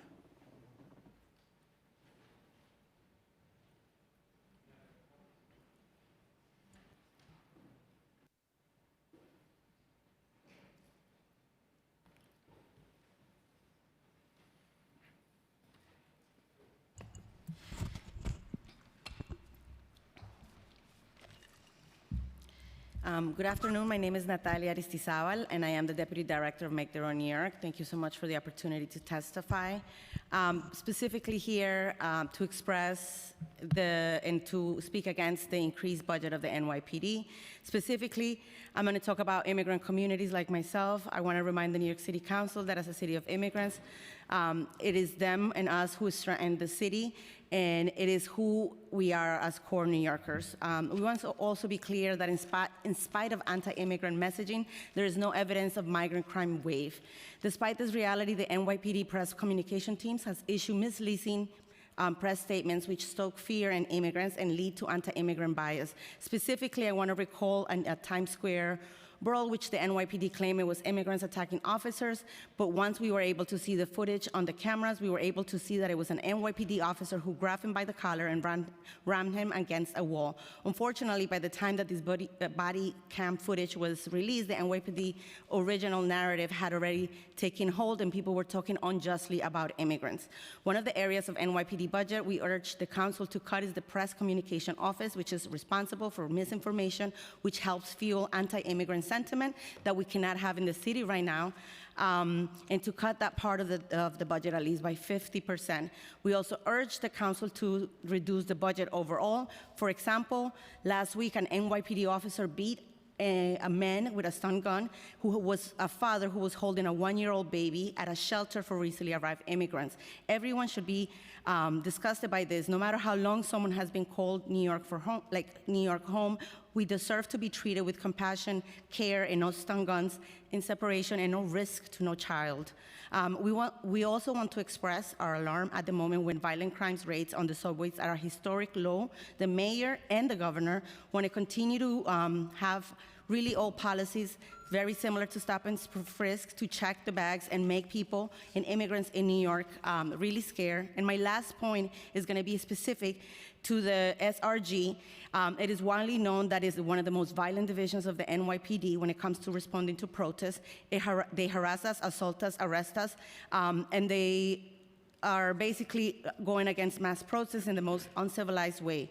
The final point is that earlier this week, one of our youth testified specifically to school policing, and we want to make sure that the $400 million that is going to school policing goes towards restorative justice, mental health support, counselors, social workers, and community schools.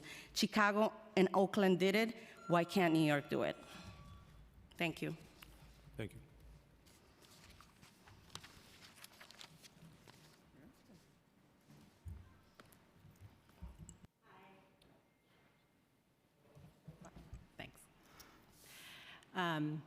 Hi, my name is Ileana Mendez-Peñate, and I'm here representing Communities United for Police Reform and our New York City Budget Justice Campaign. Thank you so much, Chair Salam, for having us. At today's hearing, the NYPD testified that their budget was $5.7 billion, and I just wanted to clarify that this number does not include city spending on police fringe and pension costs, which actually bring the NYPD proposed budget for fiscal year 25 up to $11.8 billion. So what this means is that the Adams administration is actually proposing an almost $300 million increase to the NYPD from last year. The NYPD has a demonstrated record of violence, obstruction, misinformation, overspending, and the refusal to fire officers who unjustly kill, brutalize, and violate the rights of New Yorkers.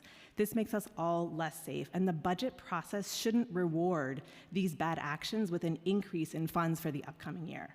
While New Yorkers are struggling with housing, food, education, abusive units like the SRG have continued to grow. Schools continue to get more cops instead of counselors, and people in mental health crisis still get police as first responders instead of qualified mental health workers and peers. We are calling on the council and the mayor to stop rewarding the NYPD violence, misinformation, and refusal to fire abusive officers in the budget process. So here are the 5 things that we're calling for. One is we want to freeze a hiring freeze on school police and to cut funding for vacant school positions and move this money into restorative justice programs, counselors, and other mental health professionals. The second is that we want to disband the notoriously violent and abusive Strategic Response Unit and reinvest those funds to serve, not harm, New Yorkers. The third is that we need to disband NYPD mental health teams and instead invest in non-police teams that include peers and mental health professionals. Lastly, we are calling for a cut to the NYPD's DCPI budget, which allows them to spread misinformation through an absurd $3.5 billion public relations, $3.5 million public relations budget. Thank you so much. Thank you.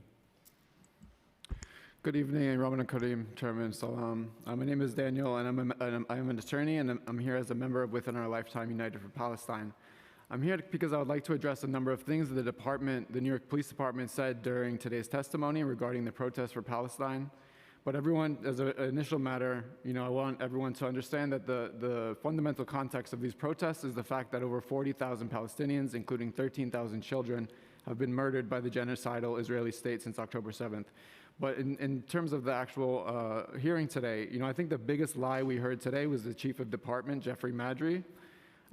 He claimed under oath that when responding to protests, the department uses the lightest touch possible. And I think everyone here knows nobody actually believes that. The NYPD, in particular the SRG, are sending protesters to the hospital week after week.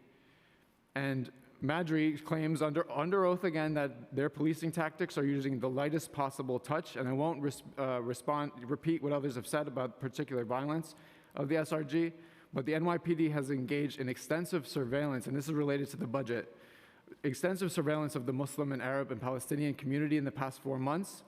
2 weeks ago, prior to the start of Ramadan, we had a dinner in Staten Island. When we got to the restaurant, an advertised public dinner for the Muslim community, when we got to the restaurant, the NYPD's drone car with the license plate LCV6779 was around the corner trying to surveil a dinner for the Muslim community, not a protest, a dinner. How is that the lightest possible touch? How is that not a violation of the handshoe agreement that the NYPD agreed to? And how will this committee hold the department accountable for that? Another lie that they said is that the SRG is not present at most protests in New York City. The SRG has been present at every single protest since October 7th, and they were even mobilized with riot helmets and batons at a Gaza 5K for a fundraiser for children in Gaza. And I even saw the SRG truck outside this very building.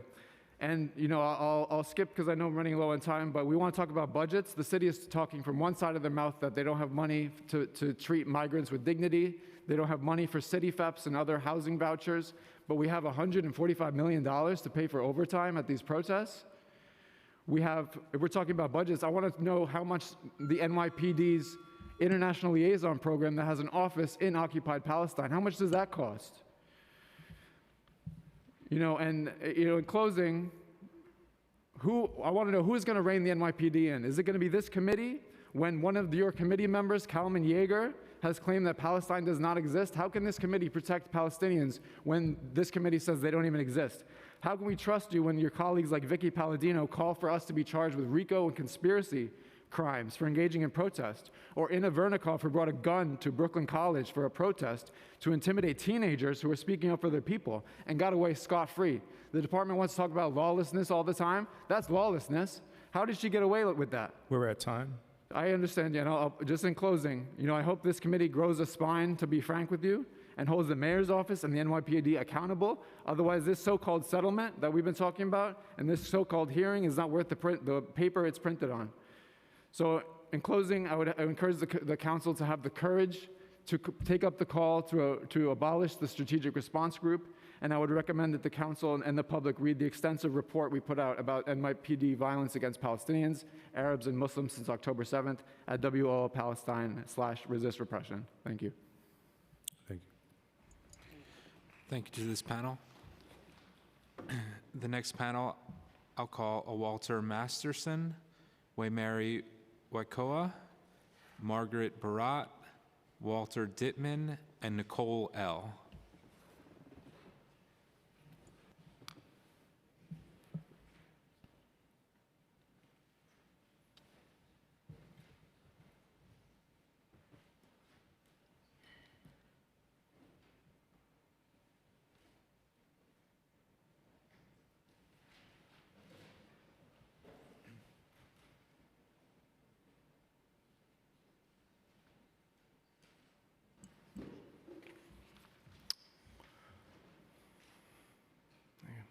We need more cops.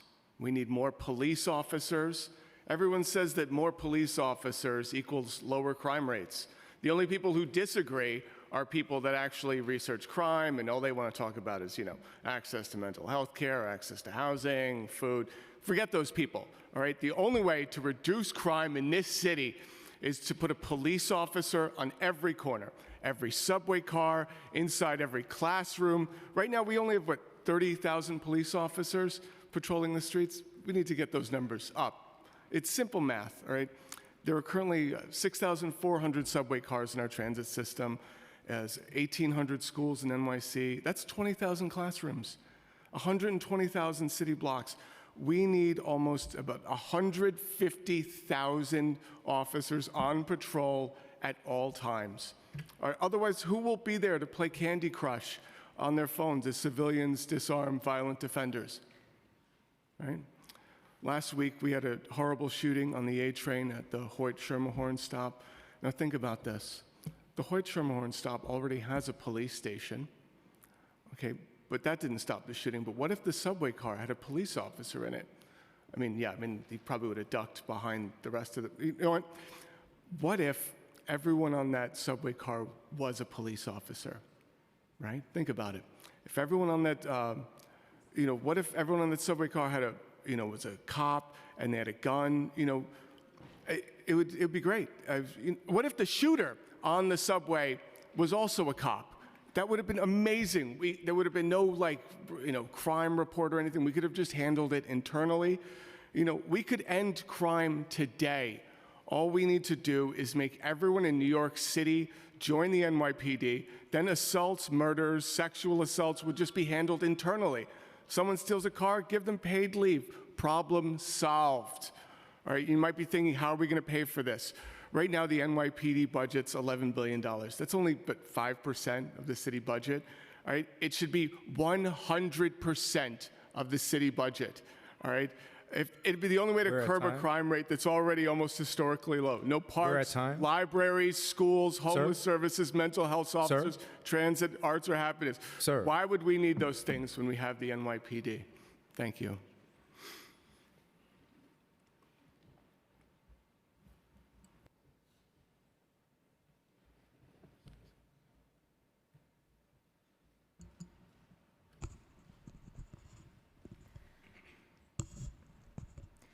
I'm here today to demand City Council fully disband the NYPD Strategic Response Group and reallocate its funds to services that actually serve us instead of brutalizing us.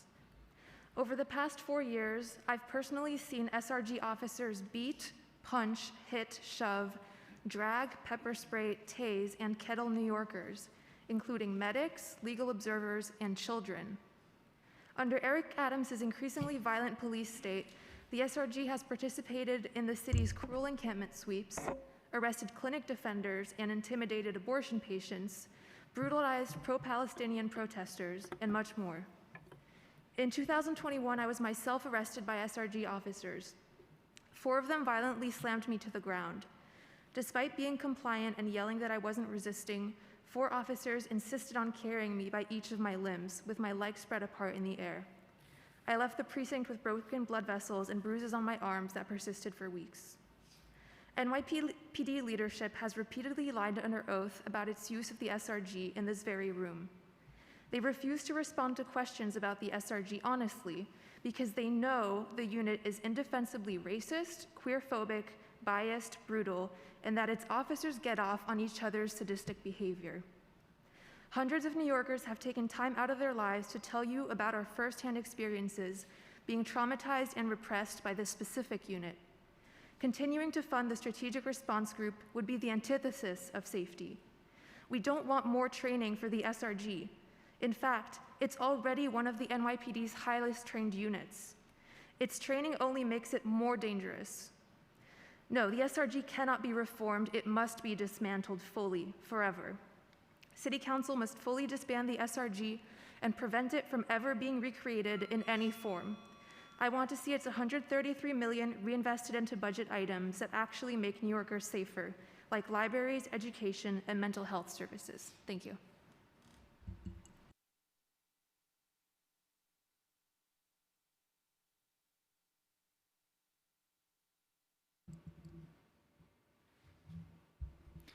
Good evening. My name is Nicole, and I'm here as a New York City resident to not only call on the City Council to hold the SRG more accountable, but to disband this unit entirely.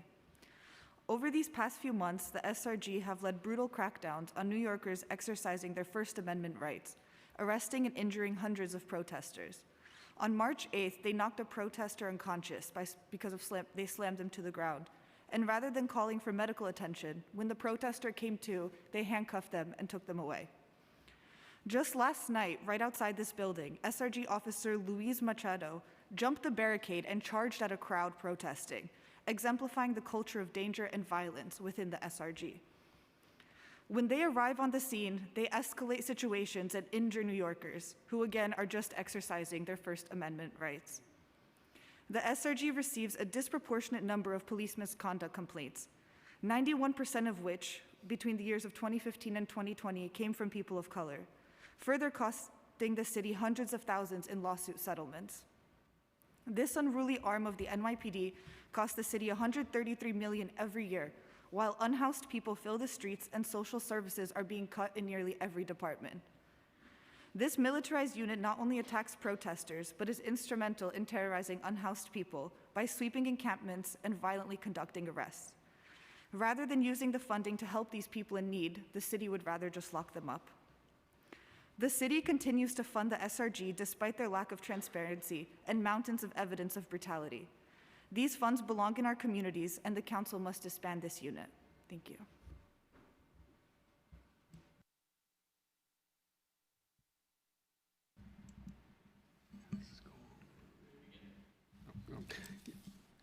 Hello, my name is Walter Dittman. I'm a New York City resident. I urge the City Council to hold the Strategic Response Group accountable for its abuses against nonviolent protesters. I have witnessed SRG members brutally assault and arrest a number of individuals who were simply trying to assist female patients about to enter a Planned Parenthood clinic on Bleecker Street. At the same time, the SRG actually escorted a group of religious anti-abortion advocates right up to the clinic entrance. Why does the SRG help Catholic Church members try to prevent patients from obtaining reproductive health services? Why does the SRG target nonviolent protesters? The City Council must hold the SRG accountable and defund the unit. On Saturday morning, December 3rd, 2022, I joined a peaceful protest at Old St. Patrick's Church against church members who try to prevent abortion access. This is 2 blocks away from the Planned Parenthood clinic. As about 15 or 20 of us were picketing in front of the church, about 50 SRG officers were standing guard. Soon, about 5 monks dressed in gray togas exited the church, heading toward the clinic. As the monks walked toward the clinic, protesters followed. Suddenly, at least 10 SRG cops roughly shoved protesters aside and formed a protective cordon around the monks. The cops actually began escorting the monks to the clinic. As some protesters moved ahead, the police grabbed 5 of them, threw them to the ground, slapped handcuffs on them, and hauled them away to a police van. Meanwhile, the police permitted the monks to proceed to the clinic entrance where they tried to discourage women from entering. A short while later, the police aggressively arrested and hauled away a few more protesters who were simply voicing their outrage at the police treatment of their fellow protesters. I saw similar incidents like this on 2 other occasions, on October 1, 2022 and January 7, 2023. At no time did protesters use violence against the religious figures. When nonviolent protesters are repeatedly you can submit your written testimony by SRG police, it's time to disband this unit and redirect city funding to programs that serve our communities and do not abuse fellow workers. Thanks. Thank you. Thank you. For the next panel, I'll call Nikki Blah, Gloria Hong, Christine Herbeck, Kate Tiskus, Nicole, and Raul Rivera.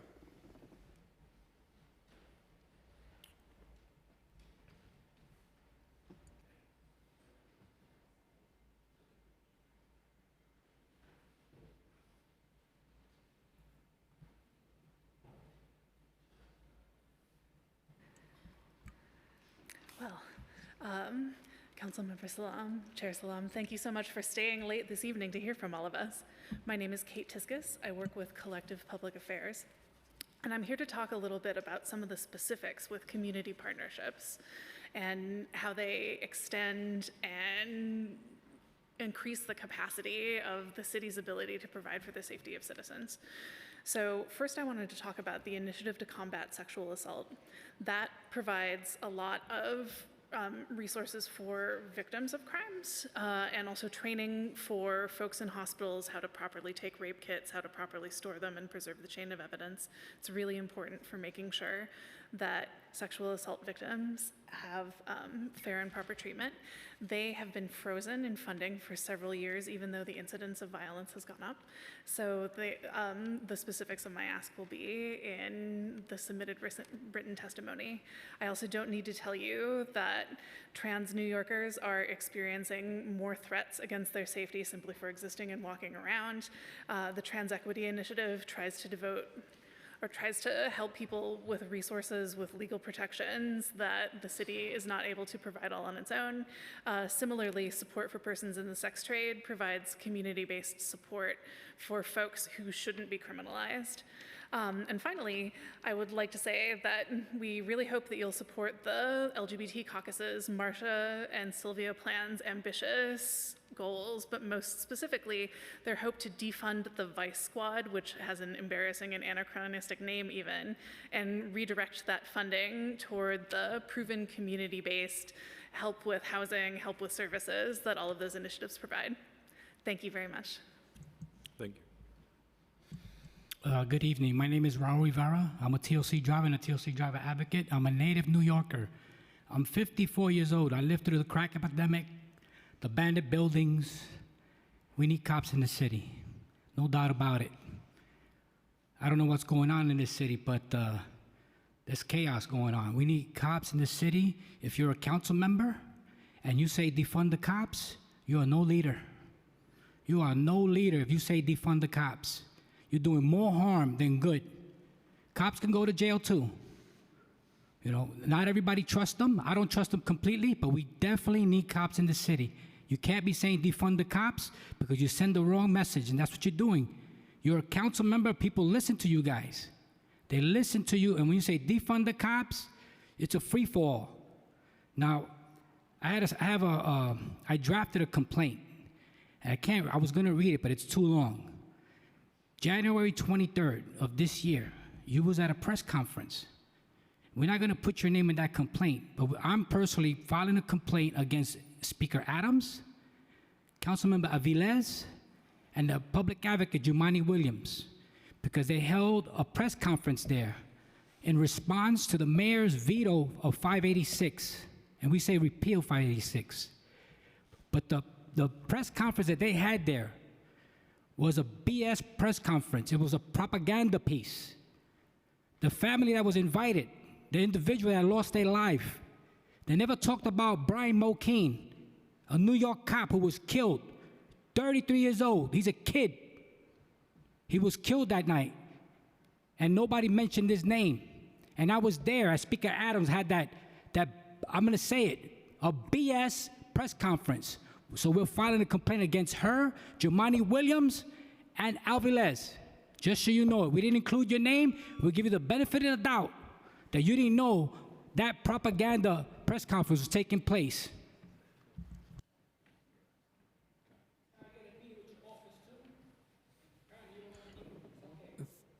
Thank you to this panel. I'll call up the next panel, which will include Hennessy, Devon Krishwami, Braden Holiday, Maximilian Clark, Brianna Lip, and Darius Rafian.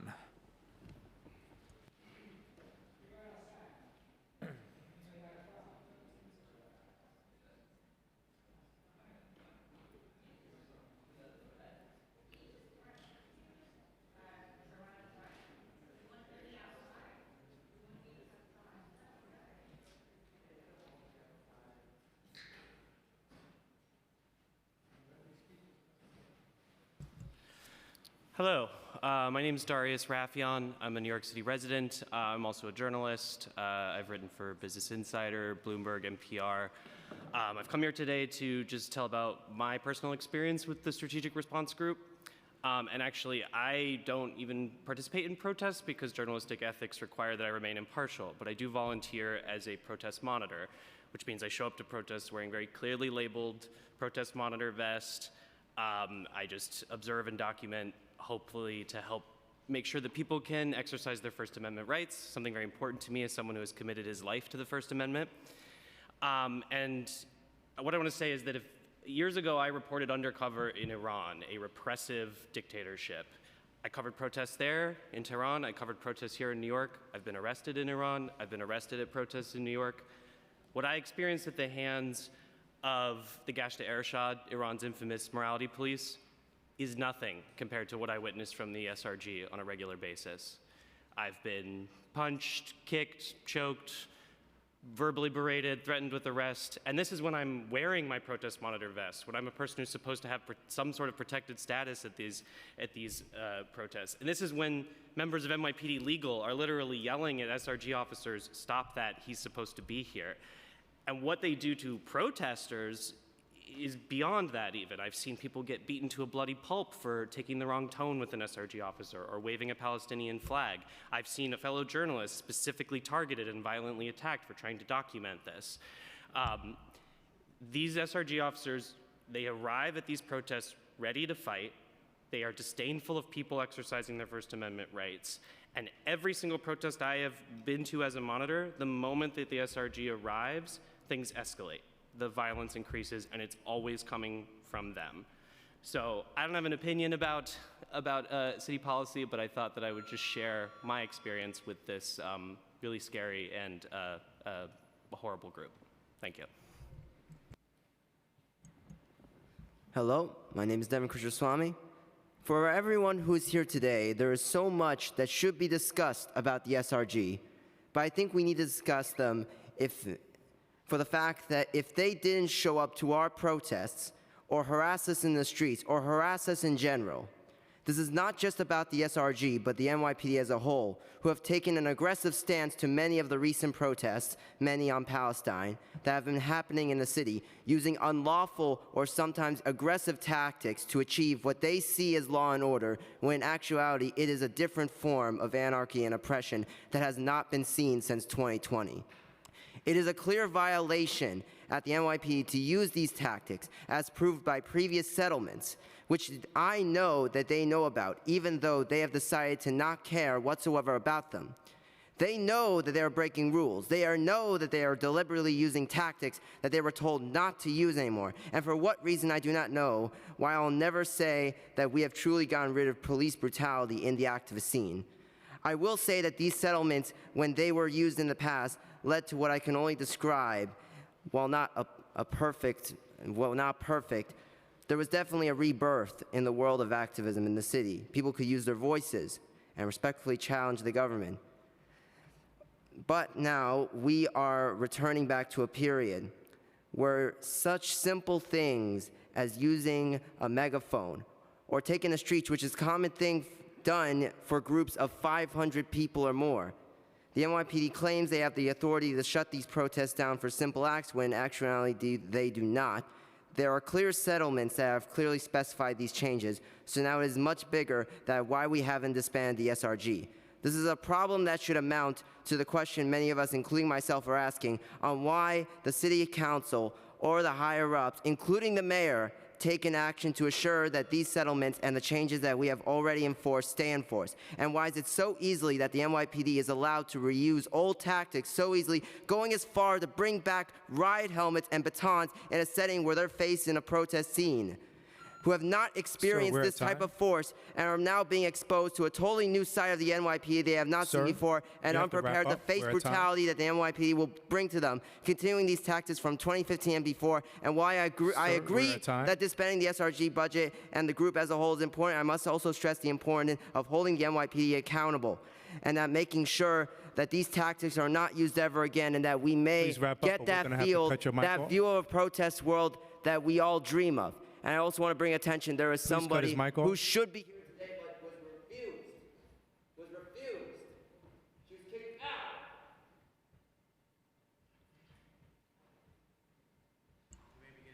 Hello?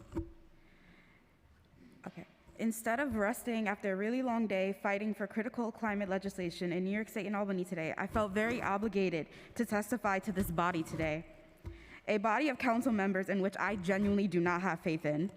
I would love to echo the concerns of my peers today who are quite exhausted and severely traumatized. We testified in May of 2023, and here we go again about the same issue of NYPD's Strategic Response Group. You're probably tired of us, but the feeling is mutual because we are tired of you not listening.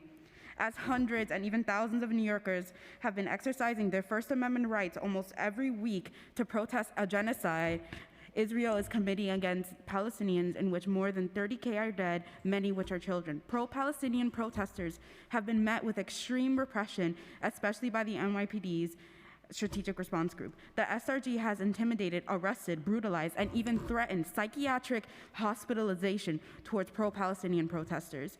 The SRG has concussed and traumatized youth.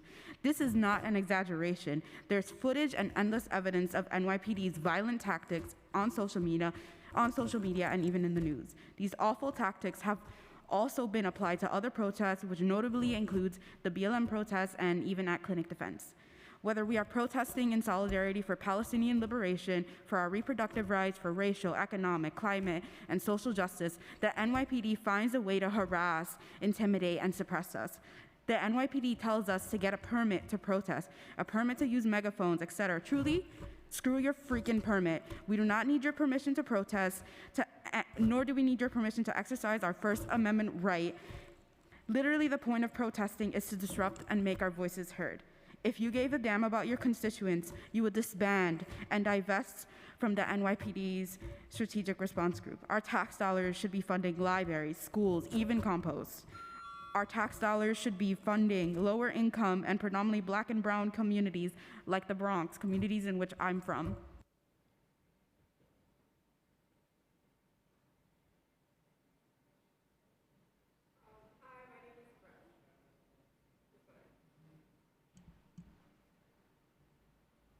Oh, hi, my name is Brenna, and I'm here to argue for the disbandment of the SRG. I'm going to talk about my personal experience with the SRG, the NYPD's use of informants and undercovers, and the physical and sexual abuse of the strategic response I've experienced as well as witnessed.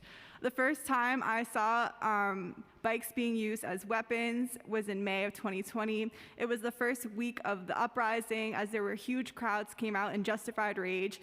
Lit the city after the murder of George Floyd. The SRG responded with kettling, punching, mass arrests, and during those first weeks, the attacks were seen by masses and were under a microscope, which resulted in the Mount Haven settlements. But those attacks were only a tiny fraction of the illegal infiltration and attacks of the NYPD. We should never forget that during the height of COVID, healthcare workers were in hospital bags, and the SRG were dressed up in their like Ninja Turtle suits that were $2,000 each, ready to brutalize New Yorkers protesting their First Amendment rights. As the crowds died down, but the protests continued, the SRG accelerated their violence, seemingly attempting some sort of revenge for the uprising of 2020. Being arrested in kettles, SRG arresting minors, ripping protesters from the sidewalk onto the streets, the SRG not knowing how to use their bikes and giving felonies to anyone when they fell around them. I have a scar from a bike scope from 4 years ago that I still have today, which is honestly nothing compared to the things that I've witnessed. The SRG has shown time and time again that they escalate demonstrations, not de-escalate them, kettling, king, sonic weapons, etc. I thought I would never come back to a hearing until what I witnessed with the Jordan Neely protest attacks and the attacks of the SRG from the Will Palestine protest. Oh, I need to keep going. On May 1st, an unarmed houseless Black man, well, I guess, I don't know, because I don't have any time to finish this, but I guess the main things that I wanted to talk about, just have on the record, is when the NYPD put my image on Crime Stoppers. You can always submit the... no, this needs to be said. No, I'm saying you can submit what you have on your phone so that it can be fully a part of the testimony. Okay, but I just want to say like a couple more things really fast. Was earlier today, an NYPD officer said that they You're at time too. What? You're at time. That's what the audible sound was. Every person was given 2 minutes. Every person has gone over 2 minutes. and we're trying to adhere to the time frame. Can I so just that say this everybody one can thing? be- I just want to say this one thing on the record, which is the NYPD, when they took an image for my Crime Stopper image, they didn't use it for my public social media. They went to OnlyFans, and they went through a paywall to put that on. So these are the people that you're dealing with. And I didn't get to talk about like majority of the things that I wanted to, and I wanted to say that, as well as when I was in a car and there's no recording of this, they brought up personal information that I have never talked about on social media, only amongst people. So there really should be a greater concern about the tactics that are being used behind closed doors. And I really just wanted to put that on the record. Thank you for letting me say that.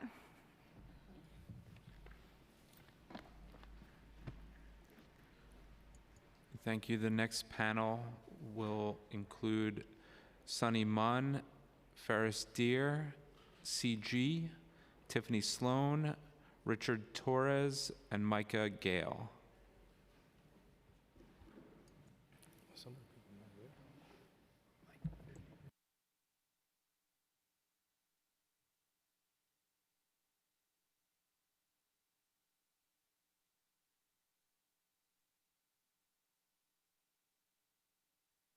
Yes, you may. So my name is Sunny Moon, and I just live a few blocks from here. I'm also 55, as the gentleman said, so I moved here in the 1990s. And this is what I want to say. I am a PTA mom. I live very close to here. I have a son in middle school. I'm one of those people who used to think it's just a few bad apples. My viewpoint has changed because every interaction I've had with the police in New York City has been negative and violent and scary. The first time that I had an interaction that really scared me was during the BLM protest. I was just outside by Union Square. I was standing on the sidewalk, and later I learned it was the SRG. They lined up, and without a warning, they didn't even tell anybody that they were going to do anything. I was on the sidewalk. I was legally on the sidewalk. They turned around and started beating us, and I was hit with a baton so hard that I had a bruise for a week for standing on the sidewalk. Nobody gave me a warning. I pay taxes for that. The other thing that I witnessed was I was also at a vigil for Jordan. I'm sorry, I'm blanking on his last name. There was a young man. Neely. There was a young man that I was worried about who the police had done something to him, that he was bleeding from his head. And I thought he had a concussion. And how do I know that? I'm actually a medical doctor. I'm an MD. And I said to the policeman, he probably has a concussion. Please get him medical care. They ignored me. This was a vigil. It was peaceful until the police got there. I saw them tackle a reporter. I also saw them taking down an elderly man who was using a cane. They ignored my pleas for medical assistance for a young man who was bleeding from his head, who looked like he had a concussion to me because he wasn't focusing and he looked confused. The other thing that I want to talk about is the Planned Parenthood protest. I'm so disgusted. As I mentioned, I have a medical background. These are patients going for medical care, and you know those protesters, some of them actually show up dressed as clinic providers. Do you know that? There's somebody who shows up there dressed up like a Planned Parenthood volunteer, and one time there was somebody wearing scrubs there so that people would think that they were a nurse. That's actually illegal, because they're impersonating people to defraud people so that people who are going to Planned Parenthood think that they're members of the staff when they're really trying to talk them out. But the police act like... We're at time, if you can wrap. No, I just want to say one thing. The police cars say courtesy, protection, and respect. None of that is happening. We've talked about how much money you're wasting, but what you're also losing, which you'll never get back, is the average citizen like me in New York City saying the police are not doing their job. They make it more dangerous. And another thing, I reported an assault, and they told me because the person pushed me down and didn't hit me, he said it was harassment. And this is during the height of the anti-Asian hatred. And I was targeted, but the police refused to take my report and said it was harassment and not assault, even though I was pushed down to the ground to the point where I had a bruise. So there is something very wrong. It's not a few bad apples. It's the whole system, and we don't trust you. And this is the second time I've come back. Last time I was here until 10:30 testifying while my son was waiting for dinner. This is not okay. Thank you for your testimony.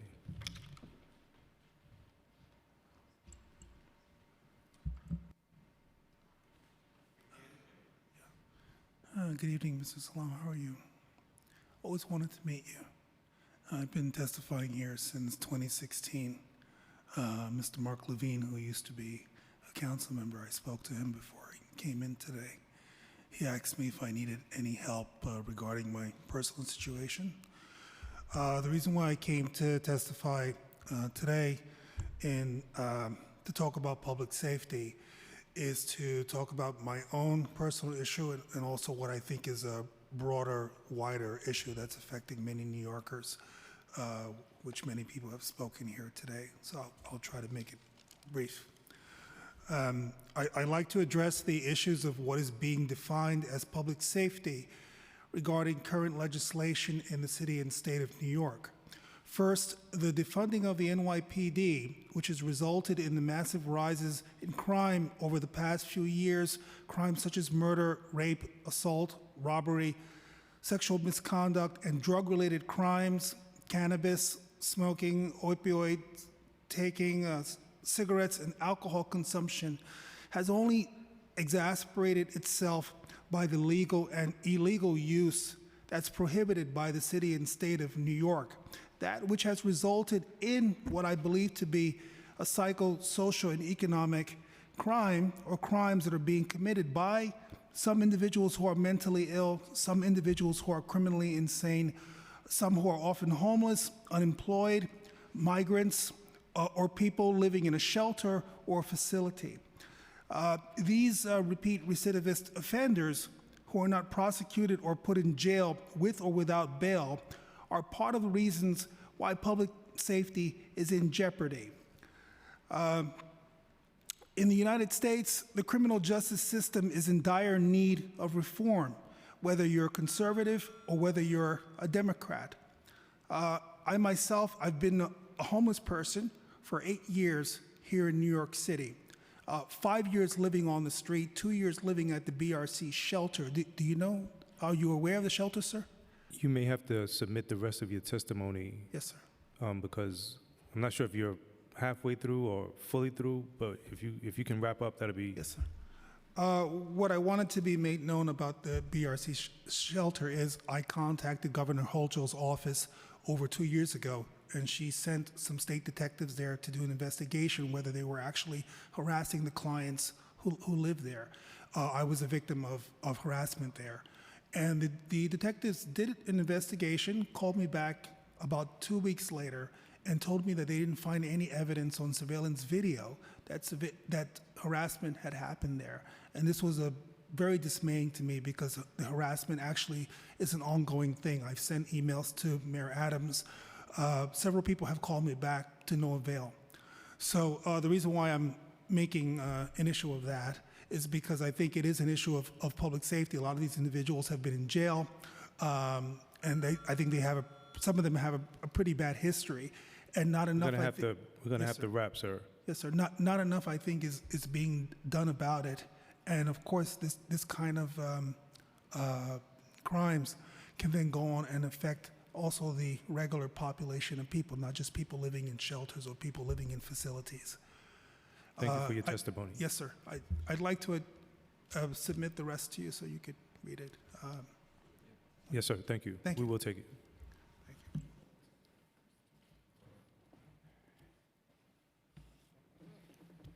Okay, I'm gonna call what I have as the final list of in-person panelists. If you do not hear your name and you are here and wish to testify, please make sure the sergeants at arms have your witness slip, and we'll make sure to get to you.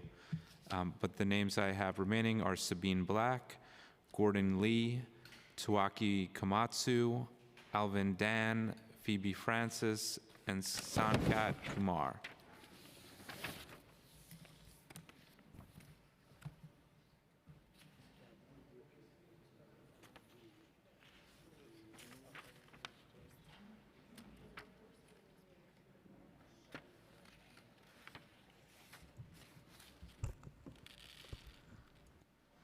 Hi, my name is Phoebe. Earlier, I was not able to attend, so I was watching the live stream, and I heard, I believe it was the police commissioner, say a bold-faced lie that I think I want to focus on, because a lot of what I would say has been mentioned by other people. He said that we respect their First Amendment rights, the rights of protesters, and that we let them march in the streets. That is demonstrably false, as everyone here can tell you. I'm curious, have any of you been to or seen videos or images from protests recently, or the SRG's response to them? Because I have been there, and I have personally witnessed cops beating people, pushing them to the ground, pushing people with bikes, and arresting them for doing absolutely nothing.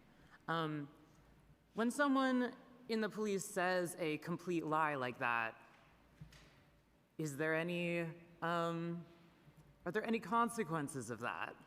I ask that rhetorically because, of course, there are no consequences for anything the police do. But I think that as people who are supposed to represent your constituents, you should speak about our right to protest, which is completely being infringed upon. Everyone's been saying that the solution is not more police, not more prisons. We've saying that the solution is healthcare, schools, education, and yet every single year the police budget increases. Abolish the SRG, abolish the police and prisons, free Palestine. All right.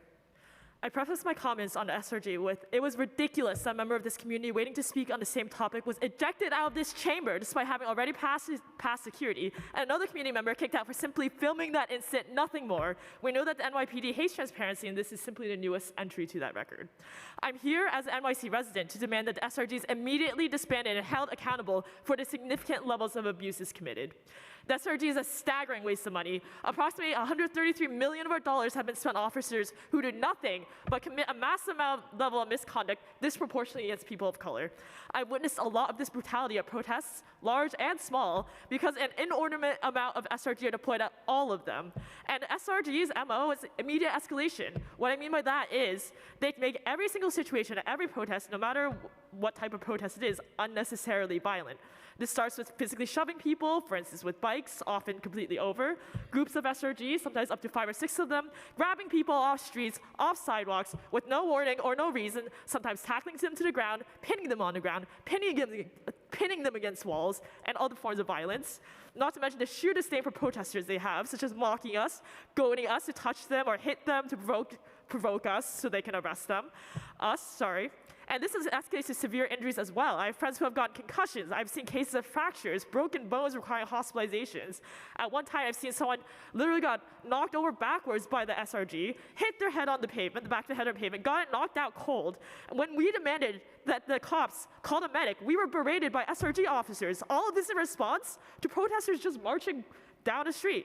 And this is really only scratching the surface of the harm that SRG does. This is not even close to the worst of it. This level of force is unjustifiable, it's unnecessary, and it's frankly infuriating. The SRG are undoubtedly the #1 danger at protests. They are setting up situations where protesters will be seriously injured or killed. Let me say that again. They are setting up situations where protesters will be seriously injured or killed. Disband them immediately. Thank you.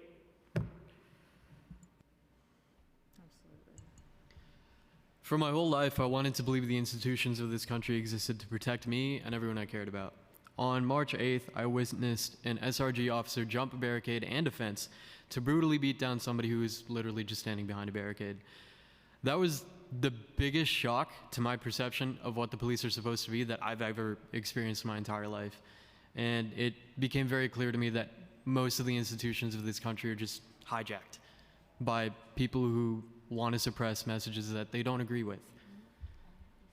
I often ask myself, can I really care about the people I love without caring about the people who could be just like them? Do I care about my daughter if there are children just like her being bombed halfway across the world and my country is funding it?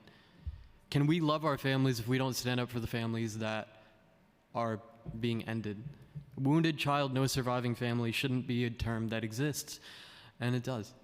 So I don't know how anyone could say that they love or care about another person without considering that other people love and care about people just like you do. And I can't believe that the SRG's response to us demonstrating this commitment to our fellow human beings, I can't believe their response is to beat the heck out of us. It makes no sense. And why are we spending $133 million a year on that? On people who beat the living daylight out of us for standing behind a barricade, protesting the loss of life that this country is inflicting on innocent people. Why are we funding that instead of healthcare, instead of having the library open on Sundays? That makes no sense to me at all. And I wanted to bring that to your attention. Thank you to this panel. Thank you. Okay, we're going to move to virtual testimony. For virtual panelists, we'll be calling individuals on a one-by-one basis to testify. Once your name is called, a member of our staff will unmute you, and the Sergeant at Arms will set a timer and give you the go-ahead to begin. Please wait for the Sergeant to announce that you may begin before delivering your testimony. We'll go in this order for those on Zoom. We'll start with Eileen Marr, and then we'll turn next to Emily Reichert and Sergio Urzan. Start with Eileen Marr. You may begin. Good evening. My name is Eileen Marr. I'm a civil rights union leader from Vocal, New York, and I'm also here on behalf of the New York NYSCLU. And I'm a social worker with 25 years plus experience and a survivor of domestic violence, which I was eventually criminalized and incarcerated for in both New York State and New York City facilities, which included 427 days on the island.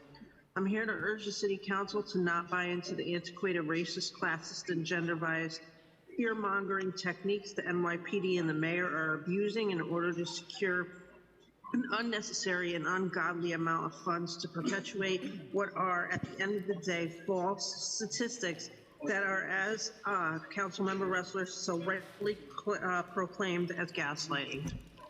During my traumatic experiences with domestic violence, I was severely gaslit, so I concur that this is exactly what our NYPD and our mayor and a tiny minority of city council members are guilty of in this very session. New York City does not need an environment of a militaristic police state that resembles Nazi Germany.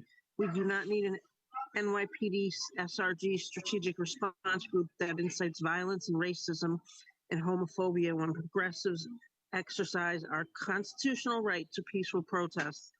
However, when documented known terrorist groups gather to promote violence and eventual murder like the Proud Boys do, the NYPD and especially their hired goon squad, the SRG, roll out the red carpet for them and even provide them free transportation. When I was experiencing the domestic violence that led to my incarceration and criminalization, the NYPD was contacted on several occasions, not only by myself begging for aid, which only drew laughter from the NYPD, but by Good Samaritans in my building. An NYPD officer told me in my own home that they would not be helping me because the abuse was Your time has expired. Thank you. Because I chose to be in an interracial relationship, and he didn't say it that Thank nicely. you. Your time has expired. I just have a couple more things to say. This officer is now a lieutenant. Sorry, or the time is sergeant up. with that. Please make your Also final one- point. I'm sorry? Please make your final point. Okay. He's now a lieutenant with the SRG or captain, some higher up. And he was also there kettling me and others during the George Floyd protests. New York City needs to do to curb perceived crime and violence are alternatives to incarceration, education, youth-based HCIs and diversion programs, violence interrupters, mental health services, substance abuse treatment, I'm sorry, your time is up. and Housing Solutions in closing Rikers Island. Thank you. Next, we'll hear from Emily Reichert. You may begin. Hi. Sorry, I got some technical. Good evening now, Chair Salam and honorable committee members. My name is Emily Reichert. I am a psychiatric nurse practitioner at CASES, which is one of the leading providers of alternatives to incarceration in the city, and we are honored to be here today. CASES specializes in working with people with serious mental illnesses and criminal legal system involvement. Every year, we provide hope and healing to almost 10,000 New Yorkers, most of them low-income Black and Brown people in over-policed and under-resourced communities. I work on our mobile outreach and crisis program. It's a voluntary support service for individuals experiencing serious emotional disturbance, serious mental illness, criminal legal system involvement, and substance use disorders. We work to reduce unnecessary hospitalizations, navigate re-entry into community, and reduce future crises. I'd like to share a quick story of a client we'll call Ben, a young resident of Harlem that came to us while struggling with a serious mental illness. During his time, he was sleeping on the subway cars and cycling between arrests and hospitalizations. Once connected with our program, he pushed away help and instead tested our boundaries by avoiding appointments and dodging outreach. However, later he stated, "I can't believe you stuck around. I can't believe you still wanted to help me." Before our program, he was routinely discharged from prior psychiatric hold without assistance in navigating follow-up appointments, and he did not expect us or anyone else to care. We worked with him for about 6 months, but it took consistent outreach from our peer specialists to earn his trust. Once built, he led the way to his own recovery. He finally felt empowered to ask for help for exactly what he needed for the next stage of his life. Our case managers took him to his appointments at Nathaniel Clinic and helped him stay consistent.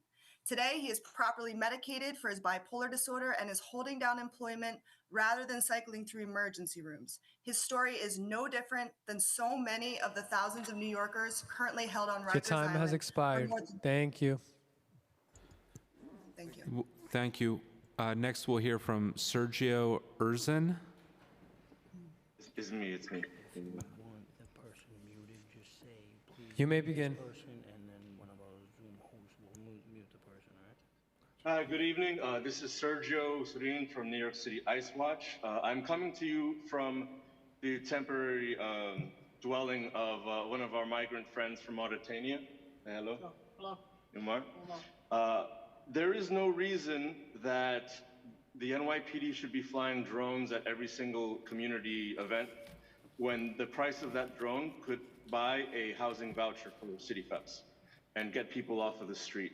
There is no reason that the NYPD should be protecting Zionist real estate sales that are selling stolen Palestinian land in violation of the Housing Act in 1968, when we heard earlier that CCRB investigators make $44,000 a year. There is no reason that the NYPD should be getting paid overtime for protests when migrants in shelters do not get the basic services, including not even a stable mailing address, which in many instances keeps migrant men from reuniting with their children who are held in ICE detentions in other states. This is a true fact.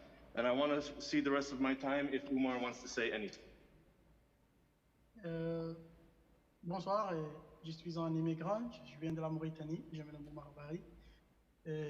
Je suis ici presque depuis 10 mois et je cherche un avocat mais depuis mon arrivée, mais je n'arrive pas à trouver. J'ai appelé les contacts qu'ils m'ont donnés tout le temps, mais je n'arrive pas à rejoindre un avocat. Et maintenant, je suis obligé d'avoir un avocat parce que depuis mon asile, depuis mon asile, mon montre a été stoppée, je ne sais pas pourquoi. Et donc, j'ai parlé avec un avocat, il m'a expliqué, il m'a donné des détails. Il a dit que je suis obligé d'avoir un avocat, sinon ça sera compliqué. Et ce sera à nouveau de déposer l'asile la prochaine fois. Your time is Thank you. Your expired. time is up. And I'm not a French translator, but he was telling me earlier that he was moved from the congregate shelter in Brooklyn all the way to a shelter in Queens, and that he needs a lawyer who speaks French, and that he had no services for translation to help him with his asylum case. to help them start the 180 days that it takes for migrants to get their working papers, which is the most common complaint. The money going to the SRG, which should be abolished, should be going to getting these migrants working papers and getting them settled with permanent addresses. Thank you. You can And that goes submit for written migrants, but for all testimony. working-class New Yorkers. Stop Thank you. Cop City. Thank you. Next, we'll turn to Tanisha Grant. You may begin.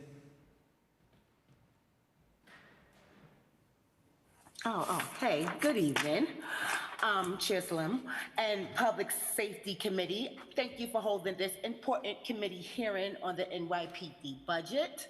My name is Tanisha Grant, and I am the Executive Director of Parents Supporting Parents in New York and Moms United for Black Lives New York City.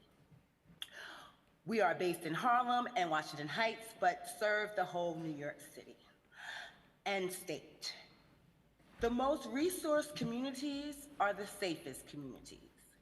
We have heard testimony from NYPD, the DAs of all 5 boroughs, and the CCRB testify to this fact today.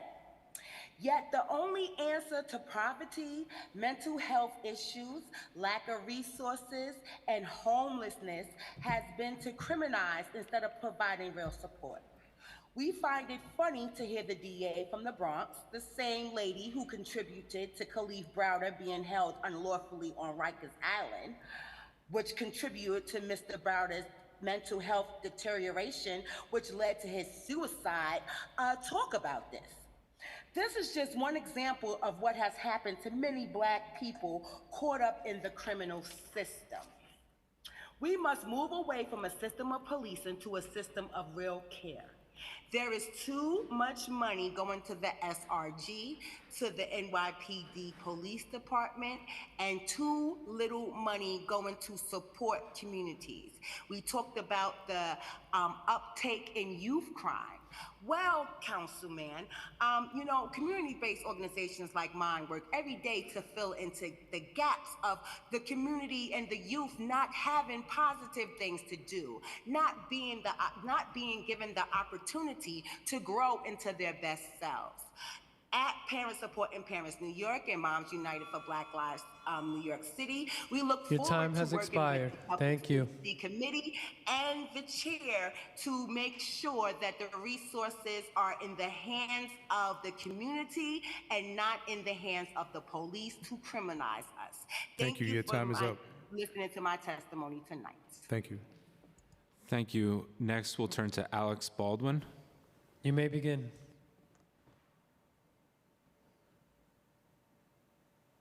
Hello, council members. My name is Alex Baldwin. I'm a mutual aid organizer and a resident of District 36 in Bed-Stuy. I'm here to urge the City Council to disband the NYPD's Strategic Response Group and to reinvest in our communities. I also wanted to note my disappointment with the Council's ejection of several affected community members who have a right to share their personal experiences with the SRG. In December 2014, tens of thousands of New Yorkers, myself included, took to the streets for the Millions March to protest the non-indictment of Eric Garner's killer. The Strategic Response Group was announced just 1 month later. Ever since, they have been a constant and violent presence at racial justice protests, from the largest marches to groups as small as 15 people. As a protester, the SRG's arrival is synonymous with escalation and violence. They are well known for unprovoked uses of force and for disrupting nonviolent protests with tactics such as kettling, where protesters are encircled, then ordered to disperse, and then arrested when they are unable to leave. I've personally witnessed SRG officers hit my fellow protesters with bikes, push, shove, and trap protesters using bikes and shields, and grab individuals out of a crowd in order to body slam them to the pavement. While a march I was part of in 2019 was crossing a crosswalk towards Barclays Center, I was shoved by multiple SRG officers as they suddenly targeted the person next to me for arrest. This is just a sample of what I've seen in person. Legal observers and journalists have documented far worse, almost all of those incidents at racial justice and pro-Palestine protests. They clearly have a pattern of creating violent situations out of peaceful ones. When deployed outside of protests, the SRG has shown the same tendencies during homeless encampment sweeps and when murdering Saheed Vasil in Crown Heights in 2018. They are unquestionably a threat to the safety of New Yorkers. If you look at the stark contrast in the policing of racial justice and pro-Palestine protests compared to the far right and white supremacist groups by the SRG, and then the racial demographics of SRG's misconduct. Your time complaints, has expired. Thank you. Thank you. Your time is up. Abolish the SRG, reallocate that funding to our communities. Thank you. Thank you. Thank you. The next group of panelists we'll hear from includes David Jenkins, Gabriel Elizeth, Jonathan Lamb, and then Claire Park. And we'll start with David Jenkins. You may begin. Hi. So many of us have been here so many times, and nothing seems to change. I have testified in previous years about the facts around SRG. I've testified about my trauma and the outrage we all feel, and yet every hearing we have to sit through lie after pathetic, obvious lie. And the last time we were here for this hearing, within 2 weeks, the PBA secured a retroactive raise that cost the city $5.5 billion. On top of the overtime that we've spent all day establishing that they abuse, on top of the $500 million paid out in settlements in the last 5 years. They couldn't answer any of your questions, but they get a raise. New cadet classes, drones, robots. Meanwhile, I've been tabling almost every Sunday for months outside a closed library, talking to my neighbors about the budget cuts, the housing crisis, fighting a genocide that so many of the cowards we call our representatives can't be bothered to speak against. I ask you seriously, where is Deputy Mayor Philip Banks? Whatever happened to the public safety briefings and his big talk about the public safety ecosystem? Or was that just some interagency smokescreen by some of the most corrupt people we've ever had in office trying to co-opt our common sense demand for real public safety through housing, education, healthcare, basically every agency that wasn't invited today? I'm grateful that Public Advocate Williams brought up the polls that show that the public has caught up to this new paradigm of public safety. Housing is the most important thing to safety. But so long as this committee caters to law enforcement, it will be part of the political theater of fascism. And we'll keep playing our part in the streets and in the chamber, and you can count on it. Have a good night. Thank you. Next, we'll turn to Gabriel Elizeth. You may begin. Hello, my name is Gabriel Elsheikh. Here to talk about the Strategic Response Group. I'm just going to speak on my own experiences. I'll start by saying I was at a Within Our Lifetime protest at Columbia University on February 2nd. I was there because a few weeks prior, some Columbia students sprayed pro-Palestine protesters with skunk, a chemical weapon. Some of these pro-Palestine protesters were hospitalized because of this chemical attack. Columbia nor the NYPD acknowledged the attack, so I went to Columbia to protest that and hold these institutions accountable. I was aggressively arrested by the SRG during this protest. I was simply on the street waving a flag, exercising my right to protest and free speech. Dozens of armed men ran up on me, shoved me against the wall, threw me to the ground, and brutalized bystanders on the sidewalk. And during this, I was not arresting. I literally had my hands behind my back, and they were just shoving me around because these guys have anger issues. And several of these people arrested on the sidewalk needed medical attention. I was issued no warning or even told I was under arrest. I was just rushed at and attacked by a group of armed thugs, and that's exactly what the SRG is, thugs. That's the whole NYPD, but SRG are the worst of the worst. My charge was for standing on the street, but when I went to show up to court, the charges were dismissed. I didn't even have to enter the courtroom, as is the case with many people. So I committed no crime. Why was I jumped by dozens of armed thugs? What is their strategy in the SRG besides intimidation? Why are we funding these criminals to brutalize innocent men, women, and children? $45 million already this year is ridiculous for these people to commit crimes. And they learn these tactics from the genocidal IDF, and that should tell you enough about what they are. The police budget is just skyrocketing while every other public service barely scrapes along. We need to disband the SRG. We are in a crisis and need to dismantle this racist gang of motherfucking pigs. Fuck the pigs and fuck the rapist Eric Adams. Good night. Next, we'll hear from Jonathan Lamb. You may begin. Great. Hello, my name is Jonathan Lamb, and I am from Queens, and I'm currently a college student who has been organizing with the New York Civil Liberties Union as a student organizer ever since I was in high school. I'm here to urge the City Council to hold the NYPD Strategic Response Group accountable for its abuse, disband the unit, and reallocate funds in support of our youth in our K-12 education system. Over the past few months, the SRG has led brutal crackdowns on protests across New York City, arresting and injuring dozens of protesters who are exercising their First Amendment rights, including youth student activists. Instead of heavily investing into the SRG and the abuse of the NYPD, we could be reallocating funding into our schools. While the SRG spending is $133 million per year, NYC schools might potentially lose another $100 million in addition to the $550 million that they have lost in the previous year. As an alumni of the New York City K-12 education system, I've witnessed firsthand the lack of support and mental health resources in our public schools. I've seen how violent the NYPD school safety agents have been in our schools. As an alumni of a high school with over 4,000 students, there were only 2 counselors per grade, and we had a very short-staffed mental health program. Every morning going to school, I was met with metal detectors and dozens of NYPD cars and vans outside of my school. I saw how the NYPD targeted my peers and made many of them uncomfortable and feel unsafe. This is unacceptable and in no way effective in uplifting our students. The City Council has made several cuts from our public education system, and it's significantly impacting our students. More than ever, we need to prioritize our schools and reallocate dollars to supporting our K-12 public education system. Funding that can go into our schools, into our restorative justice programs, into our student extracurricular activities. We have the funding and we have the time that we could be spending into education in other much needed areas such as housing, mental health services, and supporting newly arrived migrants in the city. The SRG and NYPD does not need any additional funding than what they have already received. And if we actually want our city and our schools to be safe, we must invest in our education system. Thank you. Thank you. Next, Claire Park. You may begin.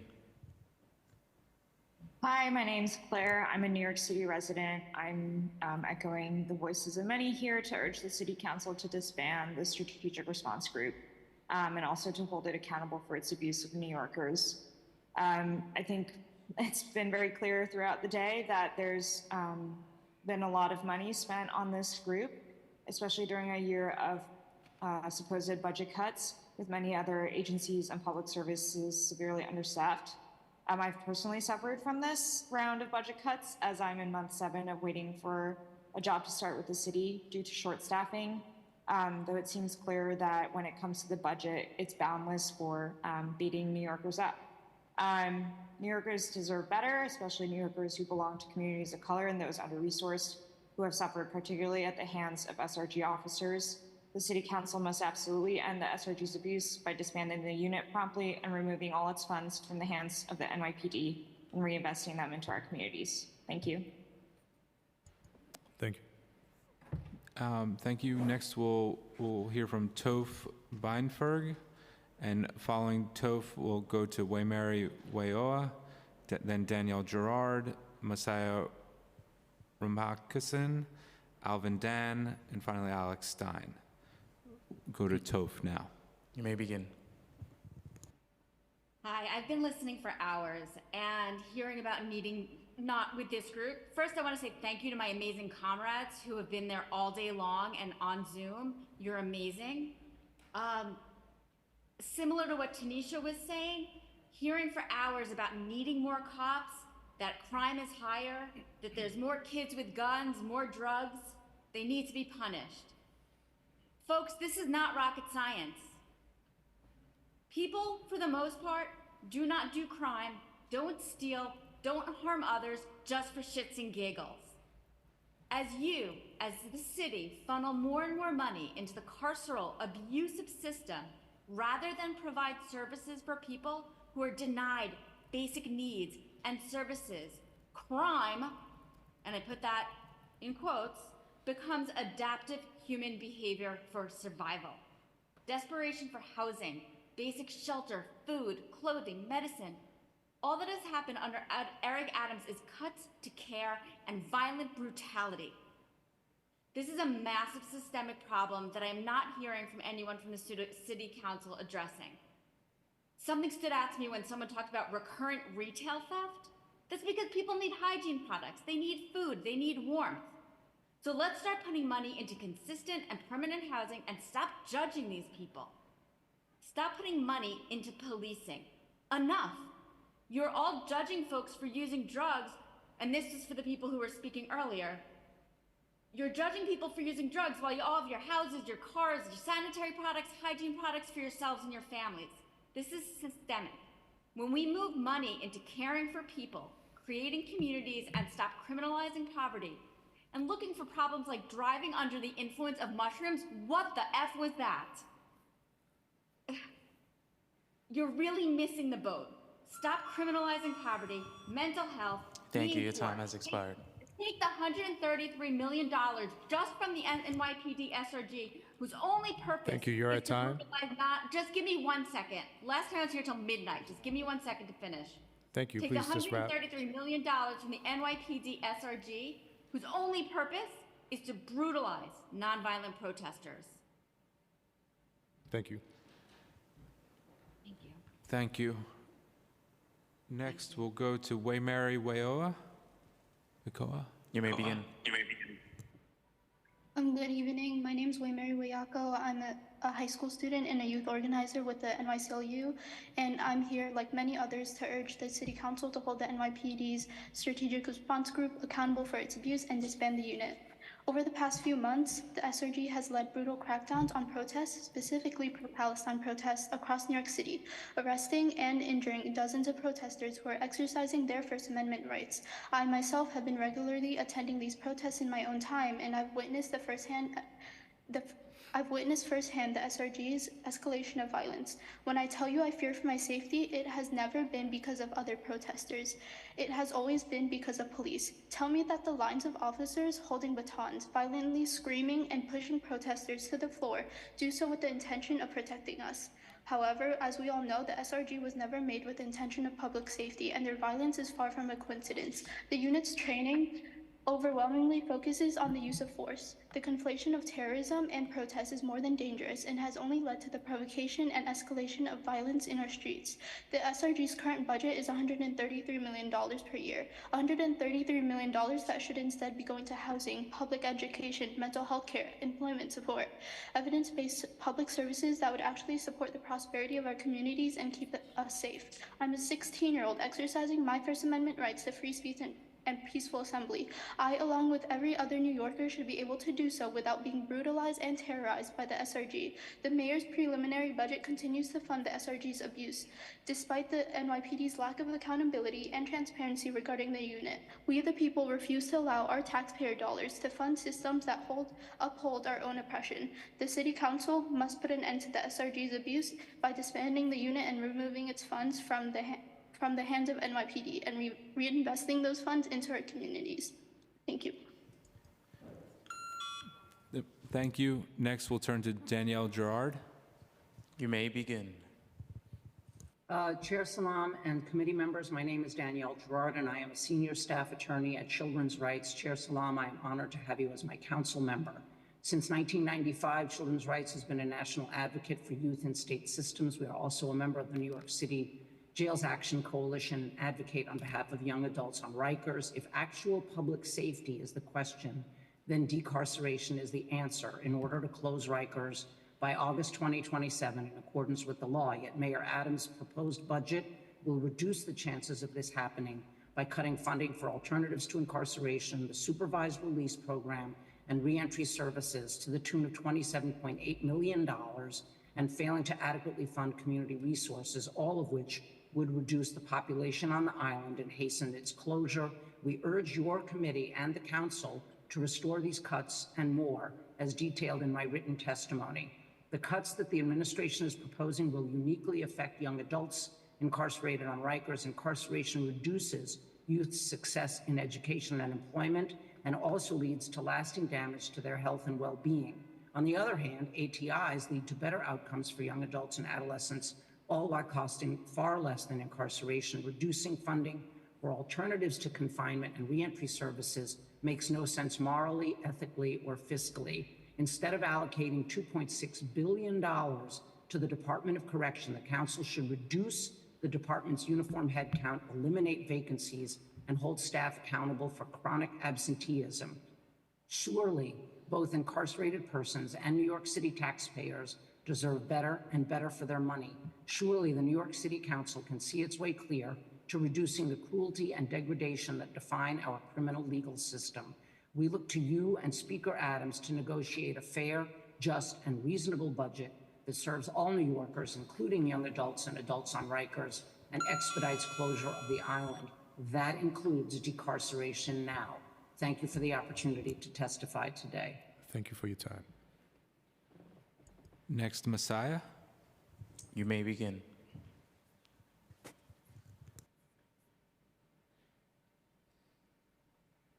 I am Ramki Soon, and I'm the Associate Executive Director at Youth Justice Network. Previously known as Friends of Island Academy, Youth Justice Network was born out of cycles of injustice experienced by youth of color held on Rikers in the 1980s. We build proactive public safety solutions focused on community investment and credible messenger interventions, not incarceration and punishment. We are one of many organizations that will be directly impacted by the $27.8 million decrease to the Office of Criminal Justice's budget. This past year, our staff reported a significant uptick in young people and families in crisis. Our youth are facing a critical need for concrete pathways to financial security and emotional healing as they return home to neighborhoods with the highest rates of jail admissions, poverty, and unemployment in the city. The proposed cuts to alternative to incarceration, supervised release, and reentry programs fail to reflect the city's commitment to closing Rikers.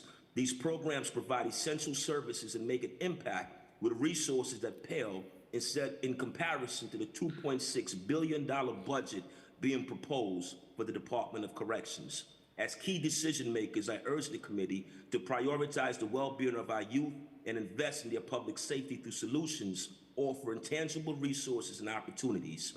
Our mobile advocacy and career center, Shifting Gears, drives job resources, mental health support, legal advocacy, and a network of credible messengers directly into a young person's neighborhood.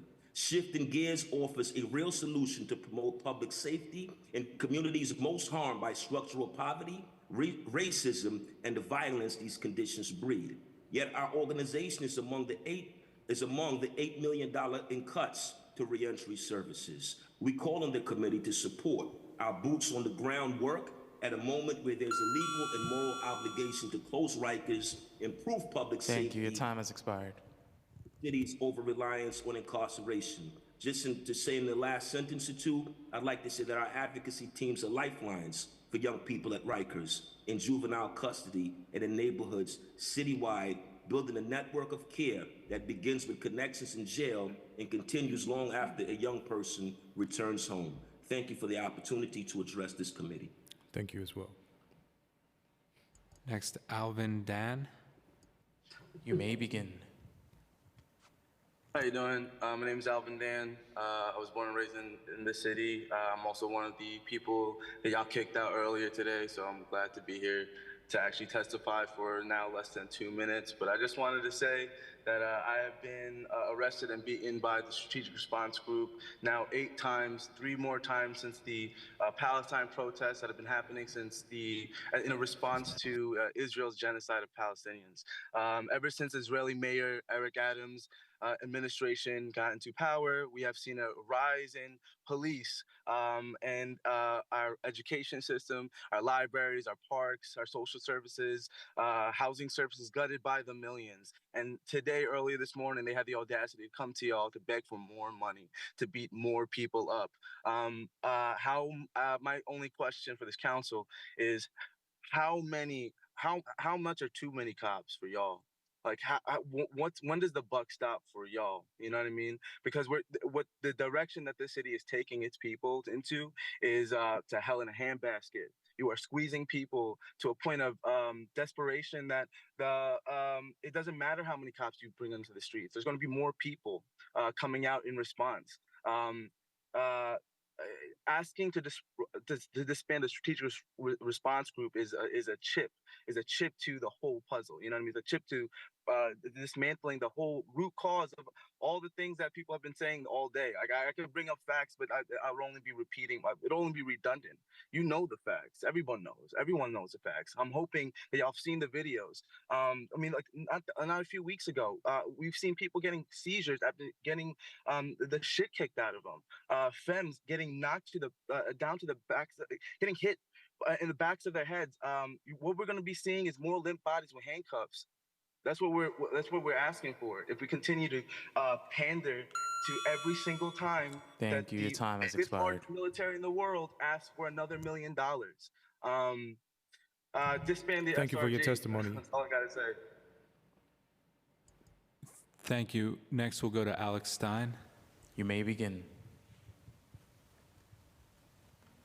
Can you hear me? All right, guys, it's me, Primetime 99, Alex Stein. Thank you for having me. Gosh, you've been here all day, and you guys are talking about the strategic response group. We need that. I go to these protests, and these Palestinian protesters are insane. They're all on antidepressants. They're all, on edge, and they actually want to create chaos. So to be honest, I think we need more cops to stop some of these protesters. I'm all about a peaceful protest, but these guys aren't peaceful. I mean, they're out there doing some disgusting stuff. But it doesn't matter how many strategic response groups you have, because guys, once you arrest them, you let them out of jail. There's 4 people in Long Island. Anna Kasparian, one of my favorite broadcasters, talked about how there's a case where 4 people mutilated 2 dead bodies and they were still able to get out of jail. So it's bail reform. It doesn't matter what happens, guys. You guys arrest them, you let them out of jail. And all of these people that spoke today, they're all idiots. All they do is care about the freaking immigrants that are coming here. We need to help out Americans. We need to help out young black people, young Hispanic people that are from America and not worried about the Venezuelan immigrants that are cooking rats on the street.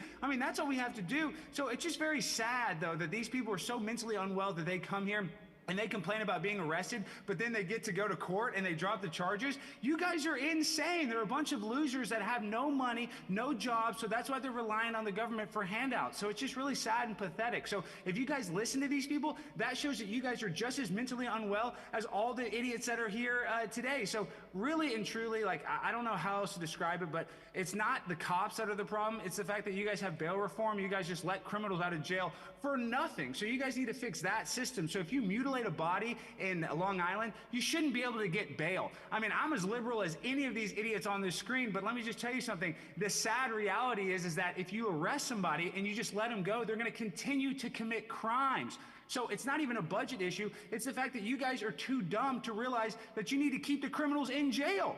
And then you need to put America first, because all these people that are talking and on this stream, they don't care about America. That's the last thing they care about. They want to destabilize America. They want to end American Your time has greatness. expired. So it's pathetic. So don't let this happen. Thank don't you. let this Time's happen. up. Use your brain. Use your brain, not like these sickos. Thank you. We were joined, and we'll now go to Kali Hazizaj. You may begin.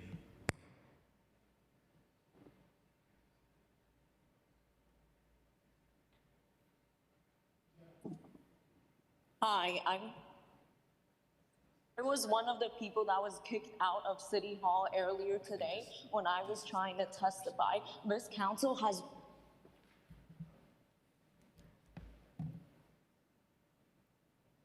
Hello, can anyone hear me? Yes, please continue. This council has rattled on for hours about public safety, yet time and time again, I was here last year testifying about the SRG. Last year, I almost died outside of City Hall. When at a protest outside, I went outside for a few minutes because my friends were there. The SRG tried to run me over with their motorbikes. I had to use my body to physically blockade them from running over little 5-year-old children. And this council has given constant increases in the city budget to SRG every single year. This council has told people who went before me testifying today that Palestine was unrelated to this. Yet we see the brutality of the SRG at every single Palestinian protest. I have witnessed the SRG jumping over barricades at jail support and slammed my friend into a fence and choked her in front of her elderly mother, while another had a seizure for almost 30 minutes and did not get medical attention, and they even handcuffed him after the ambulance arrived and he stopped seizing. And you all are literally sitting there and you don't give a fucking shit about anything. You kick out people who are trying to testify. You claim that this is not related. How is it not related? You're all fucking assholes. You're fucking assholes. This city council needs to actually have a fucking spine for once and stop funding the goddamn SRG and cutting every single other institution and claiming in the name of public safety. You care about crime, you care about all this shit, yet you're funding, stop funding Thank public you. libraries. Your You're time has funding expired. the Hip Squad, you fucking assholes. You're pieces of shit. Thank you for your testimony. Fuck all of you. Fuck you. Next, we'll hear from Peter Tarson. You may begin. All right. Hello, folks. Thank you for listening to us. I just wanted to remind everyone that the safest communities are not those that have the most police. They are those that have the most developed social services. This has been shown repeatedly through experiments in Chicago surrounding offering pre-K care to children for free that were shown in the most depressed neighborhoods to reduce gang involvement and reduce crime more effectively than any other measures. And that's the empirical case, and I encourage you all to review this, and you can see this in my written testimony. But anyway, I just want to connect with everyone here, human being to human being, and say, do we want to be the city that slams people into the ground while they have seizures? Do we want to hide behind the walls of deserving that shatter human connection and decide who is worthy and who is not worthy, and decide who belongs on the street and who belongs eating food designed to be miserable in prison? Is this who we are? Is this what we want to be? Is this New York City is at the forefront of American urban design, cultural integration. We symbolize the community that has integrated so many people into America. We symbolize so much innovation. Do we want to symbolize violence? I understand that violence occurs civilian to civilian, but do we want to, is our government a violent government? Do we rest our institutions on force against human beings, homeless people in the street who have lacked resources, who have been denied them, who are being dehumanized and forced off of property just for looking irrespectable, for defying Thank you. the Your arbitrary time has standard? expired. Thank you for your Have a testimony. wonderful day.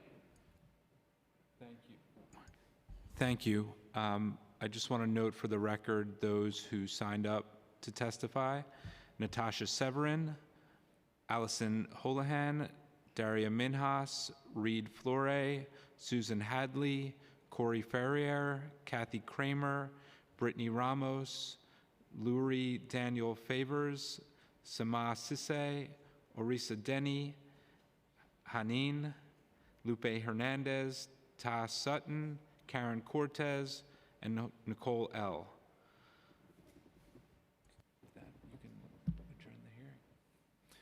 Thank you. This hearing is now adjourned.